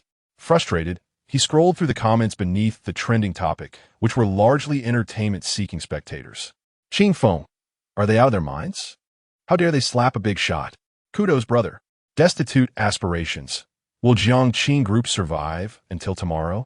Nameless. Awaiting the bankruptcy of Jiang Qing Group. Life is not worth it. Do you think the CEO of Jiang Qing Group will kneel before the big shot begging for mercy? In the eyes of the netizens, Jiang Qing Group was already on the brink of collapse. Shunli lay sprawled on his bed, staring at the ceiling with a face devoid of hope, pondering his ill-fated connection with the trending topic. A project that was already in the bag, yet to be signed, had its partner flee overnight, and he had received several emails about it. Ji Zhouye was not idle either. Early in the morning, he had called to inquire whether he had bullied Shunli, prompting the latter to slap him. After much explanation, he had finally believed that he had not mistreated Shunli, even though he was the one who had been struck. He urged Ji Zhouye to promptly address the trending topic, fearing it would adversely affect Jiang Qing Group. Shunli entered the study and sat on Ji Zhouye's lap, contemplating how to handle the situation. Shall we go public? Ji Zhouye suggested, feeling the time was right. The previous incidents had gradually faded from the public's memory, yet he wanted to respect Shun Li's opinion regarding making this matter known. All right, Shunli replied. This issue needed to be confronted, and now seemed as good a time as any. Ji Zhouye, who did not possess a personal Weibo account, held Shun Li's waist with one arm while tapping on the keyboard with the other, logging into JH's official Weibo account. My boyfriend slapped me. Do you have any opinions? The handle Kumu belonged to Shun Li's private account, known to very few. As Shun Li observed the message Ji Zhouye crafted, he noted a certain assertiveness in it. He mimicked Ji Zhouye's style and drafted his own message. I slapped my boyfriend. Do you have any opinions? Yata. After editing the message, he hesitated to post it and instead sought Ji Zhouye's approval. With no objections from Ji Zhouye, he clicked send. Both messages carried a hint of audacity, yet they were indeed reactions to the meddlesome netizens. Within a minute of posting, the comments section was inundated. I'm not a lady. What the hell? What a shocking revelation. Sweet girl, speechless from excitement. This is so juicy. Glutinous rice ball. Two men are just disgusting. This comment pierced Shun Li's eyes. He had anticipated such reactions and had prepared himself, yet witnessing it firsthand was still somewhat unbearable. Regardless of what others say, he remains unfazed. He does not wish for Ji Zhouye to endure the criticism alongside him. This particular comment was swiftly deleted, and thereafter, he no longer encountered any negative remarks. A number of netizens expressed curiosity about how they came to be together. Ji Zhouye responded to a highly popular netizen in the comments section. JH, I pursued him. This remark ignited a flurry of excitement, as the prominent figure took the initiative in their romantic pursuit. Numerous users suggested that they establish a couple S account to share snippets of their daily lives. Observing the fervor among the netizens, Shunli contemplated that perhaps creating an account was indeed a feasible idea. Setting his phone aside, Shunli mused, Ji Zhouye, do you remember how we got together in our freshman year? Ji Zhouye replied, of course, I coaxed you into being my boyfriend while you were intoxicated. That day, Shunli had been out drinking with friends, and once inebriated, he refused to let anyone touch him, calling Ji Zhouye to come and fetch him. When Ji Zhouye arrived, his friends promptly handed him over. In his drunken state, Shunli behaved rather audaciously, wrapping his arm around Ji Zhouye and uttering ambiguous sentiments. Ji Zhouye, why does my heart race whenever I am near you? Ji Zhouye supported him to prevent him from stumbling, asking, do you like me? Although intoxicated, Shun Li's mind retained a semblance of clarity. I do not know what liking someone entails. Ji Zhouye pressed further. Let me rephrase. If I were to vanish from your world, would you feel sorrow? If you could never see me again? Yes, if I could never see you again. Shenli insista. I cannot bear that. Suddenly, he embraced Ji Zhuye tightly. I cannot be without you. Why not? Yizhoya inquired. Without you, I would perish. Shenli, in his drunken stupor, clung to him, and in that moment, he grasped the essence of affection. To love someone is to wish for them to remain in one's world, to desire their presence every single day. Will you be my boyfriend? He asked. If you become my boyfriend, I shall not leave you. The thought of Ji Zhuye disappearing caused a pang of distress in Shun Li's heart. All right, I agree, but you must not leave. The following day, Shun Li recalled every detail vividly, and Ji Zhuye provided him with time to acclimate to this new role. Interacting with him as usual, reflecting on these memories, Shun Li chuckled. You took advantage of me while I was drunk. I, a straight man, was unwittingly turned. In truth, he was uncertain of his own orientation. Weren't you rather pleased once you sobered up? Ji Zhuye teased, a smile gracing his lips as he embraced Shun Li, continuing to enjoy his advantage.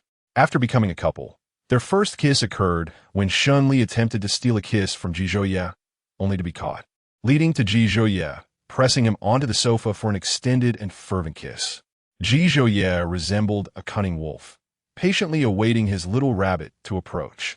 Shun Li grasped Ji Zhuye's mischievous hand, playfully declaring, I have fallen into your trap, you sly old fox. You ought to change your name to G Fox instead. Indeed, Ji Zhuye responded, gazing at Shun Li's lips. G Fox has yet to explore the study. Shall we take this opportunity? I haven't eaten yet, and I lack the energy. Ji Zhuye, unable to resist his desires, ultimately restrained himself and allowed Shun Li to eat. During Shun Li's meal, several collaborators called, eagerly discussing contract renewals with feigned enthusiasm. Accustomed to such occasions, he merely offered a brief greeting. Beside him, Ji Zhuye perceived him as a person of good temperament. Although his demeanor was not as amiable when directed toward him, he harbored a disinclination for Shun Li's overly gentle nature, wishing instead for him to be true to himself, unyielding and unrestrained, particularly in his presence. Ji Zhuye refrained from involving himself in Shun Li's professional matters, and even though he felt Shun Li's temperament was overly accommodating, he chose not to comment further. After finishing his meal, Shun Li sank into the sofa, picking up his phone to engage in a game. However, after only a few rounds, he was summoned to the study by Ji Zhuye. He genuinely believed Ji Zhuye had something important to discuss. But upon discovering the study door was locked, he began to understand the situation. Whether to label him as naively innocent or Ji Zhuye as cunningly shrewd remained uncertain. Suddenly, Ji Zhuye swept him off his feet, and by the time he regained his senses, he found himself pinned against the desk. Ji Zhuye's long, elegant fingers retrieved a fountain pen from the pen holder. Chapter 57. Declaring I don't love you is a deceit emerging from the bathroom. Shun Li glanced at his phone. Tang Qinia messaged, You're quite bold, daring to slap Ji Zhuye. Shun Li sent a voice message back, laughter evident in his tone. I might even dare to slap you. Would you like to test that? Tang Qinia replied with a voice message, I'll pass on that. Better save your slaps for your esteemed G. Exiting the chat, he opened Weibo to find a trending topic that had surfaced, alleging his bisexuality.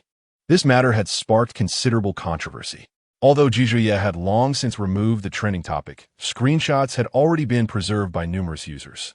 The topic's heat was moderate, with many engaging in discussion. Shun Li was reluctant to be labeled as bisexual.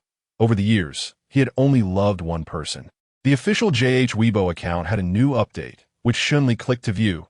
Those who spread rumors and defamation will receive a lawyer's letter. The onlookers seemed to revel in the chaos, relying solely on conjecture in the absence of evidence.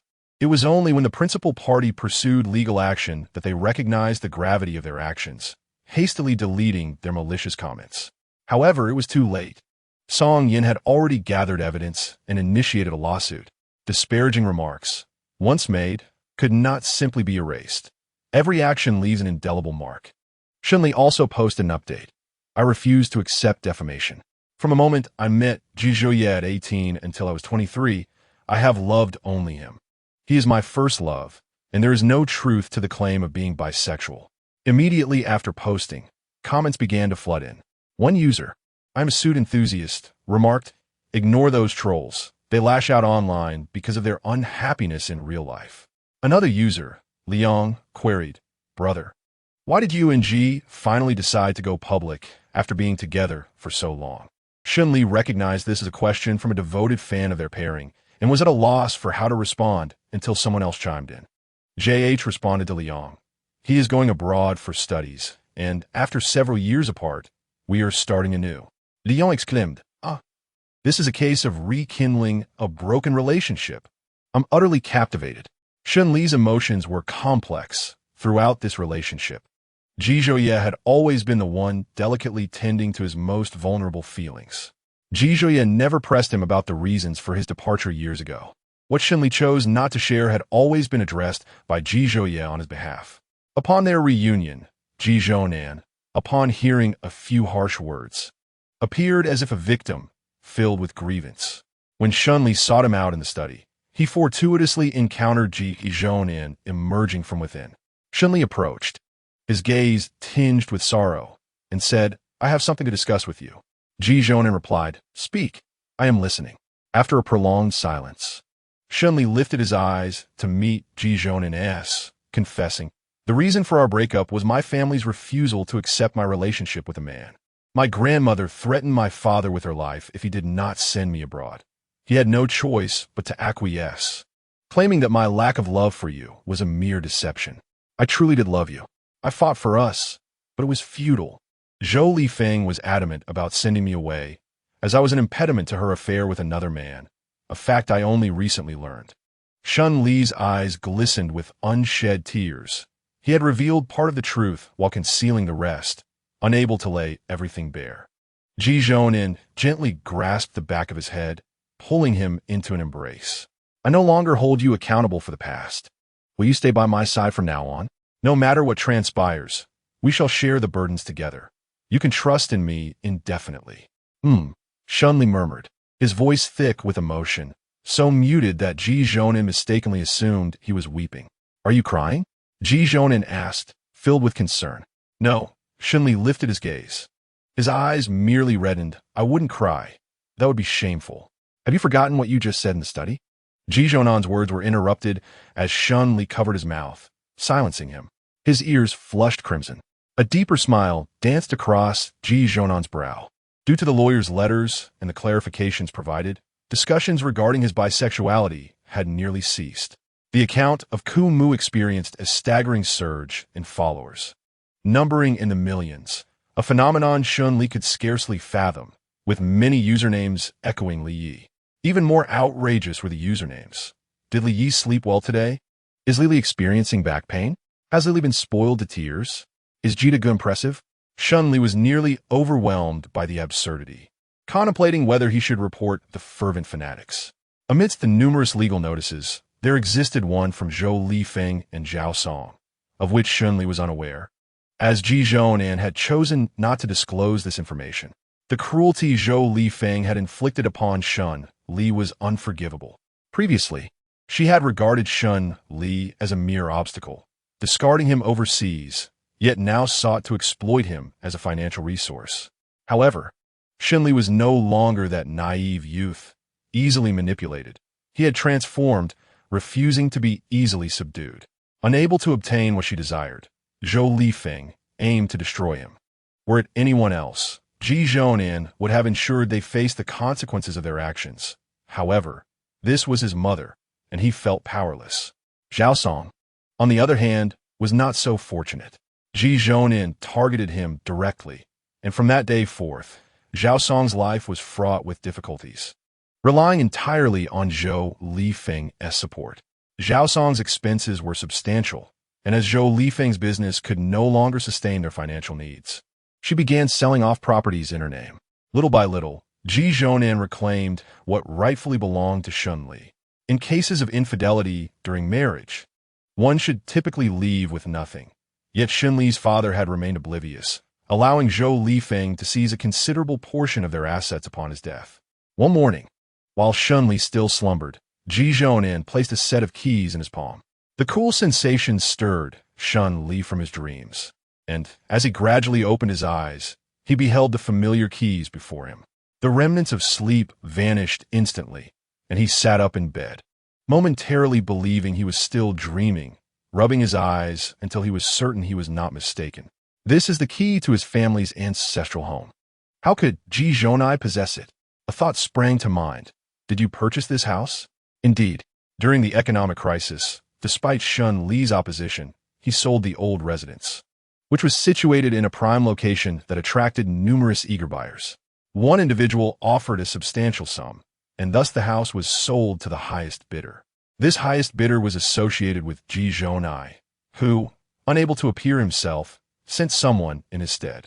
Shun Li lowered his gaze to the key. How many more things have you done that I remain unaware of? You will discover them gradually. Ji Zhonai lifted him from the bed, urging him to wash up and have breakfast. After the meal, if you wish to return, I shall accompany you. Chapter 58. The condition for redeeming the house is to marry me. Upon reaching the entrance of Shun's ancestral home, Shun Li hesitated, lingering outside. This place held only memories left by his father, with little else worth reminiscing. The warmth among family members was brought by his father, and in his absence, the home felt perpetually cold. Shun Li approached and opened the black iron gate, taking Ji Zuni's hand as they slowly entered. The courtyard remained unchanged, devoid of any weeds, indicating that it had been well maintained. As they stepped into the foyer, the house was immaculate, just as it had been when he sold it. He had thought he would never again step foot in this villa, yet Ji Zhonai had provided him with a second chance. Ji Zhonai, I owe you not only money, but also a debt of gratitude. What shall I do about such overwhelming obligations? Ji Zhonai lowered his gaze, clearly aware that Shun Li feared owing favors. Understanding him well, Ji Zhonai refrained from uttering phrases like "there's no need to repay me." With a gentle look, he said, "Then repay me slowly. If you cannot, you shall wait to repay with your heart. Is it acceptable for me to redeem the house once I have the means?" Shun Li sought his approval. "Certainly, but I must add a stipulation. The condition for redeeming the house is that you marry me." A smile graced Yizhonia's lips, his eyes sparkling with mirth as he regarded Shun Li. "Very well, I shall marry you." To remain by his side already felt like a luxury. The thought of marriage had never crossed his mind. Now that Ji Zhonai proposed it, how could he possibly refuse? Ji Zhonai said, "Whenever you wish to marry, just let me know." Shun Li nodded, leading Ji Zhonai to what was once his room, which now stood empty, the desk devoid of any belongings. He reminisced about the times his father sat with him at that desk, patiently teaching him with a warm smile and strong embrace. As they departed the ancestral home, Shun Li handed the key to Ji Zhonai, who accepted it. "Keep it. The rights of usage belong to you."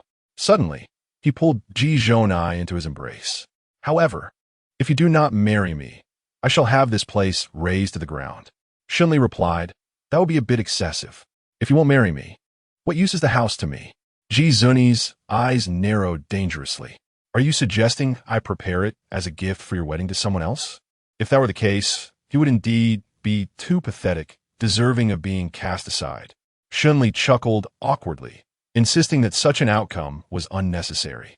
"Shun Li, you are destined to remain by my side for life. Should you dare to run away, I shall break your legs. I will support you for eternity."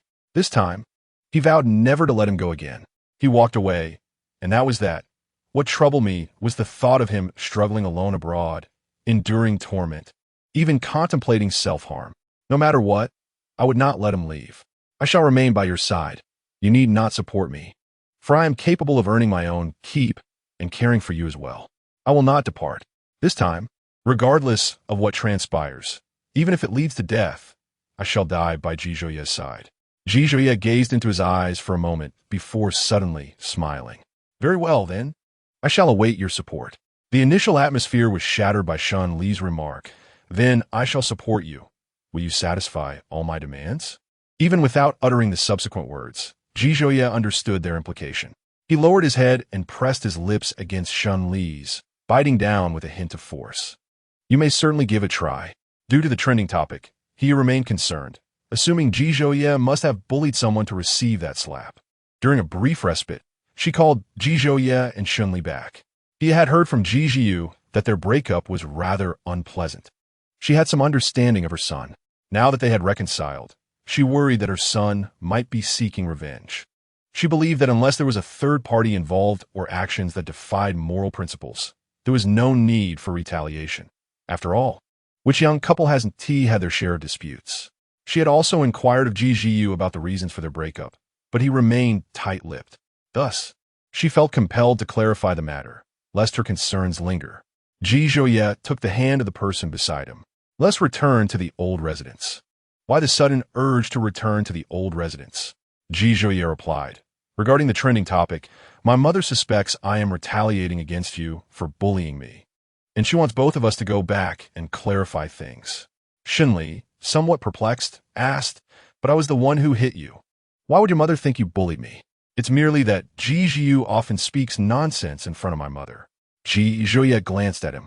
Even if you were to kill me, my mother might still believe I provoked you, leading to my demise. Shunli couldn't help but chuckle, his eyes crinkling with amusement. Your mother is quite amusing. Sometimes her logic diverges from others, but one gets used to it, Ji Zhouye replied, already accustomed to it. In contrast, other mothers would undoubtedly defend their children. Yet here, not only was there no defense, but it was also claimed that he was the bully. Upon arriving at the old residence, he awaited them at the door. Shunli exited the car and greeted her, Annie. He ushered Shunli inside, completely disregarding the person behind. Ji Zhiyu, reveling in the situation, teased, Brother, you are also scorned by mother. We truly are kindred spirits in misfortune. Shunli settled onto the sofa, as he instructed an elder to bring a plate of fruit. Little Shun, please speak candidly with Annie. Did Xiao Yi bully you or do anything unkind? Shunli cast a glance at Ji Zhouye but replied, No, Annie. He interpreted his glance at Ji Zhouye as an indication that he had been bullied but was too afraid to admit it. Little Shun, do not be afraid. Just speak the truth. Annie is not one to confuse right and wrong. I will support you. He was aware of Shun Li's background. He was a pitiable child, abandoned by his father, unloved by his mother, and unjustly subjected to slander. Shun Li's expression was serious. Annie, he treats me very well and never bullies me. The trending topic arose when I discovered a reporter secretly taking photos. At that moment, I did not intend to make it public. In a moment of confusion, I struck him. The reporter sensationalized the event, leading to the trending news. Since he hasn't bullied you, Annie can rest assured he breathed a sigh of relief, grateful that her son had not acted out of spite. You and Gigi, you go upstairs to play for a while. I need to speak with him. Shunli ascended the stairs with Gigi, who playfully teased him. You're truly my mother's favorite. My brother and I can only stand back. Are you feeling jealous? Shunli chuckled at him. Jealous? Not quite. I'm merely reflecting. Shunli and Gigi, you spent some time playing video games in his esports room, until Jizhou, you called them down for dinner. Yizvi, having overslept and skipped breakfast, rushed down, driven by hunger. What did Annie say to you? Shenli and Kidat. Jizhou, you wore an expression of exasperation. What else could she say? Simply that the past is the past, to treat you well and not to bully you. She also mentioned that the children she raises cannot be obsessive individuals who destroy what they cannot attain. Shunli replied, when we first reunited, you did exhibit a touch of obsession to alleviate Hiya's concerns. Ji Zhouyi assured her that their breakup had no third party involved and that Shunli had committed no unforgivable acts. After hearing this, Hiya's worries dissipated, relieved that they were not tormenting one another. Chapter 59. Calling him husband, Ling Feng had taken a leave of absence due to a family member's illness. Before his leave, he had meticulously arranged for a reliable colleague to cover his responsibilities, and Shunli had no objections.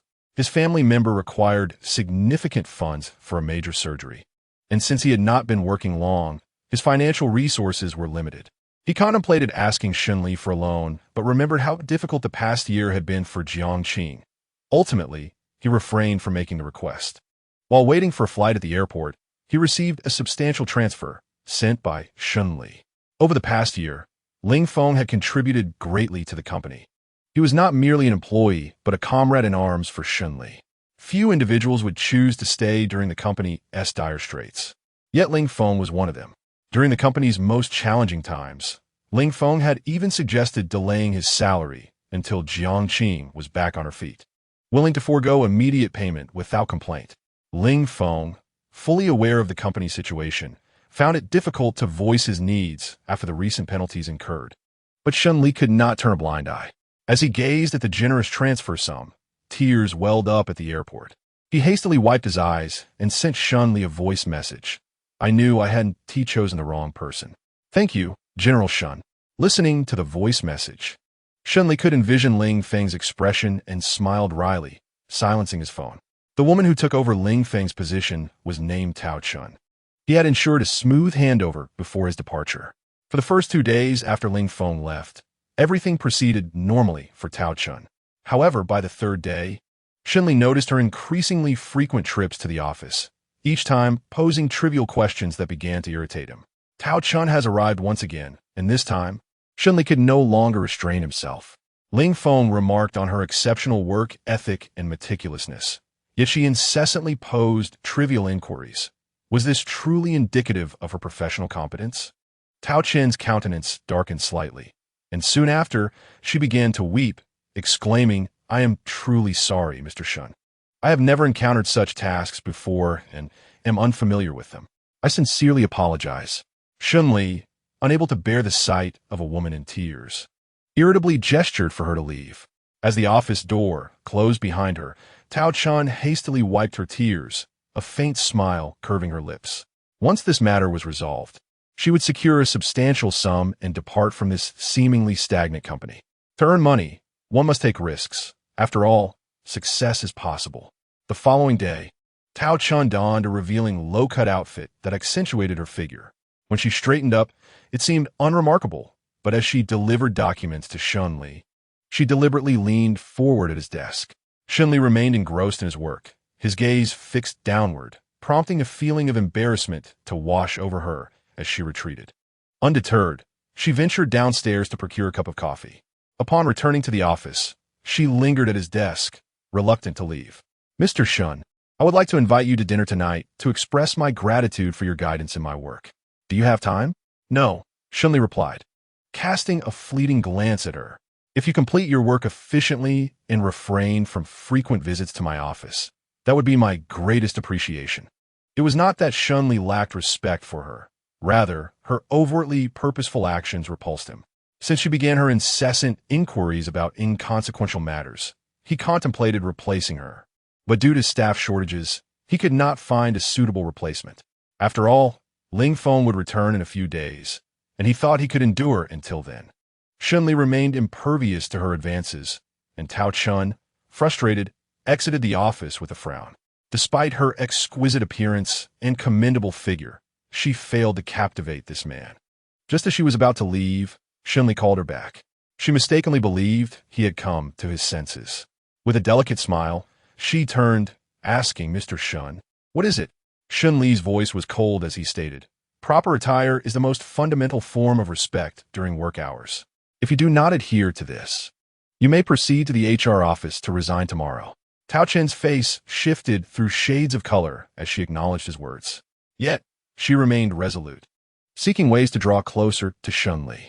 While delivering documents, she feigned to stumble, purposely falling towards him.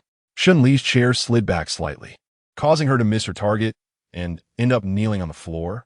A flicker of irritation crossed his eyes as he inquired playfully, "Are you all right? How can you be so careless while walking? Did you hurt yourself?" Despite her rising anger, Tao Chun could only force a smile, replying, "I'm fine." She rose from the ground, apologizing, "I'm sorry, Mr. Shun. I must have startled you. It was entirely my fault." Shunli, amused by her flattery, replied, "Indeed, it was your carelessness. Please be more cautious next time." Tao Chun stormed off in her high heels, while Shunli remained intrigued by her intentions. Just a few days prior, her demeanor had been perfectly normal. Now, every expression and movement seemed meticulously calculated. It was unlikely that she was a corporate spy sent by another company, for who would dispatch such an inept infiltrator? Shunli picked up his phone and sent a message to Ji Zhouye. "Shunli, Brother Ji, could you assist me in checking someone's background?" The response came almost instantaneously. "Ji Zhouye, Have your husband help you check. Shunli, husband, assist me in my inquiry. Ji Zhouya, send me the person's information. Shunli forwarded the details of Tao Chun. In less than 10 minutes, Ji Zhouya sent back the findings. Tao Chun had met Lu Ong at a cafe, and there was a substantial sum of money transferred from Lu Ong to her account. Shunli pondered over the information, curious about Tao Chun's intentions and the peculiarities of her actions, wondering what she sought from him. Remembering Lu Ang's obsessive gaze, he decided to keep Tao Chun close to confirm his suspicions. When work concluded, Shunli made Ji Zhouya wait a little longer downstairs. Once in the car, he began to speak playfully. Brother Ji, I'm sorry for keeping you waiting. It's all my fault for being so busy with work. Ji Zhouya furrowed his brow. Have you lost your mind? I apologize for startling you, Brother Ji. I won't act this way again. Shunli continued his playful banter, his expression mischievous. Ji Zhouya raised an eyebrow. I do prefer to hear you call me husband. Shunli instantly adopted a serious demeanor, inquiring, can you distinguish between green tea and others? Ji Zhouya replied, you've been quite the tea yourself. Shunli. Ji Zhouya lowered his gaze to fasten Shunli's seatbelt, returning to the topic at hand. How do you intend to handle that person? His eyes narrowed, revealing a hint of danger. I want to wait until she can no longer conceal herself. Ling Feng will return in a week. Within this time frame, she is bound to make a move. Shunli was not one to be trifled with. His amiability was contingent upon others not provoking him. Chapter 60. Mr. Shun, he wants to violate the rules with me. Tao Chun's thoughts were entirely absent from her work, as she consistently engaged in suggestive antics before Shunli. He merely watched her performance, and it must be said that she possessed a flair for theatrics, amusing herself while treating others as fools. Time sped by, and as Tao Chun grew increasingly anxious, her desire for attention became ever more exaggerated. With only 3 days remaining before Ling Feng's holiday concluded, she could not remain idle. This was her pivotal moment, and she could not afford to falter. She yearned for a life of affluence and refused to continue living in a rented space. Tao Chun believed her acting was flawless, yet in Shun Li's eyes, she was merely a jester. The day before Ling Feng's holiday ended, she was utterly frantic. She could only succeed and could not allow for failure. While delivering documents to Shun Li, he was on a call with Ji Zhouya, the speakerphone amplifying the conversation. After indicating for her to place the documents on his desk and exit, Tao Chun overheard the voice on the phone stating they would arrive shortly. This was her opportunity. A confident smile spread across her face, convinced of her impending success. Money was within her grasp, and she began to fantasize about a lavish lifestyle. Timing her actions meticulously, she retouched her makeup and knocked on the office door. Upon receiving a response, she pushed the door open, a radiant smile gracing her lips. Tao Chun was indeed exquisite, her figure captivating, yet Shunli remained unmoved, perceiving her as nothing more than a clown. She misjudged him, believing that he was indiscriminate in his affections, underestimating his resistance to her allure. All of this stemmed from her overly romanticized imagination and her misguided self-assurance. She believed the fish had taken the bait, when in reality, she was the one ensnared. How many fools, capable of sitting in the president's chair, could be so easily manipulated by a woman? Tao Chun shed her pretense, leaning over the desk, her exquisite figure on full display. Mr. Shun, what do you think of me? In which regard? Shun Li raised his gaze to her, his expression a blend of amusement and coldness. In terms of work, you are far inferior to Assistant Ling. Tao Chun smiled slyly. And my figure? Initially, she had intended to focus on her work, but the allure proved too great to resist. Any ordinary person would have succumbed to such temptation. Shunli appraised her briefly before averting his gaze, unwilling to linger. Let's leave it at that. There's nothing remarkable about you. For a fleeting moment, Tao Chen's expression darkened, but she quickly regained her composure. That's fine. Say what you will. I don't need your admiration. What she sought was wealth. In her eyes, feelings paled in comparison to monetary gain. Men meant nothing to her. Shun Li's smile grew increasingly perilous. You don't fancy me, yet you still flirt? Who said flirting must solely be for personal gain? It can serve other purposes. Tao Chen's crimson lips curled into a madcap smile, though it was merely a facade. And what do you wish to gain? Shen Lin Kidat. You'll find out soon enough, Tao, Shen replied. As time drew near, she smeared her lipstick, disheveled her clothing, and forcefully tore her stockings, transforming herself into a vision of disarray as though she had been wronged. Shunli remained unperturbed, quietly observing her performance. The office door swung open, and a glimmer flickered in Tao Chen's eyes as she donned a look of a wronged maiden, rushing towards the entrance. She attempted to grasp the arm of the newcomer, but Ji Zhuye's eyes darkened, denying her the opportunity. With a pitiful demeanor, Tao Chun pointed at Shunli, who still sat behind the desk. "Help me, Mr. Shun, he wants to exploit me." Shunli noted a flicker of emotion cross Ji Zhuye's face. Intrigued by the unfolding drama, he approached Ji Zhuye, seizing his arm. "Let me explain. I did not. She is framing me. You must believe me." Shunli's expression appeared more desperate than Tao Chen's. Ji Zhuye furrowed his brow, glancing down at the hand gripping him, aware that Shunli was merely performing once more. Tao Chun, with her tear-streaked face, implored, "Mr. Ji, you must take my side. If this gets out, my reputation will be ruined." Shunli interjected, "I did not touch her." Tao Chun retorted, "Mr. Shun, that statement lacks substance. Am I to believe I disheveled my own clothing? As a woman, my reputation is paramount. I would never jest with it." She turned to Ji Zhuye. "Mr. Ji, this man is unworthy of your affection." Shunli almost succumbed to laughter, continuing to feign innocence. "Brother Ji, you must believe me. I have never touched her. My heart belongs only to you." Ji Zhuye discreetly pinched Shun Li's waist, maintaining an impassive expression, understanding that he had not yet severed ties with Shun Li over this incident. Thus, Tao Chan intensified her performance, hoping to provoke a reaction from Ji Zhuye.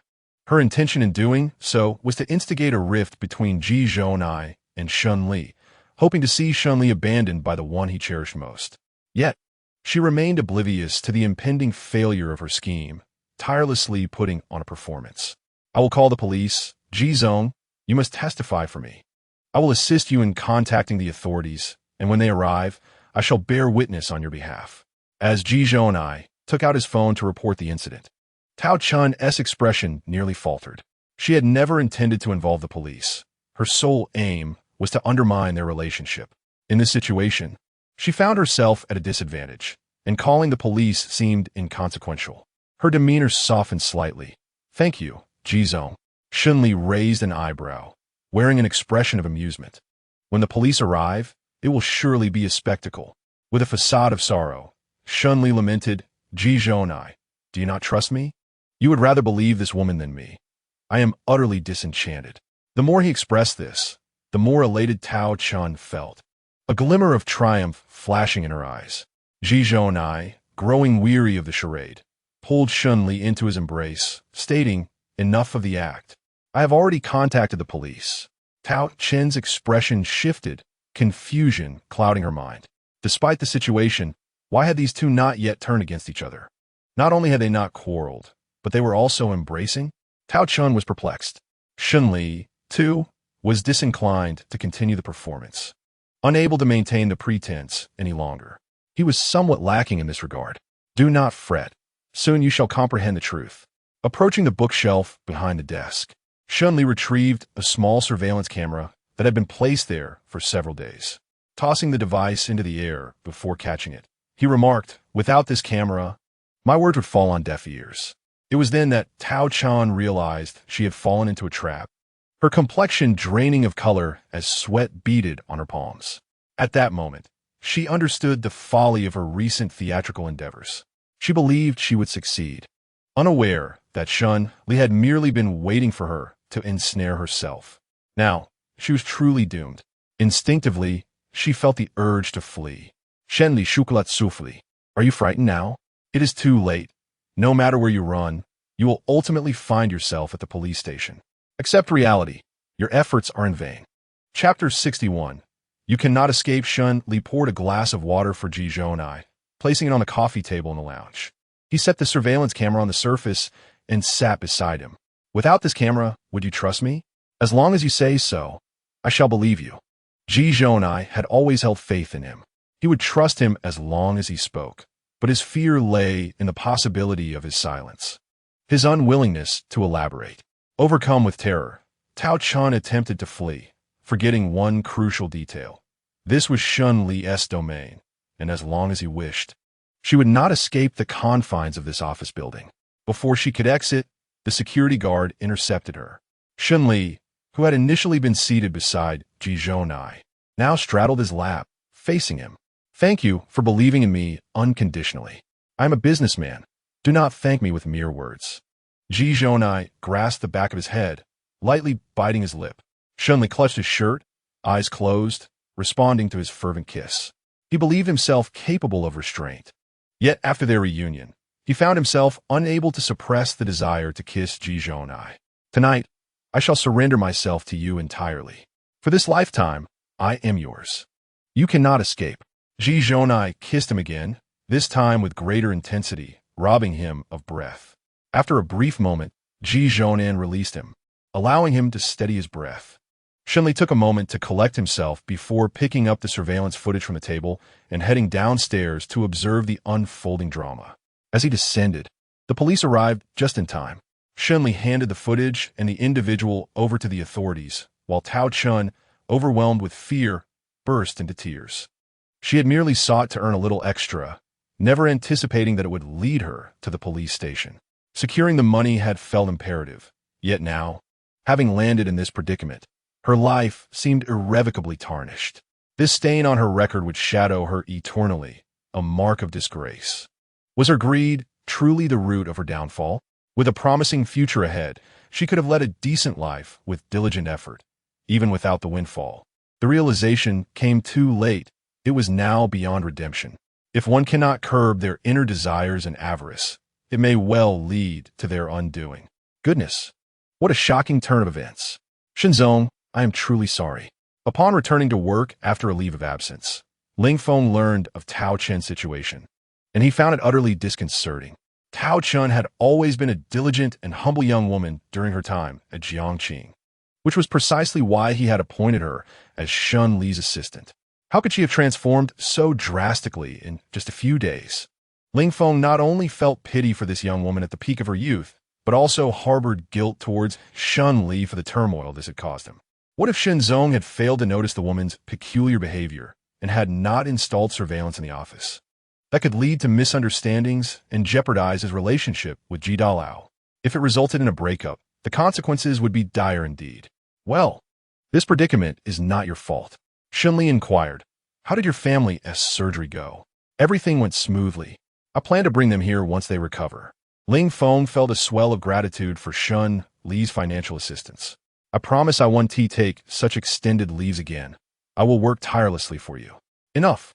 I don't need you to be a beast of burden. Sir, it's to serve you diligently, not to be treated like an animal." "Oh, is there a distinction?" "Of course there is." On his first day back, Ling Feng spent 5 or 6 hours meticulously reorganizing the chaotic files left behind, utterly bewildered by the mess. He could not fathom how that woman had managed to create such disarray during her tenure. After delivering the necessary documents for signature to Shun Li's office, he reached out to the required partners once more. Only Ling Feng truly understood the extent to which he had cursed that woman in his mind while sorting through the disorganized papers. This is absurd, he thought. Even if the position had been vacant, it should never have descended into such chaos. He sighed, attributing his misjudgment to his inability to discern character. Throughout the day, he remained buried in paperwork. Observing Ling Feng's troubled expression, Shun Li could not suppress a smile. "Why don't you inquire with Song Yin to see if Ji Dalao has any engagements or plans for tonight? Why don't you ask him yourself? I wish to witness your capabilities. I'm preparing to promote you."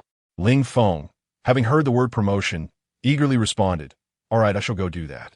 Before long, Ling Feng made his entrance, and it seemed that tonight, Mr. Ji had no pressing matters. As Ling Feng prepared to leave, he was halted by Shun Li, who suggested, "I'll take my leave now. If you find yourself unoccupied this evening, perhaps you could work a little overtime." Ling Feng, perplexed, wondered why he was departing the company so early, especially with the clock barely past 2. Shun Li's early exit could be traced back to a post he had made an hour prior on a certain website, titled "How to Show Gratitude to Someone Who Lacks for Nothing." Beneath this post, a solitary comment had appeared, advising, then prepare a meal for him, and impress him with your utmost sincerity. This inspired Shun Li's decision to leave the office at such an hour. Venturing to a supermarket, he emerged with a large bag full of ingredients. Upon returning to the estate, Aunt Zhao observed the abundance of groceries and inquired, "Mr. Shun, are you planning to cook with all these ingredients?" "Indeed," he replied, noting that the household was already stocked with many of these items. Aunt Zhao offered, "What would you like to eat? I can prepare it for you." "No need, Aunt Zhao. I wish to cook for myself tonight," he insisted. As Shun Li entered the kitchen, he surveyed the space, hesitating for a moment, unsure of where to begin. Previously, meals at the company were primarily prepared by Ling Feng, and at home, he often resorted to takeout or instant meals. His culinary experience was limited to boiling noodles. He turned to the internet, searching for cooking tutorials, poring over them step by step. However, the recipes appeared overly intricate. He recognized his limitations and ultimately opted for a steak for dinner, reasoning that searing a steak should not be too difficult. He first experimented with a piece of steak, treating it as a test subject. Observing Shun Li enjoying the meal, he felt a surge of confidence. Once the steak was cooked, he perceived the dish to be rather sparse and decided to prepare a shrimp and tomato pasta. Inspired by a video tutorial, retrieving the freshly purchased shrimp from the refrigerator, he clumsily attempted to devein them, and in a moment of inattention, a shell cut his hand. Unfazed, he rinsed the wound under cool water, ensuring it did not bleed, and continued with his task. By the time he finished, the clock struck 5. He sent a message to Ji Zhouye, informing him to head home directly after work, as he would soon return. Shun Li arranged the steak and pasta on the dining table and fetched a bottle of red wine from the cellar, pouring it into a stemmed glass. The ambience was set. Whether the steak would be palatable remained a mystery, though its appearance was quite appealing, and he hoped the flavor would be equally delightful. Noticing that his hand was slightly bleeding, he tended to the wound, initially intending to apply a bandage, but deciding against it, fearing it would draw too much attention. Chapter 62. Brother Protects You. Ji Zhouye arrived home shortly after 5, having left JH Company a little early, with the journey to the estate taking approximately 20 minutes. Upon entering, he glanced at the dishes on the table before turning to the individual standing there, eagerly awaiting praise. "Did you cook this?" he asked. "Yes, and I appreciate your assistance in gathering information on Tao Chun," Shun Li replied. Ji Zhouye teased, "Even the unruly little wolf can have a considerate day," remembering to express gratitude through cooking. His statement held truth. Shun Li resembled a wild wolf, one that only Ji Zhouye could tame. Ji Zhouye gently ruffled his hair, his tone imbued with tenderness, saying, "Don't do that next time." In a fleeting moment, his softness transformed into exasperation, nearly causing Shun Li to choke on his anger. Ji Zhouye remarked, "It's trivial if the kitchen is on fire. Just ensure you are unharmed." Shun Li, fuming, pushed Ji Zhouye away with a huff, declaring, "Then you shan't eat. I will dine alone." His inability to articulate kindness was overshadowed by his adeptness at delivering blows to the ego. Seated at the dining table, Shun Li's countenance was etched with irritation as he forced a sizable piece of steak into his mouth, his cheeks puffing out as he furrowed his brow, chewing with fervor, venting his frustration upon the meat. The steak was somewhat subpar, yet it was passable, barely edible. Ji Zhouye observed him with a light chuckle, noting his fiery temperament. After washing his hands, he settled across from Shun Li, leisurely slicing his own steak into smaller pieces without taking a bite. Shun Li frowned at him, interpreting his actions as a sign of disinterest in eating. "Take care of the child first. I shall eat afterward," Ji Zhouye said, removing the steak from before Shun Li and placing his freshly cut portions in front of him. He commenced eating the steak that Shun Li had already nibbled on, his pace unhurried, neither praising nor condemning the meal. Shun Li scrutinized his expression, convinced that Ji Zhouye could endure this culinary endeavor. After a while, he inquired, "Is it awful? If it is, don't force yourself." Concerned that Ji Zhouye might find the food unpalatable yet reluctant to discourage him, Shun Li suppressed his feelings. This was entirely unnecessary, for he was quite aware of his own culinary limitations. Ji Zhouye lifted his gaze, replying with a measured tone, "It's acceptable, not inedible." In that moment, Jizhe noticed the wound on Shun Li's hand, the skin surrounding it pale, indicative of a laceration that had been submerged in water for an extended period. His expression darkened. The injury, located on the side of his finger, lacked the characteristics of a knife wound. His gaze drifted to the shrimp and tomato pasta, and he could surmise how Shun Li had incurred the injury. The atmosphere became palpably tense. Ji Zhuye rose from the table, prompting Shun Li to glance up, bewildered, a chill creeping down his neck. Setting down his utensils, he followed Ji Zhuye, asking, "Aren't you going to eat?" Ji Zhuye cast him a fleeting glance, remaining silent. Shun Li felt a surge of anxiety under that gaze. Wondering what was amiss, Ji Zhuye located the medicine cabinet, retrieving a bandage and tearing it open. He grasped Shun Li's wrist, applying the adhesive to the wound with a frosty demeanor, admonishing, "Do not attempt what you cannot manage." The icy tone provoked Shun Li, who jerked his hand away. His brows knitted in irritation. "Why are you being so fierce? How would I know I can't do it unless I try?" What was once a pleasant meal had devolved into this, rendering all his efforts futile. Shun Li, disinclined to speak further, turned and returned to the table. Hastily finishing the steak, glancing at the untouched pasta, he lost his appetite and contemplated discarding it, vowing never to cook again. Yizvoye approached, taking the pasta from his hands and placing it back on the table. "Come here," he urged. Shun Li wore a displeased expression, but ultimately moved closer to him. Ji Zhuye enveloped him in an embrace, asking, "Are you upset?" Shun Li retorted, "Can't you tell?" Shun Li allowed himself to be held without resistance. He sensed that Ji Zhuye was feigning ignorance. It was evident that he was upset. Ji Zhuye admitted, "I was wrong." Shun Li replied, "You are quick to acknowledge your fault. But what exactly did you do wrong? Was it inappropriate to be stern with you?" Unable to suppress a slight smile, he quickly suppressed the corners of his lips, wondering if that was all there was to it. "Your dinner was delicious," he remarked. Ji Zhuye, holding him close, spoke soothingly. Shun Li conceded that he was rather foolish, easily swayed by such gestures. Sometimes, an apology was unnecessary. A mere embrace could dissipate his anger, and if the food was delightful, then he should finish it. His voice carried a hint of mirth. Ji Zhuye tightened his embrace, inquiring, "Are you no longer angry?" Shun Li retorted, "I was never angry. Am I such a petty person?" After being soothed, he was reluctant to admit his earlier irritation. Ji Zhuye cautioned, "It's not that I don't want you to cook. Just be careful while doing so. I worry about you getting hurt." Even a minor injury stirred such concern within him, and Shun Li felt a sweetness bloom in his heart, akin to a jar of honey spilled over. Once he had been cast abroad, battered and forsaken, yet now, even the slightest wound elicited such worry from another. "Eat before it cools," Shun Li said, retreating from his embrace. Unbeknownst to him, during those years abroad, Ji Zhuye often traveled to see him from a distance before departing. Likewise, Ji Zhuye was unaware of Sun's secret returns to the country. They both gave of themselves without disclosing their actions to one another. That night, Shun Li found himself restless, gently poking Ji Zhuye's side with his fingertips. "Will you play a game with me?" Ji Zhuye grasped his hand, flipping him beneath him. "What game are we playing? Aerial combat?" Shun Li responded, "Why is your mind so filled with frivolous thoughts? We're playing a mobile game."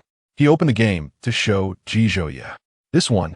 Ji Zhuye glanced and remarked, "I don't have an account. I'll create one for you." Shun Li pushed him off, took his phone, logged in with his WeChat, and chose a username. "Good brother protects me." Satisfied with the ID, Shun Li instructed, "You play support." All right. Ji Zhuye had no objections. He would accompany him. Shun Li guided him through matchmaking, selecting a female support character. "Stay close to your brother. He'll protect you." As Shun Li played as the marksman, they initially fared well. But soon the jungler sought to assert himself, treating Ji Zhuye as a mere girl and attempting to flirt. The jungler said, "Support sister, come with me. I'll take you to new heights." "Good brother protects me." Shun Li, disinterested in typing, activated his microphone. "That's my person.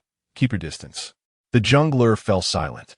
After playing a couple of matches, Ji Zhuye decided to stop, retrieving the phone from his grasp and placing it on the table. Shun Li, still processing, felt Ji Zhuye's soft lips descend upon him. The following day at work, Shili occasionally pressed his hand against his waist, and Ling Feng noted this each time he entered the office.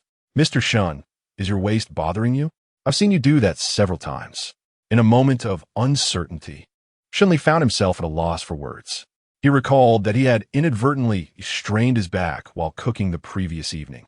"Oh, wait a moment. Let me fetch something for you," he said. Although he intended to decline, Ling Feng had already approached the office door, making refusal awkward. Ling Feng returned with a medicated plaster, placing it before him. "This universal plaster will do the trick." The scent of the plaster was overwhelming for Shun Li, causing him to furrow his brow in distaste. "It's unpleasant. I won't use it." The aroma clung to one's skin, and he could hardly bear the thought of it permeating his being. "Just apply it," Ling Feng insisted. "You can remove it while showering tonight, and by tomorrow, your back pain will be alleviated." Shunli picked up the plaster and took a tentative whiff, realizing he might struggle to tolerate the scent. "Apply it to your body, and I assure you that after an hour, you won't even notice it," Ling Feng encouraged. "You'll grow accustomed to it." Skeptical yet resigned, Shunli tore open the package, slid his hand beneath his shirt, and carelessly affixed the plaster to his lower back. "If it doesn't work, I'll deduct it from your bonus. I guarantee it will be effective." Though he could no longer detect the plaster's scent, he was acutely aware that others might still catch a whiff of it. At that moment, his phone on the desk chimed. "Luong, I'm at the cafe beneath Jianqing building. Shall we talk?" "Shunli, there is nothing of interest for us to discuss." As he contemplated deleting Lu Ang's contact information, Luong sent a photograph of Ji Zhouye embracing a woman. The image was clearly edited, yet it compelled him to descend. Upon arriving at the cafe, Shunli sat across from Luong and wasted no time. "You used a doctored image to deceive me. What is your true intention?" Luong leisurely sipped his coffee. "Didn't you bring a manipulated photo as well?" A flicker of malice flashed in Shun Li's eyes. "I am aware that you were involved in Tao Chen's affair. Do you understand why Haven T approached you?" "Why?" "Because you once assisted me. Yet we have since severed ties.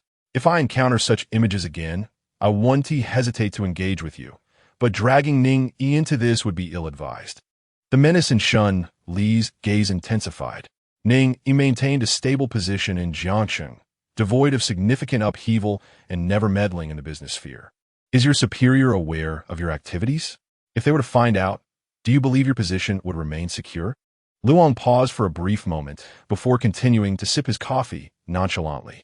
"You are welcome to share your concerns. Should you provoke me again, I will certainly have a thorough discussion with your superior." Shun Li's lips curled into a smile, yet his eyes betrayed a fierce intent. "Unconditionally. The scent of that plaster you're wearing is quite unbearable. In that case, hold your breath," Shun Li retorted, dismissing further conversation. He proceeded to block all of Lu Ang's contact information right in front of him. Upon exiting the cafe, the air felt refreshingly clean. He took another whiff of himself.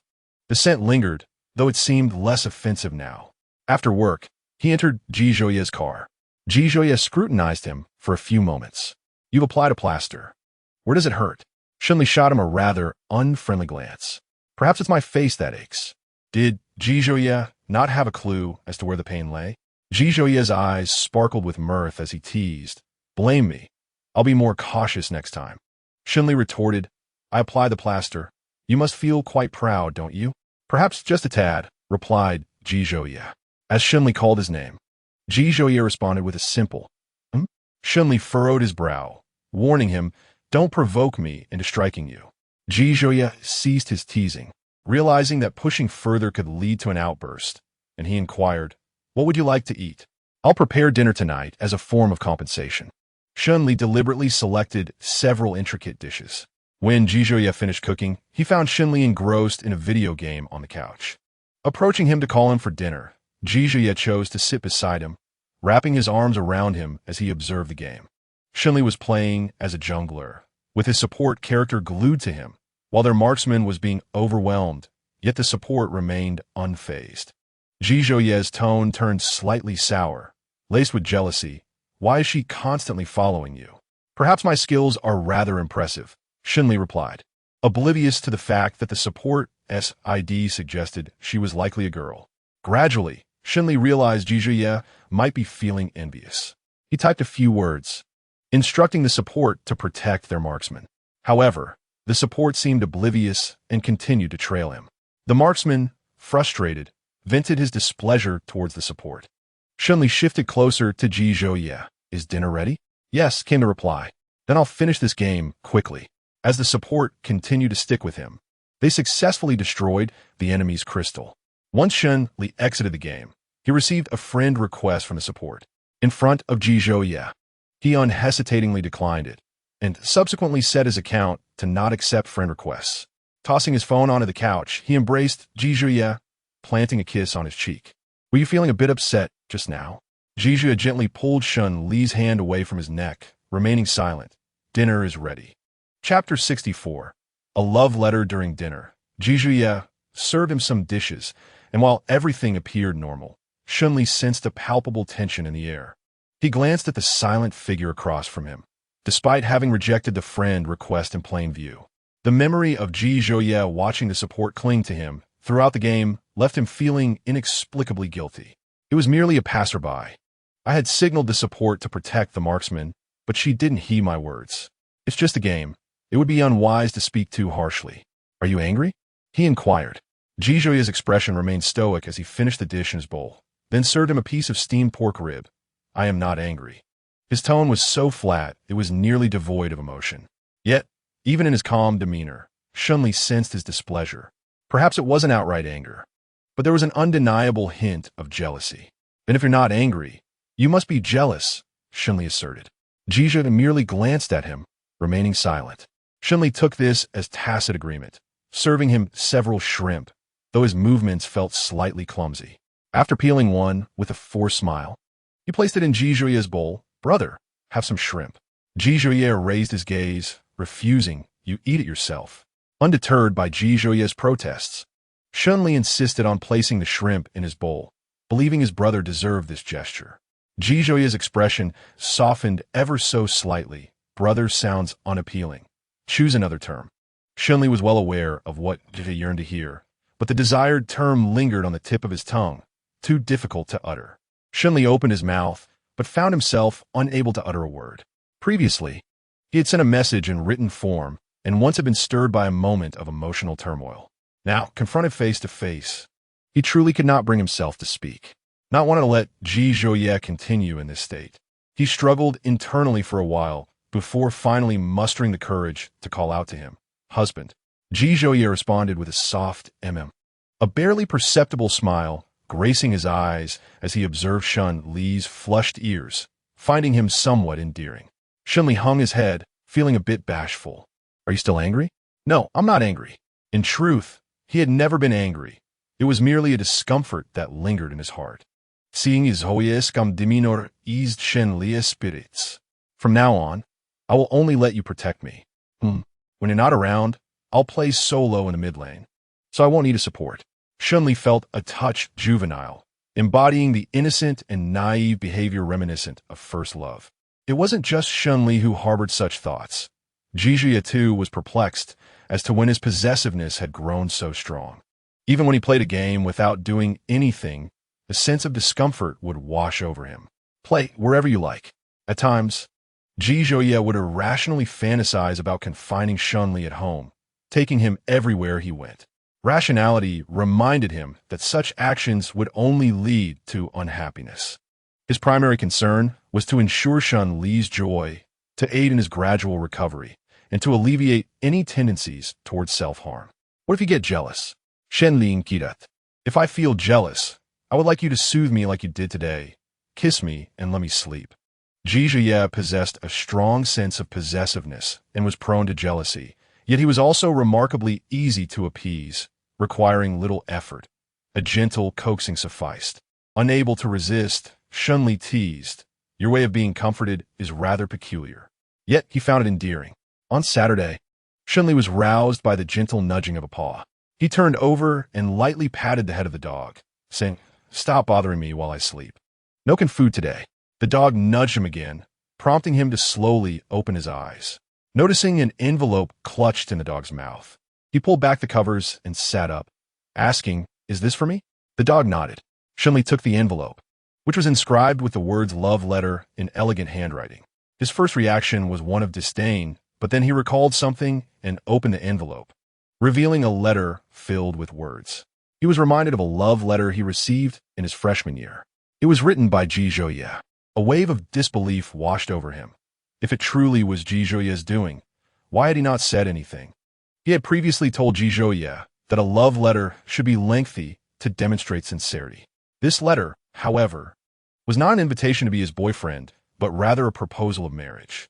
Barefoot, Shunli leaped out of bed, clutching the letter as he raced toward the bedroom door. Just as he flung it open, he collided with someone outside. Ji Zhouye steadied him, asking, "Why the rush? Did you write that love letter?" Shunli chuckled in exasperation.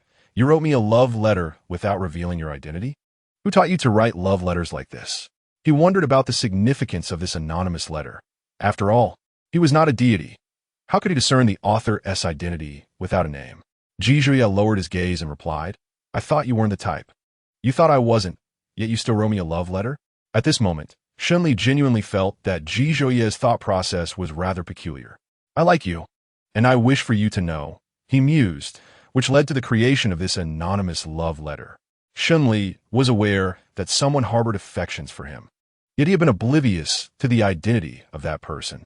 Years had passed in the blink of an eye, and it was only now that he discovered the truth. The more he contemplated it, the more enraged he became. He forcefully pushed Ji Zhouye away, yet fearing the delicate letter might tear, he restrained his strength. "Are you toying with me for your amusement? When we first started dating, there were countless opportunities for you to tell me, yet you chose silence. Now that we are back together, you remain mute. Have you lost your voice?" Shunli, filled with ire, bit down on Ji Zhouye's collarbone. Upon releasing his pent-up frustration, he noticed a row of teeth marks on Ji Zhouye's skin, crimson and vivid, igniting both his anger and concern. Ji Zhouye's voice was low and contemplative. "I thought receiving this love letter would bring you joy." Yes, he was indeed happy, but that did not justify the years of secrecy. These two emotions were not mutually exclusive. Shunli delicately folded the letter as if it were a treasure. Ji Zhouye's gaze fell upon Shunli's bare feet, and with a shadowed expression, he scooped him up in his arms. Shunli was slender, making it effortless for Ji Zhouye to carry him. As they soared momentarily in weightlessness, once steadied, Shunli shot Ji Zhouye an irritated glare. "Could you be any slower? You might ruin my letter. Are you so fixated on this letter that you ignore my presence?" Shunli lamented. "Who told you to keep me in the dark for so long? I even discussed love letters with you back when I went to Nansheng. Now, reflecting on it, I feel like a fool." The more he ruminated, the more aggrieved he felt. "Just wait. I shall run away from home, and you, Mr. Ji, shall be left to dwell in solitude." Shunli's pet, Shunli, swirled around them, eager to join in their frolic. Ji Zhouye laid Shunli gently on the bed, but as soon as he touched the mattress, he sprang up, slipped on his shoes, and began to gather his clothes. Shunli's pet followed closely behind, adhering to him like a shadow. "Behave, Shunli. I will take you with me shortly." Ji Zhouye, initially under the impression that Shunli would be delighted upon receiving the love letter, was taken aback by the stark contrast to his expectations. While Shunli was indeed pleased, the years of deliberate concealment left him deeply frustrated. As Ji Zhouye took the suitcase away, preventing him from packing his clothes, Shunli dismissed the suitcase entirely. He tossed aside the blanket, yanked the sheets off, folded them, and haphazardly stuffed his clothes inside, crafting a makeshift bundle reminiscent of ancient times. Ji Zhouye grasped his wrist. "Are you truly set on running away?" "Indeed," Shunli replied, feeling somewhat spoiled by Ji Zhouye's affection, yet unable to tolerate the secrecy any longer. Not only did he intend to leave, but he also wished to take Shunli with him, much like a custody battle post-divorce. Bearing a bundle on his back and holding the leash of a dog, he felt as if they were a duo of wanderers traversing the world. Ji Zhouye gazed at the sight of the two, one large and one small. With a sense of helplessness, yet a faint smile crept upon his lips, his eyes softening with tenderness. After Shunli exited the bedroom, Ji Zhouye changed the bedding and then drove after him. Observing the figure in the rearview mirror, Shunli muttered to his dog, "Sometimes your father is truly inhumane." Shunli barked in agreement, adding his own voice to the sentiment. Indeed, It is rather inconceivable that one could conceal the truth for such an extended period. If you were in my position, you would undoubtedly share my frustration. Shunli called out twice more, as if to suggest that my decision to leave home was not unreasonable. With a third call, it seemed to affirm that notion. Whenever a quarrel ensued between the two of us, Shunli invariably sided with Shunli, who jestingly remarked, "Is it because our names are somewhat similar that you favor me a tad more?" Upon arriving at the apartment, Tang Chinian was absent. Shunli tossed his belongings onto the master bed, taking precautions against Shunli by confining him to the bedroom to prevent any unintended escapes. Otherwise, one moment of inattention could lead to the door swinging open once more. Having left without a meal, Shunli found his sustenance prepared by Ji Zhouye at a nearby restaurant. Recognizing that Shun Li's displeasure would not dissipate quickly, Ji Zhouye decided to pacify him by ensuring he was well fed before any further confrontations. Standing at the door, Ji Zhouye sent a message, "I've brought you some food. Come out and collect it. I shall not enter." Shunli opened the door to retrieve the meal, hastily slamming the door shut before Ji Zhouye could utter a word. After taking a couple of bites from a meal, he paused, contemplating whether Ji Zhouye had eaten breakfast, which caused his appetite to wane.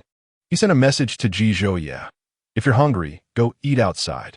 Ji Zhouye replied, "It's nothing. I'm not very hungry. I can manage." Despite knowing Ji Zhouye might be feigning distress, Shunli found it difficult to resist. He tossed his phone onto the sofa. Missing a meal would not yield dire consequences. If he fainted from hunger or experienced low blood sugar, it would only reflect on his physical constitution.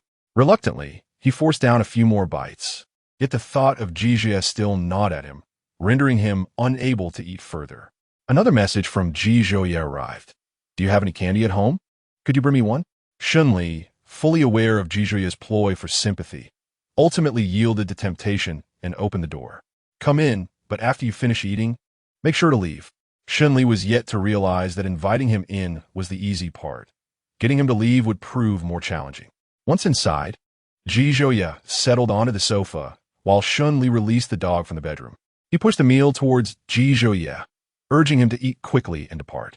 Ji Zhouye savored his meal leisurely, taking an hour to finish, while Shunli reclined on the sofa, observing him. "Mr. Ji, have you finished your meal? Would you like a glass of water?" Shunli poured a glass of water for Ji Zhouye, insisting, "Drink up and then leave. Do not linger here." Watching Ji Zhouye take his time, Shunli felt as though that glass of water could last for 2 hours. Deciding to clear the rubbish, he took Shunli downstairs to dispose of the trash, allowing the dog a brief stroll. Upon returning, Shunli entered and noticed Ji Zhouye still lounging on the sofa. His tone neither harsh nor particularly kind as he asked, "Why have you not yet departed?"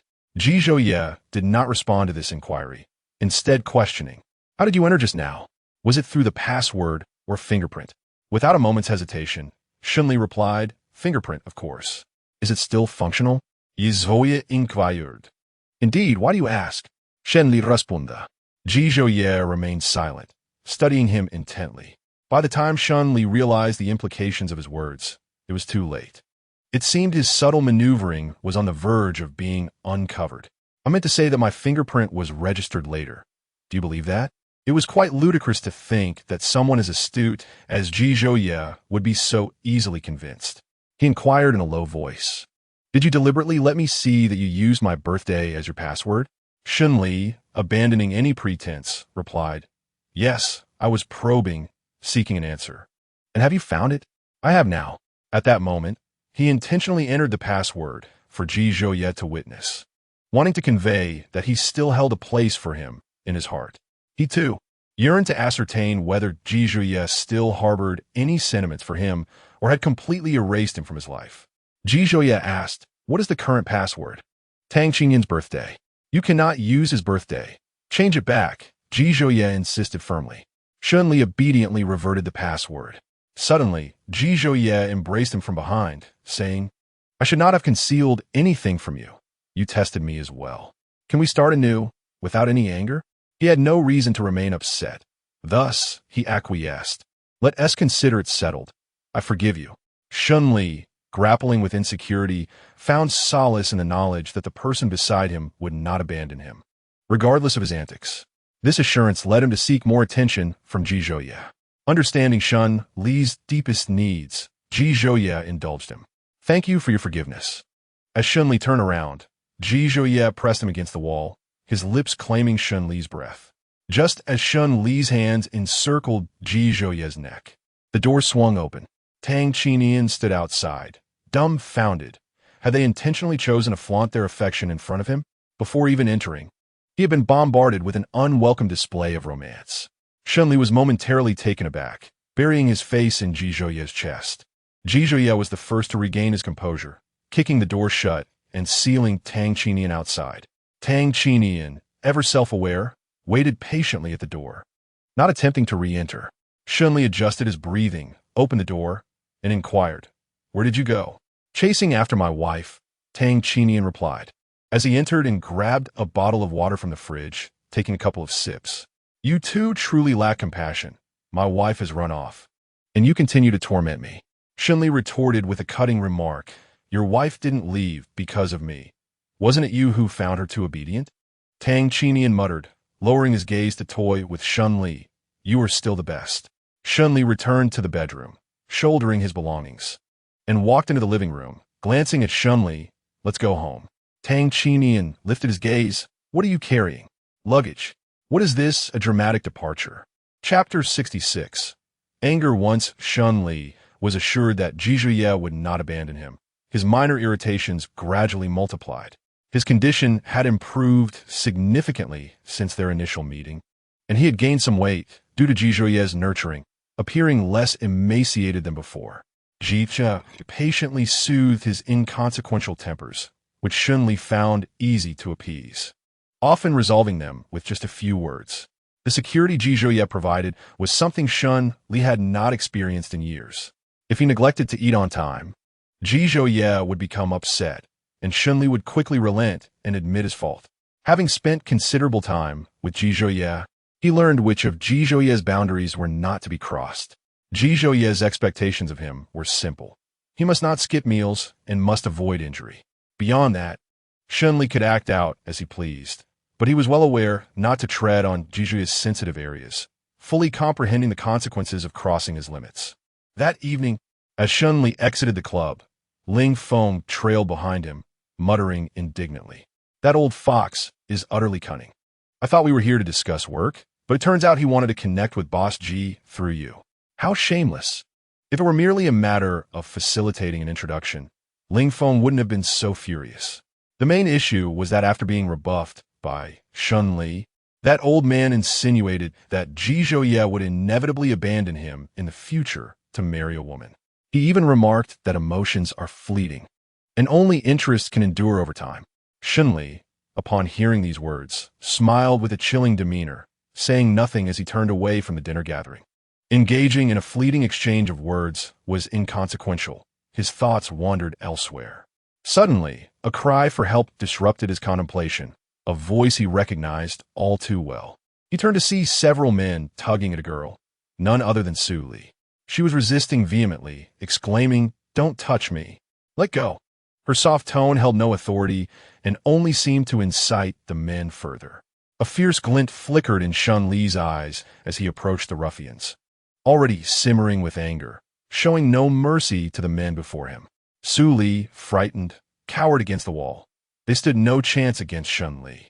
One man, embarrassed and enraged, seized a fire extinguisher from the corner and hurled it at Shun Li when he was momentarily distracted. Shun Li managed to evade most of the blow, but the extinguisher struck his arm rather than his head. Ling Feng rushed over, pinning the assailant to the ground and unleashing a flurry of punches. "Who the hell are you hitting? Speak up." The man, his face numbed from the blows, struggled to articulate a response, stammering incoherently, and Ling Feng could barely make sense of it. Shun Li paid no mind to the altercation, knowing the man deserved every hit. He approached the cowering Su Li, squatting before her. "Shall I call Tang Qinian to come pick you up?" Su Li responded with a muted still shaken. "Does your arm hurt? Perhaps we should go to the hospital to check for injuries?"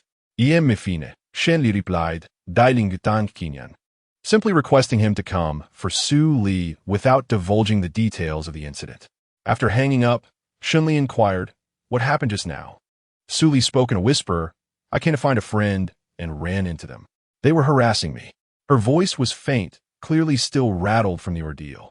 Shun Li glanced at Ling Feng, who was still mercilessly assaulting the man, and said, Enough, or you may just kill him. Call the police. Ling Feng could hardly contain his fury and landed a few more punches before finally relenting. The man, believing the ordeal was over, soon found himself at the mercy of Tang Qinian upon his arrival. Tang first cradled Su Li, soothing her until she regained her composure, then proceeded to deliver a more severe beating to the man, far more ruthless than Ling Feng had been. The man, realizing the severity of his situation, felt as though he was staring death itself in the face. Shun Li received a message from Ji Zhouye, who awaited him outside the club. He exchanged greetings with Tang Qinian before departing, leaving Ling Feng to assist Tang with some matters. Shun Li stepped out of the club and was abruptly pulled into the shadows while searching for Ji Zhouye's car. The streetlights failed to illuminate the area, casting a veil of darkness where he could only faintly discern Ji Zhouye's smooth silhouette. Leaning against the wall, Ji Zhouye positioned one leg between Shun Li's, creating an atmosphere laden with ambiguity and desire. Shun Li chuckled softly, wondering if Ji Zhouye could not endure even this brief moment before heading home. Ji Zhouye seized Shun Li's wrist, lifting it above his head, inadvertently tugging at the injury on Shun Li's arm, causing him to wince slightly. Although Shun Li attempted to mask his discomfort, Ji Zhouye noticed and released his grip, frowning as he inquired, Where does it hurt? It's nothing, Shun Li replied, reluctant to reveal his injury to Ji Zhouye. In response to Ji Zhouye's probing, he instinctively sought to deflect the question. To be honest, Ji Zhouye's voice deepened, his patience wearing thin. I just got hit and didn't want to worry you, Shun Li thought, hoping to reassure Ji Zhouye before recounting the incident. Yizvoye, interpreting Shun Li's troubled expression as a desire to withhold information, released him, stating, If you don't want me to know, then don't say anything. He turned to leave towards the parking area. Shun Li hesitated for a moment before hastily catching up with Ji Zhouye, flustered as he explained. I just ran into Su Li, who was being bullied. She's my friend. I couldn't just ignore it. I got into a fight, and someone hit my hand with a fire extinguisher. That's what happened. Ji Zhouye paused momentarily. Shun Li grasped his wrist, pleading, I've told you everything. Please don't be angry. Shun Li was uncertain of the source of Ji Zhouye's frustration, only knowing that when anger arose, he needed to soothe it. Ji Zhouye was irritated that every time Shun Li faced a situation or injured himself, his initial reaction was to brush him off, only confessing the truth when pressed. During their return home, despite Shun Li's attempts at conversation, Ji Zhouye remained silent. Upon arriving home, Ji Zhouye pushed Shun Li onto the bed, removing his clothing to inspect his arm. Aside from a bruise, there were no significant issues. As Ji Zhouye stood to leave, Shun Li affectionately wrapped his arms around Ji Zhouye's neck, desperate to avoid further displeasure. This time, Ji Zhouye's stance was resolute.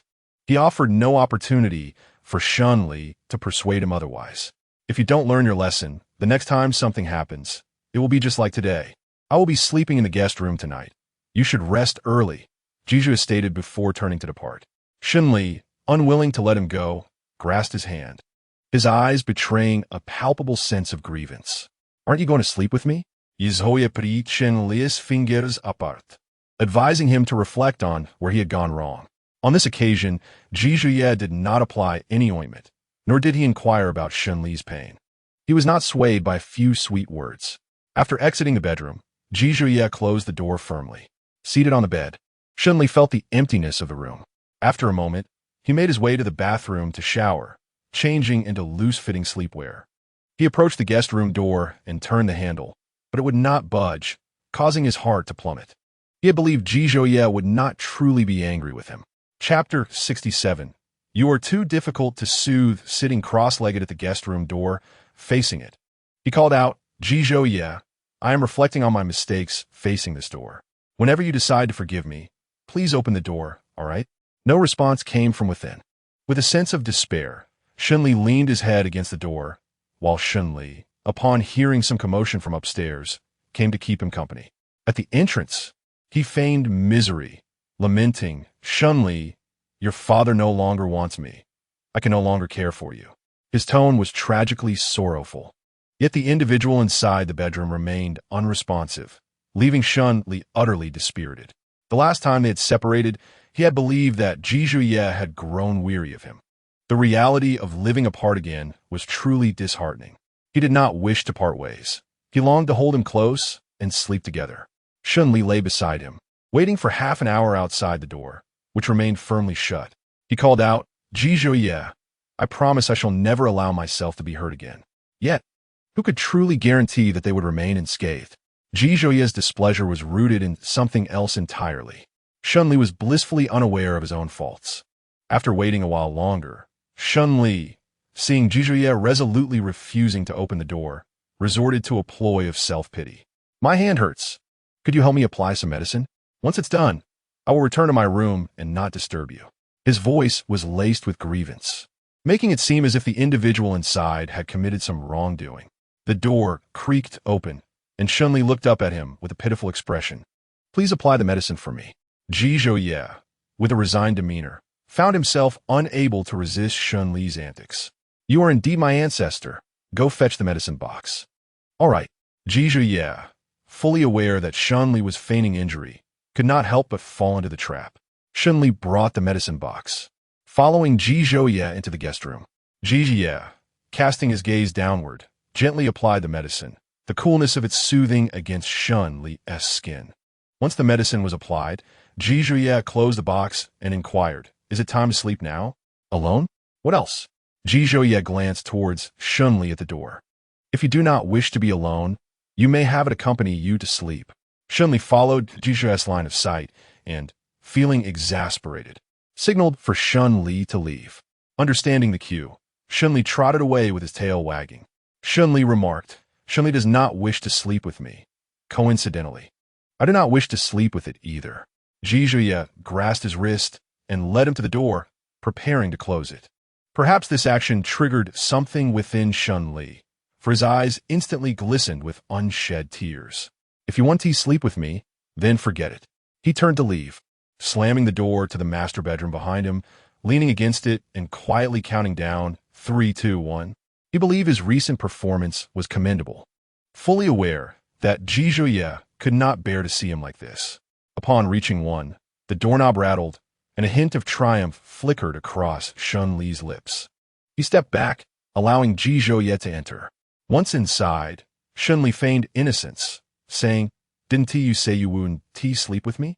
I just came to get some clean clothes."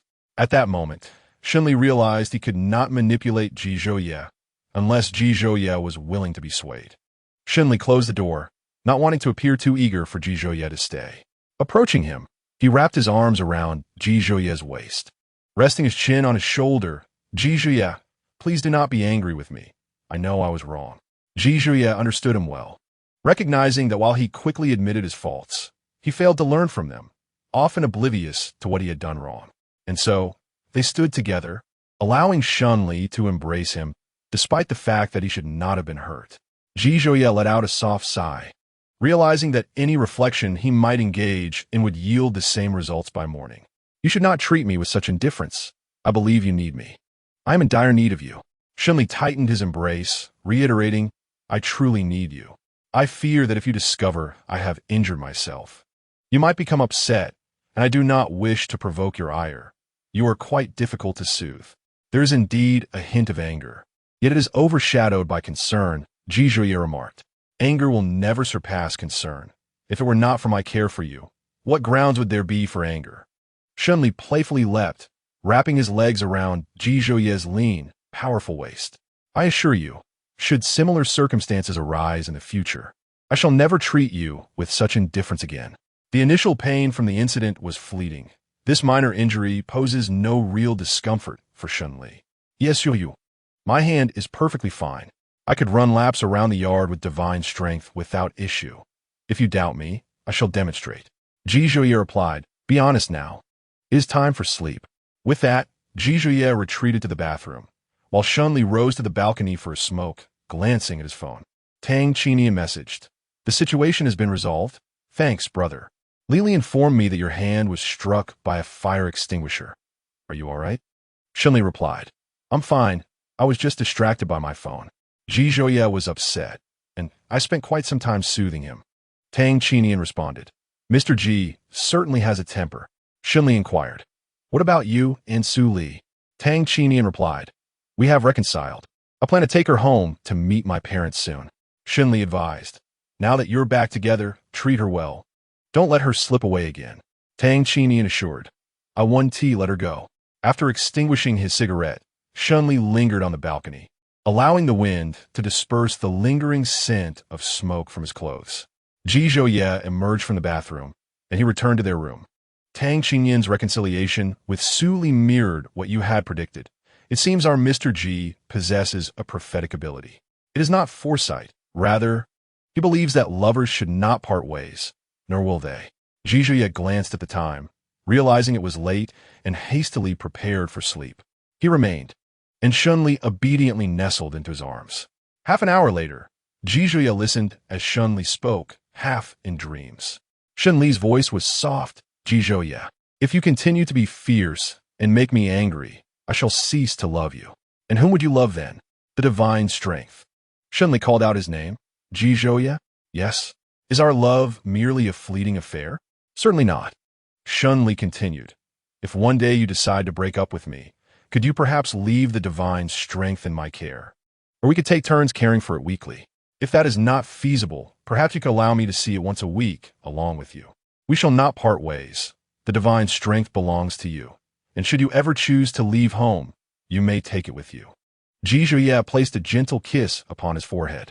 The divine strength truly adores him. Should he depart, it would undoubtedly feel desolate. They had grown accustomed to their life as a pair, along with their beloved dog. Each was indispensable. The man who had struck Shin Li with the fire extinguisher would meet a grim fate, barely clinging to life until doctors could revive him. The thought of Ji Zhouye's fierce gaze sent shivers down his spine. Chapter 68. Does your face hurt? During afternoon tea time, Shun Li had spent several hours seated in his office, discomfort consuming him.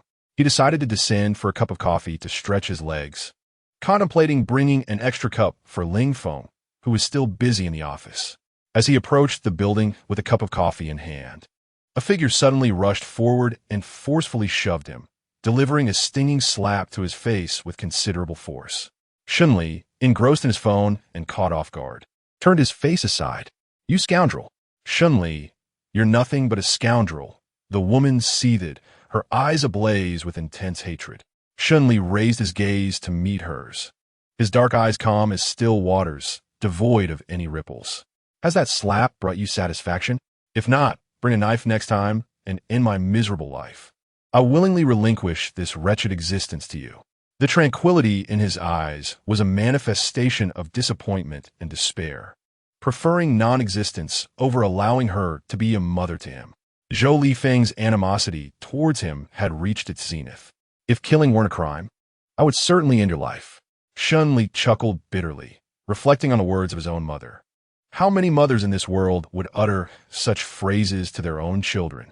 I'm afraid you won't succeed in killing me, for murder is indeed a crime. No matter how much you despise me, you must endure. His words incensed Zhou Lifeng further. She raised her hand, preparing to strike again, while Shun Li stood motionless, utterly disillusioned by her. Just before her hand descended, another figure stepped in front of him, coldly questioning, How can you strike someone? Zhou Lifeng recognized the person before her. What does my hitting my son have to do with you? Step aside. Shun Li gazed at Hiya, who stood protectively in front of him, his eyelashes fluttering as he opened his mouth. Hiya gently patted his shoulder, reassuring him, It's all right, dear. I am here. Not even your biological mother can harm you today. Zhou Lifeng, infuriated, retorted, Please don't meddle in my family affairs like your son does. She was already irate with Ji Zhouye for how he treated Zhao Song, feeling disgusted by this family as constant interference in her life. Iya, spoiled by her family and with a temper to match, could not tolerate Zhou Lifeng any longer. What do you mean by your family and my family? Listen well. Xiaoli will be part of our family from now on, not yours. If you bully him again, you will regret it. Zhou Lifeng was incensed by Hiya's words. You two men are utterly shameless, lacking any semblance of dignity. Shun Li's eyes darkened with coldness. How are two men shameless? They have harmed no one. Yet you, in the midst of your marriage, betrayed your vows, sending your own son abroad without a care for his well-being. Why do you have to speak like this? After a moment's reflection, she added, now, you shamelessly expect our Shaoli to support you and that young gigolo. When Shaoli refuses to give you money, you become enraged. Who is truly shameless here? Don't you have any self-awareness? Zhou Lifeng was rendered speechless by He Ye's rebuttal. Had it not been for the Ji family status, she would have long since torn into this aggressive woman. How dare you accuse me of bullying Shaoli when you conspired with your lover to do the same? Zhou Lifeng retorted. You. He had turned to Shunli behind her. Shaoli, you go ahead into the company. I need to have a few words with her privately. Shunli glanced at Zhou Lifeng and then nodded at He before stepping into the building. He gazed at his retreating figure and addressed Ms. Zhou directly. Now that Shaoli is not here, I shall be forthright. Should you continue to smear his reputation and cause him distress, I would not hesitate to ensure that you and your lover also make headlines, experiencing the bitterness of public scorn. This matter concerns him and me alone. What relevance does it have for you? How can it not be relevant? He retorted, his affairs are intertwined with my son's. And my son's affairs are inherently my own. From this point forward, we are family, and you hold no significance. Having warned Zhou Lifeng, he wished to avoid further entanglement with such a person. She entered the company carrying a paper bag. Zhou Lifeng was left standing outside, her complexion shifting from pale to flushed. Shunli awaited He in the lobby. Upon seeing her approach, he stepped forward. Annie, what brings you here? He inquired. I heard from Xiao Yi that you often neglect your meals, so I brought some afternoon tea for you and thought I would check on your work environment. He noticed the swelling on his cheek and instructed the driver to fetch an ice pack. What kind of mother would strike so hard? Her heart ached for him. She could not bear to see her child in pain. She recalled how, during Ji Zhiyu's mischievous childhood, he once injured his head, and her heart had ached for days. Please forgive me for my foolishness, Shunli murmured, feeling inadequate in familial matters. His own family bore no resemblance to Ji Zhiyu's when his father was alive. Zhou Lifeng would put on a facade. Now, she was too weary to maintain even that. You foolish child, there is nothing to laugh about. Auntie feels for you. Ella plaid exasperative. The driver returned with the ice pack and a disposable towel. He unwrapped the towel and wrapped it around the ice pack, applying it to his face. This should help a bit. Shunli accepted the ice pack from her. Thank you, Auntie. For him, warmth could come from anyone. But malice was all he had ever received from his mother. The world's cruelty towards him stemmed solely from her. He guided He into the office. Auntie, please have a seat. He settled onto the sofa in the lounge area, placing the afternoon tea from the paper bag onto the table. No one should ever bully you. Not anyone at all. Those who enjoy tormenting others are inherently wicked. Her tone was not aggressive, nor did she resort to insults. This was her first encounter with someone so shameless and repugnant. She couldn't comprehend how a mother could be so cruel to her own child. A child with such a mother was more unfortunate than one without. Shenli smilat ubadianli. Understood, Auntie. Please do try the desserts I brought. I hope they are to your liking. After a brief visit, he prepared to leave. Shunli accompanied her downstairs, only to find that Zhou Lifeng had vanished. Auntie, I shall return now. I need to bring something for Xiao Yu at school, she said. Be careful on your way back. Shunli replied as he watched her car depart. Once she was gone, the smile faded from Shunli's face. Just as he took out his phone, a message from Ji Zhiyue arrived. Ji Zhiyue, does your face hurt? It was evident who had relayed the information to Ji Zhiyue. Shunli, it hurts terribly. Annie remarked that those who enjoy bullying others are bad people. Since you enjoy it, you must be a bad person too. Ji Zhiyue, if your face still hurts, I shall come over immediately show you how truly wicked I can be. Shunli, I'm fine. There's no need for you to come.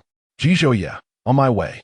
JH took only a few minutes to reach Jiangqing, and Shunli simply decided to wait downstairs, unaware of what awaited him. Upon seeing the swelling on Shunli's face, Ji Zhiyue immediately took him to the lounge and laid him down on the bed. Is there any work? No. Then let's see if your lounge is soundproof. Shunli remained in the lounge for an hour without emerging.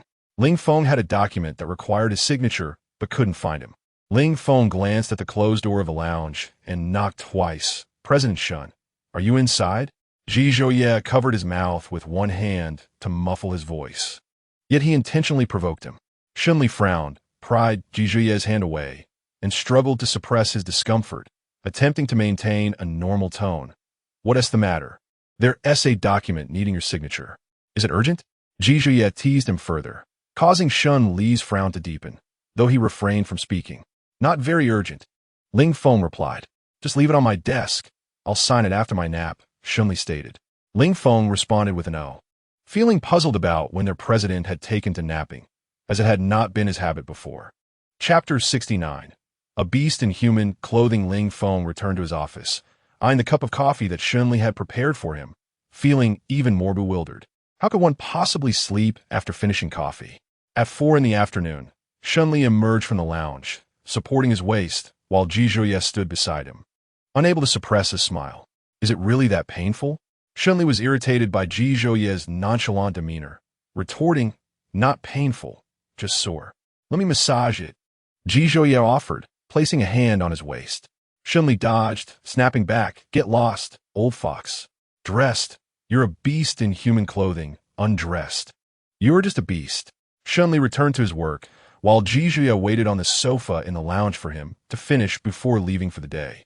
Ling Feng came to retrieve the document and paused upon seeing Ji Zhouye on the sofa. Mr. Ji, when did you arrive? Before Ji Zhouye could respond, Shunli interjected. Just arrived. Is the document ready? Ling Feng inquired. Yes, Shunli replied, handing him the signed document. Ling Feng inadvertently noticed the red marks on Shun Li's neck. President Shun, what happened to your neck? Shun Li awkwardly adjusted his clothing to cover the marks. Mosquito bites, Ji Zhouye remarked, and Ling Feng thought nothing of it, reasoning that mosquitoes were indeed prevalent in such weather. After Ling Feng left with the document, Ji Zhouye approached him. Am I a mosquito? Yes, a big mosquito, Shun Li said, deliberately provoking him. Ji Zhouye found himself at a loss, realizing that further teasing might lead to another instance of Shun Li storming off. On Friday afternoon, after meeting a business associate, Shun Li encountered Li Ming in the exhibition hall, and the two decided to grab coffee at a nearby cafe. Sitting by a floor-to-ceiling window, Li Ming smiled at him, teasing, since being with Ji Zhouye, you can't even call for a drink anymore. Shun Li replied, if you consider me a friend, feel free to call me. I'll drink. Previously, Li Ming had stood up for Ji Zhouye, and Shun Li was uncertain whether Li Ming still regarded him as a friend. They had shared camaraderie during their university days, but after years without contact, Shun Li was unsure of their current standing. All right then, Li Ming remarked, next time I drink, I'll call you, though I wonder if your General Ji will want to strangle me upon hearing this. He won't, Shun Li replied. Even he doubted his own words. We could always test that theory. Very well, there's no time like the present. Let us indulge tonight until we are inebriated. Li Ming was aware of the truth behind Shun Li's departure from Ji Zhouye and wished to sincerely apologize for his previous prejudices. Shun Li paused momentarily, then agreed. He accompanied Li Ming to a bar where Li Ming had reserved a VIP room. As they strode in side by side, he declared, tonight, we shall not return until we are thoroughly intoxicated. It is my treat. Shun Li sent a message to Ji Zhouye, informing him that he would be drinking with a friend and that Ji should head home after work. Ji Zhouye replied, which friend? Shun Li responded, you know him? Li Ming. Ji Zhouye. Ji Zhouye continued, when did you two become so close? Shun Li replied, just now. Ji Zhouye added, I have some matters to attend to tonight. You enjoy your time with him, but don't wander off. I will come to fetch you later. Shen Li anola ja. Understood. Ji Zhouye warned, do not drink to excess, otherwise you will find yourself confined to bed tomorrow. Shun Li. Li Ming ordered a plethora of drinks, and rather than using glasses, they drank directly from the bottles. I apologize for my former bias against you, Li Ming toasted to Shun Li. Shun Li smiled and clinked his bottle in agreement, acknowledging that the past was behind them. Li Ming expressed a desire to find a few women, but Shun Li, fearing Ji Zhouye's reaction, resisted the urge, knowing that Ji would likely blame him for leading Shun Li astray, a situation he could not adequately explain. Shen Li drank sparingly, while Li Ming, accustomed to the vibrant nightlife, held his liquor well and only began to feel the effects after an hour. As Li Ming's inebriation increased, so did his verbosity. Let me tell you, you are Ji Zhouye's obsession. Before you reconciled, all the successful collaborations you had were orchestrated by him. Shen Li's grip on his drink faltered. Li Ming continued. He arranged at least 20 to 30 partnerships. And it was only when he saw you struggling that he could no longer restrain himself and sought you out directly. Shen Li's heart tightened, his emotions becoming tumultuous. Was it merely coincidence? No, it was no mere coincidence, Li Ming insisted. Ji Zhouye is a fool. He concealed the truth from you, fearing you might discover that the partners were ones he was reluctant to approach. Shen Li recalled that evening when he first encountered Ji Zhouye, his feelings were complex. Focused on securing the contract, he had not pondered deeply, attributing it to a subordinate's failure to communicate properly. Gradually, due to work, he had relegated this matter to the back of his mind without further contemplation. All of this is traceable. It is simply that you were afraid to delve deeper. Li Ming continued. You are not living well. He worries about you more than anyone else. Ji Zhouye confided in me that he would forgive you as soon as you sought him out. You both are obstinate and stubborn, yearning for each other, yet unwilling to yield first. Ji Zhouye cannot truly be harsh with you. Otherwise, he would not have sought you out initially. Shen Li's grip on the bottle turned white-knuckled, and after a moment, he took a deep swig of his drink.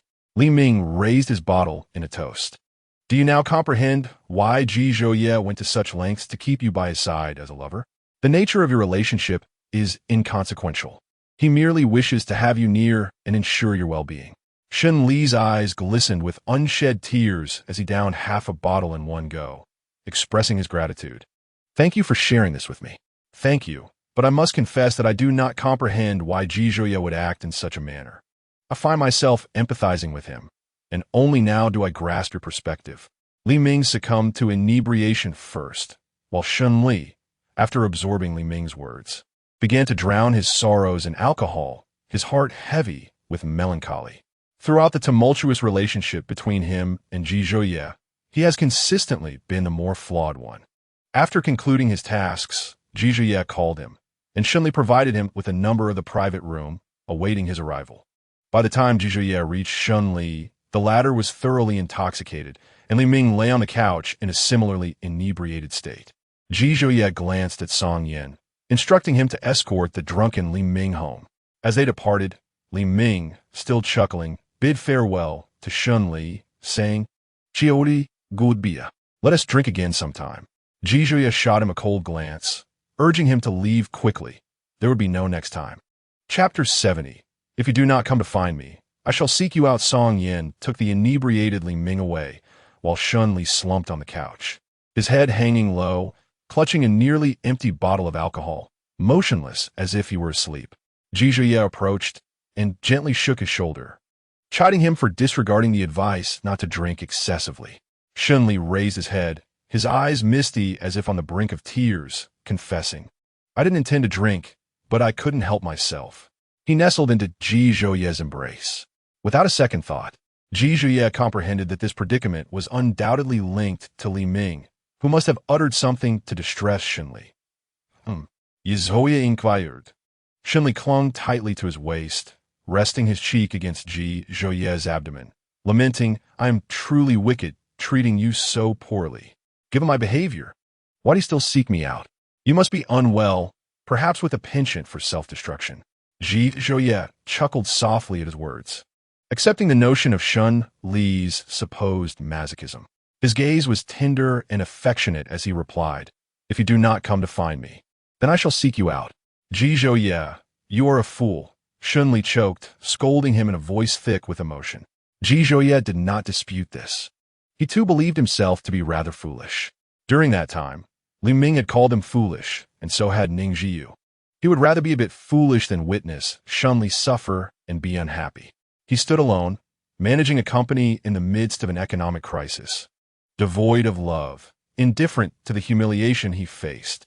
His endurance was solely for the sake of the company, and the pride that once surged within him had been eroded over the years of separation. Shen Li declared, There shall be no next time. What do you mean? No next time? Ji Zhouye gently inquired, his tone so soothing it was almost intoxicating. I will never leave you again, never. Shen Li's voice trembled. revealing that he would rather Ji Zhouye keep him close out of disdain than out of concern for his well-being. It mattered not how he fared. As long as he knew Ji Zhouye was thriving, that was sufficient. But during that period, did Ji Zhouye truly fare well? They had tormented each other, both stubborn in their ways. Ji Zhouye bent down, placing a hand beneath Shun Li's knees to lift him. "I believe in you," he stated firmly.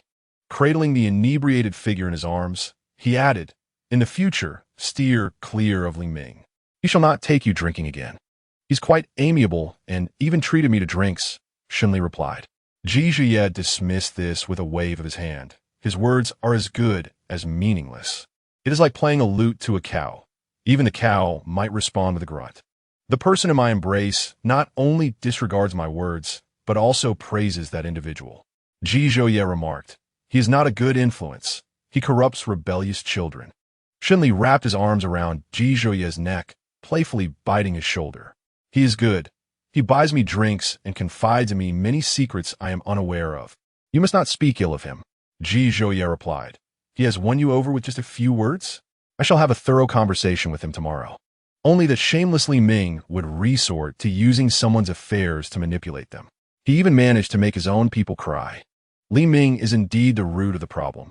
Shunli detected the underlying threat in Ji Zhouye's tone and clung to his neck in a playful manner. "Yizvoye, you must not bully Li Ming, otherwise he won't take me out for drinks next time." Ji Zhouye gently pinched his waist. "Be quiet. Do not speak on his behalf." He was all too aware of Li Ming's true character. It was already quite restrained of him not to have sought the company of women today. "Yizvoye, do not push your limits." "What will you do if I do?" Shunli pondered for a moment. "I will run away from home." "Well, I won't stop you," Yizvoye replied. Running away from home merely meant returning to his apartment. "I will take your son with me so that you cannot find him." Ji Zhouye chuckled in exasperation. "Shunli, are you jesting? Just moments ago, you claimed you would not leave me, and now you wish to run away with the dog? Conscience aside, do you not think that that's excessive?" "I lack a conscience," Shunli retorted. "Not coming back is not the same as leaving home. Running away means you won't seek me out, but when I've had enough of my tantrum, I will return. I will look for you always."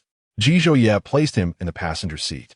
Shunli fidgeted restlessly, prompting Ji Zhouye to coax him into fastening his seatbelt. Once secured, he settled down considerably. "Ji Zhouye, I feel unwell." "What do you feel unwell?" "My head hurts." "Bear it. Who told you to drink so much?" "We'll be home soon." Ji Zhouye shut the car door and took the wheel. Perhaps the pain was indeed too much. Throughout the journey, Shunli kept his eyes closed, resting against the back of the seat, becoming increasingly quiet. Lost in thought, he furrowed his brow, his eyelashes fluttering delicately. Ji Zhouye mistook his discomfort for a need to accelerate. Upon arriving at the manor, Ji Zhouye carried him into the living room, placing him on the sofa before preparing a cup of honey water for him to drink. Shunli murmured softly, "No one cared for me when I was drunk before. From now on, I will take care of you. When you are drunk, I will come and fetch you, make you honey water, and lull you to sleep, so you will not feel sad anymore." Ji Zhouye patiently and tenderly soothed the inebriated Shunli, reminiscent of their early romantic days. The tenderness in Ji Zhouye's demeanor stirred feelings within Shunli. Over the years, it seemed as if everything had transformed, yet nothing had truly changed. Ji Zhouye remained by his side, gazing at him with that gentle expression. He could not help but feel a surge of affection, longing to kiss him. Shunli wrapped his arms around Ji Zhouye's neck, leaning in to press his lips against his. Ji Zhouye evaded him, insisting, "Proclaim your love for me." "I love you." "Whom do you love?" "I love Ji Zhouye." Ji Zhouye grasped Shunli's head, pressing his lips down firmly, his voice deep and resolute. "Shunli, I love you." He pinned him to the sofa, releasing him only when he was nearly out of breath. Shunli appeared like a wronged little wolf cub, an endearing sight. As Shunli drifted in and out of slumber, he found himself in a precarious state of recklessness. "Ji Zhouye, why do you not take any action? Is it that you lack the capability?" Ji Zhouye, with a clarity of thought, expressed reasonable suspicion that Shunli was merely feigning intoxication. "Shall we put that to the test?" he inquired, but the individuals beside him remained unresponsive, their breath shallow, already lost in slumber. Ji Zhouye's gaze was imbued with tenderness. realizing there was little he could do to change the situation. Remember today's events. You shall repay me in due time. That night, Shenli enjoyed a relatively peaceful rest. In the early hours, he mumbled about feeling thirsty, prompting Jizhouye to fetch a glass of warm water for him before returning to sleep. He awoke the next day at 10, finding the space beside him empty. After freshening up, he ventured downstairs and immediately spotted two figures on the sofa. Jizhouye wore a cold expression, while Li Ming offered a sheepish smile to mask his embarrassment. "Mr. Ji, please do not be upset. Let us discuss this calmly."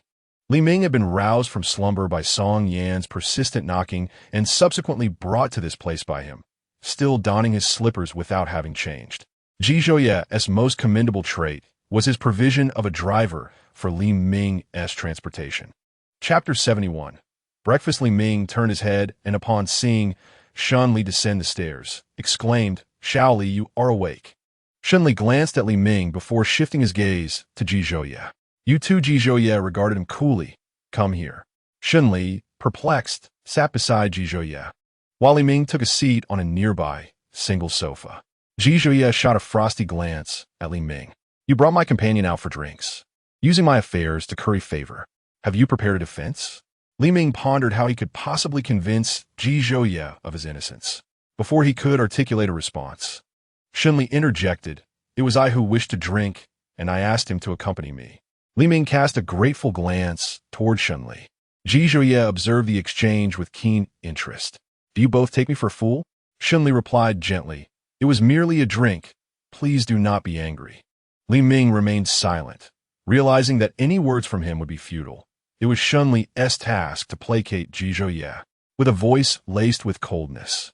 Jizhouye remarked, "You went out for drinks this time? What of next? Will you be seeking women, then?" "No, it was just him and me last night. No one else."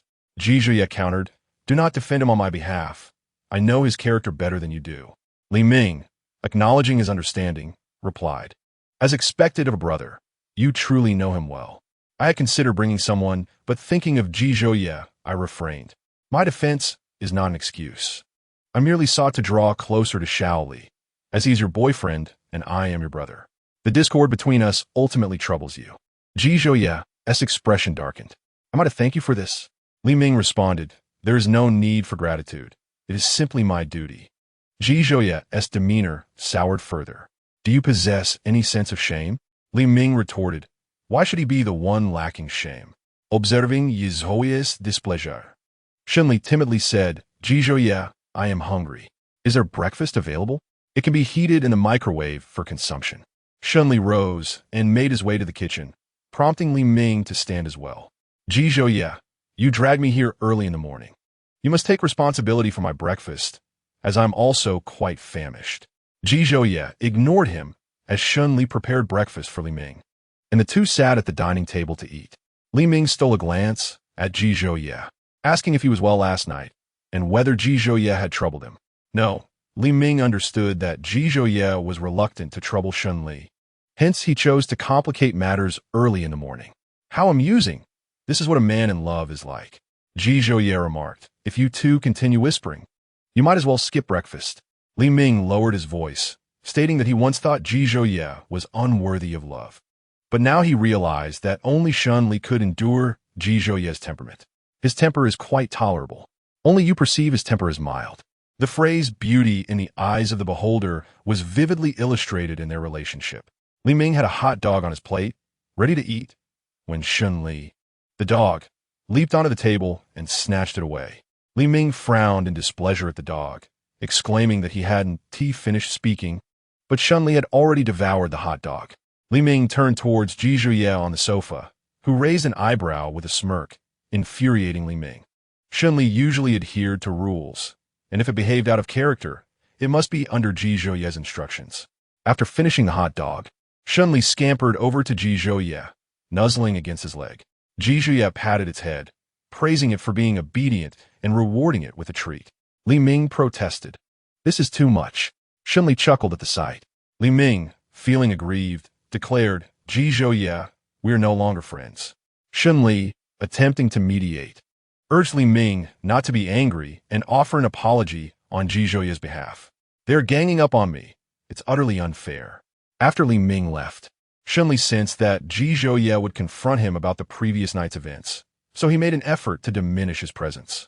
The inevitable confrontation loomed, and he could not evade it. Ji Zhouye served lunch later, and after they finished eating, he took the plates away. Chapter 72. It is my inadequacy on Sunday afternoon. Shunli felt somewhat rejuvenated. He rose from bed, donned his slippers, and walked towards the bedroom door. Upon opening it, he was startled to find Ji Zhiyu standing there. "What brings you here?" "I came to play games with you."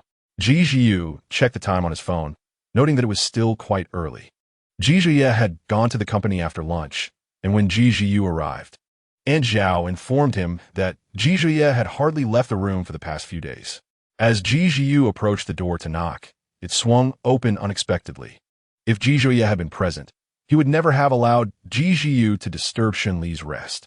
"I haven't been sleeping," Shunli replied, meeting Ji Zhiyu's scrutinizing gaze. He recalled the reason for his solitude in the bedroom over the past few days, feeling his face flush slightly.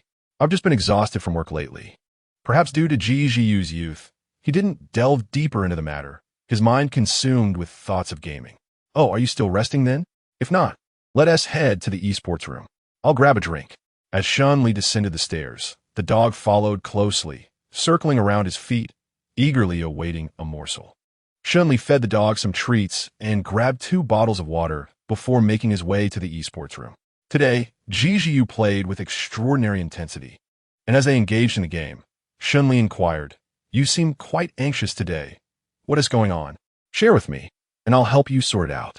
"My childhood friend has many admirers, and today a boy confessed his feelings to her." "What did she say?" After Shun Li achieved a double kill, he was ultimately dispatched by a minion, casting a sidelong glance at Ji Zhiyu, who was still rampaging through the battlefield. She had declined. She had resolutely turned him down. What were you still agonizing over? The multitude of admirers she attracted was merely a testament to her remarkable qualities.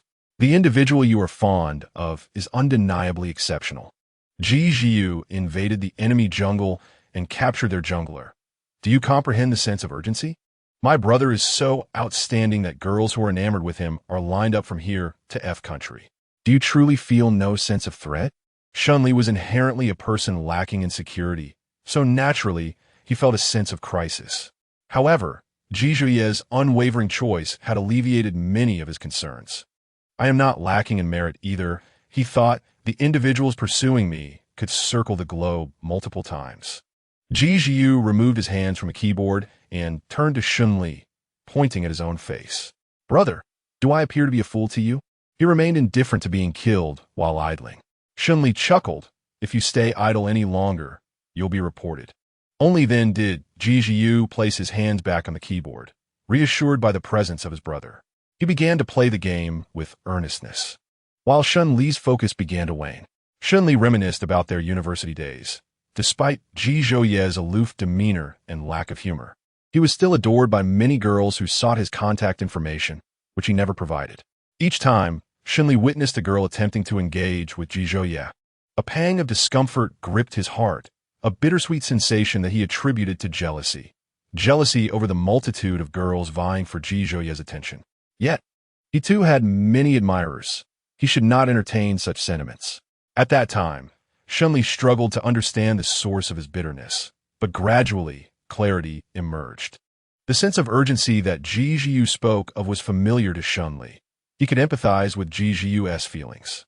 When the one you cherish is sought after by many, it is only natural to feel vulnerable, which equally underscores their excellence. Shun Li felt grateful to be the recipient of Ji Zhouye's steadfast choice. Ji Zhiyu furrowed his brow. "Brother, are you daydreaming? Are you sending us into the tower?" When he returned to reality, Shun Li found himself fallen beneath the enemy tower. Assessing the situation on the map, he thought that dying once was not catastrophic. He believed in Ji Zhiyu's ability to lead him to victory. "No matter how skilled I am, I cannot withstand your recklessness."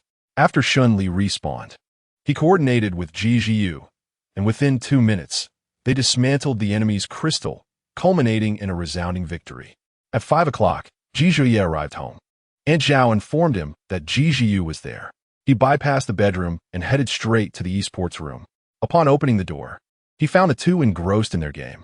Ji Zhuye positioned himself beside Shunli, noticing the shadow in his peripheral vision.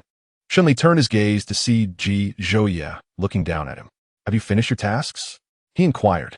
"Yes," Ji Zhuye replied, engrossed in the game with his headset on, completely oblivious to the entrance of another. It was only when a hand slapped his head that he realized someone else was present. His mood already irritable, he assumed Shunli was playing a prank on him. Just as he was about to express his irritation, he met Ji Zhuye's gaze and managed to suppress his frustration. "Brother, when did you return?" "Just came back." "Why are you here again?" Ji Zhuye detected a hint of disdain from his older brother. "I came to play games with him. He may lack in other areas, but he excels in gaming." Shunli was amused by Ji Zhuye's words. "In your eyes, am I only good at gaming?" Ji Zhuye slightly lifted his chin, "Yes." "Forget it," Shunli conceded. Excelling in gaming can indeed be regarded as a form of recognition.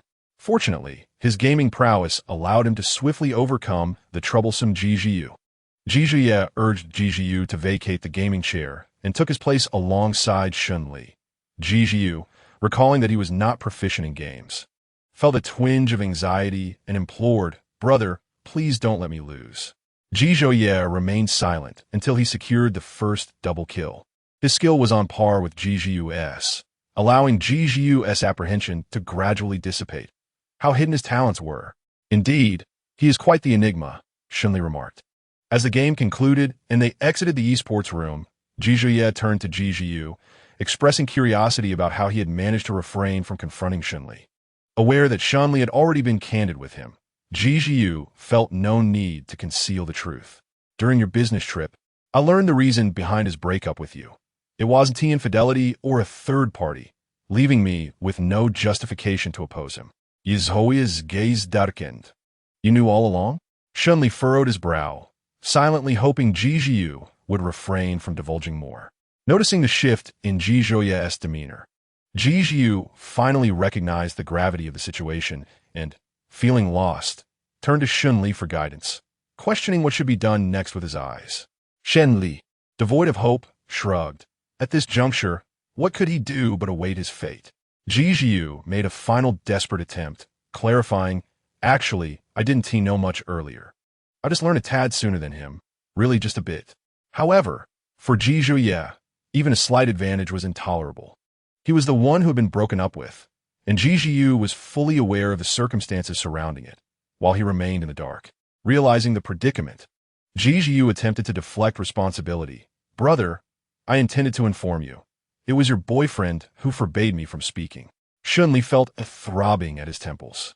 He never anticipated Ji Zhuye would pass the blame so thoroughly. He was about to be dragged down by Ji Zhuye's antics. Chapter 73, Standing in Punishment After Some Contemplation. Shunli decided against further protest. Ji Zhuye had borne the burden of secrecy for so long, and it was better for one person to be reprimanded than for two. "It was I who prevented Ji Zhuye from speaking. Do not blame him." Silence. "You shall face your reckoning after dinner," Ji Zhuye replied icily, his demeanor exuding a palpable chill. He had taken on the role of the good person, defending everyone involved. Understanding the gravity of the situation, Shunli wisely held his tongue. Given the current circumstances, he had no choice but to comply. Ji Zhuye, sensing the tension, quickly capitulated. "Brother, I acknowledge my mistake. I shall never hide anything from you again." His eyes brimmed with sincerity, and had Ji Zhuye not known him well, he might have been persuaded. In essence, this matter bore little relevance to Ji Zhuye. He was merely a listener. "After dinner, I shall arrange for your return," Ji Zhuye declared, attributing all blame to Shunli. At this point, Ji Zhuye had lost all appetite for food. "I shall eat at home. Please take me back now." Ji Zhuye instructed the driver to escort Ji Zhuye home. As he departed, Ji Zhuye cast Shunli a glance that seemed to wish him good luck. Once Ji Zhuye left, Shunli opened his mouth to offer an explanation, but Ji Zhuye interrupted. "Dinner." "Oh." Shunli was uncertain whether Ji Zhuye was truly angry. He lacked an appetite and consumed very little during dinner. The atmosphere at the table was suffocatingly tense. Ji Zhuye spoke first, and Shunli thought the person directly involved would have been the first to know. "I'm sorry." Shunli felt increasingly remorseful towards Ji Zhuye. After years of leaving without notice, he had returned, yet still concealed the genuine reasons for his departure. Ji had consistently respected his silence, only for others to uncover the truth before him. Shunli could not fathom the extent of Ji anger. Yet he knew that if he were treated in such a manner, he would not easily be appeased. Ji, you may scold or strike me, but please do not remain silent. Your silence leaves me utterly lost. You are aware that it angers me. Ji let out a cold laugh. I am not particularly angry. It's just that this feeling is quite distressing. Shunli approached Ji, gently grasping his sleeve. I truly understand my mistake this time. Please don't be angry. Acknowledging his faults without making amends was commonplace for him, and Ji had long since grown accustomed to it. This time, however, he genuinely recognized his error.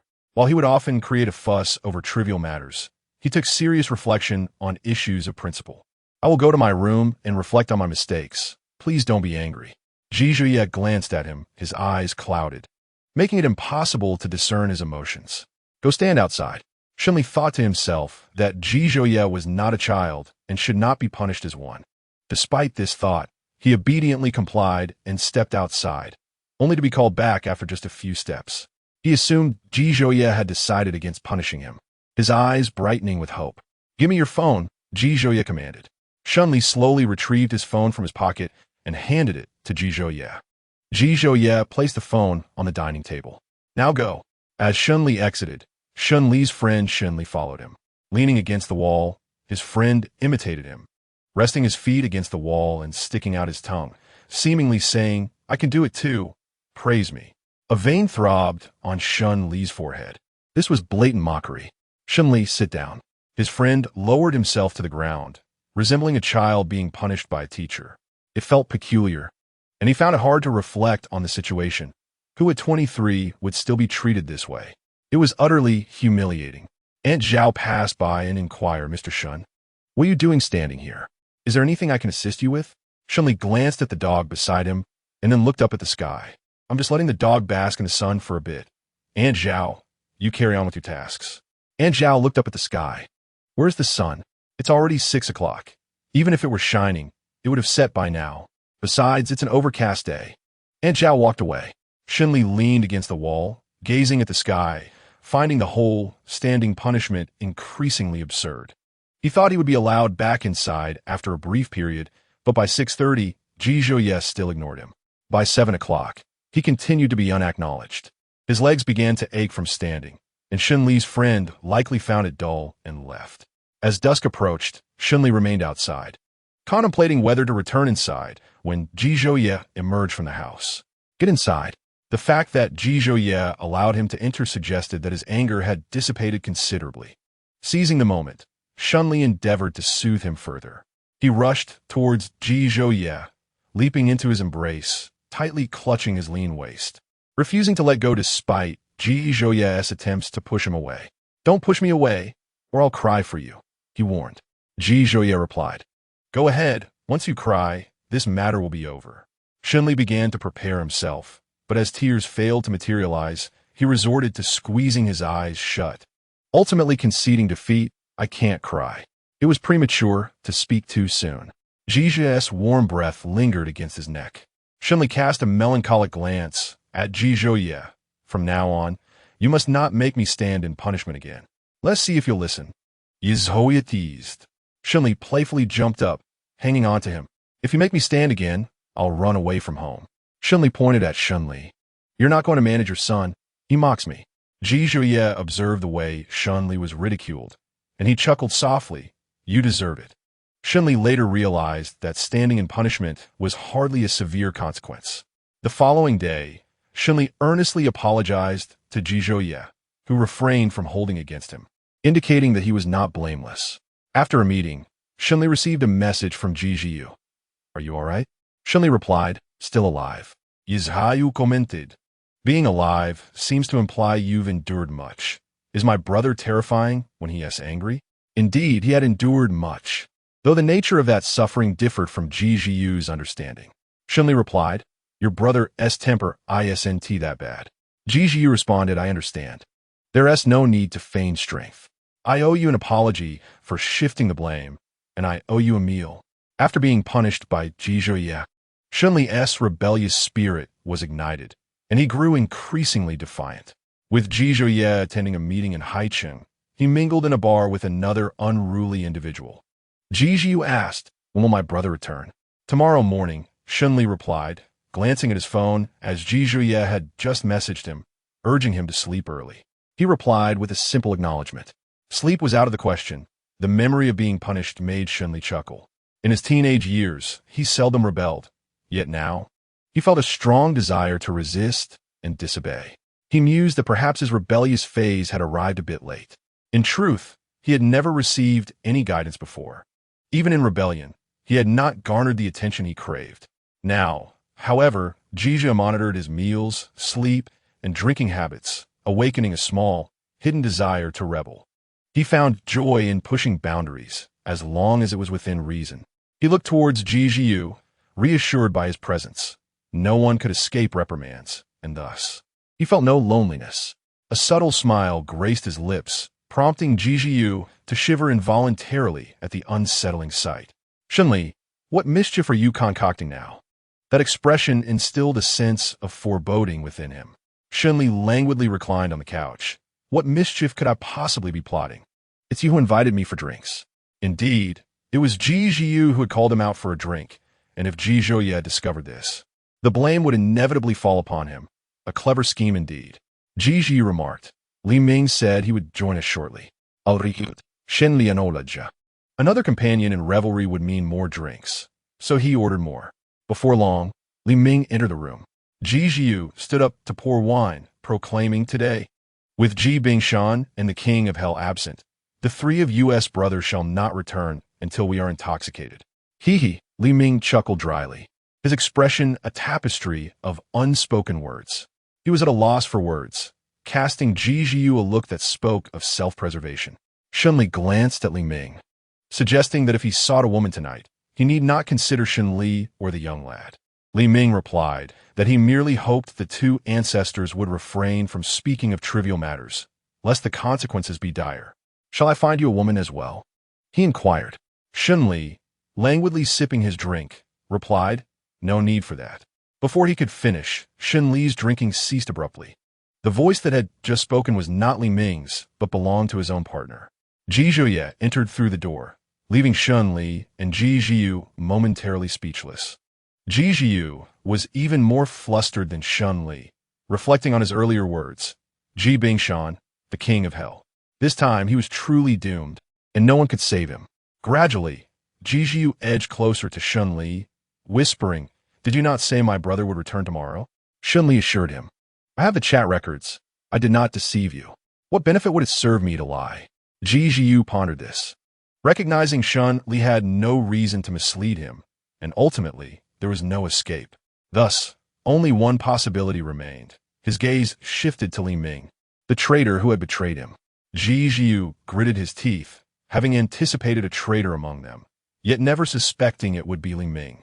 Li Ming wore an innocent expression, insisting his actions were coerced by Ji Zhuye. If given a choice, who would willingly embrace treachery? Compared to Ji Zhuye, Shunli was far more astute. He set down his drink, approached Ji Zhuye with a smile, and said, "You've returned. Why did you not inform me? I could have come to fetch you." Shunli's demeanor was one of ingratiation, yet Ji Zhuye remained unappreciative, retorting, "How could I show you in advance? Without me, how could you all revel so?"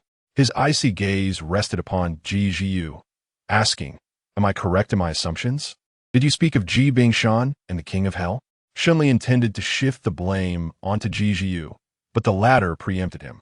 "Brother, it was your boyfriend who summoned me for drinks. I was reluctant to come, but I thought that by attending, I could keep an eye on him. He is so lascivious. What if he were to stray?" "Brilliant," Shunli remarked, impressed by the deftness of the blame shifting. He glared at Ji Zhuye, who retorted, "Do not push your luck. Look at how flustered he is," Ji Zhuye replied. Shunli exclaimed, "Ji Zhuye, we shall sever ties." This was the second time he had been thrown under the bus. It was intolerable.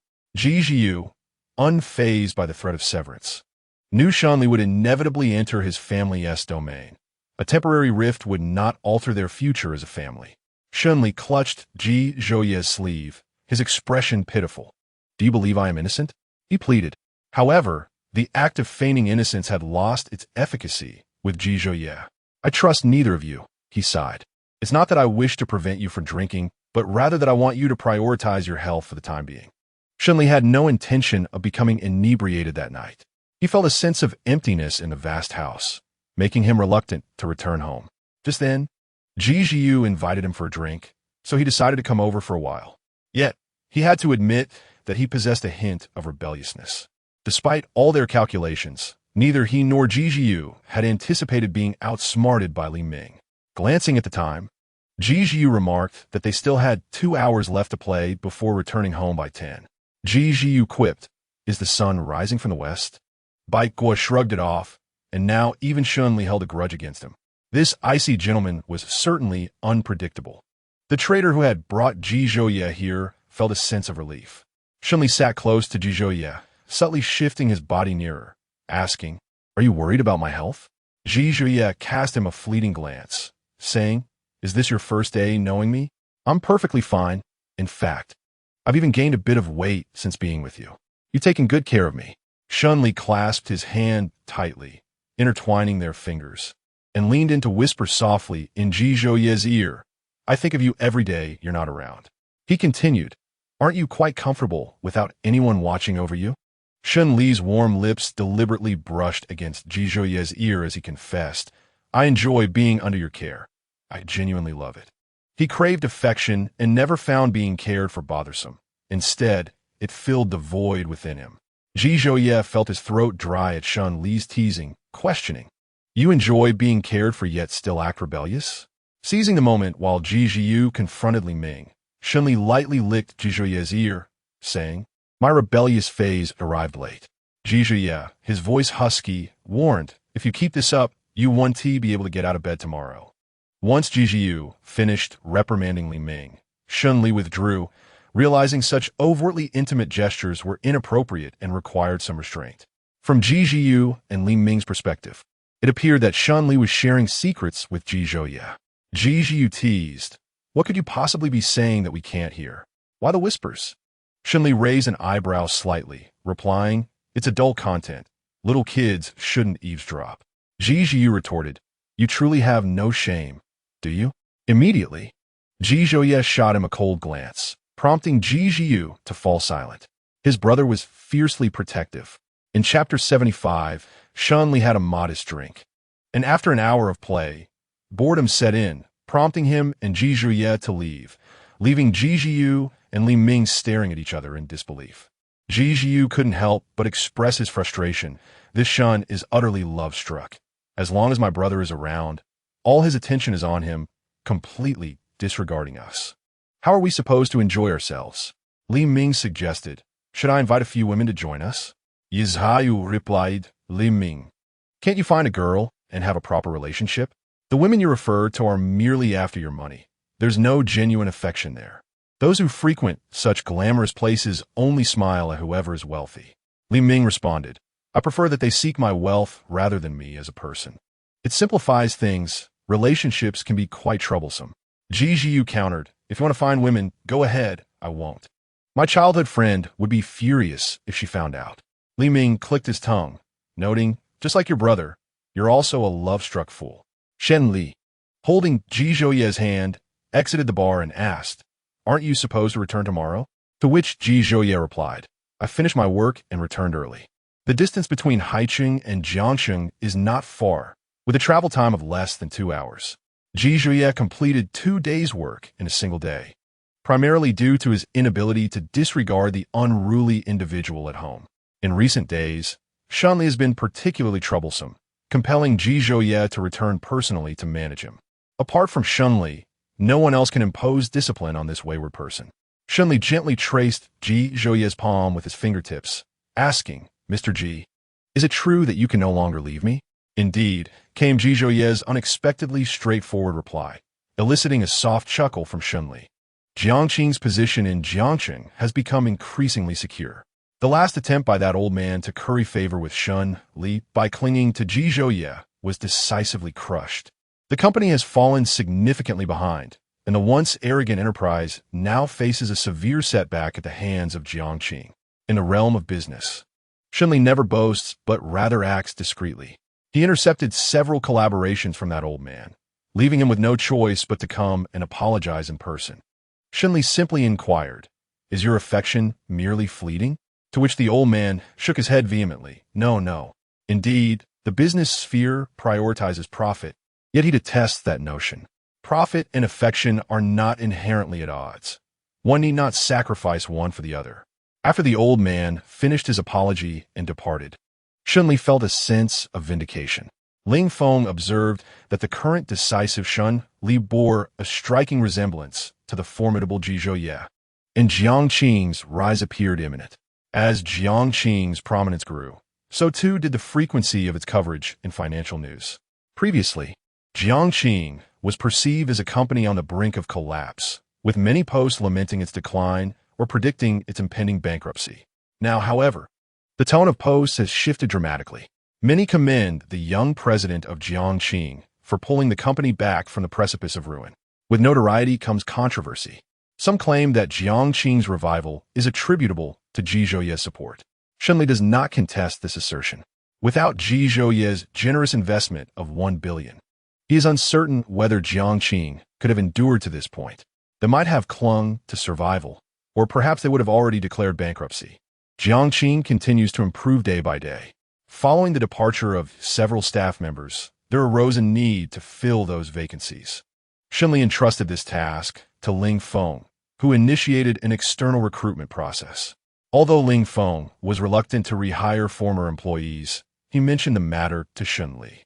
Shunli had no objections. He instructed Ling Feng to conduct a thorough vetting of past employees, retaining only those who demonstrated diligence and capability. After all, people work to make a living, and as long as they performed their duties earnestly and departed under normal circumstances, there was no reason not to consider them for reemployment. Ling Feng followed Shun Li's guidance and hired a select few who expressed their gratitude. Many individuals who had left Jiangqing found themselves unemployed, unable to secure better positions, or facing subpar salaries far below what Jiangqing offered. With the vacancies now filled, the company's efficiency saw a remarkable boost, and those who once looked down upon Jiangqing now find themselves trailing behind. Ji Zhouye holds a 20% stake in Jiangqing, but refrains from interfering in its operations. During this period, the benefits Shun Li has yielded have far surpassed 50 billion. Jin Jizhou did not take the money. Instead, he deposited it entirely into the account of Jiangqing Company. Gaining benefits from Shun Li was not his original intent. Investing in Jiangqing Group was merely an attempt to establish an unbreakable connection with him. Upon noticing the surplus funds in the company account, Shunli drove straight to the office. At the JH reception, he inquired, "I'm looking for Ji Zhouye." The receptionist hesitated, about to ask if he had an appointment, but upon recognizing his identity, she swallowed her words. "Mr. Shun, please follow me." She guided him to register for access to the exclusive elevator. "Mr. Shun, President Ji is in his office. You may go directly up." Shunli expressed his gratitude and asked, "Why did you grant me access?" It was specifically instructed by President Ji. As Shun Li entered the elevator, he noted that this was his second visit to JH, the first being on his birthday. The elevator surveillance infrared lights glowed. He knocked on the door of Ji Zhouye's office, only to be forcefully pulled inside, and before he could react, he found himself pinned against the wall. Meeting Ji Zhouye's gaze, Shunli pushed him away, his tone displeased. "If it were someone else, would you have also greeted them so intimately?" The acidity in his voice was nearly palpable. Ji Zhouye smirked. "I knew it was you. There are cameras in the elevator and at the office door." The intense jealousy began to dissipate, and Shun Li's expression softened slightly. "Are you watching surveillance when you're not working?" "What's the matter?" "Nothing," Shun Li replied, producing a card and placing it into Ji Zhouye's hand. "Don't let me see you transferring money into the company account again, otherwise. Visualize simulate conojin. Otherwise, what? I'll bite you." Shun Li retorted. "Please direct your bites toward your mouth. Thank you." Shun Li responded, "Ji Zhouye, what is your attitude?" Ji Zhouye replied, "This is the attitude you see." Shun Li, "Let me reiterate. You may have repaid the 10 billion, but you owe me nothing. I only want your shares worth 50 billion. You can return that to me, and I do not desire anything more. I only wish for the shares, not the money. Shunli frowned at him. Are you trying to drive me mad? Ji Zhouyi returned the card, but Shunli did not accept it. If you don't want it, just discard it. Don't give it to me. Since Shunli refused, Ji Zhouyi retained the card. My dear Shunli is truly obedient. Knowing there are many bad people outside, you entrusted me with your money to keep safe, so I shall hold on to it and return it when you need it. Shunli turned his face away, unwilling to engage further. I'm leaving. As he reached for the door handle, Ji Zhouyi pulled him back, his voice enticing. Care to visit my lounge? Are you certain it's just a visit? Several hours later, Shunli, weary, slowly approached the floor-to-ceiling window, his gaze deep and contemplative as he admired the autumn scenery of Jiangqing. The sweltering summer had passed, and he lowered his eyes to check his phone calendar before gently voicing, Ji Zhouyi, let us visit Nanda during the National Day holiday. There, they would find their memories, sweet or bitter, all belonged solely to them. Indeed, Ji Zhouyi embraced him from behind, resting his chin on Shun Li's shoulder. Shunli felt his back pressed against the warm, sturdy chest, a wave of warmth enveloping him. With the one he loved beside him, how could he not feel fulfilled? Yet, there are moments when one must embrace anger, and times when leaving home becomes inevitable. After enduring such turmoil, it was a breath of fresh air that he could not swallow. Emerging from a lounge, it was already 8 in the evening. Shunli remained silent, his brow slightly furrowed, and his dark eyes were filled with resentment as he quietly contemplated how to depart without being discovered. Ji Zhouyi was well aware of his thoughts. A knowing smile graced his lips as he thought to himself that Shunli should abandon such notions. No matter where he fled, he would find him. Shunli shot him an accusatory glare, his fatigue rendering him too drained to utter a word. Tonight, he would not run away. He was too weary and needed rest. A shower and a good night's sleep were in order, and perhaps he would consider leaving home another time. Running away had nearly become a routine for Shunli, always contemplating escape at the slightest provocation. Upon exiting the JH building, he glanced up and resolved never to seek Ji Zhouyi here again. His back could no longer endure the strain, and he felt guilty towards it. Upon returning to the estate, after dinner, Shunli retreated to his room to play video games with Ji Zhouyi. With the microphone activated, when Ji Zhouyi entered the bedroom, Shunli merely cast a blank stare in his direction before quickly diverting his gaze back to his phone, maintaining an aloof demeanor. The lingering resentment within him was a constant reminder of the grievances Ji Zhouyi had inflicted.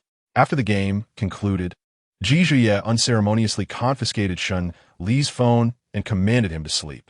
Shun Li rose to reclaim the device, glaring at him with a sense of grievance. Ji Zhouyi, do not push your luck, he exclaimed. You ignore me first, Ji Zhouyi replied, observing him closely. Shun Li felt a pang of helplessness, unwilling to concede so quickly. How can you expect me not to be angry after treating me like that? Ji Zhouyi powered off the phone, asserting, I haven't been that unreasonable. He suggested that they switch roles next time, and Shun Li would understand what it truly meant to be unreasonable. Shun Li glared at him with indignation, his tone sharp. Ji Zhouyi found amusement in Shun Li's flustered expression, offering a sheepish apology. Shun Li noticed the corners of his mouth lift in a smile and retorted playfully, You're the first to apologize. Ji Zhouyi's smile faded, and he straightened his expression, sincerely stating, I am sorry. I acknowledge my mistake. I will be more careful not to hurt you or strain your back in the future. Shun Li saw through Ji Zhouyi entirely. If it were any other issue, Ji Zhouyi would change his ways, but in this instance, no amount of apologies would guarantee a remedy, perhaps a slight alleviation, but the pain would remain. Turning away, Shun Li scoffed, Not even a dog would believe what you're saying. Ji Zhouyi embraced him tightly, gently stroking his head as if soothing a feisty little wolf cub. Be good, do not be angry. Shun Li was reluctant to relent so easily, yet he was somehow most susceptible to Ji Zhouyi's charms. With a smile, Ji Zhouyi inquired, Has a new skin been released in the game? I shall purchase it for you. Shun Li happened to desire that particular skin, which he had not yet acquired. Ji Zhouyi also wanted skin. At that moment, Shun Li did not forget about Ji Zhouyi, even though Ji Zhouyi had previously shifted all the blame onto him. Fine, He conceded, acknowledging that Ji Jiu was merely benefiting from Shun Li's generosity this time. Both received their game skins, and Shun Li, emboldened, declared, "I fancy a limited edition game console. Purchase it for me. I desire the rights to divine power." "Granted," Yizoya replied. "Then draft an agreement for tomorrow." Shun Li was genuinely no longer angry. In fact, he felt a hint of amusement. "How can you be so good to me? Whatever you desire, I shall provide. For all I want is you." Ji Zhouye spoke earnestly, his gaze tender. The following day, Shun Li received a limited edition gaming console and also came across the guardianship agreement. He accepted the console, but tore the guardianship agreement to shreds, discarding it in the trash. He adored Shun Li even more. Ji Zhouye had raised Shun Li since childhood, regardless of Shun Li's affection for him or their shared escapades. The bond between them was irreplaceable. Shun Li could see that Ji Zhouye's love for Shun Li was no less than his own. Shun Li shook the gaming console in his hand. "This is all I need. However, if there comes a day when you dare to abandon me, I shall return to steal the dog." He smiled as he gently petted Shun Li's head. "Will you come with me when the time comes?" Shun Li nudged his leg, and then Ji Zhouye's, as if to convey that such a day would never arrive.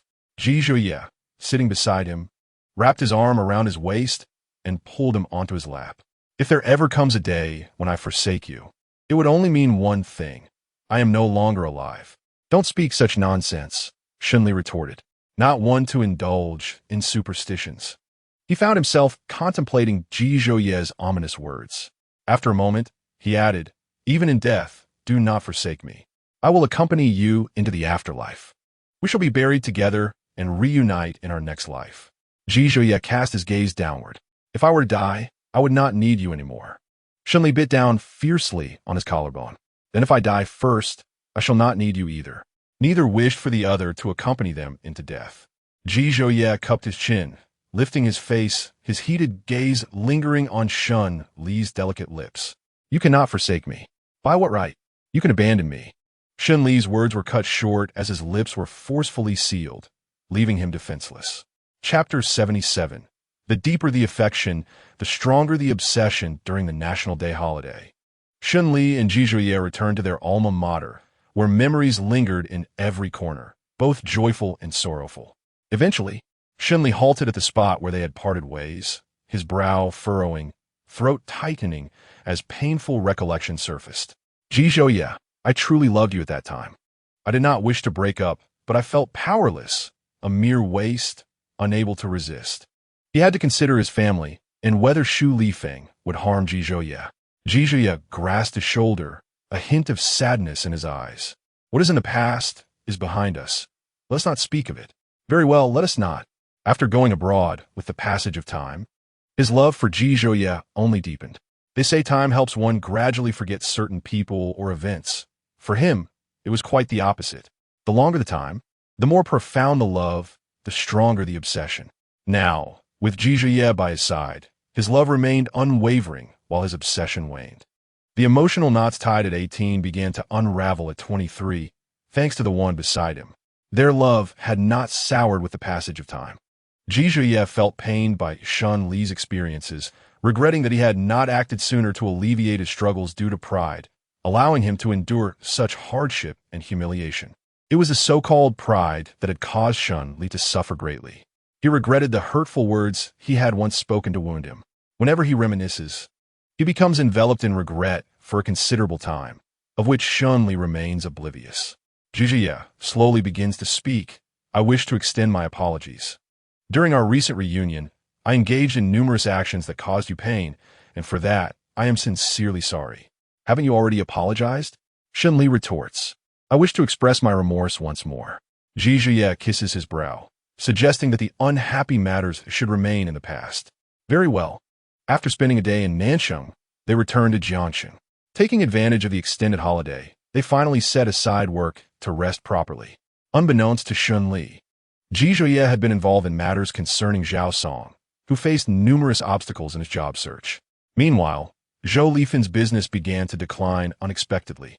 Initially, she thought little of it, but as the downturn persisted, she irrationally attributed the misfortunes to Shun Li, believing it to be retaliation for the incident when she struck him. Yet she was mistaken. Shunli lacked the ruthlessness to completely sever ties with his own mother. Without any evidence, Zhou Lifan firmly insisted that Shun Li was responsible. On the day she intended to confront him, she discovered she was pregnant with Zhao Song's child. For the sake of her unborn child, she could not afford to act excessively against Shun Li. If Shun Li were to leave her without any means, how would her child survive? And how could their material needs be met?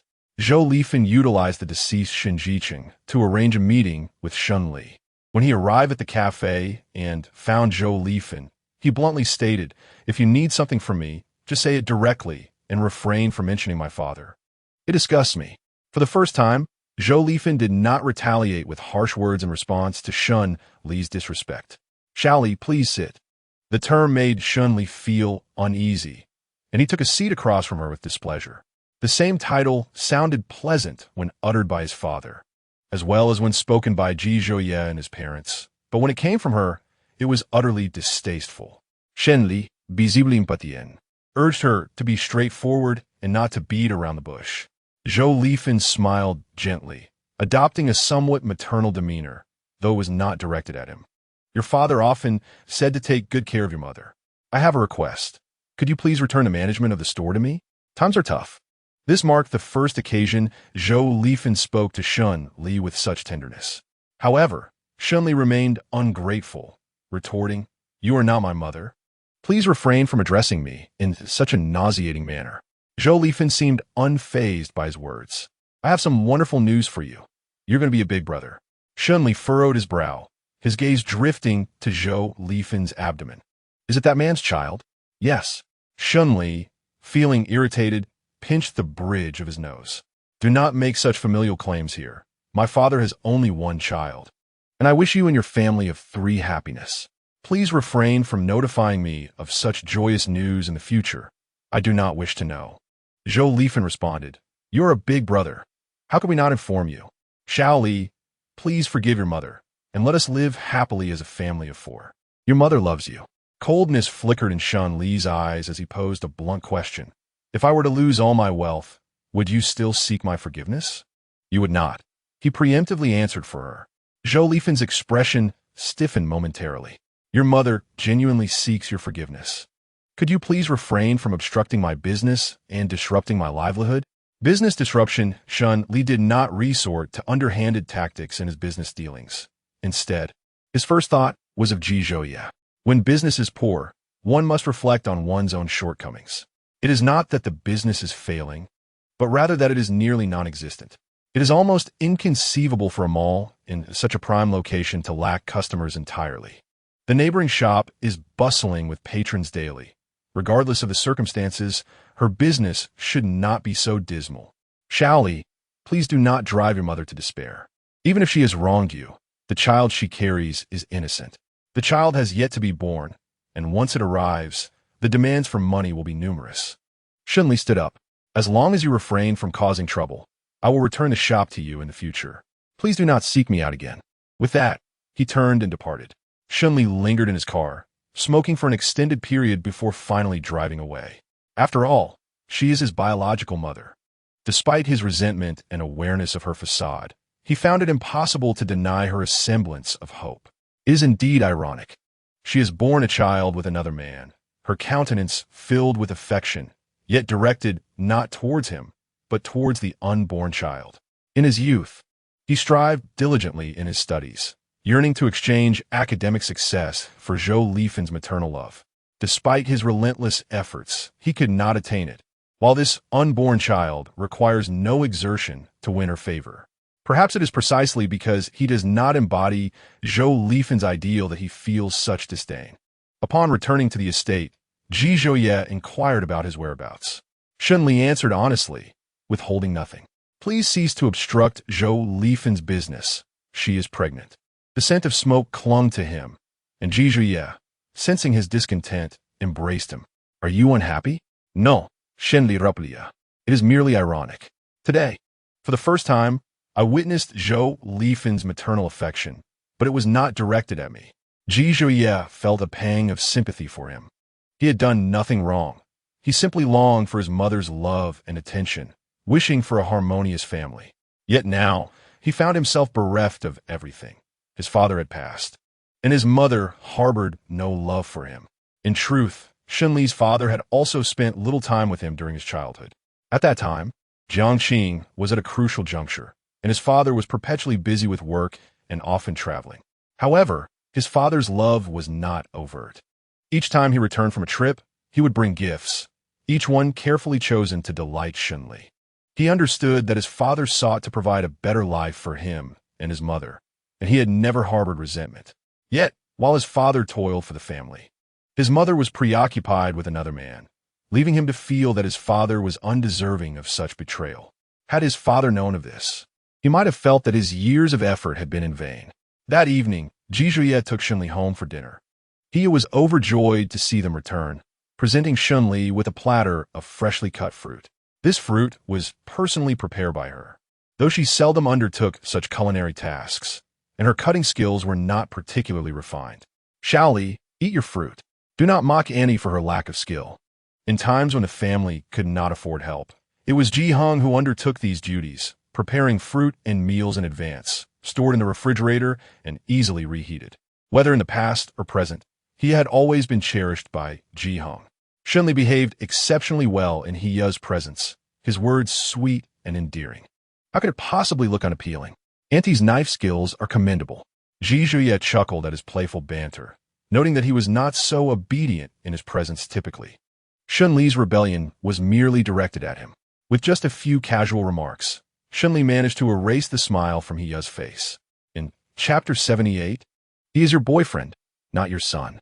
During the short holiday, Ji Jiu went nowhere, spending all his days at home playing video games, losing track of day and night, sleeping at dawn and waking at dusk. One day, after finally waking up, Ji Jiu descended the stairs in search of food and was slightly taken aback upon seeing Shunli. He immediately asked, "What brings you to my home?" Shunli smiled slightly. He had anticipated Ji Jiu's expression, having come to enjoy a meal. Upon hearing Ji Jiu's words, he frowned slightly, displeased, and remarked, "This is also your sister-in-law's home." Not only was he displeased, but Ji Jiu was even less pleased when he noticed the fruit platter in front of Shunli. The fruit was cut in a manner that unmistakably bore the hallmark of his mother, who had never been adept in the kitchen. "Mom, I've never eaten fruit cut by you." He replied earnestly, "You have eaten it. You were too young to remember." Ji Jiu chuckled. He was accustomed to he using this same line to deceive him. Shunli couldn't help but ask with curiosity, "How do you know it was Annie who cut it? Who else could have butchered it so unappealingly, leaving one devoid of appetite?" Yizhayu retorted, not forgetting to throw in a sarcastic comment. He shot him a death stare, causing Ji Jiu to awkwardly laugh, suddenly aware of his hasty tongue. Terrified of receiving a merciless reprimand from his mother, "Yizhayu," Ji Jiu called, his voice laced with coldness, sending a shiver down Ji Jiu's spine. "Yeah," in a huff, plopped onto the sofa and loudly declared, "Husband, Ji Jiu is bullying me." No sooner had she finished speaking than Ji Hong descended from upstairs and slapped Ji Jiu on the head, warning, "If you dare to bully your mother again, get out of this house." Ji Jiu thought to himself that there was no longer a place for him in this home, whether by blood or not. Everyone else was treated better than he was. It was disheartening. "Dad, I was wrong," he said apologetically, while inwardly contemplating that he had merely spoken the truth. In this household, sometimes the most dangerous thing to utter was the truth. Speaking honestly was tantamount to a crime, while benevolent lies could foster a cozier and more harmonious atmosphere. Ji Jiu subtly gestured to Shunli, indicating that he should comfort the irate Heya. At this moment, Shunli's words were more effective than any divine intervention. Understanding Ji Jiu's unspoken request, Shunli picked up a piece of fruit and, squinting with a smile, said, "Auntie's fruit is simply delicious. It is the sweetest and most delightful fruit I have ever tasted." Ji Jiu and Ji Hong exchanged glances, while Ji Jiu thought, "Is it really that extravagant? Does the skill of the cutter influence the taste of the fruit?" Yi Heng mused, realizing that this child had a knack for flattery even better than he did. Once Shun Li's praises were uttered, Heya's anger dissipated instantly, replaced by a radiant smile as she commended Shun Li for his sweet words. With Heya's joy, The entire family was uplifted, and Jijiu felt that the home would not be the same without Shunli. Clearing her throat, Hia announced, from this day forth, Shaoli is my own son, while Jijiu is merely a bonus for my phone recharge. Jijiu questioned, is that truly acceptable? One must not condemn him for lacking the emotional intelligence of Shunli. He merely possesses an affinity for honesty, a fault that hardly warrants such severe judgment. How utterly unjust it is for those devoid of emotional acumen. Should one be deemed unworthy of love simply for lacking in this regard? The bond of blood can swiftly transform into that of mere convenience, while those without genetic ties can suddenly become as close as kin. Alas, it is a pity that he is not endowed with the charm that Shan Zha possesses, who knows how to converse and console effortlessly. Let be, for he has acknowledged his inferiority. Observing Shun Li's pretense of innocence before Hia, Jizhou Ye's lips curled into a slight smile. Hia harbors genuine affection for Shun Li and treats him with great kindness. Everything that Shun Li lacked from Zhou Li Fun, Hia has generously provided. She never broaches the subject of his family, mindful of rekindling his sorrows. She holds Zhou Li Fun in contempt. For one who does not love should simply seek a divorce, relishing in her husband's wealth while still pining for her first love. Upon her husband's demise, she remained oblivious, leaving all anguish for her children to endure, an inequity that is glaringly apparent. In this tangled web of relationships, the only culpable party is that avaricious woman. To be unable to forget one's first love is not shameful. What is indeed disgraceful is to embark on a new romance, fully aware of one's inability to move on, thereby inflicting pain upon an innocent soul. Shun Ji Chung, in his deep affection for her, never harbored doubts, accepting her temperament as it was, neither too warm nor too cold. Ji Hung took his two sons to the kitchen to prepare a meal.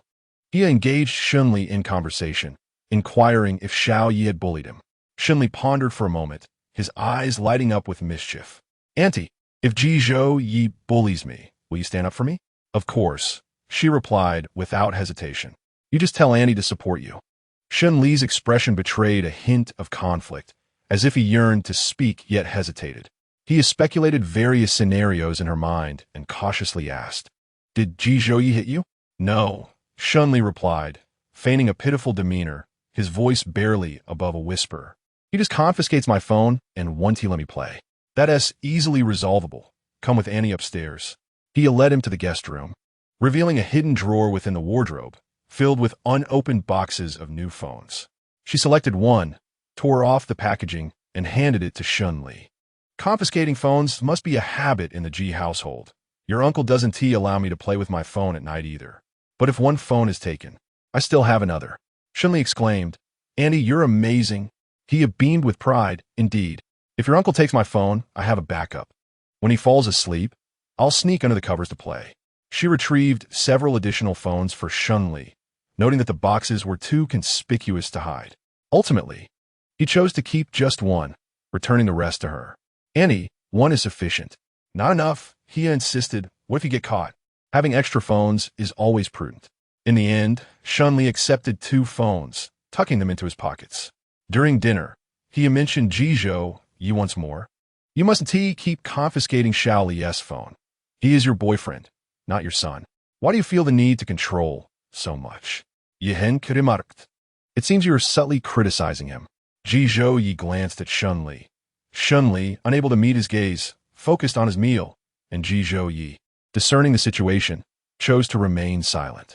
He had noticed the silence and asked, What about you? Did you hear? Confiscating his phone was an attempt to prevent him from staying up late.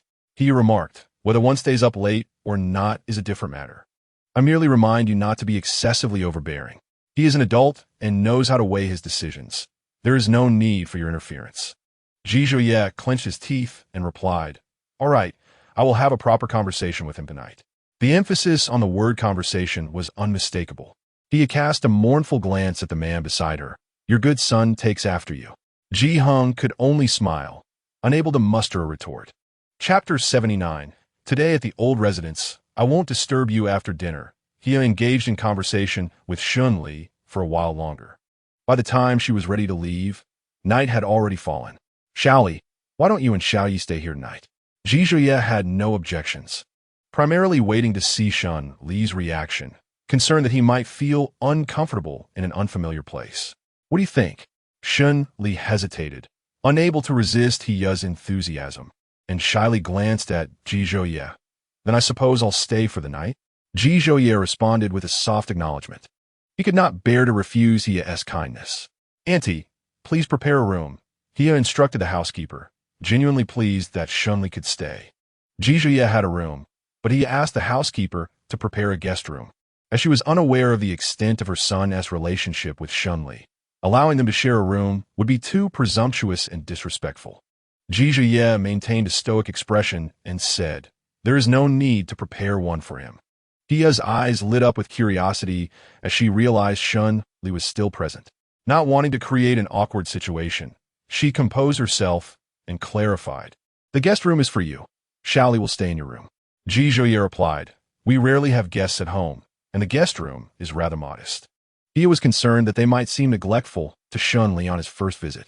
In front of their elders, one must maintain decorum, and naturally, Shun Li could not mention that he and Ji Zhuye would be staying together, politely expressing his gratitude. Thank you, Auntie. No need to be so formal with Auntie, Hia remarked, glancing at Ji Zhiyu, who was engrossed in a video game on the sofa. Ji Zhiyu looked up, a look of sudden realization crossing his face. I see now, keeping my brother and the others here was just an excuse for playing mahjong. Hia blushed slightly, her intentions having been exposed. With just the right number of players, they played mahjong for 2 hours until Ji Hung came down to urge Hia to sleep. Ji Zhiyu turned to Shun Li and asked, would you like to come in my room to play games? Knowing Ji Zhuye would surely disallow him from staying up late. Shun Li found himself in a quandary. Just then, Hia looked at him and said, don't hesitate. If you want to play games, go ahead. Today, Annie takes the lead. Let us see who dares to object. Ji Zhuye noted the implication in Hia's last statement, as it was clear to everyone, leaving little room for doubt. Shun Li followed Ji Zhiyu upstairs, frequently glancing back at Ji Zhuye, pondering if he would confront him later. Ji Hung urged Hia to sleep, and as she was about to leave, she looked at Ji Zhuye. You will sleep in the guest room, and do not entertain any improper thoughts. It mattered little where they slept. If left unattended, the two would play games throughout the night, rendering the guest room entirely unnecessary. After taking a shower, Ji Zhonai intended to visit Ji Zhiyu's room to drag him out for sleep, only to find a maid stationed at the door. The door to Ji Zhiyu's bedroom was ajar, allowing Ji Zhonai to glimpse the silhouettes of 2 figures within, accompanied by the rhythmic tapping of a keyboard. The maid stated, Madam instructed not to disturb the 2 of you. Ji Zhonai replied, I not allowed in? The maid nodded solemnly, affirming her stance. With a sigh, Ji Zhonai pinched the bridge of his nose and retreated to his room to call Shun Li, but the latter did not answer due to his headset. As the game continued into the early hours of the morning, with the sun rising in the west, it was Ji Zhiyu who first suggested calling it night, citing a gaming addiction. You should head back to sleep. I noticed my brother looked rather grim when I went upstairs. He might not take kindly to you if you stay up all night. Ji Zhiyu was also wary of potential retaliation from his elder brother. Shun Li chuckled at this, amused by how well Ji Zhiyu understood his sibling. Regardless of whether Ji Zhiyu was looking out for him or himself, it was undoubtedly wise to conclude the game early. All right, I shall return to sleep. As he stepped out and turned the corner, Shun Li found himself suddenly pinned against the wall by a firm grip on his wrist. Finish the game? Ji Zhonai inquired, encasing Shun Li within his arms, startled by the unexpected action in the dead of night. Shun Li took a moment to process before responding, Ji Zhonai, are you trying to scare me to death? Attempting to push him away, he found his wrist firmly grasped. I thought with someone backing you, you would forget about sleep. Shun Li chuckled awkwardly. How could I? The maid can't always be my support, can she? Ji Zhonai seemed to understand him well. If he had a reliable ally every day, he would be uncontrollable. Tonight at the old residence, I won't disturb you. Go to sleep. He led Shun Li to his own room, provided him with a set of pajamas, and then went to take a shower. Shen Li pundarat, asking. Did you wake up, or had you been waiting for me without sleep? I was waiting for you. Shun Li glanced around Ji Zunyi's room. noting its simple decor akin to that of the manor. He asked, "Are we sharing a room tonight?" Jizhou and I replied with a nonchalant, "Perhaps I should sleep in the guest room. It wouldn't look good if the maids saw us sharing a room." Shunli expressed concern about being discovered the next day and how to explain it. "Just focus on sleeping. The rest is my responsibility." Zuni's deep, reassuring voice conveyed a sense of security, as if nothing needed to be worried about in his presence. Considering Jizhou and I had been waiting for him and had yet to sleep, Shunli hurried to wash up. Typically one to linger in the bathroom for half an hour, he managed to finish in just over 10 minutes. Upon emerging, he noticed missed calls on his phone, undoubtedly reminders to go to bed. When he lay down on the bed, Jizhou and I enveloped him in his embrace. Shunli, unable to fall asleep right away, conversed with him. "Your childhood must have been quite joyous." Indeed, it was joyful but also absurd. Shunli's curiosity was piqued. In what way was it absurd?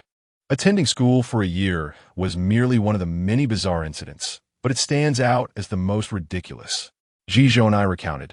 "My mother would often lose her way dropping me off at school and would frequently forget to pick me up after classes. Each time I waited until dark. My father would come to retrieve me, and my mother would incessantly apologize for the oversight.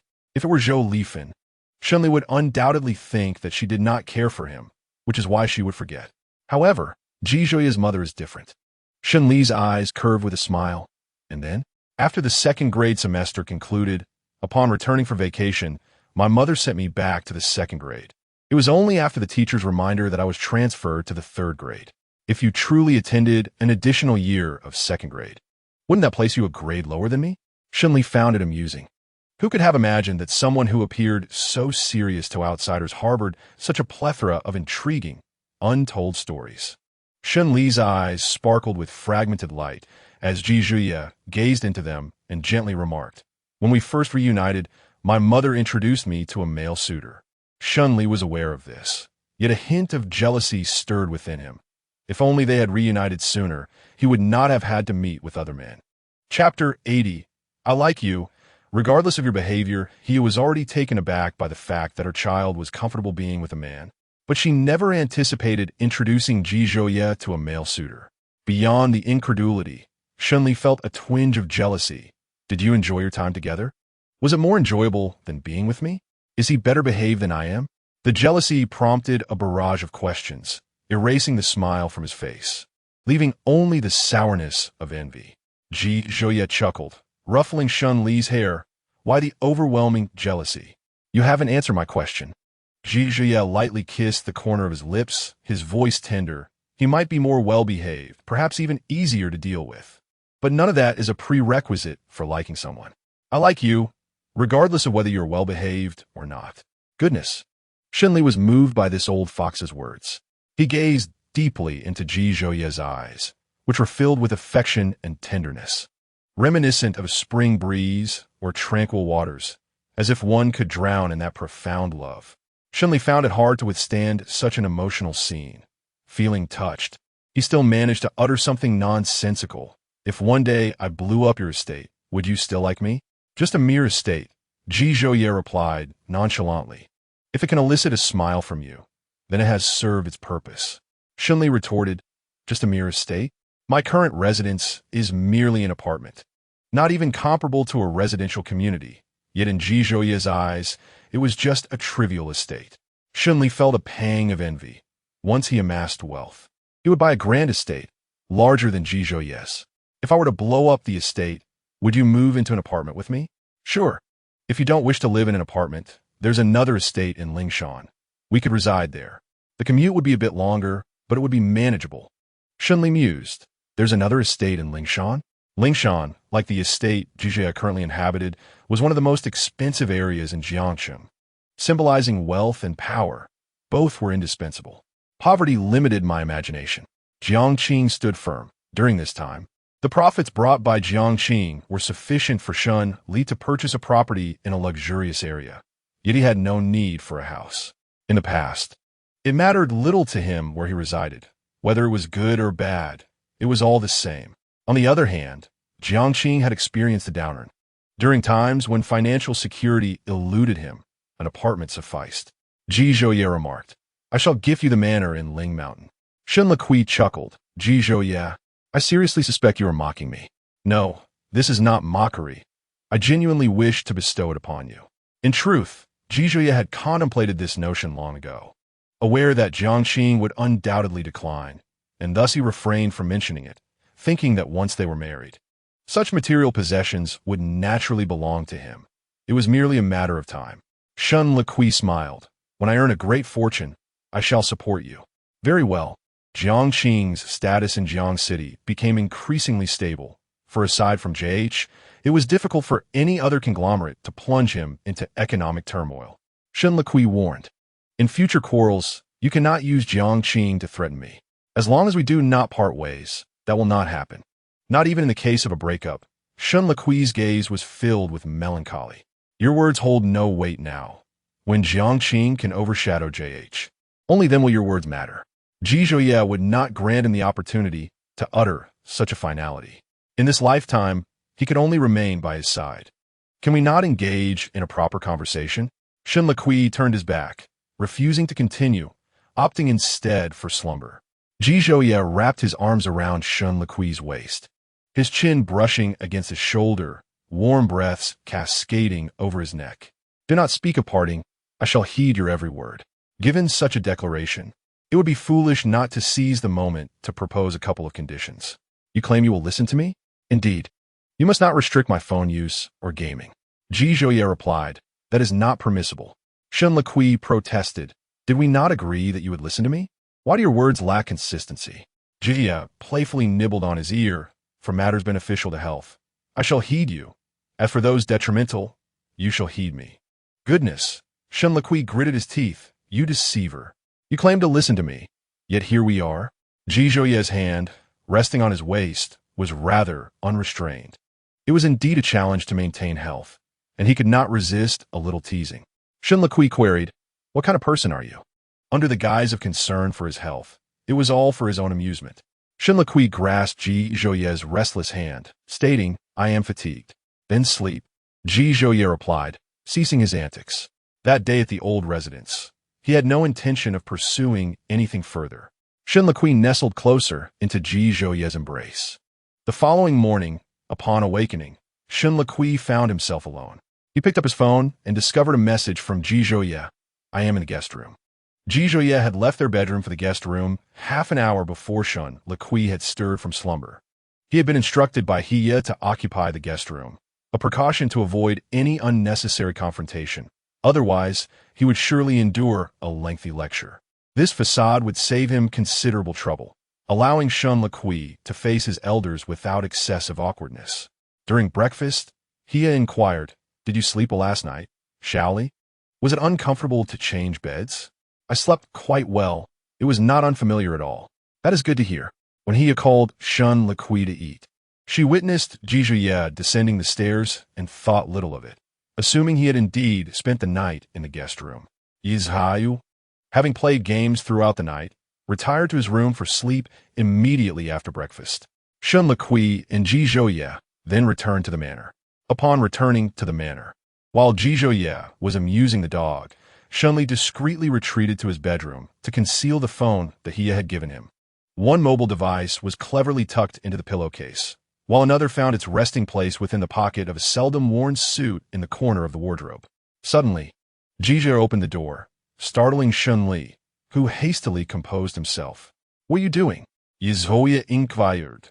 I am tidying the bed, Shen Li replied, feeling an overwhelming sense of guilt. Under the weight of Ji Zhouye's scrutinizing gaze, he nearly divulged everything. His anxiety was palpable. Ji Zhouye merely responded with an "oh" and fell silent. Only then did Shen Li exhale slowly, for Ji Zhouye's penetrating eyes were unervingly perceptive. I'm going to find Shen Li to play, he added. After Shen Li departed, Ji Zhouye retrieved a phone from beneath his pillow, a smile tugging at his lips as he glanced at it before placing it back without confronting Shen Li. Shen Li had naively believed his concealment was effective, unaware that Ji Zhouye would discover it so swiftly. The most absurd part was his persistent belief that Ji Zhouye remained oblivious. That evening, Shen Li's phone was confiscated, and in a fit of insomnia, He stealthily retrieved the phone from the pillowcase to play with it. Upon powering it on, he dimmed the brightness to the lowest setting and silenced it. After downloading a short video app, just as he opened it, a hand tightened around his waist from behind. Unbeknownst to him, a pair of eyes were watching intently. The slightest movement from Ji Zhouye sent a wave of fear through him, his heart racing as he felt the weight of his first illicit act. Ultimately, he extinguished the phone and returned it to its original hiding spot. With a sigh, he turned to embrace Ji Zhouye, unaware that Ji Zhouye was still awake, quietly holding him. It seemed he would need to hone his skills in subterfuge. Perhaps with more experience, he wouldn't feel so flustered. Or perhaps he was simply too obedient in his usual demeanor. Chapter 81. Husband No short holiday is complete without a gathering. This time, two girls joined the festivities. Su Li and Ji Zhiyu's childhood companion. Marking the first occasion Ji Zhiyu brought her to a gathering. This is my childhood sweetheart, Xia Qingyu. Ji Zhiyu introduced her to the group. The two families shared a long-standing friendship, and Ji Zhouye had always been aware of Ji Zhiyu's affections for Xia Qingyu. Li Ming had met Xia Qingyu on a few occasions, but was not well acquainted. Upon their first meeting, Shunli noted that Xia Qingyu and Su Li possessed entirely contrasting personalities. Su Li was gentle and soft-spoken, while Xia Qingyu radiated brightness, speaking boldly and without reservation. Su Li settled next to Tang Qinian, while Li Ming, the lone bachelor, occupied a single sofa, and Ji Zhouye sat alongside Shunli. Xia Qingyu's gaze fell upon Shunli, and she greeted him with a cheerful sister-in-law. Shunli nearly choked, caught off guard by the unexpected address. It was the first time anyone had called him sister-in-law with such exuberance. Ji Zhouye smirked, gently patting Shunli's back.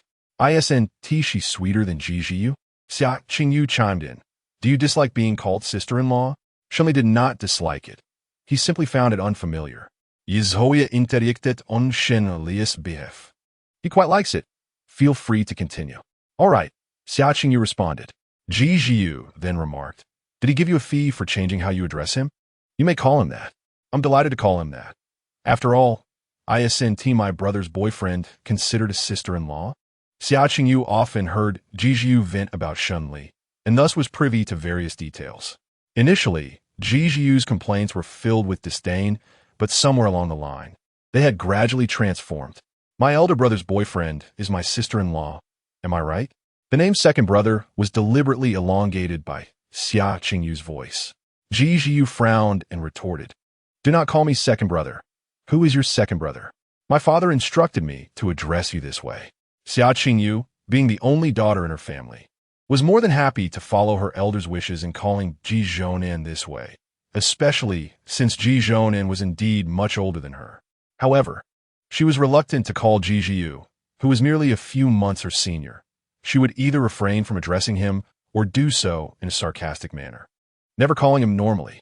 Ji Zhiyu, too, was not fond of being called second brother, but he had long grown accustomed to it over the years. Shunli appeared to have discovered a new realm, raising an eyebrow at Ji Zhiyu, second brother. Ji Zhiyu's frown deepened. Get lost. Shunli then looked at Ji Zhounan. Elder brother, second brother told me to leave. Xia Qingyu couldn't help but laugh at Ji Zhiyu's sour expression, her smile unwavering. Ji Zhounan shot a cold glance at Shunli. Do not call me that indiscriminately. Shunli leaned closer to Ji Zhounan, whispering, Darling. Ji Zhounan's gaze darkened. Call me that more when we get home. Xia Qingyu sat beside Su Li, beckoning for second brother to join them. Ji Zhiyu's face was a picture of displeasure as he walked over and sat beside her. Previously, the lively atmosphere during gatherings was created by Li Ming and Ji Zhiyu, with Tang Qinian also participating. This time, Xia Qingyu added to the mix. Regardless of familiarity, Xia Qingyu could strike up a conversation easily. Sister, you are so beautiful. She complimented Su Li. Thank you. You are beautiful as well, Su Li replied. Shunli, ever the gossip enthusiast, pondered whether Xia Qingyu harbored feelings for Ji Zhiyu. Perhaps she did. Childhood friends turned playful adversaries. Quite delightful. Li Ming called out, Second brother, pour the wine. Ji Zhiyu remarked, Thanks to Xia Qingyu's calling me second brother, I now have two little brothers. Xia Qingyu laughed uncontrollably, her mirth resounding. Yik Vingyu. Ji Zhiyu gritted his teeth. Xiao Qingyu reined in her laughter. Yes. What is your command?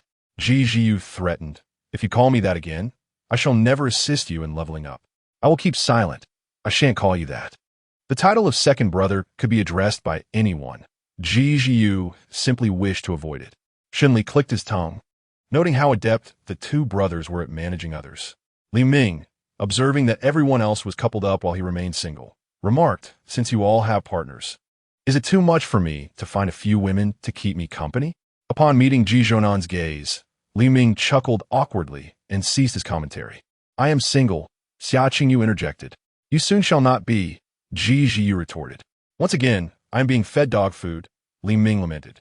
Shen Li, seated beside Tang Qinian with a drink in hand, inquired, are you still at odds with your father? I promised my father I would take over the company. Tang Qinian replied, glancing at Xiao Qingyu, who was engrossed in conversation with Su Li. He lowered his voice. When I was alone, I could manage however I pleased. Now it is different. I have her. Shen Li patted his shoulder. You have matured and become responsible. It brings me great joy. That sounds rather familiar, Tang Qinian mused. His father had once said the very same. Shen Li clinked glasses with Tang Qinian. Soon, you shall be addressed as President Tang. May you prosper and not forget me. You too, President Shun, Tang Qinian responded, and the two engaged in mutual flattery. In the latter half of the gathering, Xiao Qingyu circumvented Ji Jiu and settled beside Shun Li. Sister-in-law, I heard from Ji Jiu that you excel at gaming. Shun Li was still unaccustomed to the title of sister-in-law, yet she refrained from commenting further. I play decently, though not as remarkably as Ji Jiu suggests. Xiao Qingyu inquired, could you include me in your next gaming session? Certainly, if time permits. I shall have Ji Jiu create a room for me. Thank you, sister-in-law. You are incredibly kind. Ji Jiu often complained about you, and I couldn't fathom how someone he admired could be unkind. However, it seems that from a certain day onward, Ji Jiu has been subtly praising you. Is that so? Indeed, Ji Jiu is quite the tsundere. Li Ming was singing, and the music was so loud that Ji Jiu could scarcely hear Xiao Qingyu's words, utterly unaware that he had been sold out. As Xiao Qingyu conversed with Shun Li, Ji Jiu pulled her back, insisting, stay close to me and behave. Otherwise, I won't take you out next time. Understood.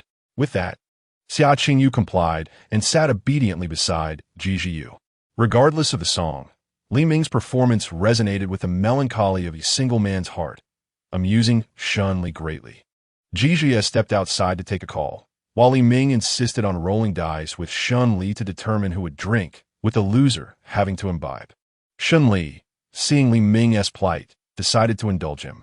Li Ming's luck was poor, resulting in a series of losses, but he finally experienced a stroke of fortune and won a round. Upon Ji Zhouye's return from his call, he forbade Shun Li from continuing to play.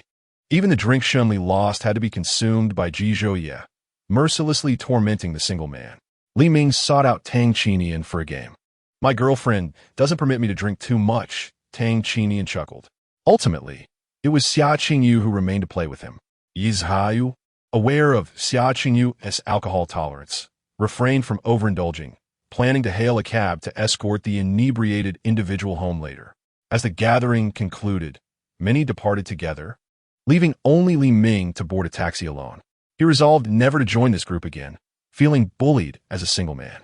If there were future gatherings, he vowed to bring a female companion. Ji Zhouye instructed the driver to take Ji Jiu and Xiao Qingyu home. With only Tang Qinian remaining, Shun Li bid him farewell.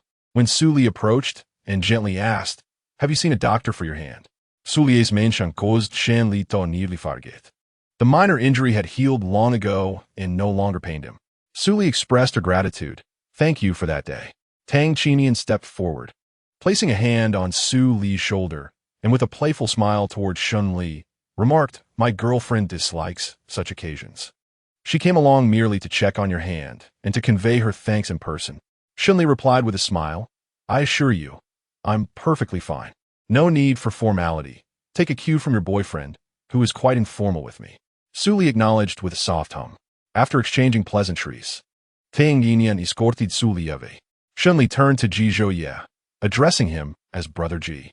Yes, I wish to sleep with you. Throughout the night, Shunli persistently teased Jijuye, lightly grazing his palm with his fingertips, whispering close to his ear while tracing the contours with his tongue and employing a mischievous gaze.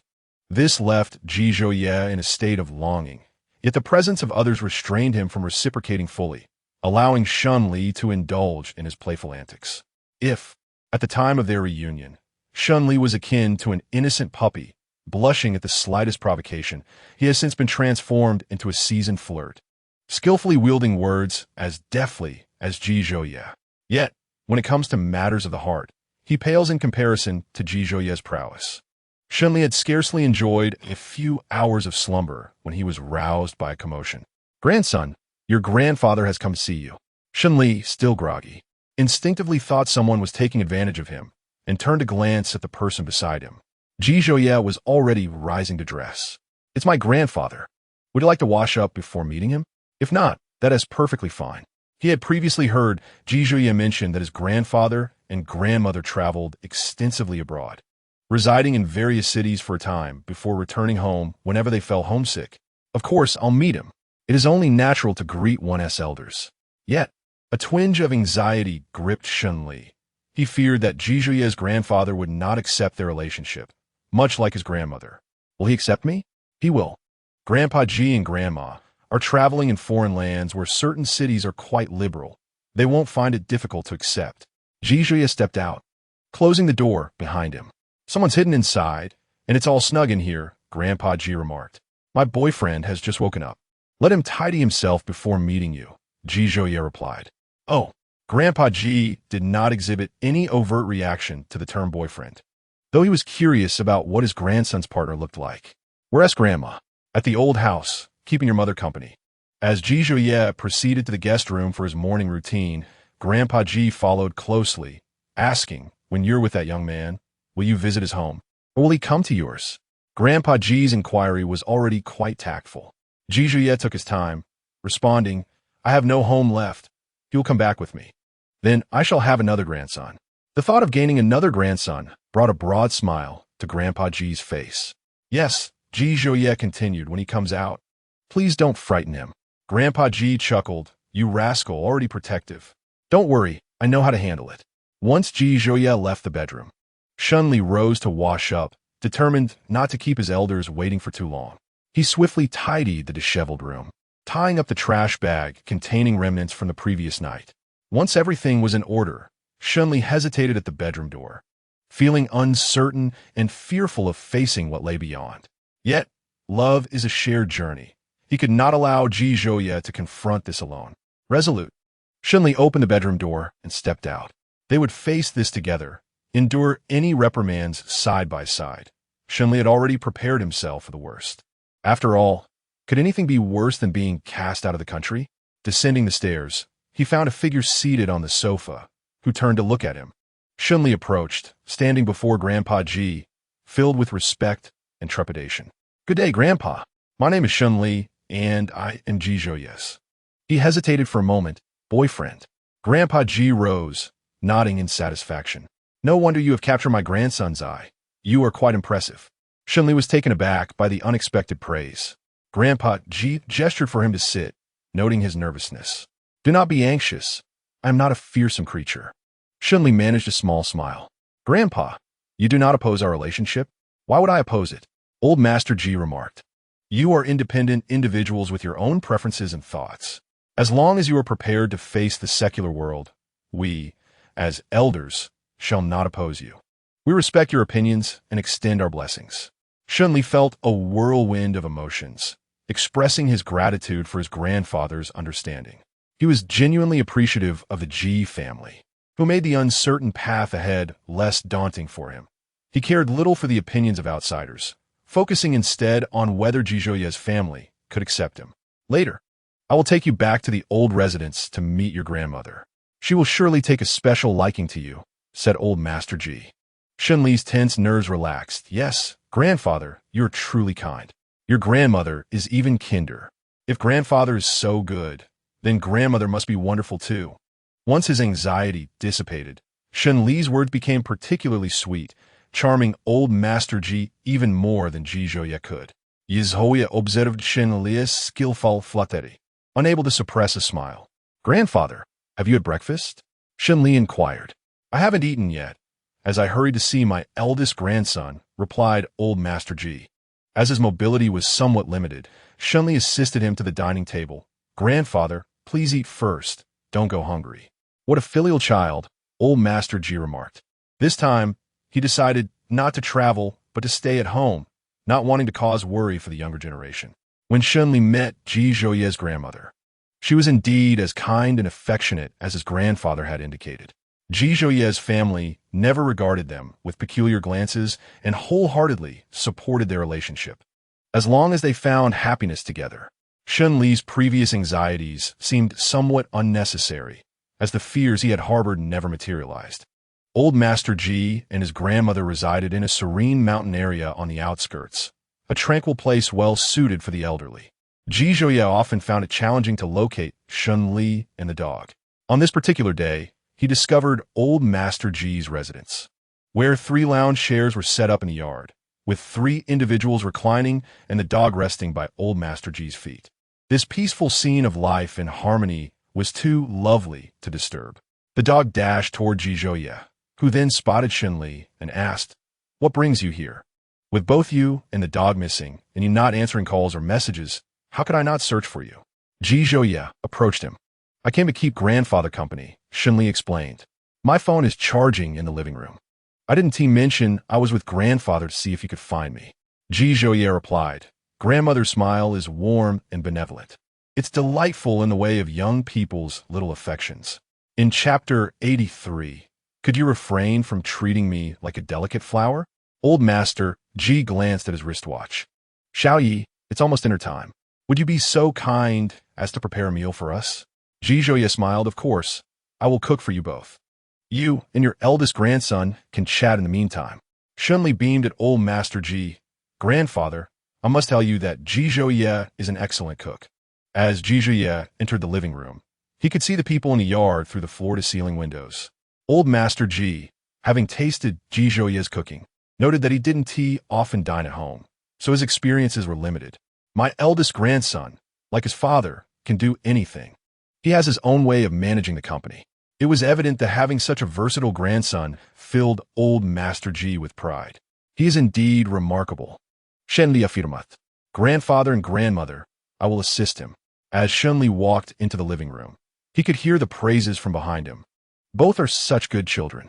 In the kitchen, Ji Zhouye rolled up his shirt sleeves slightly, his long, slender fingers gracefully washing the vegetables with a natural ease.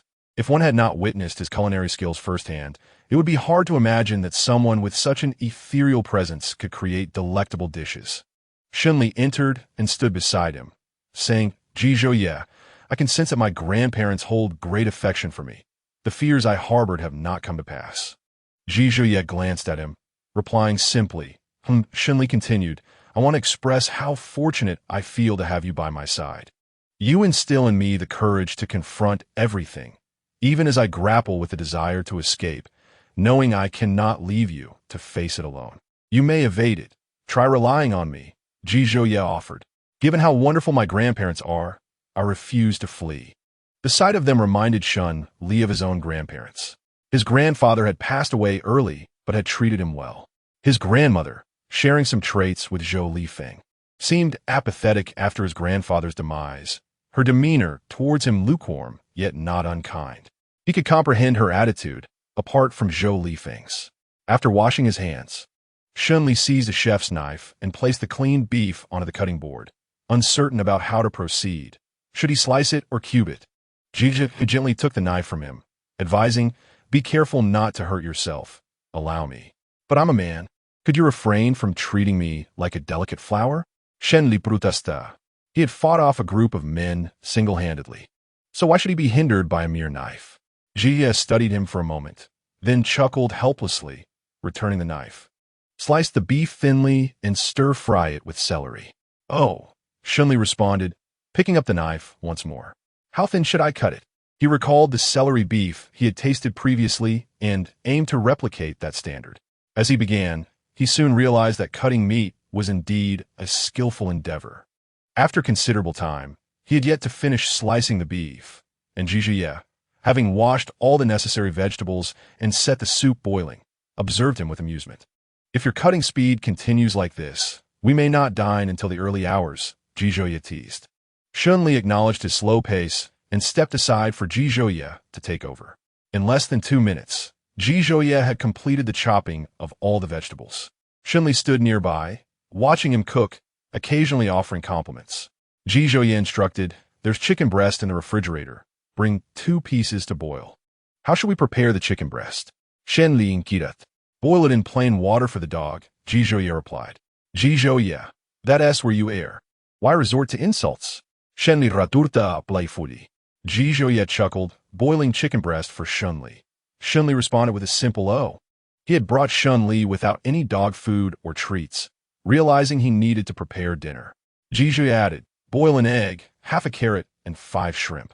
Given Shunli's larger build, he required ample food, and cooking in smaller quantities would leave him unsatisfied. Do dogs actually enjoy such unpalatable vegetables as carrots? Shenli kariya. For carrots were among his least favorite foods, and he could not fathom their appeal. Shunli is not picky. He is easier to feed than you. I wish I could eradicate all the carrots in the world, Shunli exclaimed. He had never enjoyed carrots, whether raw or cooked, and had completely given them up. The dinner for Shunli was prepared in advance, and Shunli took it outside for the dog to eat first. Old Master Ji watched Shunli with a smile, remarking, "The last time I saw it, it was just a tiny thing, looking rather sickly. Now, upon your return, it has grown so much that I almost did not recognize it as a dog." Shunli replied, "It eats a lot. It requires several bowls of dog food each day, and we cannot skimp on the treats and canned food."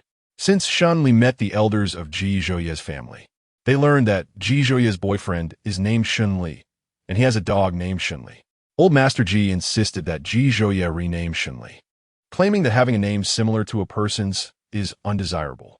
However, it was Shunli that chose this name, and it was truly beyond alteration. Shunli conveyed to Old Master Ji that he did not mind the dog sharing a name that resembled his own, but Old Master Ji remained adamant, insisting on a new name for Shunli, trying several alternatives, all of which Shunli remained indifferent to. Ultimately, Old Master Ji had no choice but to concede.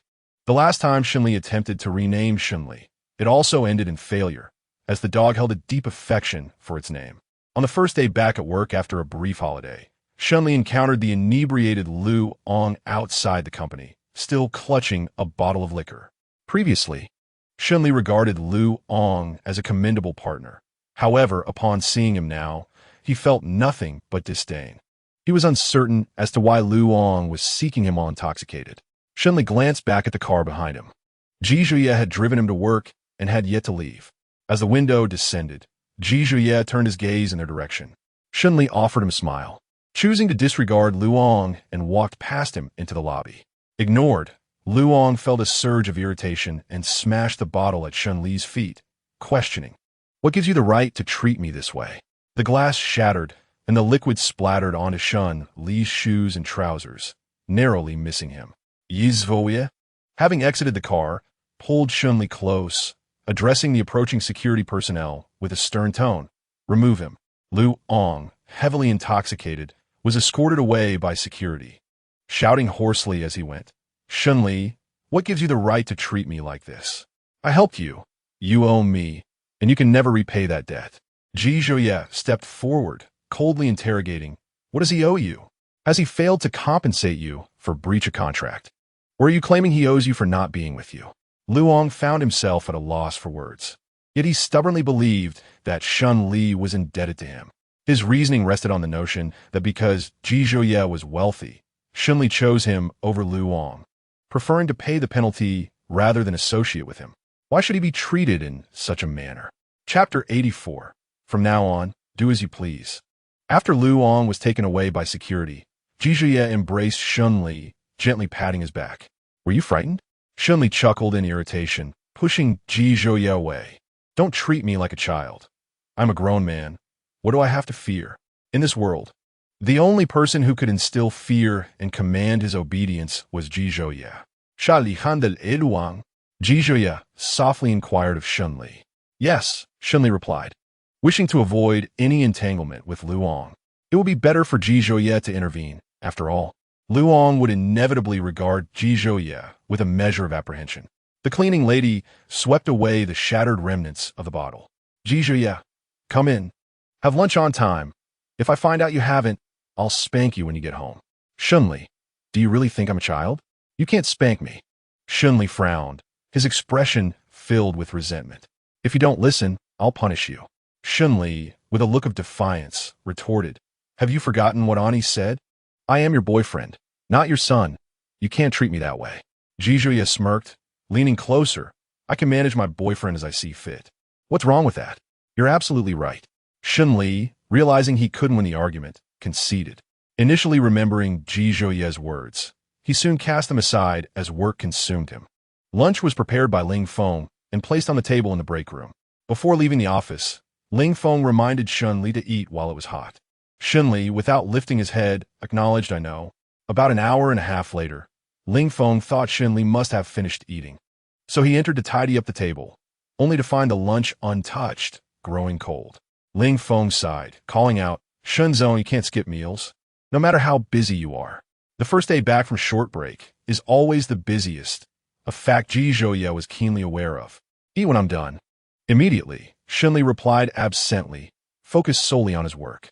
Ling Feng, unsure when Shunli would finish, decided to reheat the meal and placed it back on the table. Not long after leaving the office, Song Yin messaged Ling Feng. Song Yin, has Shunzong eaten? Ling Feng, not yet, I just came out of the office.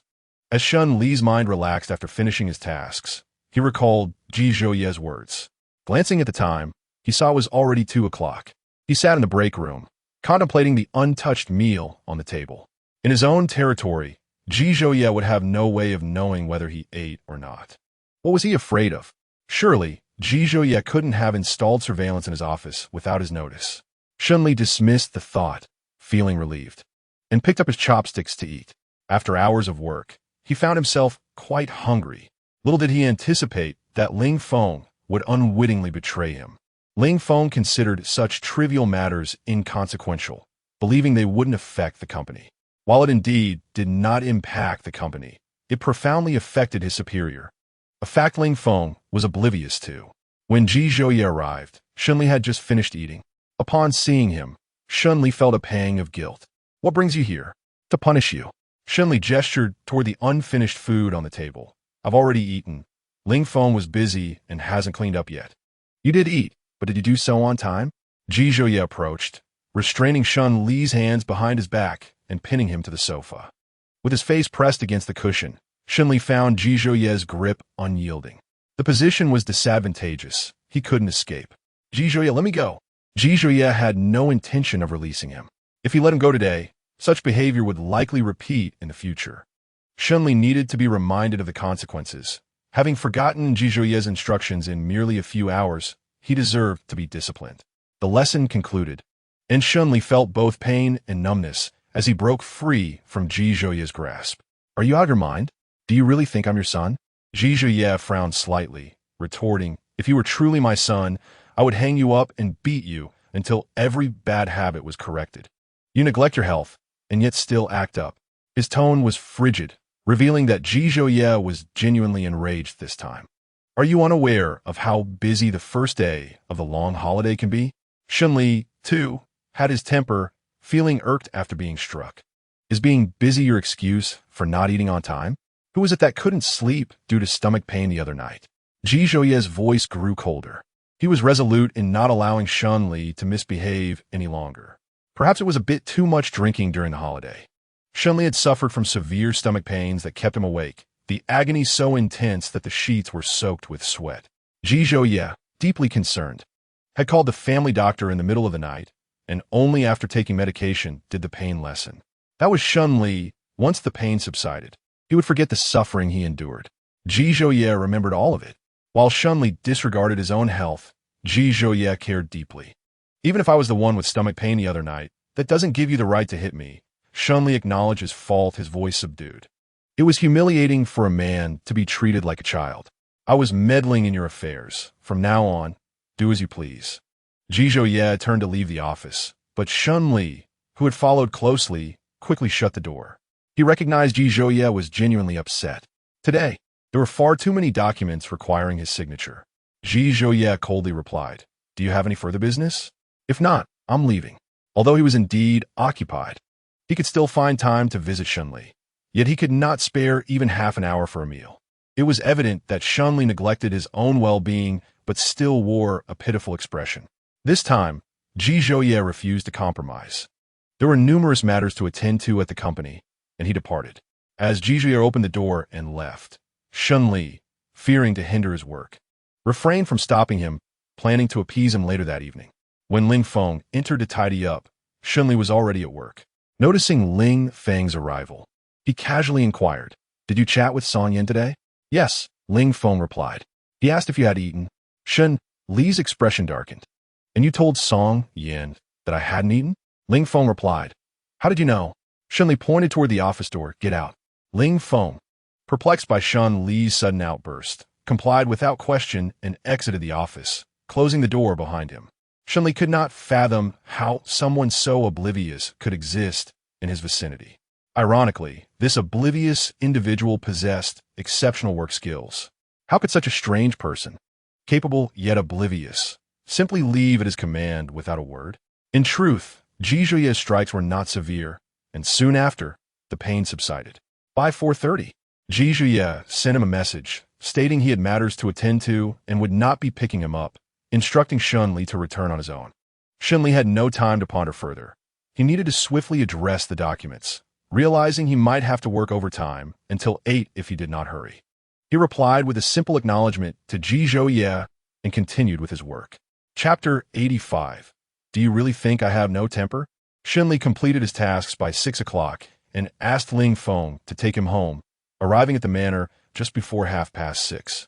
After changing into slippers and entering the living room, he found Ji Zhouye seated on the sofa, his long legs casually crossed, engrossed in a financial magazine, while Shun Li's dog lay on the carpet at his feet. Upon noticing Shun Li's return, Ji Zhouye lifted his gaze, offering a brief, emotionless glance. Breaking the silence, Shun Li approached, inquiring, "What time did you get home?" 5 o'clock, Ji Zhouye replied coolly.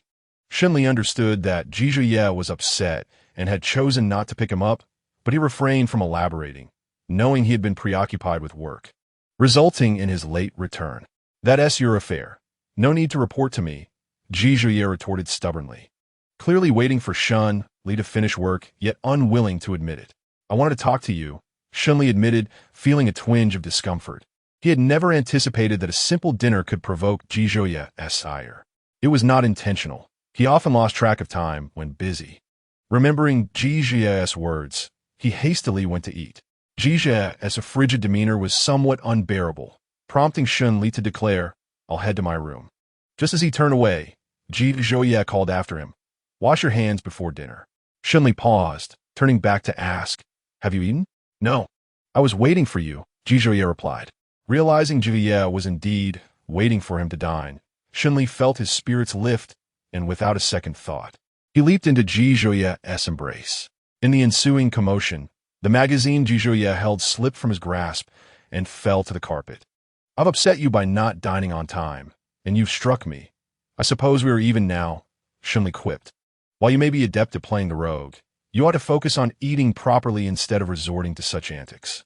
"You could have at least called to remind me," Ji Zhouye countered. "Are you blaming me for not reminding you to eat on time?" Ji Zhouye was almost amused by Shun Li's illogical reasoning. "Indeed, I am," Shun Li replied, possessing an uncanny ability to coax Ji Zhouye out of his irritation, leaving only resignation in its wake. Sensing Ji Zhouye's mood had shifted, Shun Li raised an eyebrow, teasingly suggesting, "Kiss me, and then you cannot remain angry." Ji Zhouye's gaze fixated intensely on Shun Li's lips, yet he ultimately restrained himself from kissing him, unwilling to let him savor victory too easily. "Then I shall kiss you," Shun Li declared, leaning in, but Ji Zhouye turned his head away to evade him. "Didn't he manage to kiss me?" Shun Li sighed in frustration, standing up. "I'm gonna eat now." As he proceeded to wash his hands, Ji Zhouye lounged against the bathroom door, teasing, "Are you angry because you didn't get a kiss? Feel free to kiss me or not," Shun Li replied, avoiding his gaze as he washed his hands, silently vowing that if Ji Zhouye refrained from kissing him today, he would not permit Ji Zhouye to kiss him in the future either, emphasizing fairness. Ji Zhouye entered the bathroom, closing and locking the door behind him. He turned Shunli around, pinning him against the sink and kissing him passionately for an extended moment. If you persist in neglecting your meals, I shall make you cry. Do not threaten me with such trivial matters. It's as if you wouldn't tease me if I ate on time, Shunli retorted, recalling that even when he complied, Ji Zhouye never refrained from his playful antics. I will tease you, but I shall be gentle, Ji Zhouye replied. Shunli pushed him away, insisting, let us eat. Upon opening the bathroom door, Shunli was met with the sight of Shunli squatting at the entrance, his clear eyes gazing at the two of them. Suddenly, Shunli felt a sense of being caught in an affair. He bent down to pat Shunli's head, his tone indulgent as he said, "Be good. My love for him is not genuine. My true love lies with you." Ji Zhouye's expression darkened as he grasped Shunli's wrist and pulled him into the bathroom. After washing his hands, he reached out to touch him again. Ji Zhouye turned on the faucet, encouraging Shunli to wash his hands. This time, the bathroom door remained ajar. Once Shunli finished, Ji Zhouye held his chin and kissed him, his eyes brimming with possessiveness. After the kiss, he even cast a glance at Shunli. Shunli found himself at a loss for words regarding this man, who even grew jealous like a dog. During dinner, Shunli quietly complained to Ji Zhouye, "If you don't want to pick me up from work, just say so. All this talk about being busy is just an excuse." Ji Zhouye chuckled. "Shunli, do you truly believe I have no temper?" He indeed had a temper. He simply chose not to express it to spare Shunli's feelings. Shunli was aware of his own shortcomings. "Then don't hit me anymore. It's quite humiliating for a man to be struck by you. If you eat on time and avoid stomachaches, I won't hit you." This time, Shunli seemed to have learned his lesson, making it a point to eat at regular intervals, no matter how busy work became. Later, Shunli learned that Luong had resigned from Ning Yi and returned to his hometown to work at a small company, the reasons for which remain a mystery.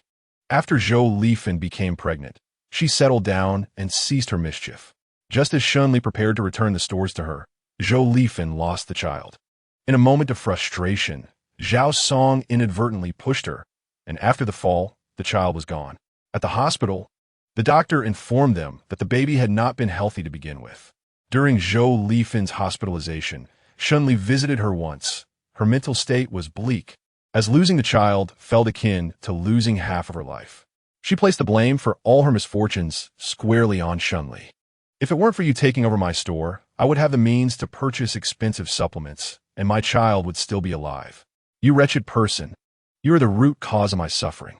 Shunli found the irony unbearable, but refused to coddle her. "Your child's death is my fault? I was born without a mother's love. Who should I blame? Look into your heart and ask yourself, is it truly the supplements that cause your loss?" Zhao Song, standing nearby, averted his gaze, aware that he bore undeniable responsibility for the tragedy. Zhou Lifan screamed, You owe me for the child I lost." Shunli scoffed coldly. "Just because you gave birth to me, does that mean I owe you no matter what? If you despise me so much, why even bring me into this world? Get lost." Zhou Lifan's expression was one of utter exhaustion, her emotions flaring as she grabbed a water cup from the table and hurled it at Shunli. The glass shattered against his forehead, leaving a cut that bled slightly as the pieces scattered on the floor.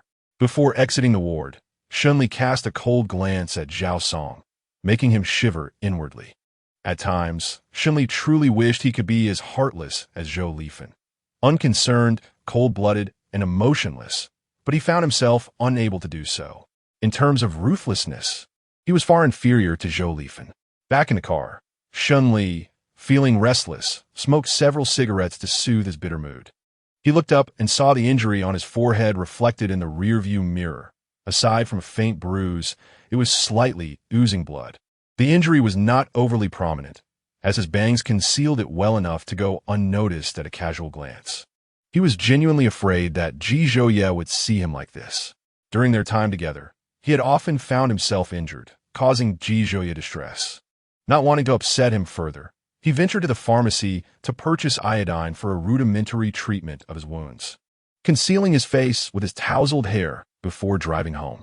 Upon arriving at the manor, Shun Liao lingered in the parking garage, striving to adjust his mindset and avoid bringing negative emotions into the household. He was uncertain how long he had remained there. The weight of his feelings showed no sign of abating until a knock on the car window startled him. Ji Zhouye was looking at him from the other side. Shun Liao took a deep breath, opened the door, and stepped out, feeling hunger pangs urge him toward dinner. He endeavored to maintain a steady tone, though the desolation in his eyes was unmistakable to Ji Zhouye. Today, Shun Liao had insisted Ji Zhouye not come pick him up, which only heightened Ji Zhouye's awareness that something troubled him. Shun Liao was reluctant to share, and Ji Zhouye, respecting his silence, chose not to press further, allowing him the space to grapple with his emotions. A warm hand grasped his wrist, prompting Shun Liao to turn. "What is wrong?" he asked, unable to feign happiness, yet unwilling to let Ji Zhouye witness his vulnerability. "Are you unhappy?" Ji Zhouye inquired. "No, just exhausted from work. I need a moment to rest." Ji Zhouye refrained from asking more questions. During dinner, Shun Liao, wishing to alleviate Ji Zhouye's worries, took only a few symbolic bites. Typically, he would spend half an hour over a meal, but today he finished in 10 minutes. "I'm full. I'll head upstairs," he announced, offering a brief farewell to Ji Zhouye before ascending the stairs without waiting for a response. Shun Li followed closely, but Shun Liao merely cast a fleeting glance at him, showing no inclination to pet the creature. Disappointed, Shun Li emitted a soft whine. "Shun Li, come here," Ji Zhouye called, mindful of Shun Liao as troubled spirit and wishing to spare him further disturbance. Once in his room, Shun Liao entered the bathroom, standing at the sink with his head bowed, continuously washing his hands. The strands of hair at his forehead swayed gently with his movements, revealing the wound. He scrubbed his hands for an extended period, the skin on the back of his hands reddening from the friction. After an hour spent in the bathroom, he emerged to find Ji Zhouye had not yet returned to their bedroom. He lay on the bed, cocooned in the covers, his body curled up. When Ji Zhouye entered, the sound prompted Shun Liao to peek out, still facing away from the door. The mattress sank beside him as Ji Zhouye settled down, gently pulling the blanket away from Shun Liao's mouth and brushing aside the hair from his forehead to reveal the injury. Shun Liao stiffened, feeling a wave of confusion wash over him. "You hurt yourself again?" Ji Zhouye asked softly. "Yes," Shun Liao replied. "You seem quite distressed. I want to punish you today." Ji Zhouye's voice was tender, his gaze filled with evident compassion and warmth. A flicker of light danced in Shun Liao's eyes as he met Ji Zhouye's gaze, a swell of grievance overwhelming him. His voice trembled as he spoke. "Do you think I should not be alive? Will my death bring her joy? Why does she loathe me, yet still bring me into this world?" He was uncertain of her happiness, but he was resolute. "If you were to die, it would cost me my life." Though he could not accompany his family, the thought of living in such despair was unbearable. "I cannot allow you to die, nor can you entertain such thoughts." She lost her child, and Shun Li paused for a moment, his throat tightening, his voice choking with emotion. "I do not wish to bring negativity home. It pains me." Zhou Lifeng's gaze seemed to demand retribution for the child she could not retain, her expression of hatred lingering in his mind. "You can take it home with you. I've always been here." Ji Zhouye gently kissed the corner of his lips to comfort him. Shun Li shielded his eyes with the back of his hand, suddenly feeling a profound sense of guilt. "You've done so much for me, yet I have never reciprocated. You have done much. You simply fail to recognize it. Your presence by my side brings me immense joy." He did not want Ji Zhouye to witness his vulnerability and push him away, suggesting he wash up and get some rest. "All right," Ji Zhouye complied, striving to help him relax as much as possible. When Ji Zhouye emerged from the shower and lay beside him, embracing him tightly, he spoke softly. "Shun Li, some matters are not your burden to bear. Do not take on responsibilities that do not belong to you." Ji Zhouye understood Shun Li better than anyone. His sorrow stemmed from the belief that the child's loss was somehow connected to him. Ji Zhouye had instructed Song Yin to investigate. The child had never been particularly healthy, and Zhou Lifeng, being an older expectant mother, had been advised by the doctors to terminate the pregnancy. But it was her insistence on keeping the child that led to the tragedy. I did not take it upon myself. Though he professed this deep down, he had already shouldered the blame, even believing himself to be the primary cause of Zhou Lifeng's inability to keep her child. He rejected Zhou Lifeng as a mother. Yet emotions could not escape the pull of what was deemed blood ties. Following his father's death, he had forced himself to become emotionally hardened. Yet he could never match Zhou Lifeng's steely resolve. Because of her words, he fell into a spiral of self-doubt, beginning to view his very existence as a mistake. How he wished he had perished before encountering Ji Zhouye. After meeting him, he no longer desired death. That night, with Ji Zhouye by his side, he managed to stabilize his nearly crumbling emotions. His sleep was neither entirely restful nor overly arduous, and he felt grateful that the boy he once was remained beside him, helping him endure the long, difficult nights.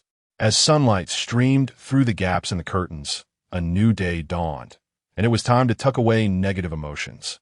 Work must continue, and life must proceed. Shunli turned to face Ji Zhouye, tracing the contours of his face with his fingertips until they rested on his Adam's apple. Ji Zhouye grasped his wrist and opened his eyes. Not behaving, are we? Shunli shot him a provocative glance. If you have the ability, touch me back. If not, just hold it in. He spoke deliberately to tease him. Shunli always behaved this way, regardless of how shattered he felt the night before. The next day, he would act as if nothing had transpired. Ji Zhouye pulled him into his embrace with force. Shunli lost his balance, his lips brushing against Ji Zhouye's corner of his mouth. Ji Zhouye, just awakening, spoke with a raspy voice. Seeing you happy brings me joy. I'm not sad at all, Shunli replied, his eyes darkening slightly. What he was unaware of was that for every slight Zhou Lifeng inflicted upon him, Ji Zhouye would ensure that Zhao Song bore 100-fold of that burden. Zhou Lifeng was his mother. Ji Zhouye would not harm her, but he could certainly target her lover. A few days later, Zhou Lifeng was discharged from the hospital, appearing to be in a slightly better mental state than before. She sought out Shunli and offered her apologies. Shaoli, my mother was overly emotional that day at the hospital. I should not have treated you that way.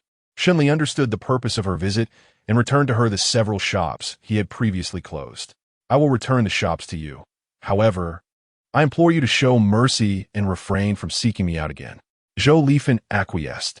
After her discharge, Zhao Song told Zhou Lifeng that while they could have another child, it was imperative to reclaim the stores first. Zhou Lifeng felt a profound desire to have a child with Zhao Song. Yet being of advanced maternal age, she recognized the urgency of her situation. She resolved to first restore her health, as having children would demand substantial financial resources, and regaining the shops was essential. With Zhao Song unemployed, their future expenses relied entirely on the income from those stores. Chapter 87. I want to marry you, Shun Li contemplated severing ties with Zhou Lifeng. Yet he realized that while relationships may be dissolved, the bond of blood is inescapable. After returning the shops to Zhou Lifeng, she indeed ceased to disturb him, leaving Shun Li feeling both relieved and sardonic. Zhou Lifeng had always approached him with ulterior motives. If not for her interests, she would not have even glanced his way. Even if he were to perish, apart from Ji Zhouye, he had lost everything. His family, his parents. He was left with nothing. Shun Li returned to the old Shun family residence alone, spending considerable time in his father's room, pondering many matters. He concluded that rather than being trapped in the past, it was far more prudent to look ahead. The past had become irretrievable, and dwelling upon it would only incite concern for those he cared about. The past cannot be altered. The only thing within his power is the present. He thought that if his father were aware of his current despondency, he would wish to see him uplifted. Upon returning to the estate, Shun Li tossed the key to the old family home onto the table and turned to Ji Zhouye, his voice imbued with an unprecedented resolve. Ji Zhouye, I intend to redeem the old residence. Ji Zhouye recognized that Shun Li had genuinely come to terms with his situation, meeting his gaze with a gentle smile. I dislike that phrasing. Please rephrase. Shun Li cleared his throat, adopting a more earnest demeanor. I wish to marry you. The implication of redeeming the old residence was synonymous with his desire to wed. Ji Zhouye's eyes sparkled with warmth. Have you made up your mind? Yes, I have decided. I want to marry you. I will make the arrangements. You only need to free up some time for me, and we will acquire the marriage certificate. In their country, same-sex marriage was not yet legal, necessitating travel abroad to complete the requisite processes. All right, I will finalize my important work in the coming days, Shunli replied. In his eagerness to obtain the marriage certificate with Ji Zhuye, Shunli dedicated long hours at the office, often staying late and arriving early the next morning, insisting that Ji Zhuye not accompany him. He would make do with a hasty breakfast. To ensure Shun Li could rest a little longer, Ji Zhuye would hold him close, allowing him those precious extra moments of sleep. After a week of relentless work, Shun Li completed the crucial tasks ahead, delegating the remaining responsibilities to Ling Feng. On the day of their departure abroad, Shun Li felt a tumult of emotions, anxiety and excitement intertwined. Ji Zhuye owned a residence in Country Y, and upon landing, they proceeded directly to their accommodation. 3 days later, they returned home, having secured their marriage certificate, thus transitioning from lovers to a married couple. Upon arriving back at the estate, Ji Zhuye drafted a contract, gifting the old Shun family residence to Shun Li. Shun Li desired to redeem the ancestral home at his own expense. However, due to the nature of the transfer as a gift, he hesitated to sign the documents, resulting in a prolonged stalemate with Ji Zhuye. Ji Zhuye found amusement in the situation, stating, "I do not accept money. I only accept compensation of a different kind." Shun Li remained adamant about not signing, leading Ji Zhuye to withdraw the contract, a wry smile gracing his lips, though his dark eyes remained cold. Shun Li felt a shiver run down his spine. In an instant, he capitulated and signed the contract. Having regained the Shun family's old residence, Shun Li, after a refreshing bath, lay in bed and promptly transferred a sum to Ji Zhuye's account, significantly exceeding the price he had received during the sale. He was no longer the man who had once been merely a target for Ji Zhuye's financial might. He now possessed the means to wield his wealth against him. Ji Zhuye, observing the transaction notification, chuckled softly. Was the recent punishment insufficient? Why the pretense of distance? He longed for Shun Li to depend on him. The house you gifted me is accepted, and this money is my way of supporting you. Just the thought of Ji Zhuye's earlier teasing stirred feelings of indignation and embarrassment within Shun Li. Ji Zhuye lay on his side, propping his head with his hand as he gazed at Shun Li. Shun Li turned away, ignoring Ji Zhuye, feigning sleep with his eyes closed. Ji Zhuye wrapped his arms around Shun Li's waist, pulling him into an embrace. "We are officially registered. From now on, there is no distinction between us. Everything I possess is yours." Shun Li responded with a muffled acknowledging, "What is mine is yours, and my money is for you to spend. Indeed, you shall support me." Shun Li was in no hurry to return to work. The following day, he and Ji Zhuye visited the Ji family ancestral home to inform Ji Zhuye's parents about their registration. He and Ji Heng were quite pleased, and due to the suddenness of the announcement, he, unprepared with a red envelope, presented the Qingshan estate as a gift. Though Shun Li was reluctant to accept, Ji Zhuye took it without hesitation. Their next destination was to visit the elder Ji and his grandmother, without lingering too long at the ancestral home. Upon leaving the Ji family's residence, Shun Li finally inquired about something that had long piqued his curiosity but had remained unasked due to the presence of He and Ji Heng. "Is the estate in Jiangcheng all yours?" With one moment referencing Lingshan and the next Qingshan, it truly illustrated how poverty could limit one's imagination, treating estates as gifts one could casually bestow. Before this, Shun Li had never considered himself impoverished. Even when Jiangqing faced a crisis, he still believed he was not a poor man. After all, a starved camel is larger than a horse. The sale of the company would suffice to ensure his comfort for life. Ji Zhuye regarded him with a smile in his dark eyes. "It's not entirely ours. If my family took everything, where would others reside?" Shun Li retorted, "Thank you, Mr. Ji, for considering others. I shall promptly have a banner made to award you a Good Samaritan prize." "Thank you." "Thank you?" Shun Li pursed his lips at him, taken aback by the man's audacity and shamelessness. They conveyed the news of their registration to the elder Ji and his grandmother. The elder Ji promptly referred to Shun Li as his grandson, emphasizing the importance of mutual respect and understanding in their future life together. dismissing infidelity and domestic violence as intolerable. Shenli found the elder Ji's words quite amusing. Rest assured, Grandpa, there will be no domestic violence. With Ji Zhouye, it would amount to mutual brawling at most. The elder Ji candidly remarked, mutual brawling is not acceptable either. You cannot defeat Xiao Yi, and the one to suffer will be you. Those words struck deep. If not for the circumstances outside, he would have sought out Ji Zhouye to engage in a contest, eager to ascertain who possessed the greater prowess. Although he may not be as tall as Ji Zhouye, nor as muscular, he certainly had his own skills in combat, and stood a chance of not being defeated. They enjoyed lunch at the residence of the esteemed elder Ji, where Ji Zhouye took the helm in the kitchen. During the meal, their grandmother imparted numerous insights. She remarked that in any relationship, disputes are unavoidable. Yet it is essential to offer one another a graceful way to retreat once the tempers have cooled. Arguments should not linger beyond the day. Resolving issues promptly contributes to a lasting bond. Chapter 88. Have you found happiness in these years apart? After receiving their marriage certificate, he shared the news with Ji Zhouye's family and friends, but Shenli did not inform Zhou Lifan, nor did he intend to. Some matters he had chosen to overlook, yet that did not erase their existence. Often, in the stillness of the night, thoughts of Zhou Lifan's threats against him lingered in his mind. The first to learn of the news was Li Ming.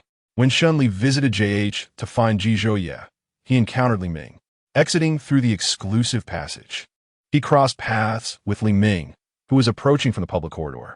Li Ming, surprised to see him, remarked, "Xiao Li, are you here to see Ji Zhouye?" Shenli merely responded with a nod.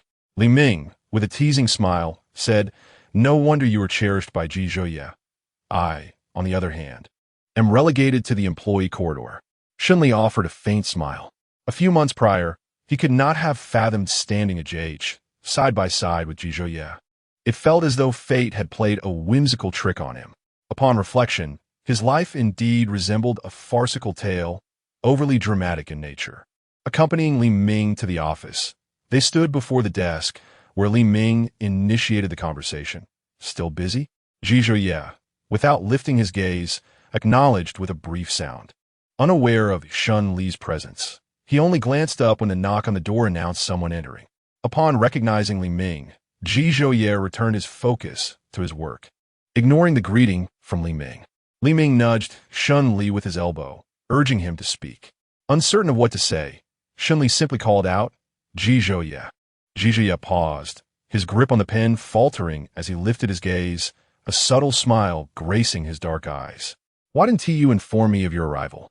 Shenli replied with a smirk. "Isn't it necessary to make an appointment to see the general manager?" "No need for that," Ji Zhouye chuckled. "But to let me know in advance next time, so I can come down to greet you." Li Ming could not suppress a click of his tongue. Commenting on the evident favoritism, "Don't forget your friends now that you have a boyfriend." "He's not my boyfriend," Ji Zhouye clarified. Li Ming, "Barplaksha, Gustiyunat. Have you two broken up again?" Yet, observing the way they exchanged affectionate glances, it seemed unlikely. "We have obtained our marriage license," Ji Zhouye stated. Li Ming was taken aback, nearly dropping his jaw in astonishment. "When did this happen?" "This is quite rapid." Ji Zhouye responded, "Not really. To outsiders, it may appear that they had rushed into marriage shortly after becoming a couple, but for those directly involved, the pace felt entirely reasonable. Life is fleeting, and they'd already lost 4 years. Thus, every moment now held profound significance. Shenli gazed intently into Ji Zhouye's eyes, a smile lingering upon his lips. Through him, Ji Zhouye glimpsed the once reckless youth he had known.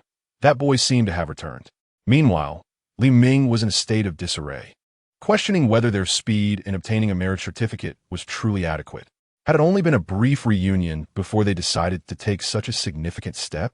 Were they not inclined to understand one another better, to reflect on their past selves? Li Ming felt his concern was perhaps excessive. Recognizing that this was not his affair to meddle in, he had come to Ji Zhouye for a purpose. What was it again? After a moment's contemplation, he recalled he was there to retrieve the contract for the Blue River project. Ji Zhouye produced the document, signed it, and handed it over, saying, "You may leave now." Li Ming retorted, "Is it really necessary to be so blatantly treated differently? Why rush me out?" The more Ji Zhouye pushed him away, the more Li Ming was determined to stay, curious to see just how far Ji Zhouye would go in distinguishing their treatment. Tired. I'll take a break for a while. Ji Zhouye glanced at the time. There was a work meeting at 3 o'clock, and only a few minutes remained. He allowed Li Ming to linger. He mused that if Li Ming were present during the meeting, Shunli would not be overly bored. If Li Ming were to discover this thought, he would undoubtedly leave immediately. Ji Zhouye sent someone to bring drinks, placing them on the table in the lounge area. It's almost time. I have a meeting that will conclude in an hour. Shunli responded with a simple, you go ahead. As Ji Zhouye departed for the meeting, Shunli and Li Ming each settled into a sofa. Their postures mirrored one another, both lounging comfortably. Li Ming, still astonished, turned to Shunli and asked, "Did you and Ji Zhouye really get married? You two aren't conspiring to deceive me, are you?" "No deception here," Shunli replied, appearing more sincere than Ji Zhouye, which convinced Li Ming. He picked up a bottle from the table, remarking, "Getting married is quite nice." After you went abroad, Ji Zhouye began shuttling between the company and the school, working tirelessly to ensure that one day he would have the means to keep you by his side. Upon reflection, there might be another angle. Perhaps he believed your separation stemmed from the disparity between you two. This is merely my analysis of Ji Zhouye during that period. To truly understand, you would need to ask him directly.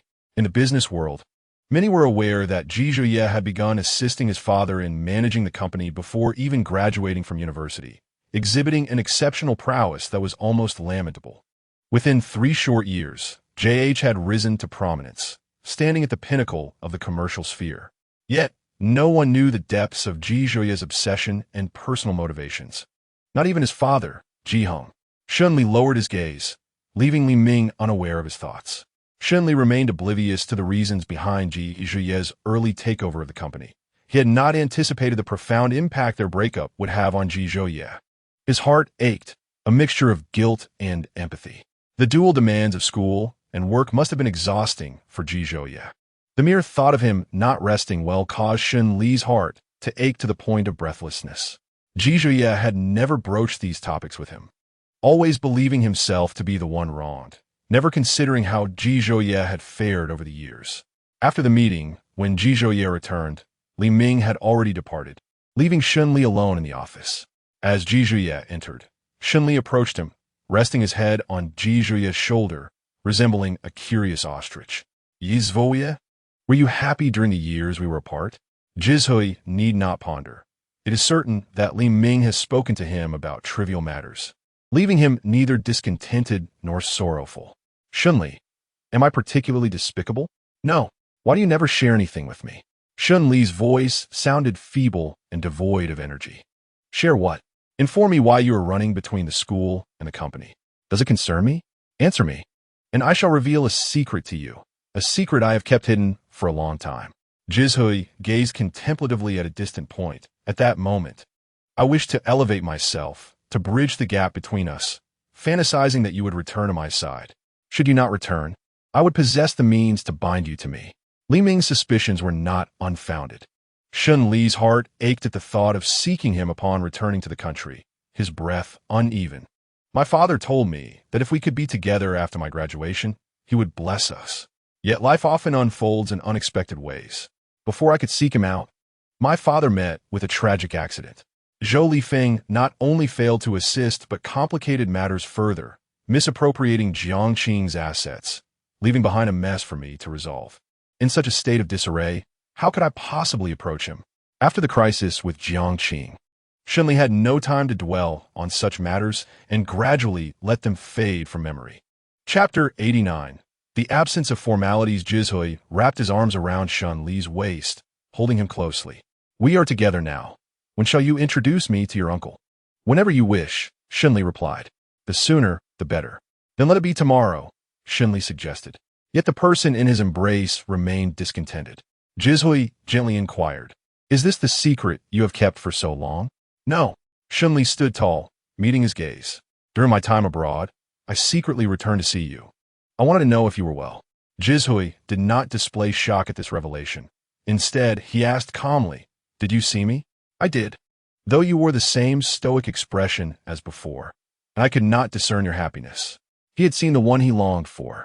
Yet he found himself bereft of the courage to take a step forward, relegated to the shadows, watching as someone he had missed for so long drifted further away. Jizhui mused, perhaps I was not happy. As they reminisced, Jizhui's demeanor grew increasingly tranquil, while Xunli felt an overwhelming sense of guilt. During their reunion, he felt like a victim, unable to comprehend why Jizhui insisted on keeping him close. Now, through the lens of empathy, he recognized that had he been in Jizhui's position, he might have acted even more irrationally.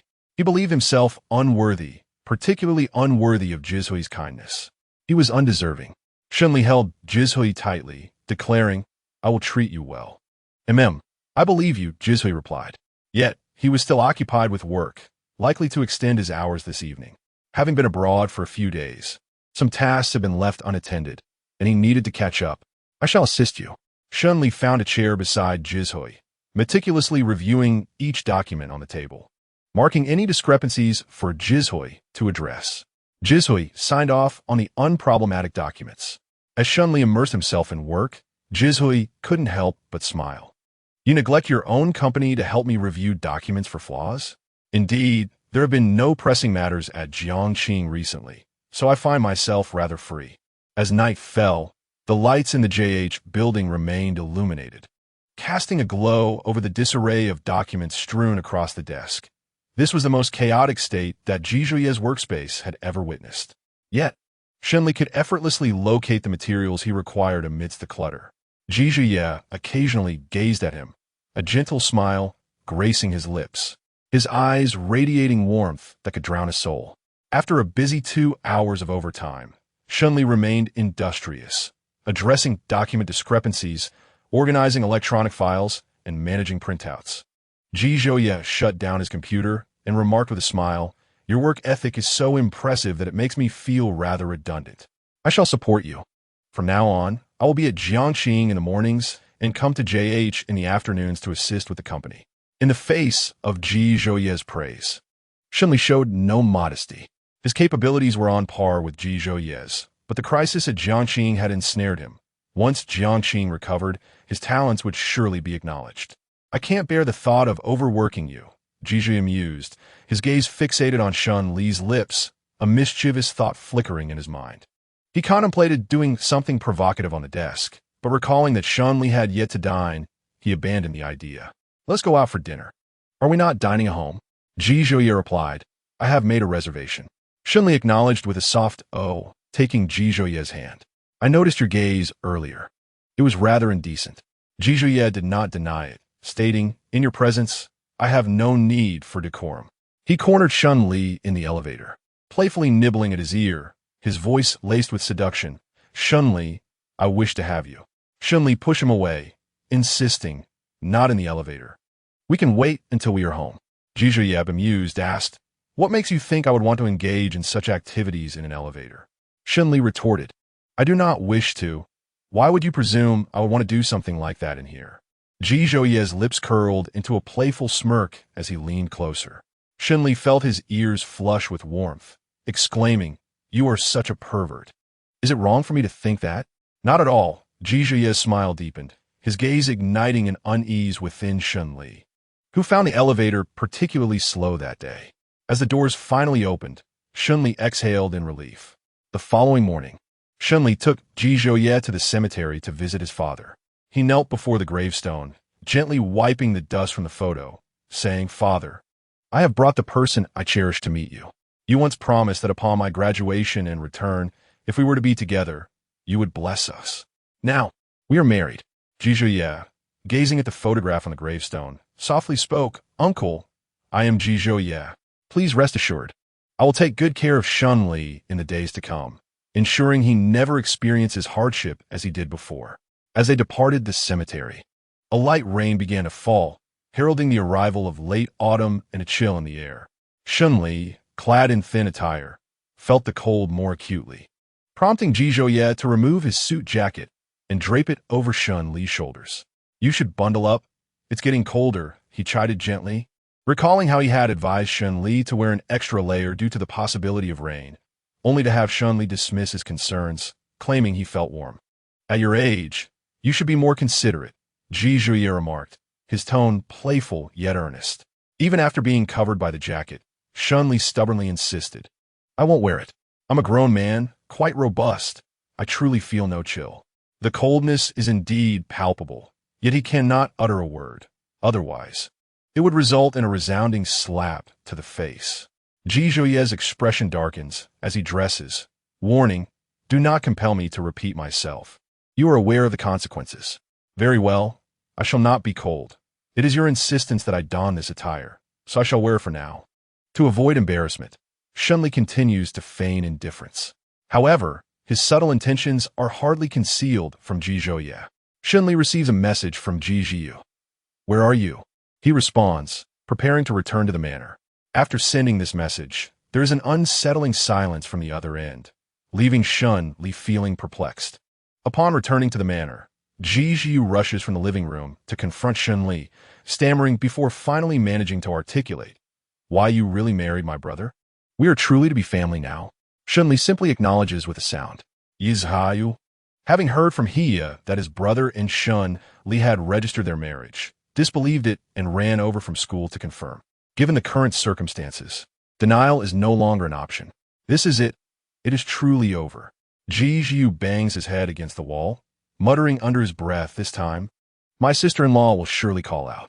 Shun Li is amused by his antics and quips. What are you mumbling about? If you do not wish to call, then do not. I'm not compelling you.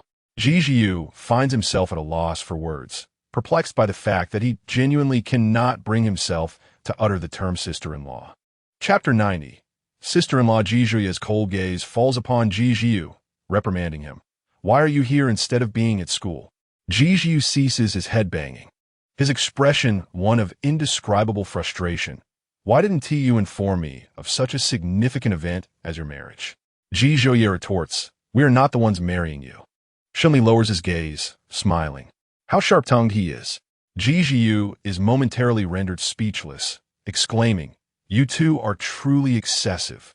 He declares this before departing, only to glance back after a few steps, realizing no one is stopping him, which only deepens his discontent as he walks away devoid of any hope.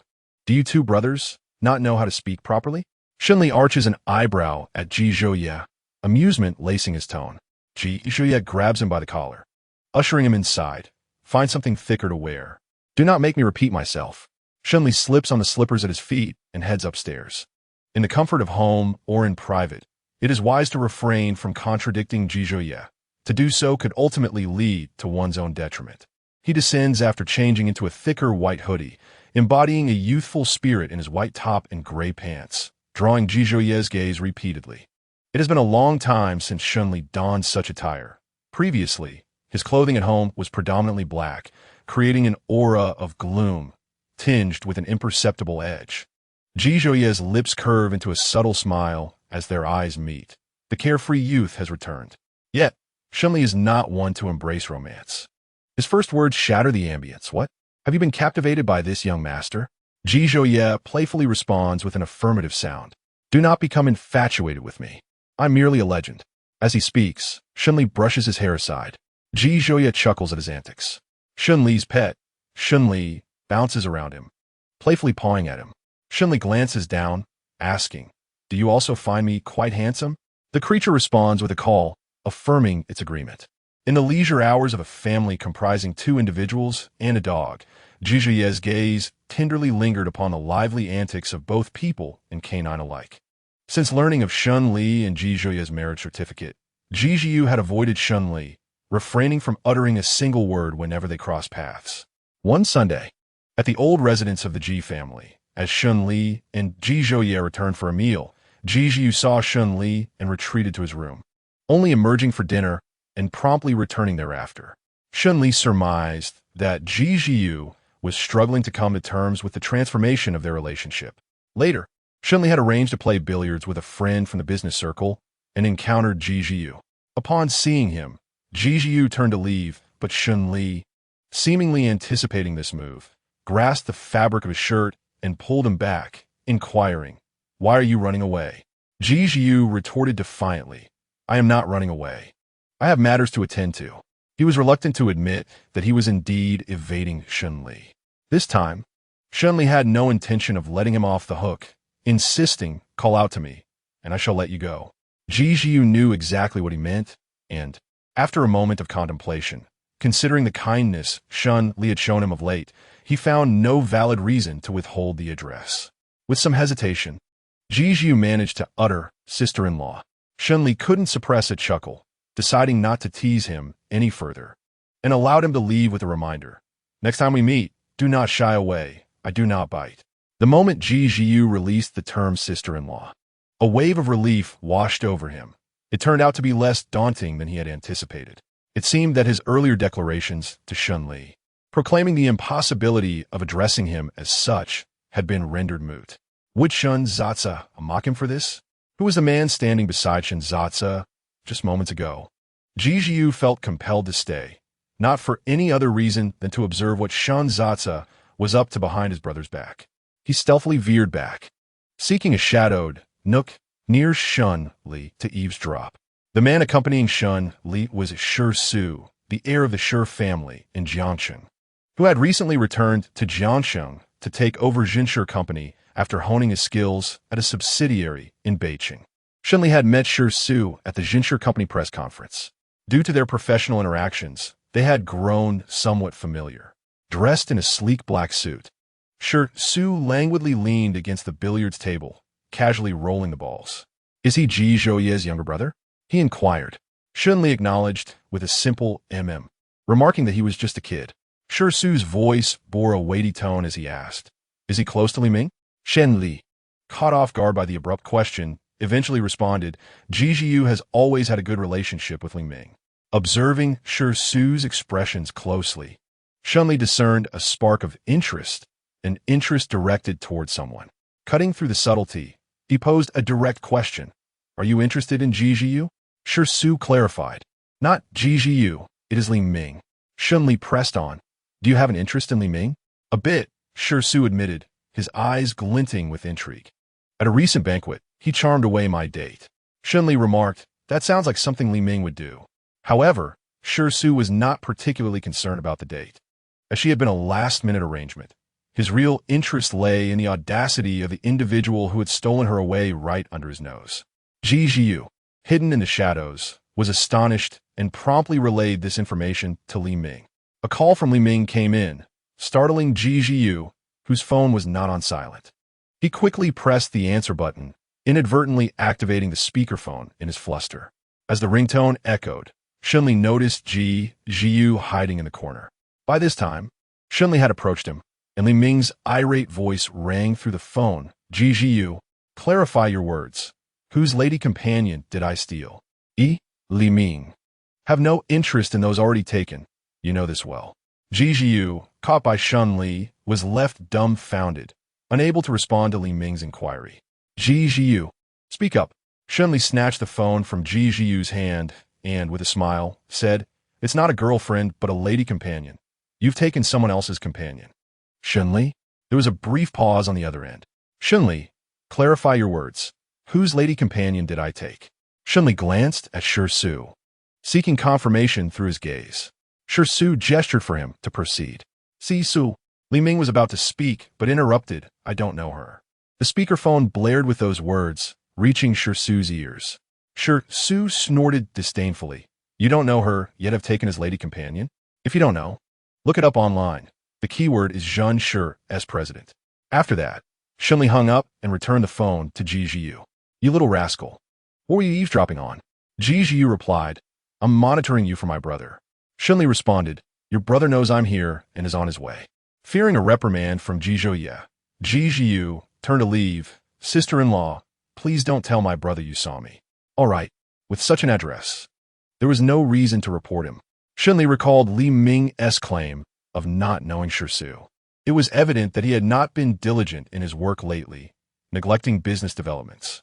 He wondered how Li Ming would react upon discovering Shi Su's true identity. Chapter 91. Apologies at Wu Ti drive him to madness, but it would lead him to roll under the covers in despair, howling for a while. The next day, amidst a pile of documents accumulated over several days in the office, he came across the collaboration proposal with Zheng Shi. At that moment, He genuinely wished to bash his head against the wall. He tossed the proposal to his assistant, declaring, "We want to be collaborating with this company." The assistant replied, "The chairman has sent word. This collaboration must be secured, or else." "Or else what?" "Or else it leads to a business marriage, severing your connections with those flirty companions." Li Ming questioned, "What father? Why are you intent on pushing me into a pit of fire?" His disinterest in those flirty companions stemmed from his aversion to a business marriage. In the afternoon, after Shun Li returned from a meeting, not long later, Ling Feng entered with Li Ming. Shun Li raised his gaze. "What brings you, Mr. Li, to my humble abode?" Li Ming approached the desk, resting his hands on it. "You know Shi Su? Help me explain." "I genuinely did not know she was his lady companion. That woman came on to me. The idea of pursuing Shi Su instead of him left him perplexed, and there was no time for contemplation. Clarifying the matter was the priority." Shun Li raised an eyebrow. "You've stirred up your own trouble. Now you must untangle it." "Little Li, are you going to stand idly by?" Last night, Ji Zhouye had warned him not to meddle in certain affairs. Upon hearing that, he sensed a deeper implication. Now, with Li Ming seeking him out, he felt the weight of Ji Zhouye's cold-heartedness, vowing to resent him for life. Li Ming ultimately acquired the contact information of Shi Su from Shun Li. Advancing or retreating both lead to demise. The manner of death merely differs. He chose to advance, as a commercial marriage was utterly implausible. Shun Li, with a smile, observed Li Ming's silhouette as he exited the office before resuming his work. Shortly after Li Ming's departure, Tang Qinian arrived, clad in a suit that starkly contrasted the floral shirt he had worn previously. What a fortuitous day was, sending one visitor away only to welcome another. Shun Li couldn't help but chuckle, pondering why so many were seeking him today. As Tang Qinian entered the office, Ji Zhouye promptly followed suit. Shun Li rhythmically tapped his fingers on the desk, inquiring if they had conspired to come today. Tang Qinian glanced at Ji Zhouye, then turned to Shun Li behind the desk, stating, "I am here for a matter of business. There are some issues with the project that require discussion, though I am uncertain as to the purpose of Mr. Ji's visit." Ji Zhouye replied, simply, "Family matters." Tang Qinian nodded in agreement, affirming, "Indeed, Mr. Ji is here for family matters." Shun Li and Tang Qinian engaged in a discussion about the project for over 40 minutes, with Ji Zhouye patiently listening on the side. Realizing that lingering would serve no purpose, Tang Qinian bid farewell to Shun Li and departed, unwilling to play the role of a third wheel. The office fell into silence as Shun Li sat directly on Ji Zhouye's lap, inquiring, "After waiting so long, are you not bored?" "Not particularly," Ji Zhouye replied, pulling him closer and planting a heavy kiss on his lips, as work naturally took precedence during office hours. "Why did you not exhibit such restraint when you pinned me down in the lounge, preventing me from getting out of bed?" Shun Li teased him. "Are you suggesting I should sleep with you?" Ji Zhouye countered, "I still have work to finish. Please suppress your wicked thoughts." Shun Li rose from his lap and walked towards the desk. Ji Zhouye stood, following him. "I'll assist you." "Have you completed your work today, Mr. Ji?" Shun Li asked with a smile, handing him some documents. "Then perhaps you could work for me. I do not require compensation. You shall repay me in kind tonight." Ji Zhouye replied, a hint of mischief in his eyes. Shun Li remarked, "Last time, I did not request payment." Ji Zhouye smiled back, "Tonight, I shall also repay you in kind. Is there truly a difference?" "Ultimately, you are the one at a loss," Shun Li teased. "As you leave, take a left turn. I shan't see you off," he added, unable to contain his annoyance any longer. At times, he found it incomprehensible how a man with a mind filled with frivolous thoughts managed to position JH at the pinnacle of the business world. Was it truly due to those frivolous thoughts that he stood at such heights? While questioning Ji Zhouye, he fell into self-doubt, wondering if Jiangqing lagged behind JH simply because his mind lacked the same frivolity. Ji Zhouye ceased his playful banter and began assisting Shun Li with work. When Ling Feng entered the office and witnessed this scene, he felt as though he had been inundated with relationship drama. His esteemed Ji was helping their own Shun with work.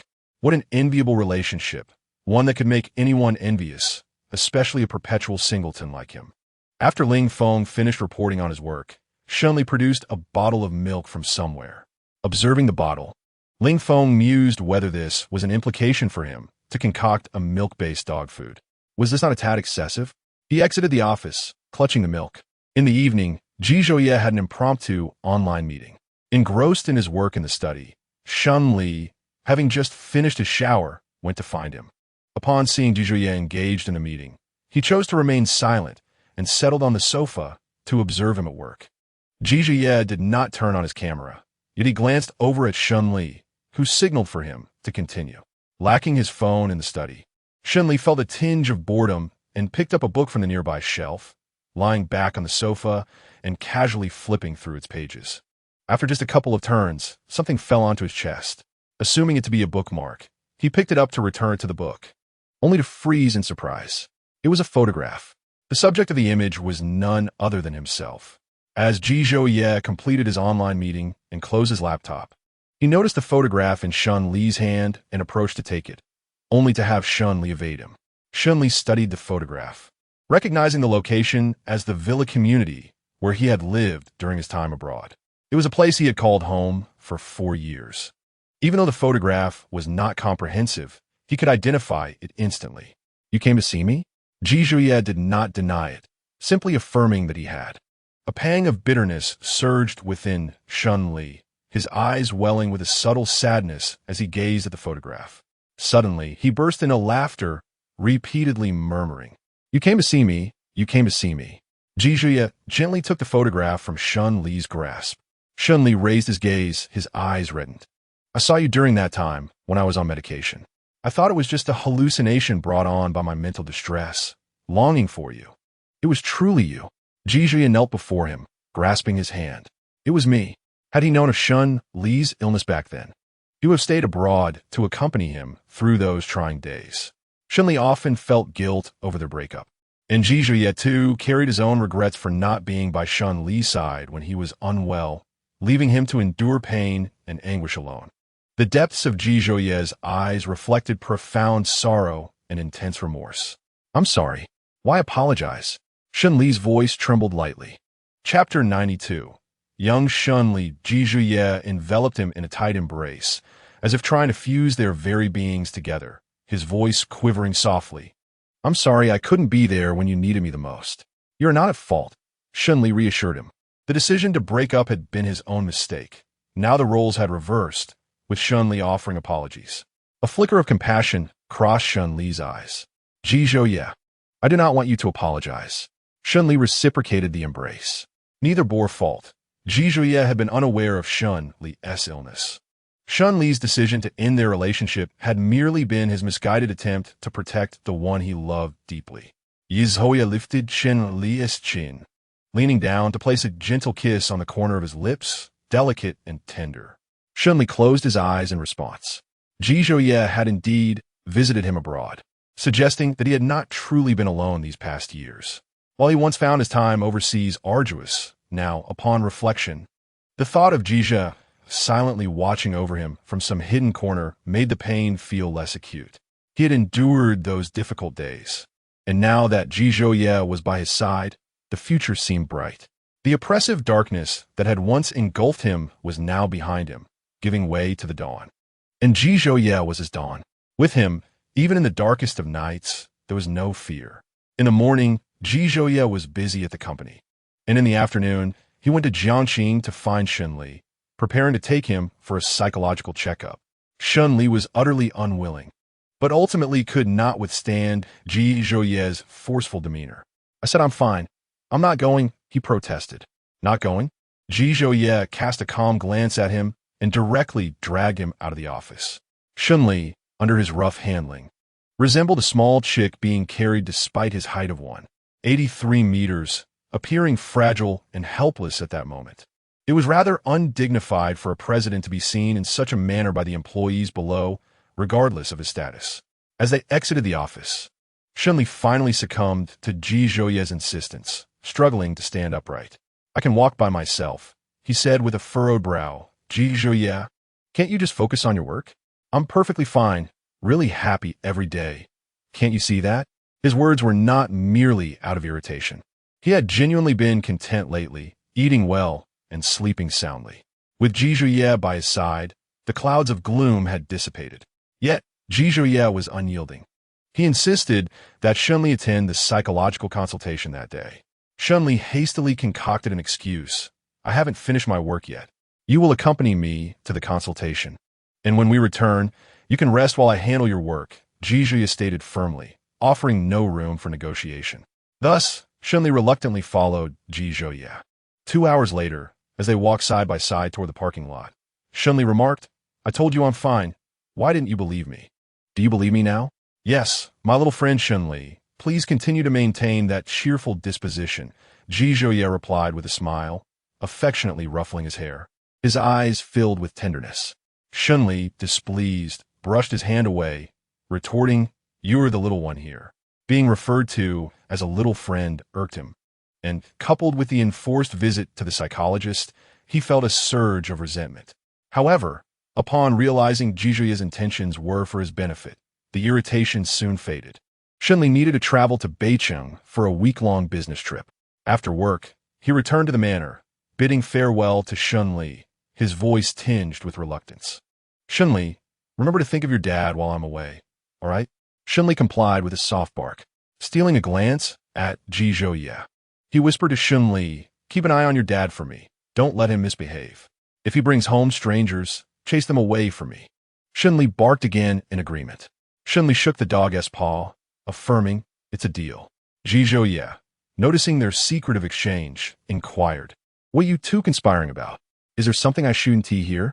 Shunli released the dog, adopting a serious tone.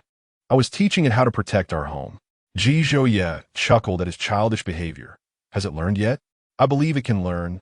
Shunli responded with unwavering confidence. That evening, Shunli was in his bedroom packing clothes, visibly disheartened. He carelessly tossed garments into his suitcase, acknowledging at that moment that he was indeed love-struck, reluctant to embark on the business trip. He could not bear to be apart from Ji, nor from Shunli. The thought of a week-long separation felt unbearable. Chapter 93. Not a burden aside from his reluctance, Shunli also felt a tinge of anger. Ji, well aware of his impending business trip, chose to remain silent, appearing utterly indifferent, as if Shunli's absence or presence held little significance for him. The sound of running water from the bathroom only deepened his gloom. Eventually, he abandoned the notion of neatly folding his clothes, carelessly tossing them into his suitcase. His thoughts drifted to the lifelike doll, resembling Ji, and he retrieved it from the cupboard, attempting to cram it into the suitcase. However, its size rendered it impossible to fit, even with the suitcase devoid of clothing. Frustrated, Shunli tossed the doll atop the suitcase and sat cross-legged on the bed, feeling somewhat dejected. What did Ji truly mean? He had known about the trip since morning, yet said nothing, not even a feigned expression of reluctance to see him go. At the very least, a semblance of pretense would have sufficed. Upon completing his shower, Ji emerged at a leisurely pace, towel in hand, and noticed Shunli staring intently at the doll in the suitcase, as if attempting to bore a hole through it with his gaze. Amused, Ji approached and glanced at the disordered suitcase, playfully ruffling Shunli's hair. Have I offended you? No. How could you possibly offend me? Shunli retorted, frowning as he swatted Jijuya's hand away, resembling a petulant child feigning maturity after being slighted. Then why do I sense a glint of daggers in your gaze towards the doll? Jijuya inquired. Shunli turned his face away. You are mistaken. I harbor no such feelings. Jijuya settled beside him, his hair now dry, and began to tidy the suitcase, neatly folding the scattered clothes once more. Shunli, in a gruff tone, asked, Mr. Ji, do you wish for me to depart post-haste? Perhaps it was the impending separation that dampened his spirits, prompting him to disarray the neatly folded garments once more, much like an insecure child throwing a tantrum before leaving home. Ceasing his folding, Jijuya sat on the edge of the bed and embraced the unruly one. I do not wish for you to leave. If I were to ask you not to go on this trip, would you comply? Absolutely not. I too am reluctant to see you go. Yet all I can do is assist you in packing and await your return. Shunli's small tantrum dissipated under Jijuya's soothing words. Together, they packed the suitcase, leaving only the doll, which was nearly the same size as a person. A flicker of something profound shone in Jijuya's deep gaze. Leave the doll behind. It is unnecessary. How can it be deemed unnecessary? Shunli questioned, lifting the doll and placing it back on the bed. It is a burden to take along, Ji Zhuye asserted, taking the doll from the bed and stowing it away in the cupboard. It is not a burden. Everything concerning you shall never be a burden in my eyes. Shun Li's expression turned earnest. The duration of his business trip was not lengthy, and he acquiesced to Ji Zhuye's wishes, leaving the doll behind. Had the trip been any longer, regardless of Ji Zhuye's protests, he would have insisted on taking the doll with him. Ji Zhuye paused, momentarily taken aback, before succumbing to the impulse of pulling Shun Li into a kiss. As he prepared for his business trip to Beicheng, he had initially intended to bring Ling Feng along, but realizing the need for a reliable companion, he chose to leave Ling Feng behind and opted for others instead. Ji Zhuye had arranged a private jet for him. Before boarding the plane, Ji Zhuye provided him with an address, that of his villa in Beicheng, which had already been prepared for immediate occupation. Standing before the villa, Shun Li couldn't help but marvel at the advantages of wealth. This villa's footprint was only slightly smaller than the manor he currently resided in. Upon entering, he initially believed he was alone, only to discover that Ji Zhuye had arranged for a housekeeper to assist him during his business trip. This was hardly a work-related trip. It was evidently an opportunity to travel and enjoy life in another city. The only drawback was that the villa felt rather desolate, lacking the warmth of a lived-in home. On the first day of his business trip, he found himself missing home, missing Ji Zhuye, and yearning for the divine presence. The second day in Beicheng was largely consumed by a series of meetings, a lengthy 2-hour discussion in the morning, followed by 2 consecutive meetings in the afternoon, and an evening filled with business engagements. By the end of the day, he scarcely had a moment to catch his breath. As is customary in such gatherings, alcohol flowed freely, and he found himself imbibing more than he intended, leaving his stomach ablaze with discomfort. Yet he endured until the last toast was made. His assistant escorted him home, and just as he arrived, Ji Zhuye initiated a video call. The moment Shun Li answered, Ji Zhuye could discern from his appearance that he had been drinking. "Did you have engagements tonight?" Yi Zhuye inquired. Shen Li nodded, shedding his suit jacket onto the sofa and sinking into its cushions, loosening his tie. Observing Shun Li's demeanor, Ji Zhuye advised, "You should rest early." Before Shun Li could fully process the conversation, the call was abruptly terminated. The effects of the alcohol dulled his reactions. Was the brevity of their exchange due to Ji Zhuye's displeasure with his drinking during business dealings? Shun Li thought it unreasonable. After all, one could hardly attend such events without partaking in spirits. Ji Zhuye was not the type to misconstrue the situation. At that moment, the housekeeper approached with a cup of honey water. "Mr. Shun, please drink this and rest early," she suggested. He accepted it with a thank you, feeling a touch perplexed. He learned from the housekeeper that it was Ji Zhuye who had requested the honey water be prepared. He could surmise that Ji Zhuye had instructed her to do so, as she was unaware of his drinking. On the third night in Beicheng, Shun Li found himself at an unavoidable business dinner.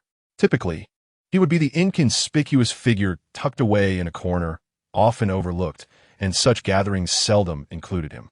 However, this evening was different, whether acquaintances or strangers. Everyone seemed eager to engage him in conversation. The crowd was so large that he struggled to find an opening to speak. Many raised their glasses in toast to him, and he understood that this attention was not a testament to his own prowess, but rather a reflection of Ji Zhuye's influence. As the dinner progressed, the atmosphere turned to mutual flattery, and eventually someone brought up Ji Zhuye, their tone laced with a hint of probing curiosity. Among the guests, Mr. Wang, distinguished by his glasses, was the first to voice a bold question. "Mr. Shun, if I may inquire, are you and Mr. Ji still together?" The public had buzzed with speculation about their relationship, and those with even a cursory interest would have been aware of the fervor surrounding it. The subsequent marriage certificate had been known only to close friends, never announced to the wider world. Shun Li merely responded with a faint acknowledgement, reluctant to elaborate on personal matters beyond the realm of work. Upon concluding his reply, the expressions of some individuals shifted to one of intrigue, their gazes laden with meaning and a hint of disdain. Having navigated the complexities of the business world, Shun Li was adept at deciphering the emotions that flickered in their eyes. Their sentiments were unmistakable, They found the notion of two men together repugnant. Or perhaps they believed he had forsaken his dignity to align himself with a man for the sake of power and status. In essence, there was not an ounce of goodwill reflected in their stares. Were it not for Ji Zhouye's formidable presence, those disapproving glances might have morphed into unkind words that would sting his ears. Upon discovering that he and Ji Zhouye remained together, President Wang greeted him with a beaming smile and raised his glass in a toast. Yet the disdain in his eyes was hard to conceal. "Mr. Shun, when you find the time, do introduce us to President Ji. It will be delightful for everyone to sit down and converse, perhaps indulge in some entertainment," he suggested. Shunli offered a perfunctory response. The gathering comprised over 10 individuals, each taking turns to toast him. Before long, Shunli felt a gentle intoxication creeping in. He contemplated inventing an excuse to take his leave, but President Wang persistently urged him to drink, interrupting his attempts to speak. Wang insisted that those around him keep him company in drinking. When Shunli declined, they paid no mind to his refusal. One individual placed a hand on Shun Li's shoulder, attempting to engage him in conversation, which prompted an irritable furrow in Shun Li's brow as he stood and evaded the man's grasp. The man, visibly displeased, refrained from further comment. At that moment, the door swung open. A tall figure strode in, and all eyes turned towards the newcomer, the raucous atmosphere of the private room falling silent.